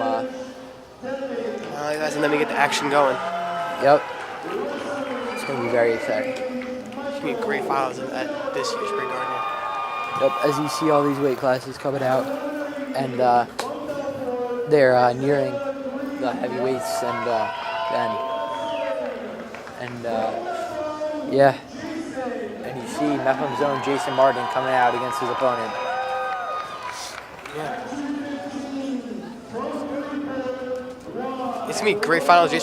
Mepham's own Jason Martin. Yeah. B&B's own Jason Martin. Number 3 ranked in the county, so it's going to be pretty exciting. So excited. And we are nearing the end of these weight classes. There'll be introductions and shake hands. This should be the last weight class coming out, I think.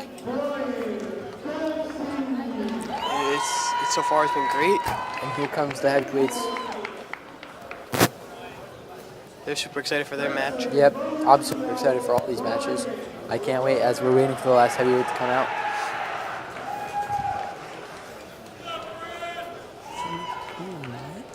It's going to be a great Sprig Gardner shake. Yeah, I'm really excited for this. It's going to be great and the Sprig Gardner. Yeah, they're all going back to their coaches, game planning, and talking about what ideas they could do in their match to beat their opponent. Yep, and here comes the 102 who's going to come out and wrestle soon. Yeah. They're gonna probably see a very athletic match, very speedy, very speed match, and they're gonna be using a lot of moves and like a lot of skills. Yeah. It's not gonna be Is it the heavyweights that are going first? As I see a heavyweight come across with his gear on. We apologize for that. That's going to be exciting. And it does look like they're going from heaviest to lightest. So this is going to be a pretty... Oh, and this is... See, Kennedy wrestler right here. So this is going to be pretty exciting, going from heaviest to lightest. You have a Bellmore Owen. He's in this town. He grew up here. He's excited to show out. Maybe it's senior. I don't know. He's going to show out in this new town. Right.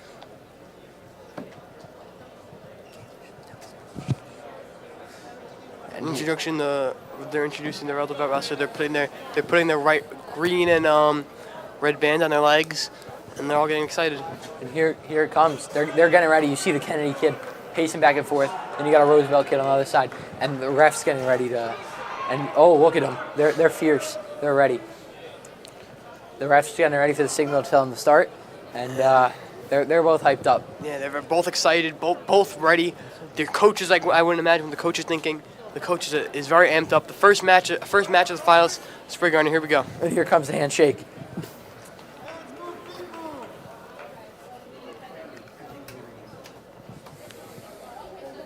And the handshake will be coming.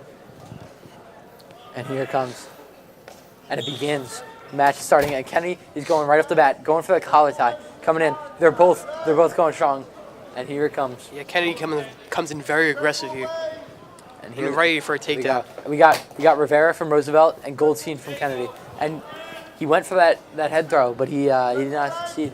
And here we go. We'll see what's in store for these two, as I'm really excited for this match. Yeah, they're both trying to get the wrist control and trying to get that collar tie. Yeah, they're going for that hand control right now. Hand fighting. Ref calls a stop. It's going to set him back up in neutral.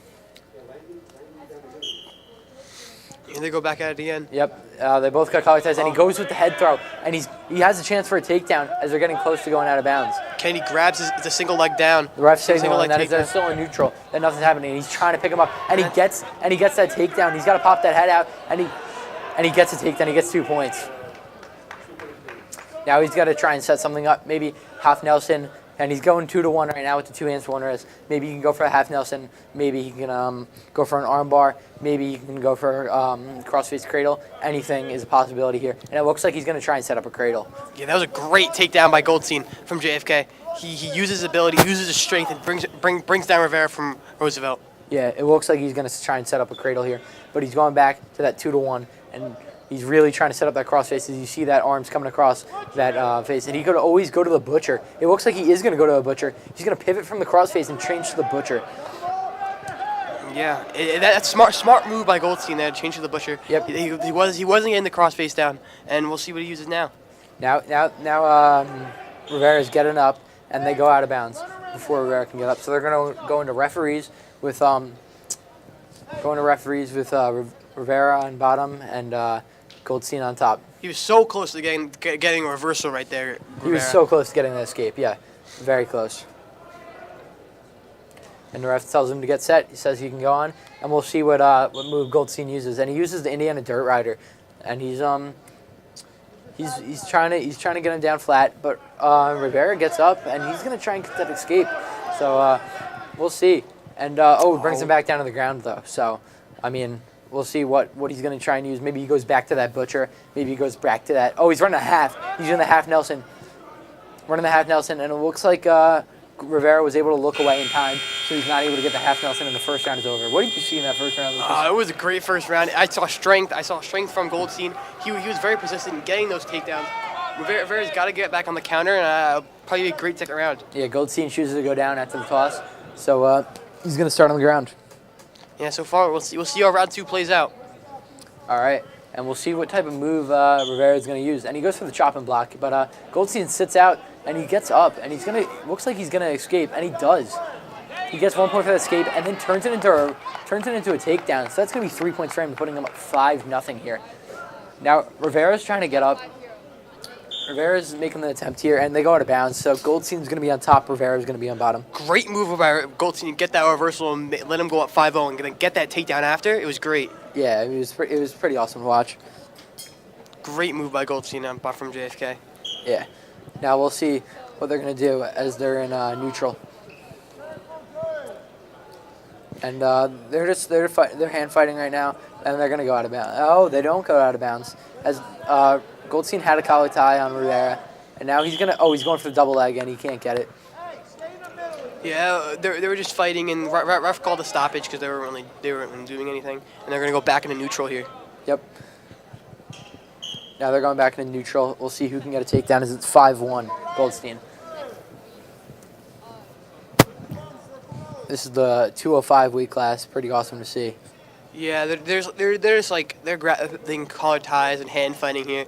Oh, and Rivera's almost. Oh, the double leg takedown, but it's gonna be no points for anybody because they went out of bounds. And Rivera looks like he's shaken up. We really hope he's okay.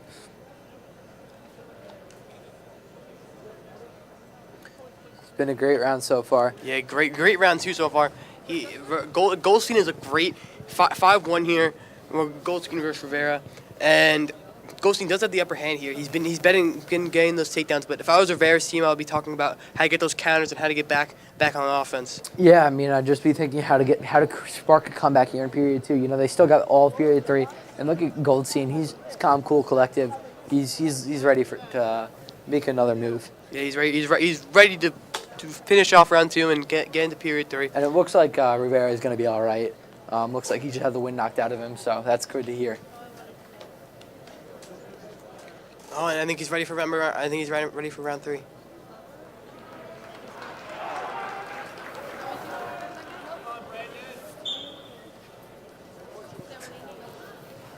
And so now they're going back, and they're hand fighting.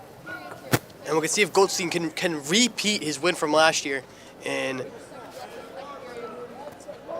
yeah, we'll see if Goldstein can get 2 in a row as he won last year. So he won the last year's 285 weight class, and they're just fist fighting there. Oh, when Goldstein goes for the takedown, great takedown by Goldstein. And he's gonna get some back points here, and he's almost pinned him as you see he's one shoulder blade away, and that's gonna be a pin. Oh, he gets out of it, and he's still getting back points. They're very close to the pin. Ref's looking for the shoulder blade. And it's a pin. And it's a pin. Repeat champion for Goldstein here, the 285 weight class. And that was a great match. Even though it ended in a pin, it was hard fought from both wrestlers. Hard fought. Rivera showed his strength, athleticism, and it was a hard fought match. And Goldstein comes out on top. Goldstein just outpowered him. It was a pretty interesting match, though. Great match from the 285 weight class. Pretty awesome match to see. And the repeat champion Goldstein, that was amazing for him. Now we'll see the 215 weight class. Yeah, 215 weight class. We have a Freeport player and Freeport wrestler and another Freeport wrestler. I was saying earlier how much I love these matches because it's just team versus team. These coaches are just going to sit back and relax and watch the show. I mean, they know that somebody's going to be winning the championship for them, and they're sitting there and they're excited. Yeah, they're both excited. I couldn't imagine how good the coach feels right now. He's at the coach. You can sit back and relax and wait for one of his fighters to at least be a champion in their weight class. Yep. And how do you feel that the Freeport players are probably so excited for this and watching their dogs roll it out? And you see they're fighting for hand control. You got Addison and Ramos. And they're just fighting for the collar tie, hand control, and it's going to be pretty awesome. Yeah, so it's a different kind of scoring system. They're doing this, so they have a 4-person coaching staff, and they're going splitting up into 2 for 2. So they have 2 for Addison from Freeport and 2 for Ramos from Freeport. So one coach, they're kind of like opposites right next to each other. They're trying to competing and see what player they can come out on top. Oh, that's pretty cool. We haven't seen that yet today, and that's pretty awesome that they're going to split it up like that. But yeah. Yeah, it's gonna be a great match. So far, you see them hand fighting and you see the collar ties. Oh, and you see that you had that head throw, and Addison and Ramos are really going at it as Addison took that shot, but nothing was really going on. It was more of just to show him I'll take shots if I have to. Yeah, great move by Addison, and we'll see what they can do here. Yeah, they both got collar ties. They're fighting for hand control here, and he tried to make a snap down move, but nothing was going on. So Addison and Ramos are both going at it. Addison with the level change there, and Ramos did not fall for it though, so it didn't work. Yeah, and they're just playing collar ties and playing hand ties here. Yep, a couple snap downs, a couple taps to the temple and go, but nothing's going on. Yeah, this is their wrestling partner almost every day. They're similar weight class, so they probably know each other's move and what's going to happen. They probably know everything. That's why they're just in this stalemate right now. They probably know exactly what they can do. Yeah. And he's trying to pick him up, takedown. And he's trying to go for the takedown, and it looks like nothing's going on still. And he tries to throws him out of bounds, but nothing going on. No points still. And the ref's gonna go back into referee position here. They're gonna start in neutral because nobody was on top or bottom. I'm so sorry. I apologize. You have no points so far. And the round is over. In round 1, but we'll see if they can make some stuff happen in round number 2. It wasn't a bad round number 1. No. Lost stalemate, but let's see what happens in round number 2. And Addison chooses to go on top, so you'll see Ramos on the bottom there, and Addison will be the top wrestler. Yeah, Addison looks very athletic, and he looks excited for their next matchup. And we'll see what happens in round number 2 here. Yep. And here they go. They're gonna start. Addison getting ready, Ramos on the bottom, and he tried to go chop and block, but he wasn't able to flatten him out. But and he gets out. That's gonna be the first points of this matchup, so that's gonna be 1-0 for Ramos. Yeah, great move by Ramos right there to get out of Addison's attack, and to get up from that and become the reversal. Yeah, so now we'll see what Addison's gonna do to tie this matchup, to take the lead or get some points on the board, because he's got to start taking some shots or something to get some points. Yeah, Addison's got to go on the offensive side, and he's got to go for a takedown. Oh, there it was. That was his first attempt of this period to try and get him down, but it still wasn't a strong attempt. It was just trying to make a level change or something. Maybe he'll go with a tap to the temple and single leg, or maybe he'll go double leg here. I'm not sure, but they're both hand fighting, going for wrist control, and they break up. Now they're gonna meet back together, and they're right back into that situation. Now let's see what goes on. Addison has wrist control on Ramos. Addison dancing around. They're both dancing around under the lights. We'll see what happens. Yeah, it's been great so far. It's they're both showing out. They're both teammates, and they're both really excited. And Ramos, Addison, I apologize, going for the takedown. And now Ramos almost gets it, and looks like Ramos is gonna get that takedown. Yeah. And Ramos had him on his back, and it looks like Ramos is getting some back points now. Now Addison's getting back points. Addison with the reversal. Great reversal by Addison there to get out of his attack, and it was just a great reversal by him. This is a very close matchup now. The score is going to be so close. It's 3-2 Ramos. It's so close now. Yeah, we'll see what happens in round number 3 here. It's gonna come down to the very end. It's gonna be a nail biter for everyone here. And that now they're going to period 3. If you're Addison and you win, you got to pick bottom so you can get that escape. Yeah, he's got to get the escape. He's got to push off on the offensive side, and he's got to get those points. He's got to get points. And looks like Ramos might have chosen the bottom so that he knows that he can just get the escape and not have to worry about keeping him down. But yeah, they're just waiting for the ref's decision here. Yeah, they're just waiting for the ref to call it. They're walking around, and the ref comes back out, and it does look like Addison's going to be on bottom, and that's huge for Addison. Because now all he needs is escape to tie it up, and that's huge for him. Yeah, because if he can get that escape, that's a tie game. Yeah. Very close game, coming down to a nail biter here in Sprig Gardner. So the last 2 minutes of this period for the 2:15 class, this is going to be electric.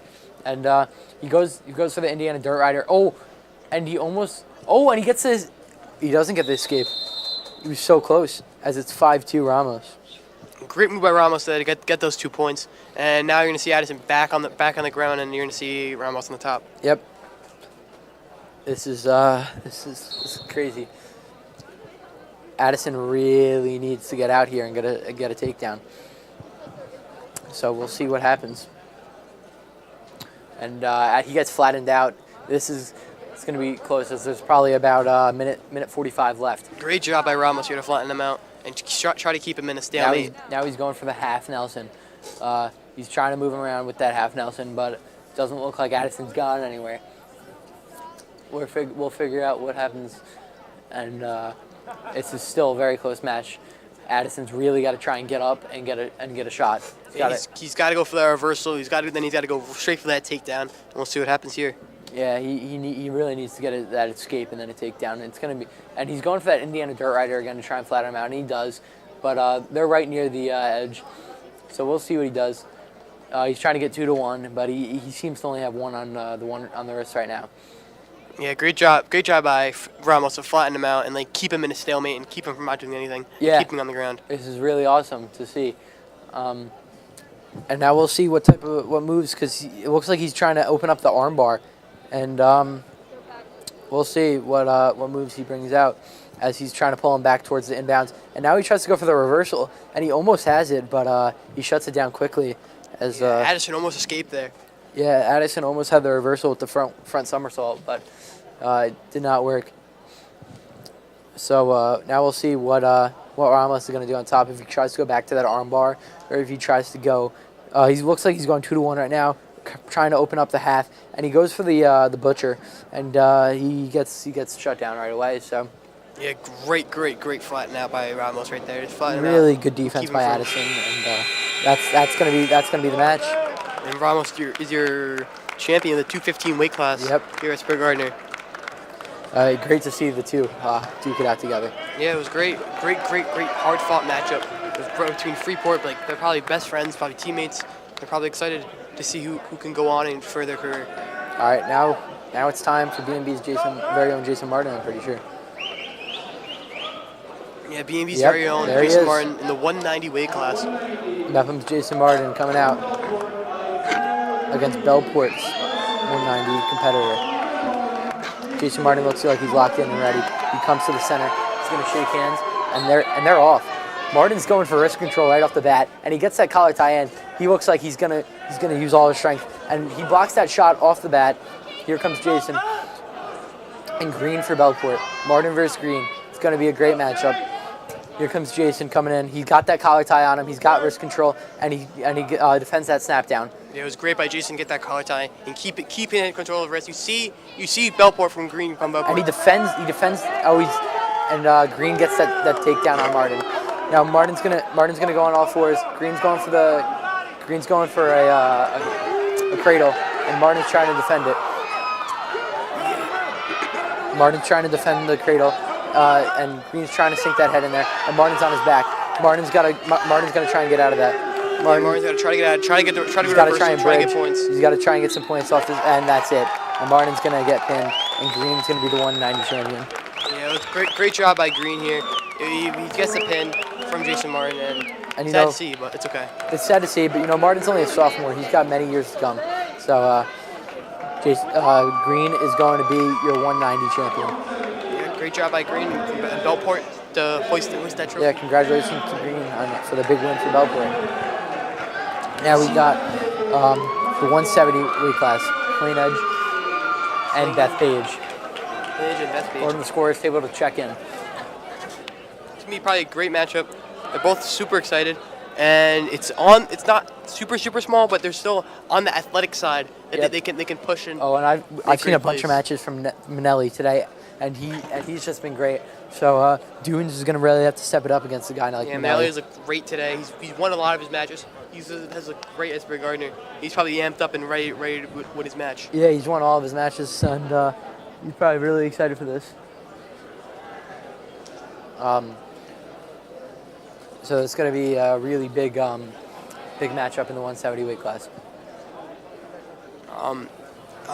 Manelli's probably super amped up, and same thing with Dudes. We're playing edge. He's super amped up too, and they're ready to persevere and push and win their 170 weight class. Yeah, I'm excited to see this Plain Edge versus Bethpage. Excited to see who takes the win. And Dunes comes out first, and then Manelli comes out second. Dunes with the red band and Manelli with the green. So they're going to shake hands. Dunes is ready. Manelli's coming out. He's doing his walk, and they shake hands, and they start. Straight off, going for hand control. Both got a collar tie on each other. Going for the collar tie. And Manelli goes for the single leg and gets stuffed. Now Dunes is going for the takedown, and he gets around there for 2 points. So he's going to start out with 2 points for Dunes. And you see the armbar across his face. You see he's going for the crossface there, and here he throws another crossface, and crossface the ref tells him to stop. You see Manelli on the bottom and then Dunes on top. Oh, sorry, I apologize. They're going neutral position, actually. And they start. Here comes Dunes going with that collar tie and going for wrist control. Looks like they're going to try and set up a shot. Dunes with level changes. Keeps using those level changes. Try to go tap the temple. Now he goes single leg, and he gets the takedown before they go out of bounds. That's going to be 2 points, another 2 for Dunes. So Dunes should have four points now. Yeah, great job by Dunes. He's pushing him out of bounds, getting that single leg takedown. It was a great job by Dunes here to get him down. Yep, up 4-0 in the first period, and we'll see what's in store for the rest of these matches. Manelli needs to get a reversal here, try to get a point or a couple points on Dunes. We'll see what happens. And he goes for that. He's going for that crossface again, and now he's just trying to keep him flat, make sure he doesn't build up, and he does build up to that four stance. Now we'll see what happens here. As he's in that 4, he's trying to flatten him out, and he does. Now he's going to go 2-1 with the right wrist, and he's going to try and throw that crossface again. And he's got it across the eyes right now. He's got to get that under the chin to really sink in that crossface, and he's got it. And now he's got to get a reversal here. He's got the crossface, and now he's got him on his back, getting some back points with that crossface cradle, and he gets out of it as he's got that crossface cradle in there. And he brings him down with the Indiana Dirt Rider, and he's going to try and go back to that crossface once again, as he almost had it before. And he's there. He's got the crossface again. He's there. He's got him on his back. He's getting those back points, and he's very close to that pin. He's getting very close to that pin. Yeah, Dunes is looking for that pin here. And he gets it. And the ref calls it. Great pin by Dunes here. With the crossface cradle, and that's going to end it in period 1, the 170 weight class. Yeah, great job by Dunes. He wins that match in the 170 weight class.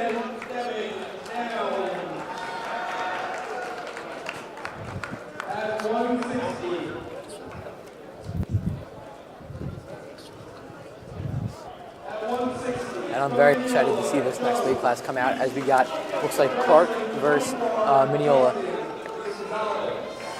And it's going to be a very exciting match. And I'm very excited to see this one, Jared. We had a bunch of great matches so far. It's a little surprising that we've already had 2 pinfalls in these championship matches. I know. It's been surprising, but that just shows how good these guys are. You know, they've still been competitive, and now we got Kessie from Mineola and Gonzalez from Clark, and we'll see what's going on. Kessie brings up that high C, and now he gets taken down to the back. Kessie with the takedown, and he's getting some back points off the start, as he has that armbar sunk in already. Those back points are going to give him a nice lead to start the match. Yeah, definitely. Now he's just going to try and get back to that middle ground and flatten him out, and it's going to be pretty interesting. And then he gets his 3 back points, so he's going to be up 5-0 to start. Gonzalez is going to get out, though. What a start by Kessie. That makes it 5-1. Kessie. Gonzalez could get a takedown here. Oh, and he's going to get more back points here. And he gets more back points. they're very close to going out of bounds, but that one shoulder blade's still up. So keeps on racking up the back yeah, points. he's really getting good with that arm bar, and he's racking up the back points That's here. great positioning there. Barely staying in bounds, but staying in bounds just enough to pick up. And he calls him out, more so that's back going to be a points. bunch of points to give him an early lead. Already 10-1 in the first Yeah, already a period. 10-1 lead. Six more points, and it's going to be a tech. So Gonzalez is really going to have to try and not give up points and get some back. With out of those 10, probably 6 or 7. Six of them have been back points, and the other 4 were off takedowns. Him locking in the arm bar and being able to turn him over on his back. Yep. Now we'll see. He's trying to get him back on his back. He's gonna try and sink a leg in here. He can't get the leg in, and it's a good escape by Gonzalez as he almost was on his back. But Kessie brings him right back to the back, and he's able to get out before back points occur. So now we have it as 12-2, as he still picked up two more back points and increased his lead from 9 to 10. 2 back points, even being down for just a little. He got 2 points for the takedown, and that's how he got up to 12-10. And that's the buzzer for period 1. Very exciting period 1. People takedowns and a lot of back points. Yeah, 6 and 6, 6 back points, 6 points because he had 3 takedowns. So, and then 2 escape points for Gonzalez. But it looks like Kessie has a commanding lead. He's up by 10, 5 more, and 5 more, and he gets a tech. So that could happen, and he's going to try and get up right away. And Gonzalez is looking for the mat return, but and it looks like he will get that mat return. And Kessie's going to sit out, and there's a clasp, but it's a free move for Gonzalez. So it's going to be another point for Kessie. As we keep getting closer and closer to the tech. Now 13-2. Yeah, 13-2, 4 points away from the tech as Gonzalez had a clasp there. Kessie, if he got out there, he could have had 2 points, but he only gets 1 because he did not get out. So he's 3 points away, or 4 points away from the tech. As he's starting from the bottom. And he tries to get out right away again. And Gonzalez is going to try and get the mat return, and he does. Now he's on back to that all-4 position, and he's going to have to try and get out again as Gonzalez is working on putting in half Nelson. And he does not have a half Nelson in right now, so this is a good time for Kessie to try and get up. But it looks like Kessie's not moving, and Gonzalez is trying to work something in. Kessie's trying to get him off to the side so that he can get up and maybe get a reversal. Looks like Kessie might try and do that forward somersault to get a reversal in. It's going to be very interesting to see. And he tries to stand up, and he does the forward somersault, and he does not get that reversal. But, it was a smart idea. I saw him setting it up, so it was definitely... He might be trying to try it and get it the other way. Yeah. Except Gonzalez is moving further up to try and prevent that from happening. Gonzalez was circling towards the front to prevent it from happening and trying to get that front headlock position, but he circled back over to the side. Now we'll see what Kessie has in store and what Gonzalez has in store for the rest of this, as it's 13-2 Kessie.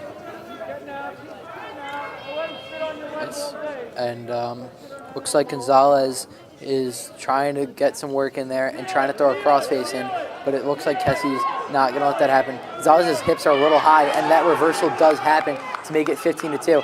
And that's going to be it with these back points. After this, if he doesn't pin him, they might have a tech because of the back points. And we're getting very close to that pin, though. He's getting very close to that pin. Even with the pin, the match might be. Without the pin, the match could be over without the pin. So he's racked up a ton of back points. He could, and that's going to be it with the pin, or with the back points. Back points is going to cost the tech. So that's going to be he's going to fall to the tech, not the pin, to the tech. Just the back points carrying Kessie all the way. Yep, the 18-2 win from Kessie.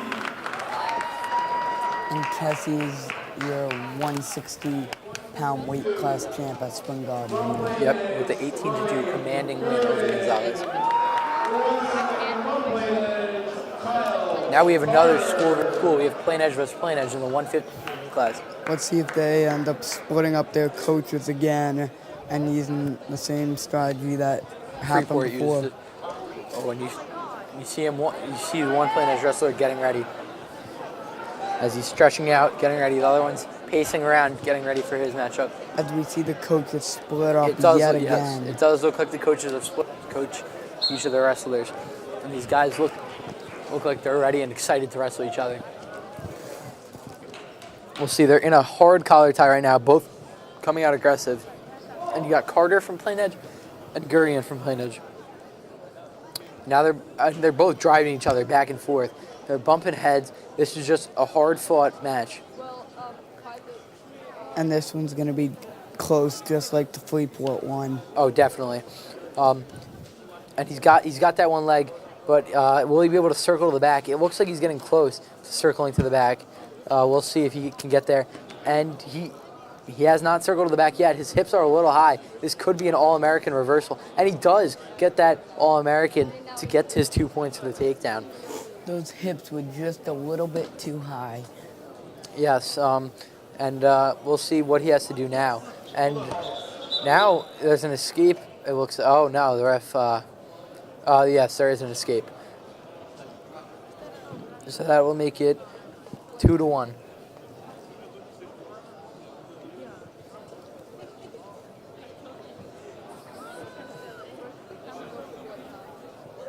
Looks like there's going to be some blood time here. And the other teammates over there. Yep. Showing the sportsmanship, showing how they're still friends. Yep. On the team, and that's just what you love about. Yep, with a bloody the same nose team. for Gurian, I think. Yeah. Bloody nose for Gurian. Ref's just checking Carter to make sure he doesn't have any blood on him. They're wiping the blood off the mat. And we'll see what's in store. Yeah, so far this has been exciting now. Yeah, very exciting so far. And you see our trainer Liz just helping out Gurian to get him back onto the mat as soon as possible.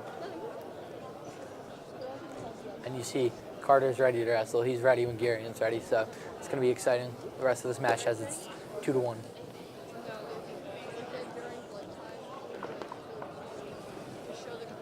You see the ref's over there just making sure he's okay and seeing when the blood's going to stop. Carter's starting to get impatient, just moving around and not get stiff. Yep, he's stretching out. See him stretching out, getting ready, making sure that he's all right.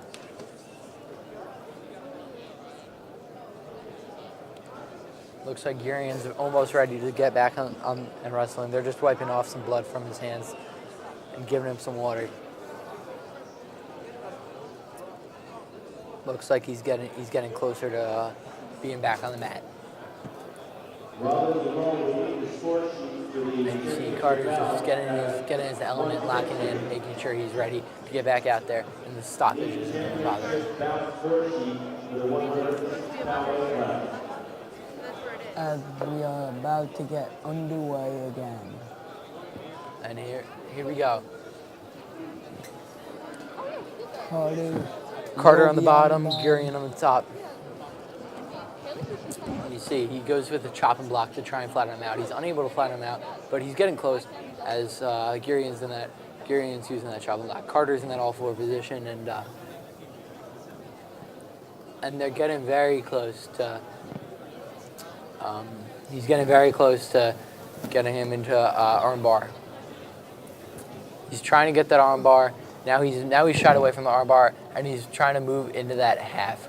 Now, Carter from the bottom is just trying to get up. He's trying to sit out, and he's unable to do it as Gurian's just very strong and keeping him on his stomach. Here, that'll make it a one-point game again. Yep. Oh, and he tries to do forward somersault to escape, and he's almost there. He's getting there, but he's unable to make it there. So now he's going for a crossface. It looks like, or just 2-1 to the wrist, and he's trying really hard to get. Carter's still trying that straight. Yep, and that's the period. So period 1 is done. A relatively even period 1, as now we head to period 2 with gearing up 2-0. Oh yes, this is going to be awesome. As you see that first round, like I said, very low scoring as I expected some of these matches to be. Oh, and looks like there might be some more blood, and he's just re-sticking tissue into his nose. Looks like they chose to start in the neutral position. And Carter with some level changes to start off. He's a lot of level changes, trying to get takedown. And it looks like if he pops that head out, he would have had a takedown, but he was unable to pop that head out. Good job by Girian to make sure he couldn't. Now Girian's in that front headlock position, and he's going to try and circle back to get that 2 points. But Carter's keeping moving, and now he's going to try and put in a cradle, and he's got him on his back. He's looking to flip him over. Let's see. Yeah, he's got him on his back with that crossface cradle, and let's see if he's able to pin him. And it's getting very close, and there it is. Girian with the win. And the champ of the 152 weight class at Sprig Gardner is Girian. From Plain Edge. But 2 Plain Edge wrestlers guaranteed win for Plain Edge, and that's just very exciting to see. Guaranteed first and second for Plain Edge, which is very impressive. Yeah, just pretty awesome to see. Especially because it's the second time we've had it in the finals matches. Yep. As they're wiping away the blood off the mat from the last match. Yeah, that's wrestling. That's what the sport is. As we get ready to start the 145 weight class. Looks like we have a Kennedy wrestler, or maybe that's Farmingdale. I can't tell. And it looks like we have another Plain Edge guy, maybe. Yep, another Plain Edge wrestler.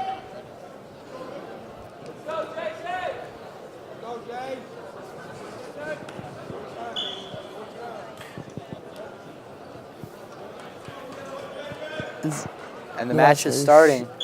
It can and underway. And we got Pizzarusso from JFK and Nito from Plain Edge. We'll see what Pizzarusso has in store for JFK as Kennedy's got another wrestler. And they already call a stoppage to move him back to the middle. As the clock seems to be that it was not working. As Nito looks for the takedown. And Pizzarusso, very physical matchup. They're both trying for head throws, and it's still even. And it looks like it's going to be out of bounds. No points for anybody as the ref signaling that they got to go back to neutral. Very even so far as we're a couple seconds into this championship match. So we'll see what's in store for this end. And he goes for the takedown, and he goes for the single leg, and Nito gets it. So Nito's going to go up 2-0 in this match. And now he's going for a cradle, as we've seen a bunch, and another cradle that we're going to see. We've seen him, oh, and he breaks the cradle, though. We've seen a bunch of cradles. Good job by Pizzarusso breaking right out of that cradle. That's another 2 points, though, for Nito with some back points there. And now Pizzarusso gets up. With his legs. Pizzarusso gets up now, and that'll make the score 4-1 here. Now we'll see what Nito can do to set up another shot, and if Pizzarusso can get a shot off first. They're fighting for wrist control right now, just setting up, and it looks like there's going to be blood time for Pizzarusso.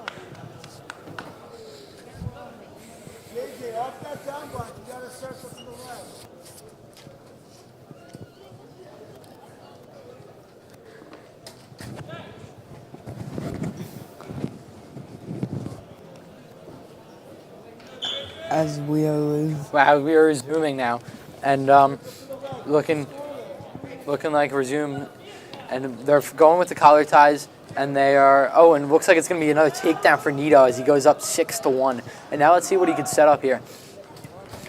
Another takedown for Nito, and he's trying to set up. It looks like an armbar, and he does have that armbar in. Can he just flip him around onto his back? Looking to turn it over He's for back trying to set up that arm bar so he can get some back points. Let's see what he can do. And they call it potentially dangerous, so they're going to have to go back to the middle.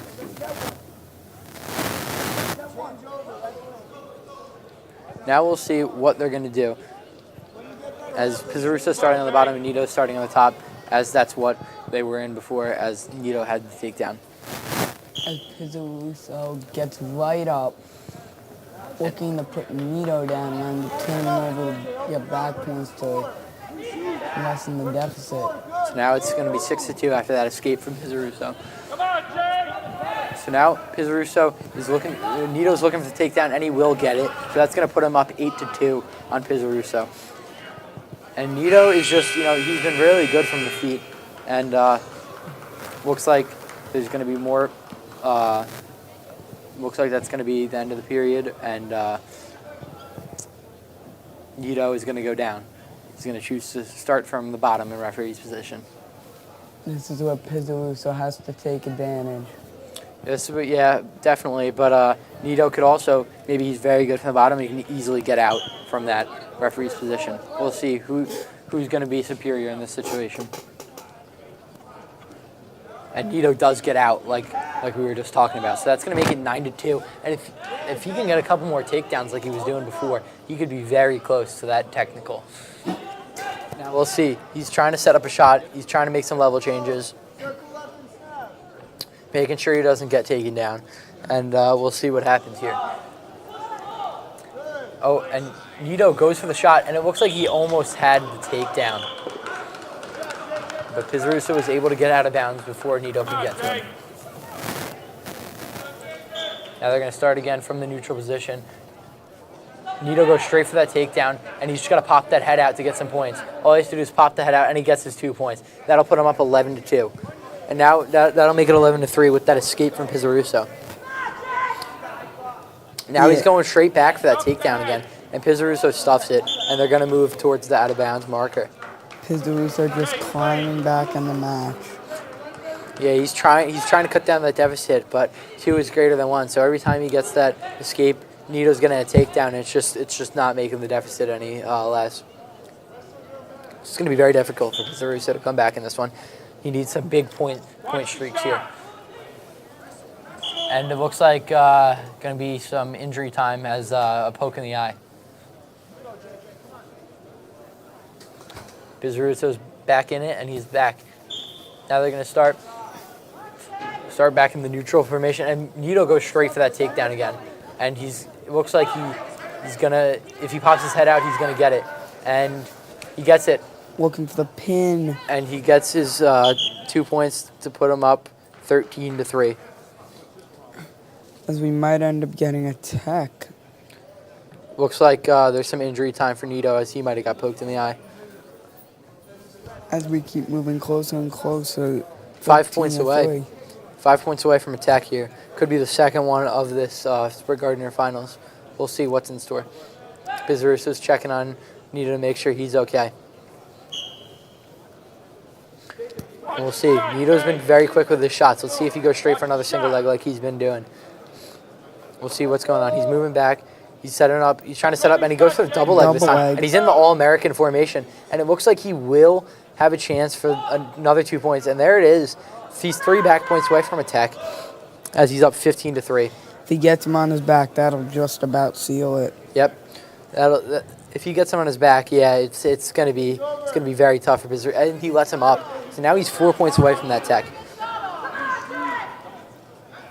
And he's going for that shot. He wants the takedown. He wants it.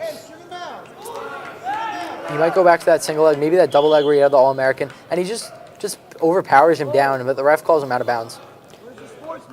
15-4, heading towards the end of period 2. Very close towards the end of period 2, and they're back in that neutral position. And that's the end of period 2.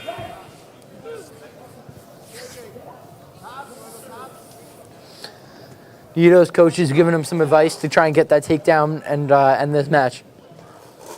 And Pizarusso's is going to choose to start on the bottom. Smart decision, as it's the quickest way for him to get points.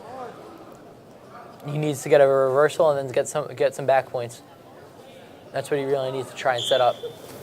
And Nito lets him get out right away to get back to that neutral position, making it 15-5. Nito's up by 10 now. Pizzarusso might have, he's starting to amount to come back, but he might have dug himself too big of a hole at the start. Yeah, it's really going to come down. I think Pizarusso's going to need a pin. I don't think he's going to be able to come back with points.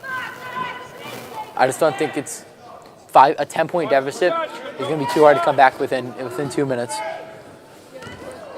Pizzarusso Just keeping away from getting taken down. He's got it, and Nito goes for the double leg, and Pizarruso keeps him out. Oh, and then Nito gets that double leg takedown to put him up 17-5. Just a dominating match by Nito. Yeah, really just showing how good of a wrestler he is. Showing that he is the true champ. And we'll see. 3 points away from a tech here, but it's going to be very close to.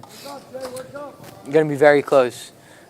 If it's going to be a tech, if it's going to be a win by points, or maybe even a pin. So we'll have to see. As Nito's trying to get him towards that back to secure the win. And he lets Pizarruso get out once again. He's just letting him get out because he's so good in that neutral position. This reminds me of Mepham's own Dylan Dunn's wrestling style from last year. He would do the same thing. Dunn would just let him get out, take him down, and then let him get out and take him down over and over again. It was magical watching it as Nito's up 18-6 on Pizarruso. Back into the neutral. Back in that neutral position. Nito's going to try and go for that takedown again, and we'll see what happens. And he gets stuffed from the takedown. One of the first times we've seen that happen today. Pizarruso looking for a pin. Oh, and he goes for that single leg again, and it's stuffed again. Pizarruso knows what's going to happen, but he still can't stop that single leg for the third time in a row. Now Nito's got to try and drive it, pop his head out, and get his 2 points. Pizarruso's staying on top and not letting him pop the head out. So he's trying, and that's the end of the match, and Nito's going to be the 145 champion.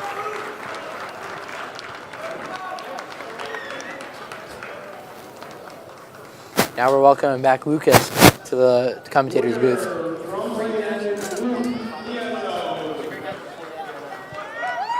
Kennedy. In the 138, and we'll see, we got Comac versus Bellport. We already saw one person from Bellport win it all. So. Red and Bellport take green, and ready for a hard-fought match. And we're off. And he goes for a shot right off the gate, and he gets denied. Yeah, he gets denied. Oh, and Bellport goes for another shot. And he is unable to succeed on that shot. So Comac's trying to go to work here, but Bellport's got in the front headlock position, and he's going to try and circle around. He's got that leg, and he's going for a cradle, but he's unable to get that, so he's going to try and circle. So Howard from Bellport is going to try and circle around of Raganivis from Comac.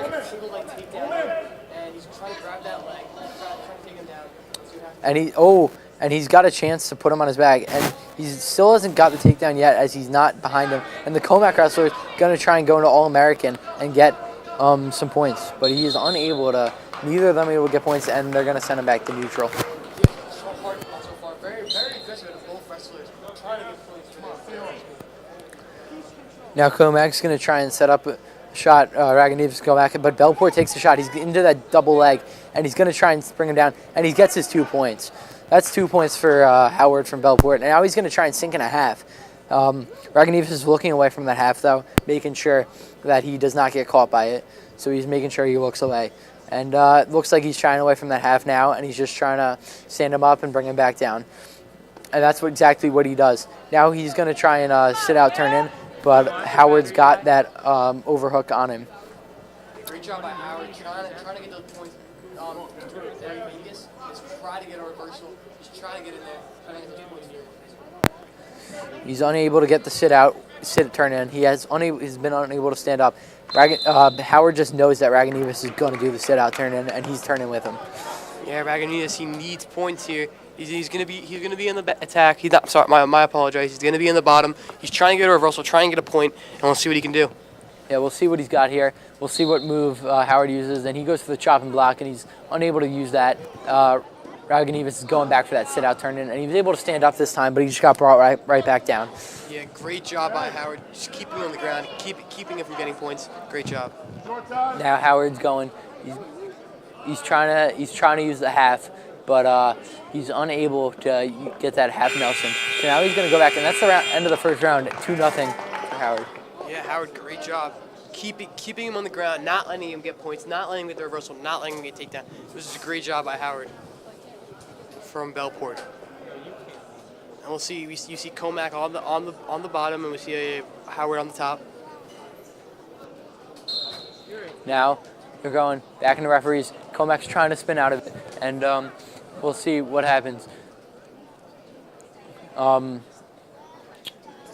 Howard from Bellport is trying to put him onto his back, and Ragonivas from Comac is trying to get back to that position where he can sit out and turn in, maybe just try and stand up and get an escape as it's 2-0 Howard in the second period. Yeah, you see Howard just keeps flattening him out, not letting him get that escape, and we'll see what happens in the rest of this round. Yeah, he's really using that chopping block to his advantage and just bringing him out. He hasn't even tried the Indiana Dirt Rider yet, so he's just using the chopping block, and that's about it to flatten him out, as you see it right here.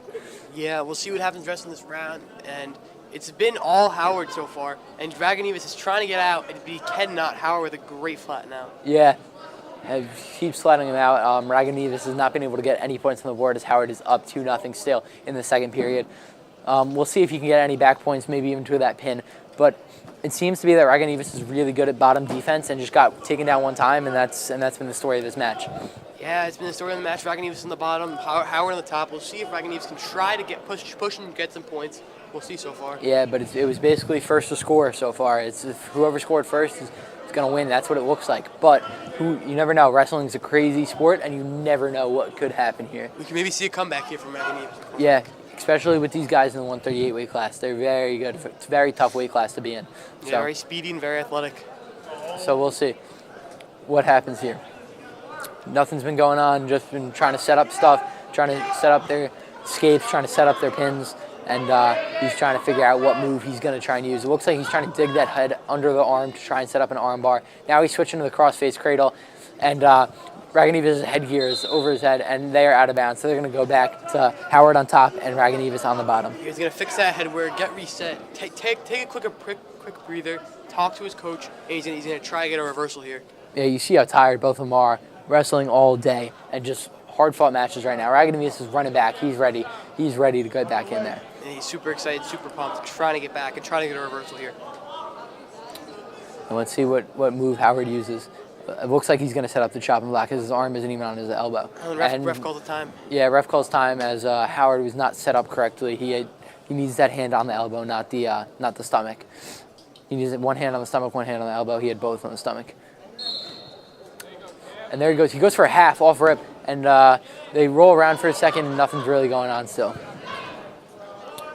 Now he's going to try and that's the period. So going into period 3, it is 2-0 Howard, and Ragonivas has not put up any points on the board. Yeah, Howard has dominated period 2, but I could see Ragonivas come back and push and maybe a comeback. There could very easily be a Ragonivas comeback. But Howard is on the bottom, so if he gets up, that can put him in 3-point lead, and that's a two move comeback that Ragonivas is going to need. So that was a smart move by Howard to go on the bottom. Yeah, very smart move. Ragonivas is trying to put him on his back, trying to get some back points. We'll see what happens here. Yeah, definitely very interesting. Just going to see what he does.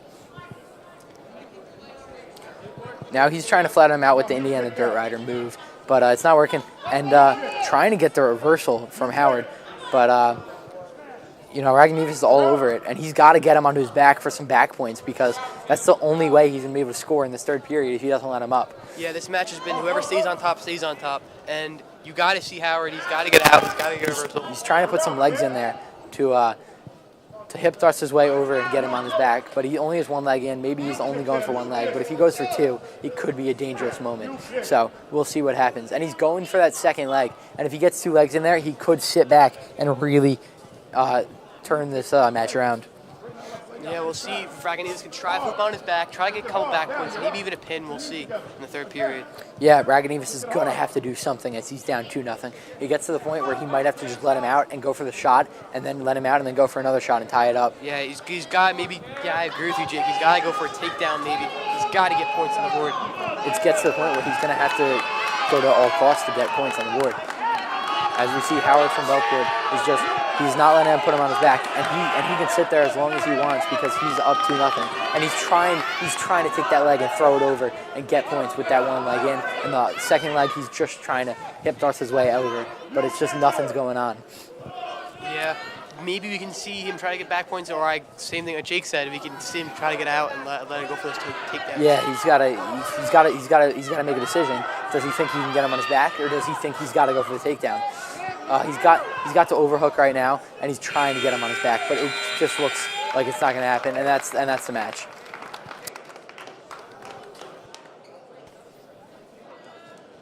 And Howard, winner of the 130.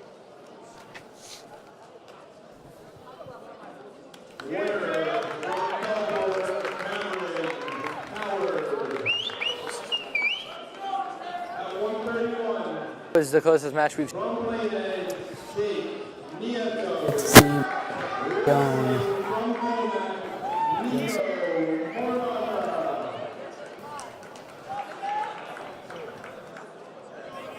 And now Edge versus Comac.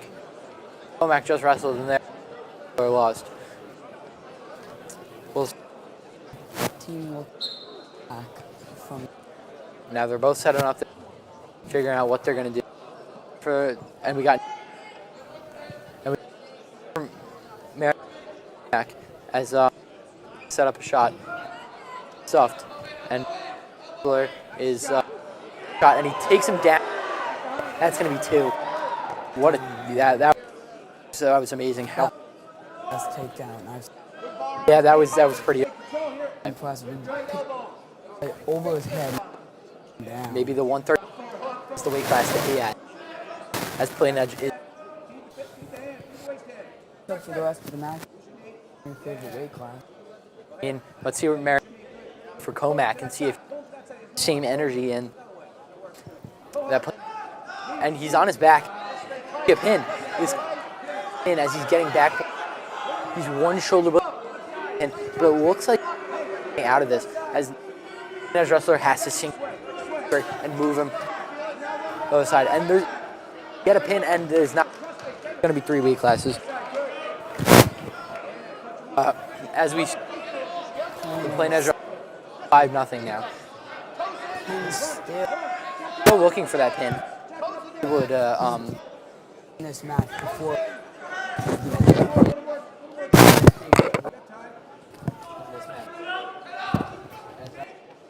Plain Edge getting.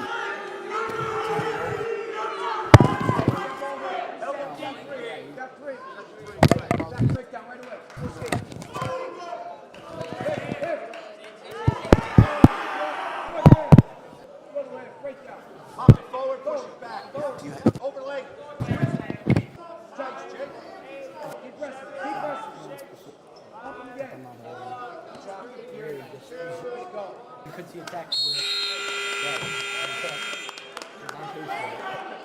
It's a first down. As like be a bad idea for him on him here. Does end up on top. So yeah, definitely from Plain Edge wrestler. You can get more back points. See what he can do. More back points and maybe even a pin. Keeping him down. Maybe, but yeah, what he's trying to set up here. Tried anything yet? As and the mat return, ferocious mat return. He's gonna try the arm bar. See if he can. It's gonna be very, and he's got there. We'll see if he can get some more back points. He's getting really close to sinking that arm. The ref knows he's close. It's in the arm bar. On his back, that might not. Points. That might be the. Maybe escape from there. Plain Edge wrestler walk. Board. And takedown from the Plain Edge.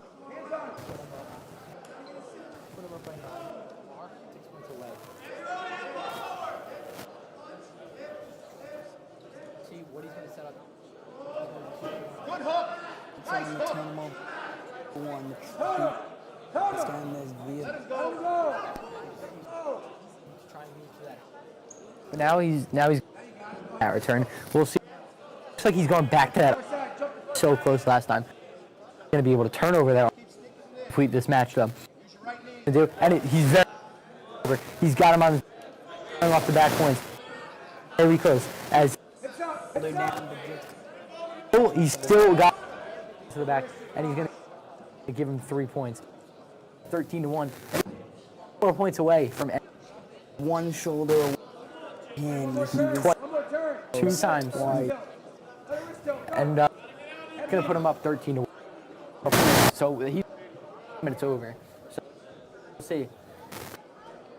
We'll see how close he is. He's going for it again. He's not using the arm. He is going for it. Yep, now they're going. Takedown. 1 point away. The take definitely and try and put him on For like, all me then. see if he's able to get that take. And he goes for that single leg takedown. He does the same exact take before, and it's it looks like that it offer he's gonna, and that he doesn't give it to him. Back points. Looks like the ref is gonna count, but he ended up not. We'll see what.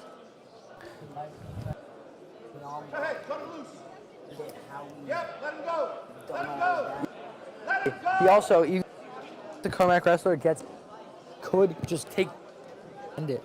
So.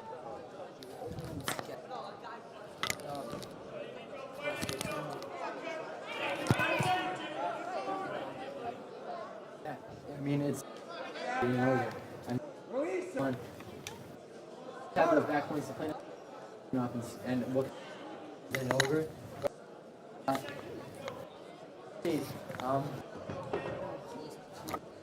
I mean, even if Comac wrestler again, it's over. So he's like,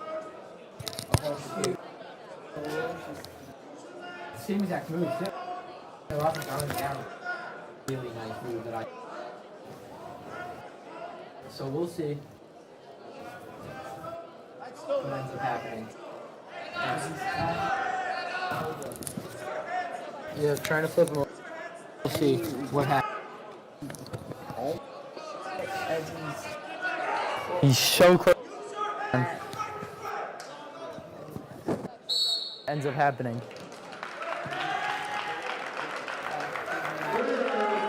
And he attacked. Tag is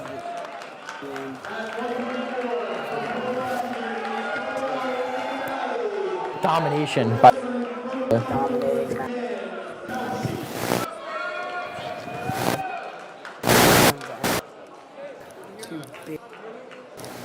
yeah. big take. Really gone. I completely agree. Yep. Now we're moving into the point class. And we'll see. 126. And we'll see. Wrestler, and we. Yeah. That's correct. Yes. Washington with the Rat.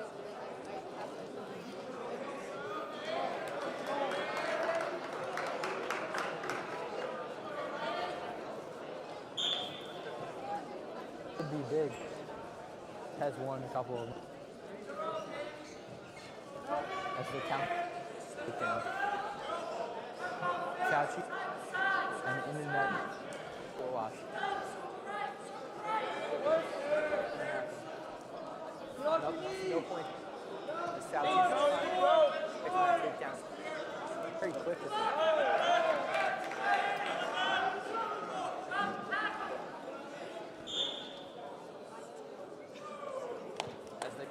So they're going to go back to that.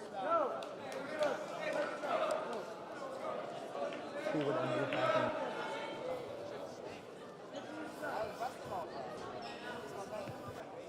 To that neutral position. Fauci or Intol to set up this. Fauci's trying to, but it's going there. So shy away from that headlock.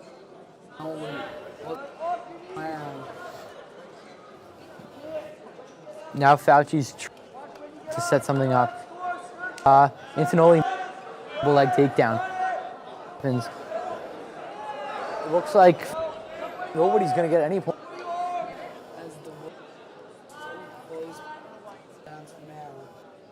neutral position, so no points yet. And they go out of bounds.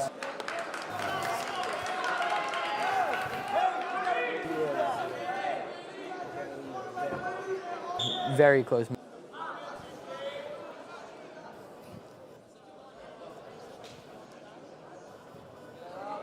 Back, going for that first control, just trying to get the first points of the match.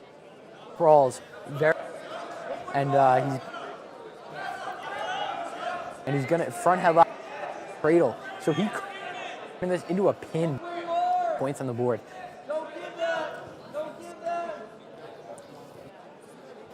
That's what he's. It doesn't look like it's gonna. Look like he's gonna have no luck. And yeah, and they're gonna. And so they just went out. And goes the single leg take. He sprawls again. Takedown defense is very good. One. And we got. And this is one of the excited to see what they could be.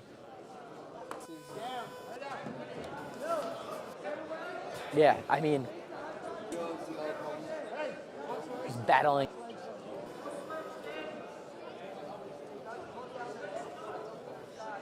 It's crazy. What in top position? What can you do from the bottom? He totally stands up. Like he gets. So that will.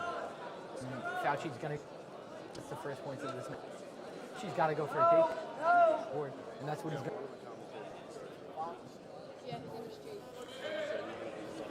And now trying to figure out what shot and how he's gonna approach trying to get this take.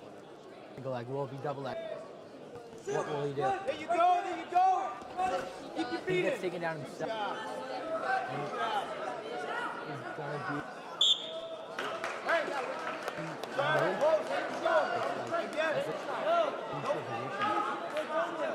So this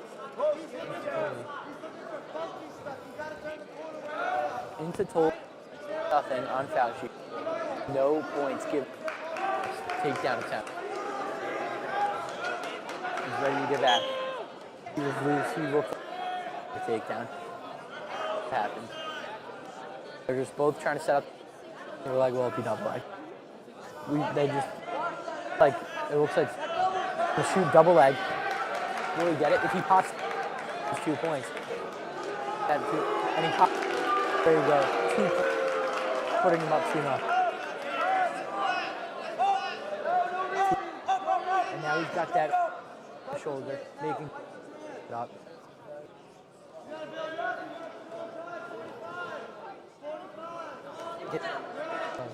And now Fauci's having to keep him down. We'll see as he's going through. And will he get? I don't know. And Intikoli does not get the. He's still got it. If he gets the reverse, he escapes. There's a very. So that's gonna. That's a 2-2. That was very defense by Fauci. High. That was huge. Now they're fighting back and forth.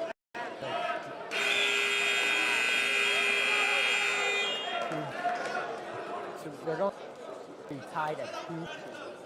This is as. I mean, it can't get any better. Start on the bottom as his points if he gets out. See what happens. Am I wrong? Fauci's gonna. Yeah.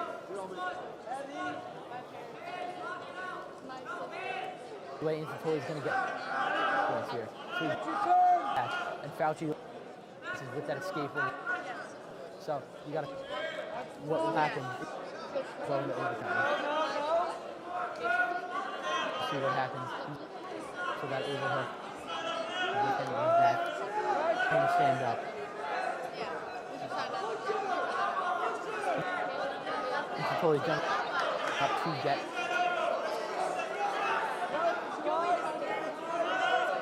Now he's going up the half Nelson.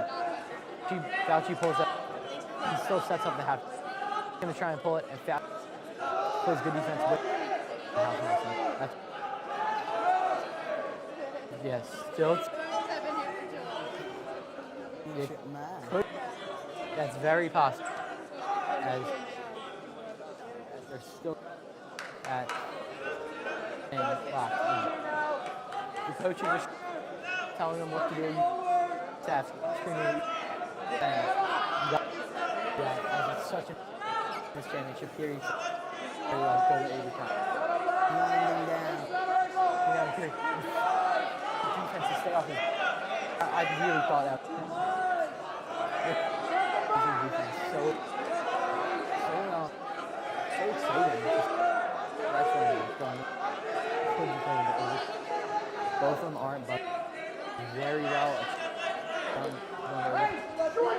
Down. There's only so. It will do. Coaches are screaming. Yeah, well, it's ready. I zoom in. And how to I'm set going to try to get here. it looks like this period.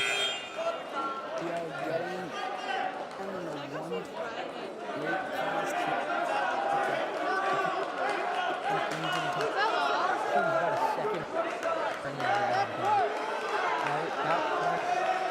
Next person is full. Coming out of breath. This is. Let's see now. Let's see. And he's trying. And he's gonna get it. That's it. Does get it. Totally.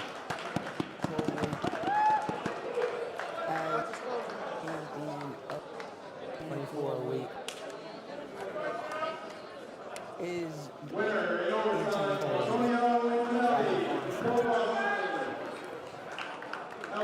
that was one of the best.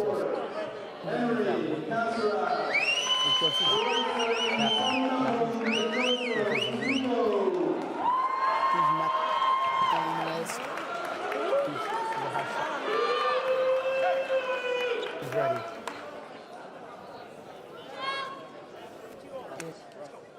going up again. As to get his revenge on him. And lost that. And lost the belt. Oh, nothing get there. No, she just left the stream to ask for Joseph Zulu can they shake hands. He's already making level change. He does. Zulu's setting up his shots. Ready. They're setting up. They're just level. Tap, tap, tap to the trying to fit. He's going to set up a shot to this match. Out. And he goes into Zula with his flat with an end. Comes Bellport. He's setting up a shot. And nobody's got points yet. And they go.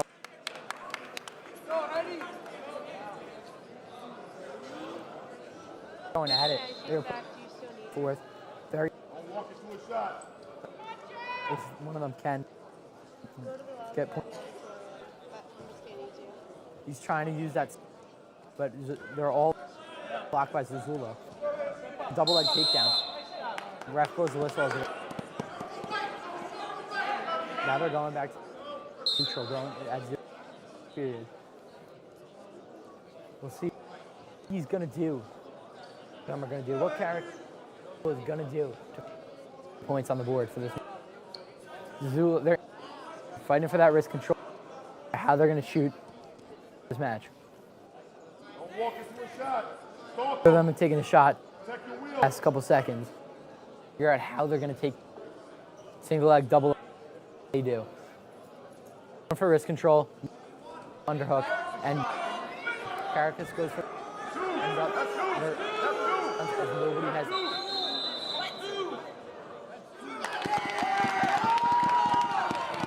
And they give 2 points to Caracas.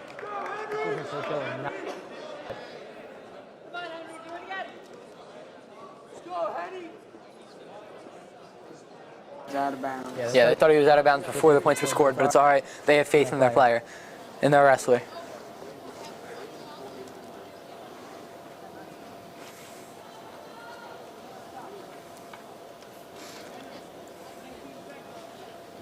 And now they're going back towards their corners as they're waiting for the other ref to come and tell them that it's all right to wrestle. They're getting locked in, figuring out what they're, and the other ref comes and he's gonna tell them it's all right to wrestle. They're gonna start with Zazula on the bottom and Caracas on top as Zazula got taken down right before they went out of bounds. Now Zazula's got to go try and get a takedown or get an escape or a reversal here. He's got to do anything to get points on the board. As a takedown would tie it. Yeah, a reversal or takedown would tie it, but first he's got to escape to get to that point or get that reversal. Now he's getting towards his back, and back points, it looks like it's going to be, and that's the end of the first period.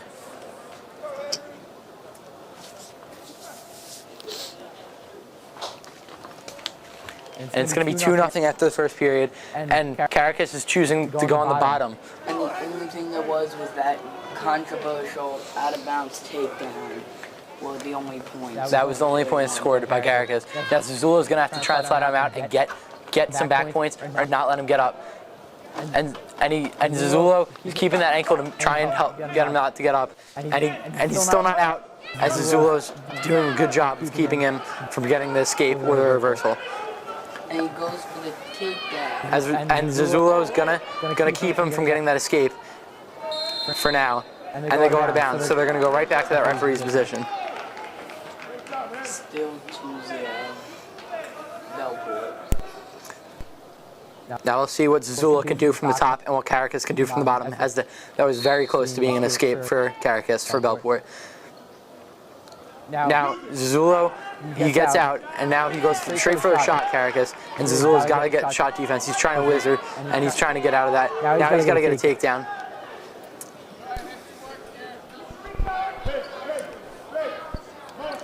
Now he's setting up a shot as he's down 3-0.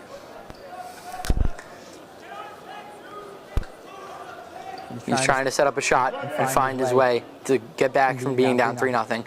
Looking for a takedown, probably. Looking for a takedown, looking to get him to his back. Anything he can do to get points on the board. And we'll see what he can do. He's going for that wrist control, looking for some points to get on the board. If he can get a takedown, getting some back points could be huge before period 2 ends. He's trying to figure out what shot he's going to set up, and he gets the head to, and it's going to be a double leg that they're attempting, and he gets the double leg.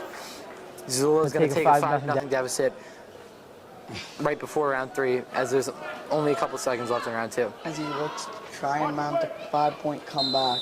And they go out of bounds. Zazula's going to be on the bottom, Caracas on top. Zazula's got to get an escape or a reversal here to get his way back. He needs some points here. Any way to get points is what he's got to do. And let's see, what is he going to do? He's good. All right. And Caracas goes with the Indiana Dirt Rider, trying to keep him down. Zazula, he's trying to get up, and he's going for the armbar, Caracas, and Zazula's got to find a way to get up. And he's going for the armbar. Now he's trying to go 2-1, and he can't get it. Zazula's got to try and get back to that all-force position and sit out and turn in. Zazula's got to do anything to get up here, and that's the round. Period. Going into period 3, down 5-0 is Zazula.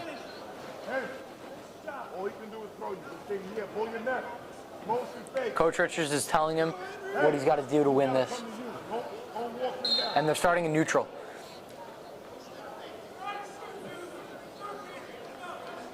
Now let's see what Zazula can do. If he can set up, he takes a shot and he gets stuffed. And now Caracas goes for a shot and he can't get it. Now Zazula's got to try and get another shot in here and try and get some points on the board. Looking for a takedown. He's looking for this takedown. He does not have wrist control. Caracas has wrist control, and that's going to be very helpful. Now Zula's working his way back to the middle, knowing I got to get some points here. I need to get points in the next couple minutes. He's trying to figure it out. Trying to think about whether he wants to go for the one-leg or two-legged. He's making his level changes, thinking what type of shot he's going to take. If he's going to attack the temple, club, underhook, what is he going to use? If he's just going to go straight with that one-leg shot after pulling the wrist, he's going to go snap down, or that was a good level change by Zul there. So maybe he'll go with that again, and instead of just faking level change, he'll just go straight for it. As he uses the level change there again, he's got to go level change then shot. He's got to set something up as Karakas shoots. He's got to sprawl and make sure he doesn't get taken down. As they go out of bounds, Zul is making his way right back to the middle. He knows he's got to do something. And ref blows a whistle, and they're back in neutral. Zula's got to make a shot. He takes the shot. Good sprawl by Karakas, and we'll see what Zula does. Now he's in the All-American position. It's a great position to get a pin. Nothing yet from Zazula. Now he's not in that All-American anymore, and now he's back. It's a great position to get a pin if he can set it up correctly. And he tries to use it, and he's going right back to it.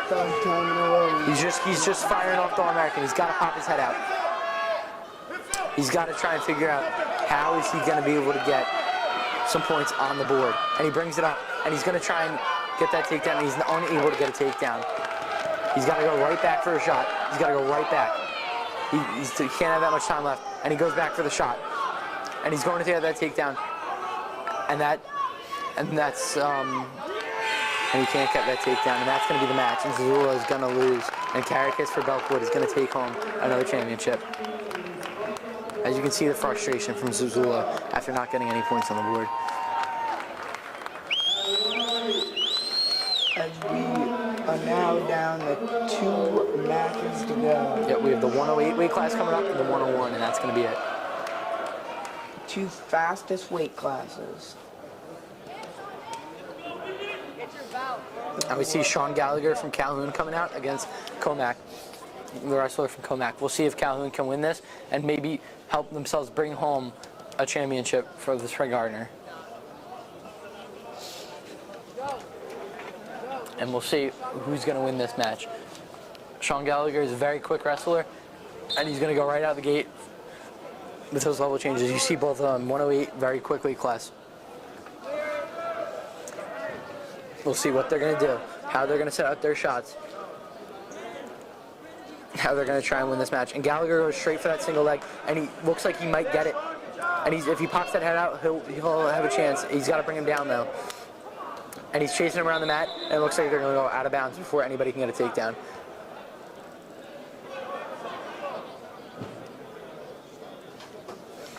And now the refs are conversing, and Gallagher is going back to talk to his coach. Ogelglio is going to talk to his coaches now. As you see, they both just want to get out there and go fast-paced wrestling.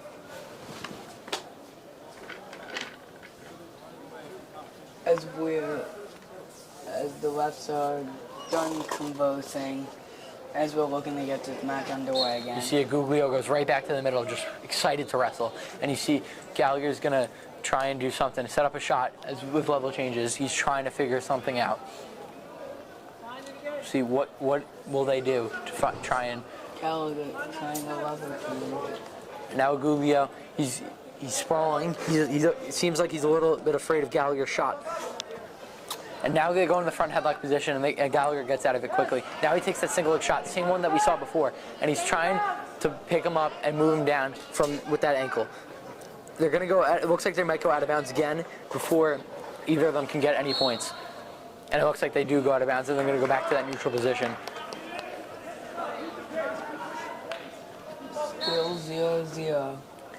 And here they go. They're both moving around. Gallagher is going to have to sprawl out, and he's going to give up that takedown. So now that's 2 points for Ogelglio. Ogelglio is up 2-0 now over Gallagher from Calhoun. We'll see what is Ogelglio going to do to keep Gallagher down, and what type of pin is he going to use. We'll see what's going on.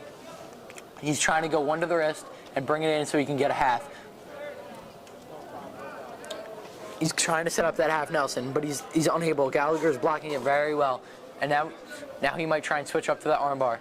Looks like that's what he's doing. He's switching up to that armbar, and he might try and forward somersault into that pin.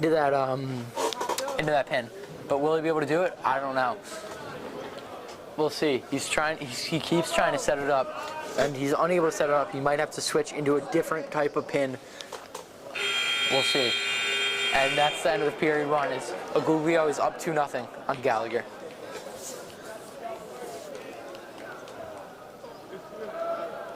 As the flip of the coin gives Calhoun the choice.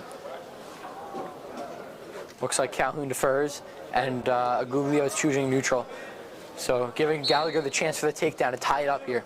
We'll see. They're both on the ground. They're trying to figure out, how am I going to get this shot? They're both sprawling every time there's a fake.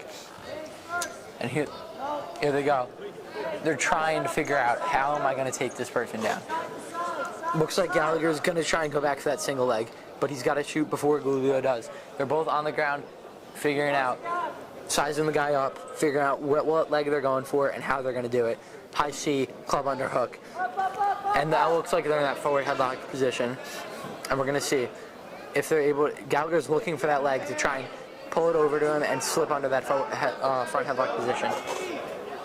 Gallagher's unable to get that leg, and it looks like they're going to keep staying in that front headlock position, and they're trying to spin around. He's trying to spin him around to get to that back, and Gallagher's standing it up, but he brings it right back down. He's grabbing that back angle to try and spin around to get over to that takedown position and get his 2 points. Aguglio is unable to do it though. He has that back ankle, but Gallagher is moving right with him. Neither of them can seem to figure out how they're going to score points, and they're just staying in that front headlock position, and they go out of bounds. They're going to go back to neutral.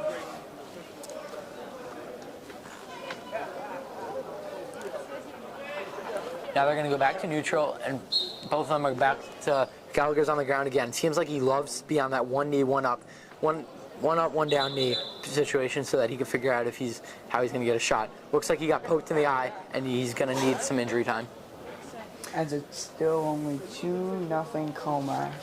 Yeah, Aguglio is only up 2-0, and Gallagher is one takedown away from tying it up. And Aguglio, if he gets another takedown, it's going to put him up by 2 shots. Gallagher's coaches are telling him he's got to move his head, he's got to have head movement, and he's got to figure out what he's got to do. Probably moving towards the middle end of period 2. Yeah. So definitely moving towards the end of period 2, and Gallagher's trying to figure out, how am I going to get this guy down, because nothing is working. Now they're in that club. Now Aguglio's in the club underhook.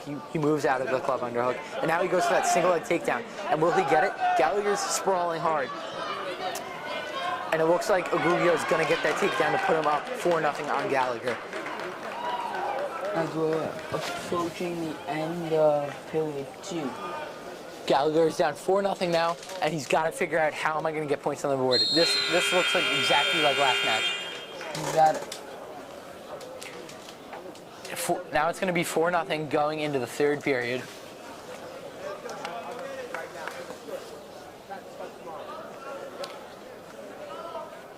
And Gallagher chooses to go on, or Aguglio chooses to go on bottom, as that's the smart decision to do.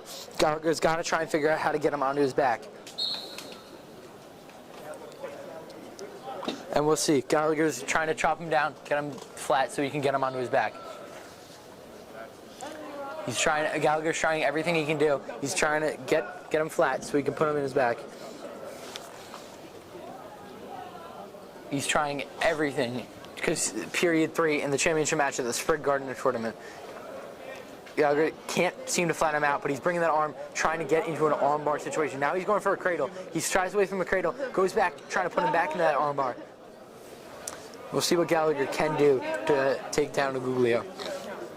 Yep, as Gallagher needs a takedown soon to get back into the match. He needs to get points on the board. As Gallagher is unable to... Another back point or a takedown.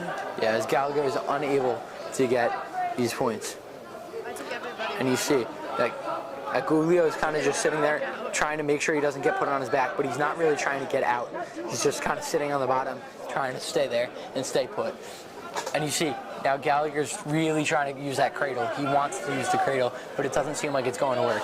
So we'll see what we can get out of this for the last couple minutes, as there's probably about a minute and a half left in this third period. He needs at least 1 point now. He needs to get Guglio on his back. He lets him out, and he decides, I'm gonna go for a shot and get him on his back. As it's 5-0 to Guglio. Guglio's running from him. He knows, I just can't get taken down. That's all he's got to do, not get taken down. As Gallagher's trying to find his way to get a shot.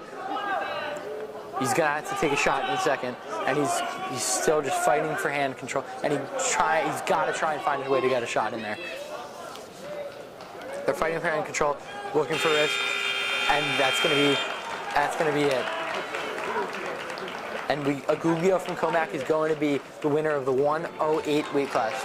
As we are now about to start our last match of the day, the 101 weight class. And I can't believe Sprig is coming to an end. It's the lightest you could ever be. It will be another Comac versus Beth Page. Comac versus Beth Page.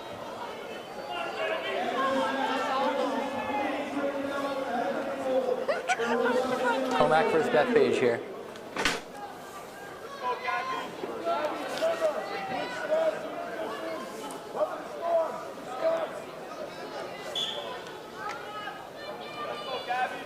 And we'll see who will win this match. And they're off. Here it goes.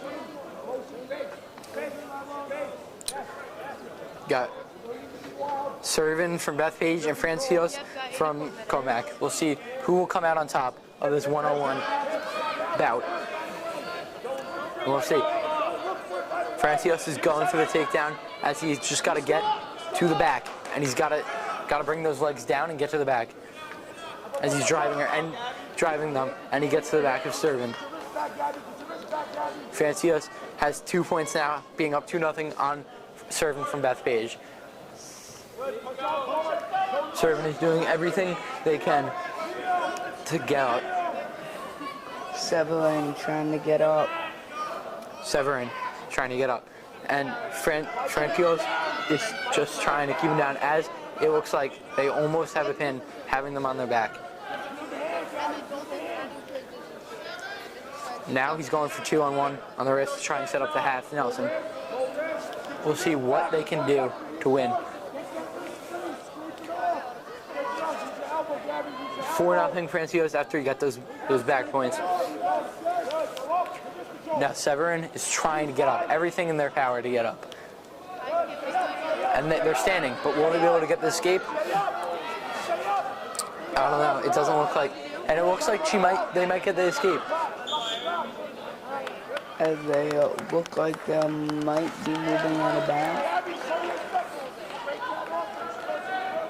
It looks like they moved out of bounds before there were any points. So Francios is going to stay on top of Severin, as they're both gonna do the same thing that they were just doing. As Severin is going to have to try and stand up like they are right now, and Francios is going to have to bring him down with the mat return, and that's what they do. Bring him down with that mat return. As period 1 is coming to an end. They're trying their hardest to keep them down. Severin trying to get back to their feet. Yep. And Francios is just keeping them down as Severin gets back to their feet, and that's the end of period 1, it seems.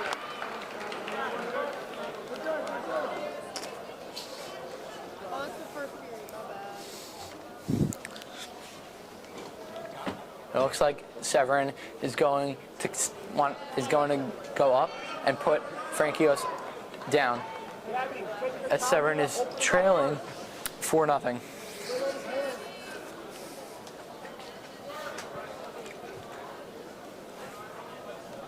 And here they go. Now they begin. Trying to get a leg in. Severin is trying to get a leg in, and Francios is just denying the leg. Severin's hips are a little high though. That could end up hurting them by getting them put on their back. And Francios is looking to get that reversal and looking maybe to get a pin here, as Good job by Severin. And now Frankios is just trying to get back around so they can get 2 points for a reversal.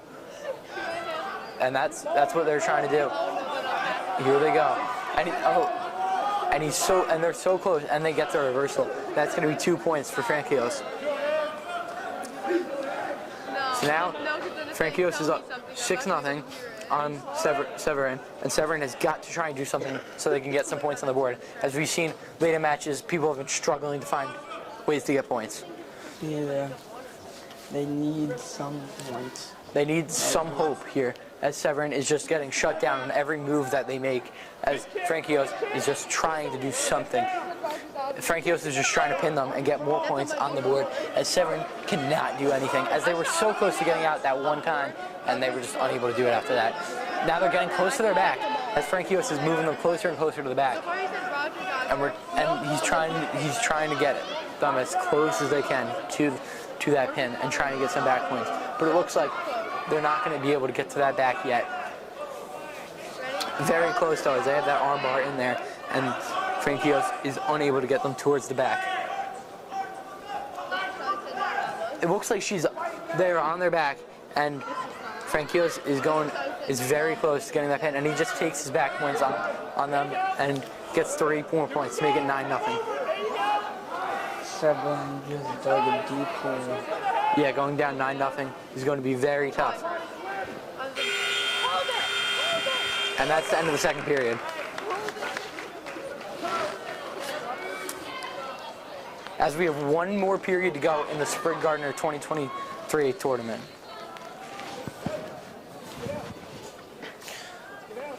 As it's 9-0 for Frankios.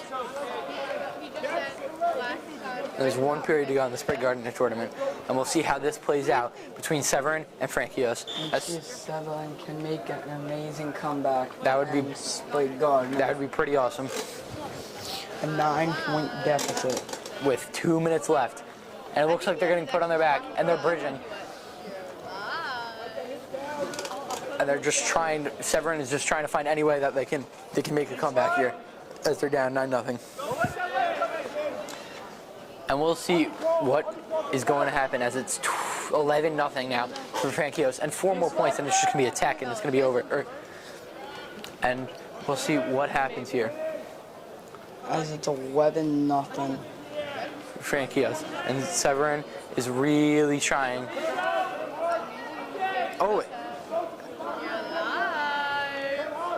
And Severin is trying everything in their power. As Comac is looking to bring home another championship in the 101 weight class. And it looks like they went out of bounds. Frankios has just been dominating this match. Just pure domination from Frankios this match. But we'll see if Severin has something to pull out of their back pocket. Running out of time, probably about a minute left now, maybe less. Let's see if they can pull something out of their back pocket and figure out if they're able to get the win.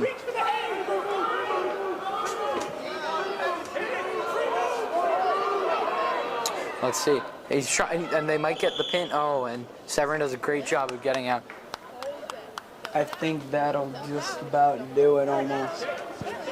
And Severin's going back to the bottom, and it seems like they could be down to under a minute at this point. It's going to be very close. 45 seconds, maybe less. But Severin is on the board. It is no longer a shutout, it's 11-1. And we'll see what can Severin try and do, as it looks like she could end up getting pinned here. We're going for back points at least. Yep.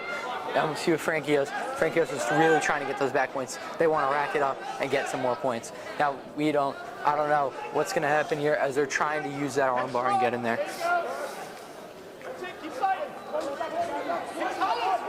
And looks like 11-1. Looks like Frankios is just going to keep them there and make sure that they don't get pinned. And it seems like they're going back to the middle with probably less than 45 seconds left now. Very little time left. And 70 did pick up a second point now to make it 11-2. And Frankios is going to stay on top as he's up 11-2 in this match. And Frankios keeps trying to do that roll, and and they get the reversal to make it 11-4. Well, can they get a pin in these last couple of seconds? It might be too little too late. It could be, and that's going to be it. That'll end it. Frankios is the champion of the 101 weight class. And now they conclude the 2023 Sprig Gardner Tournament. It was a very exciting day. Ton of exciting matches.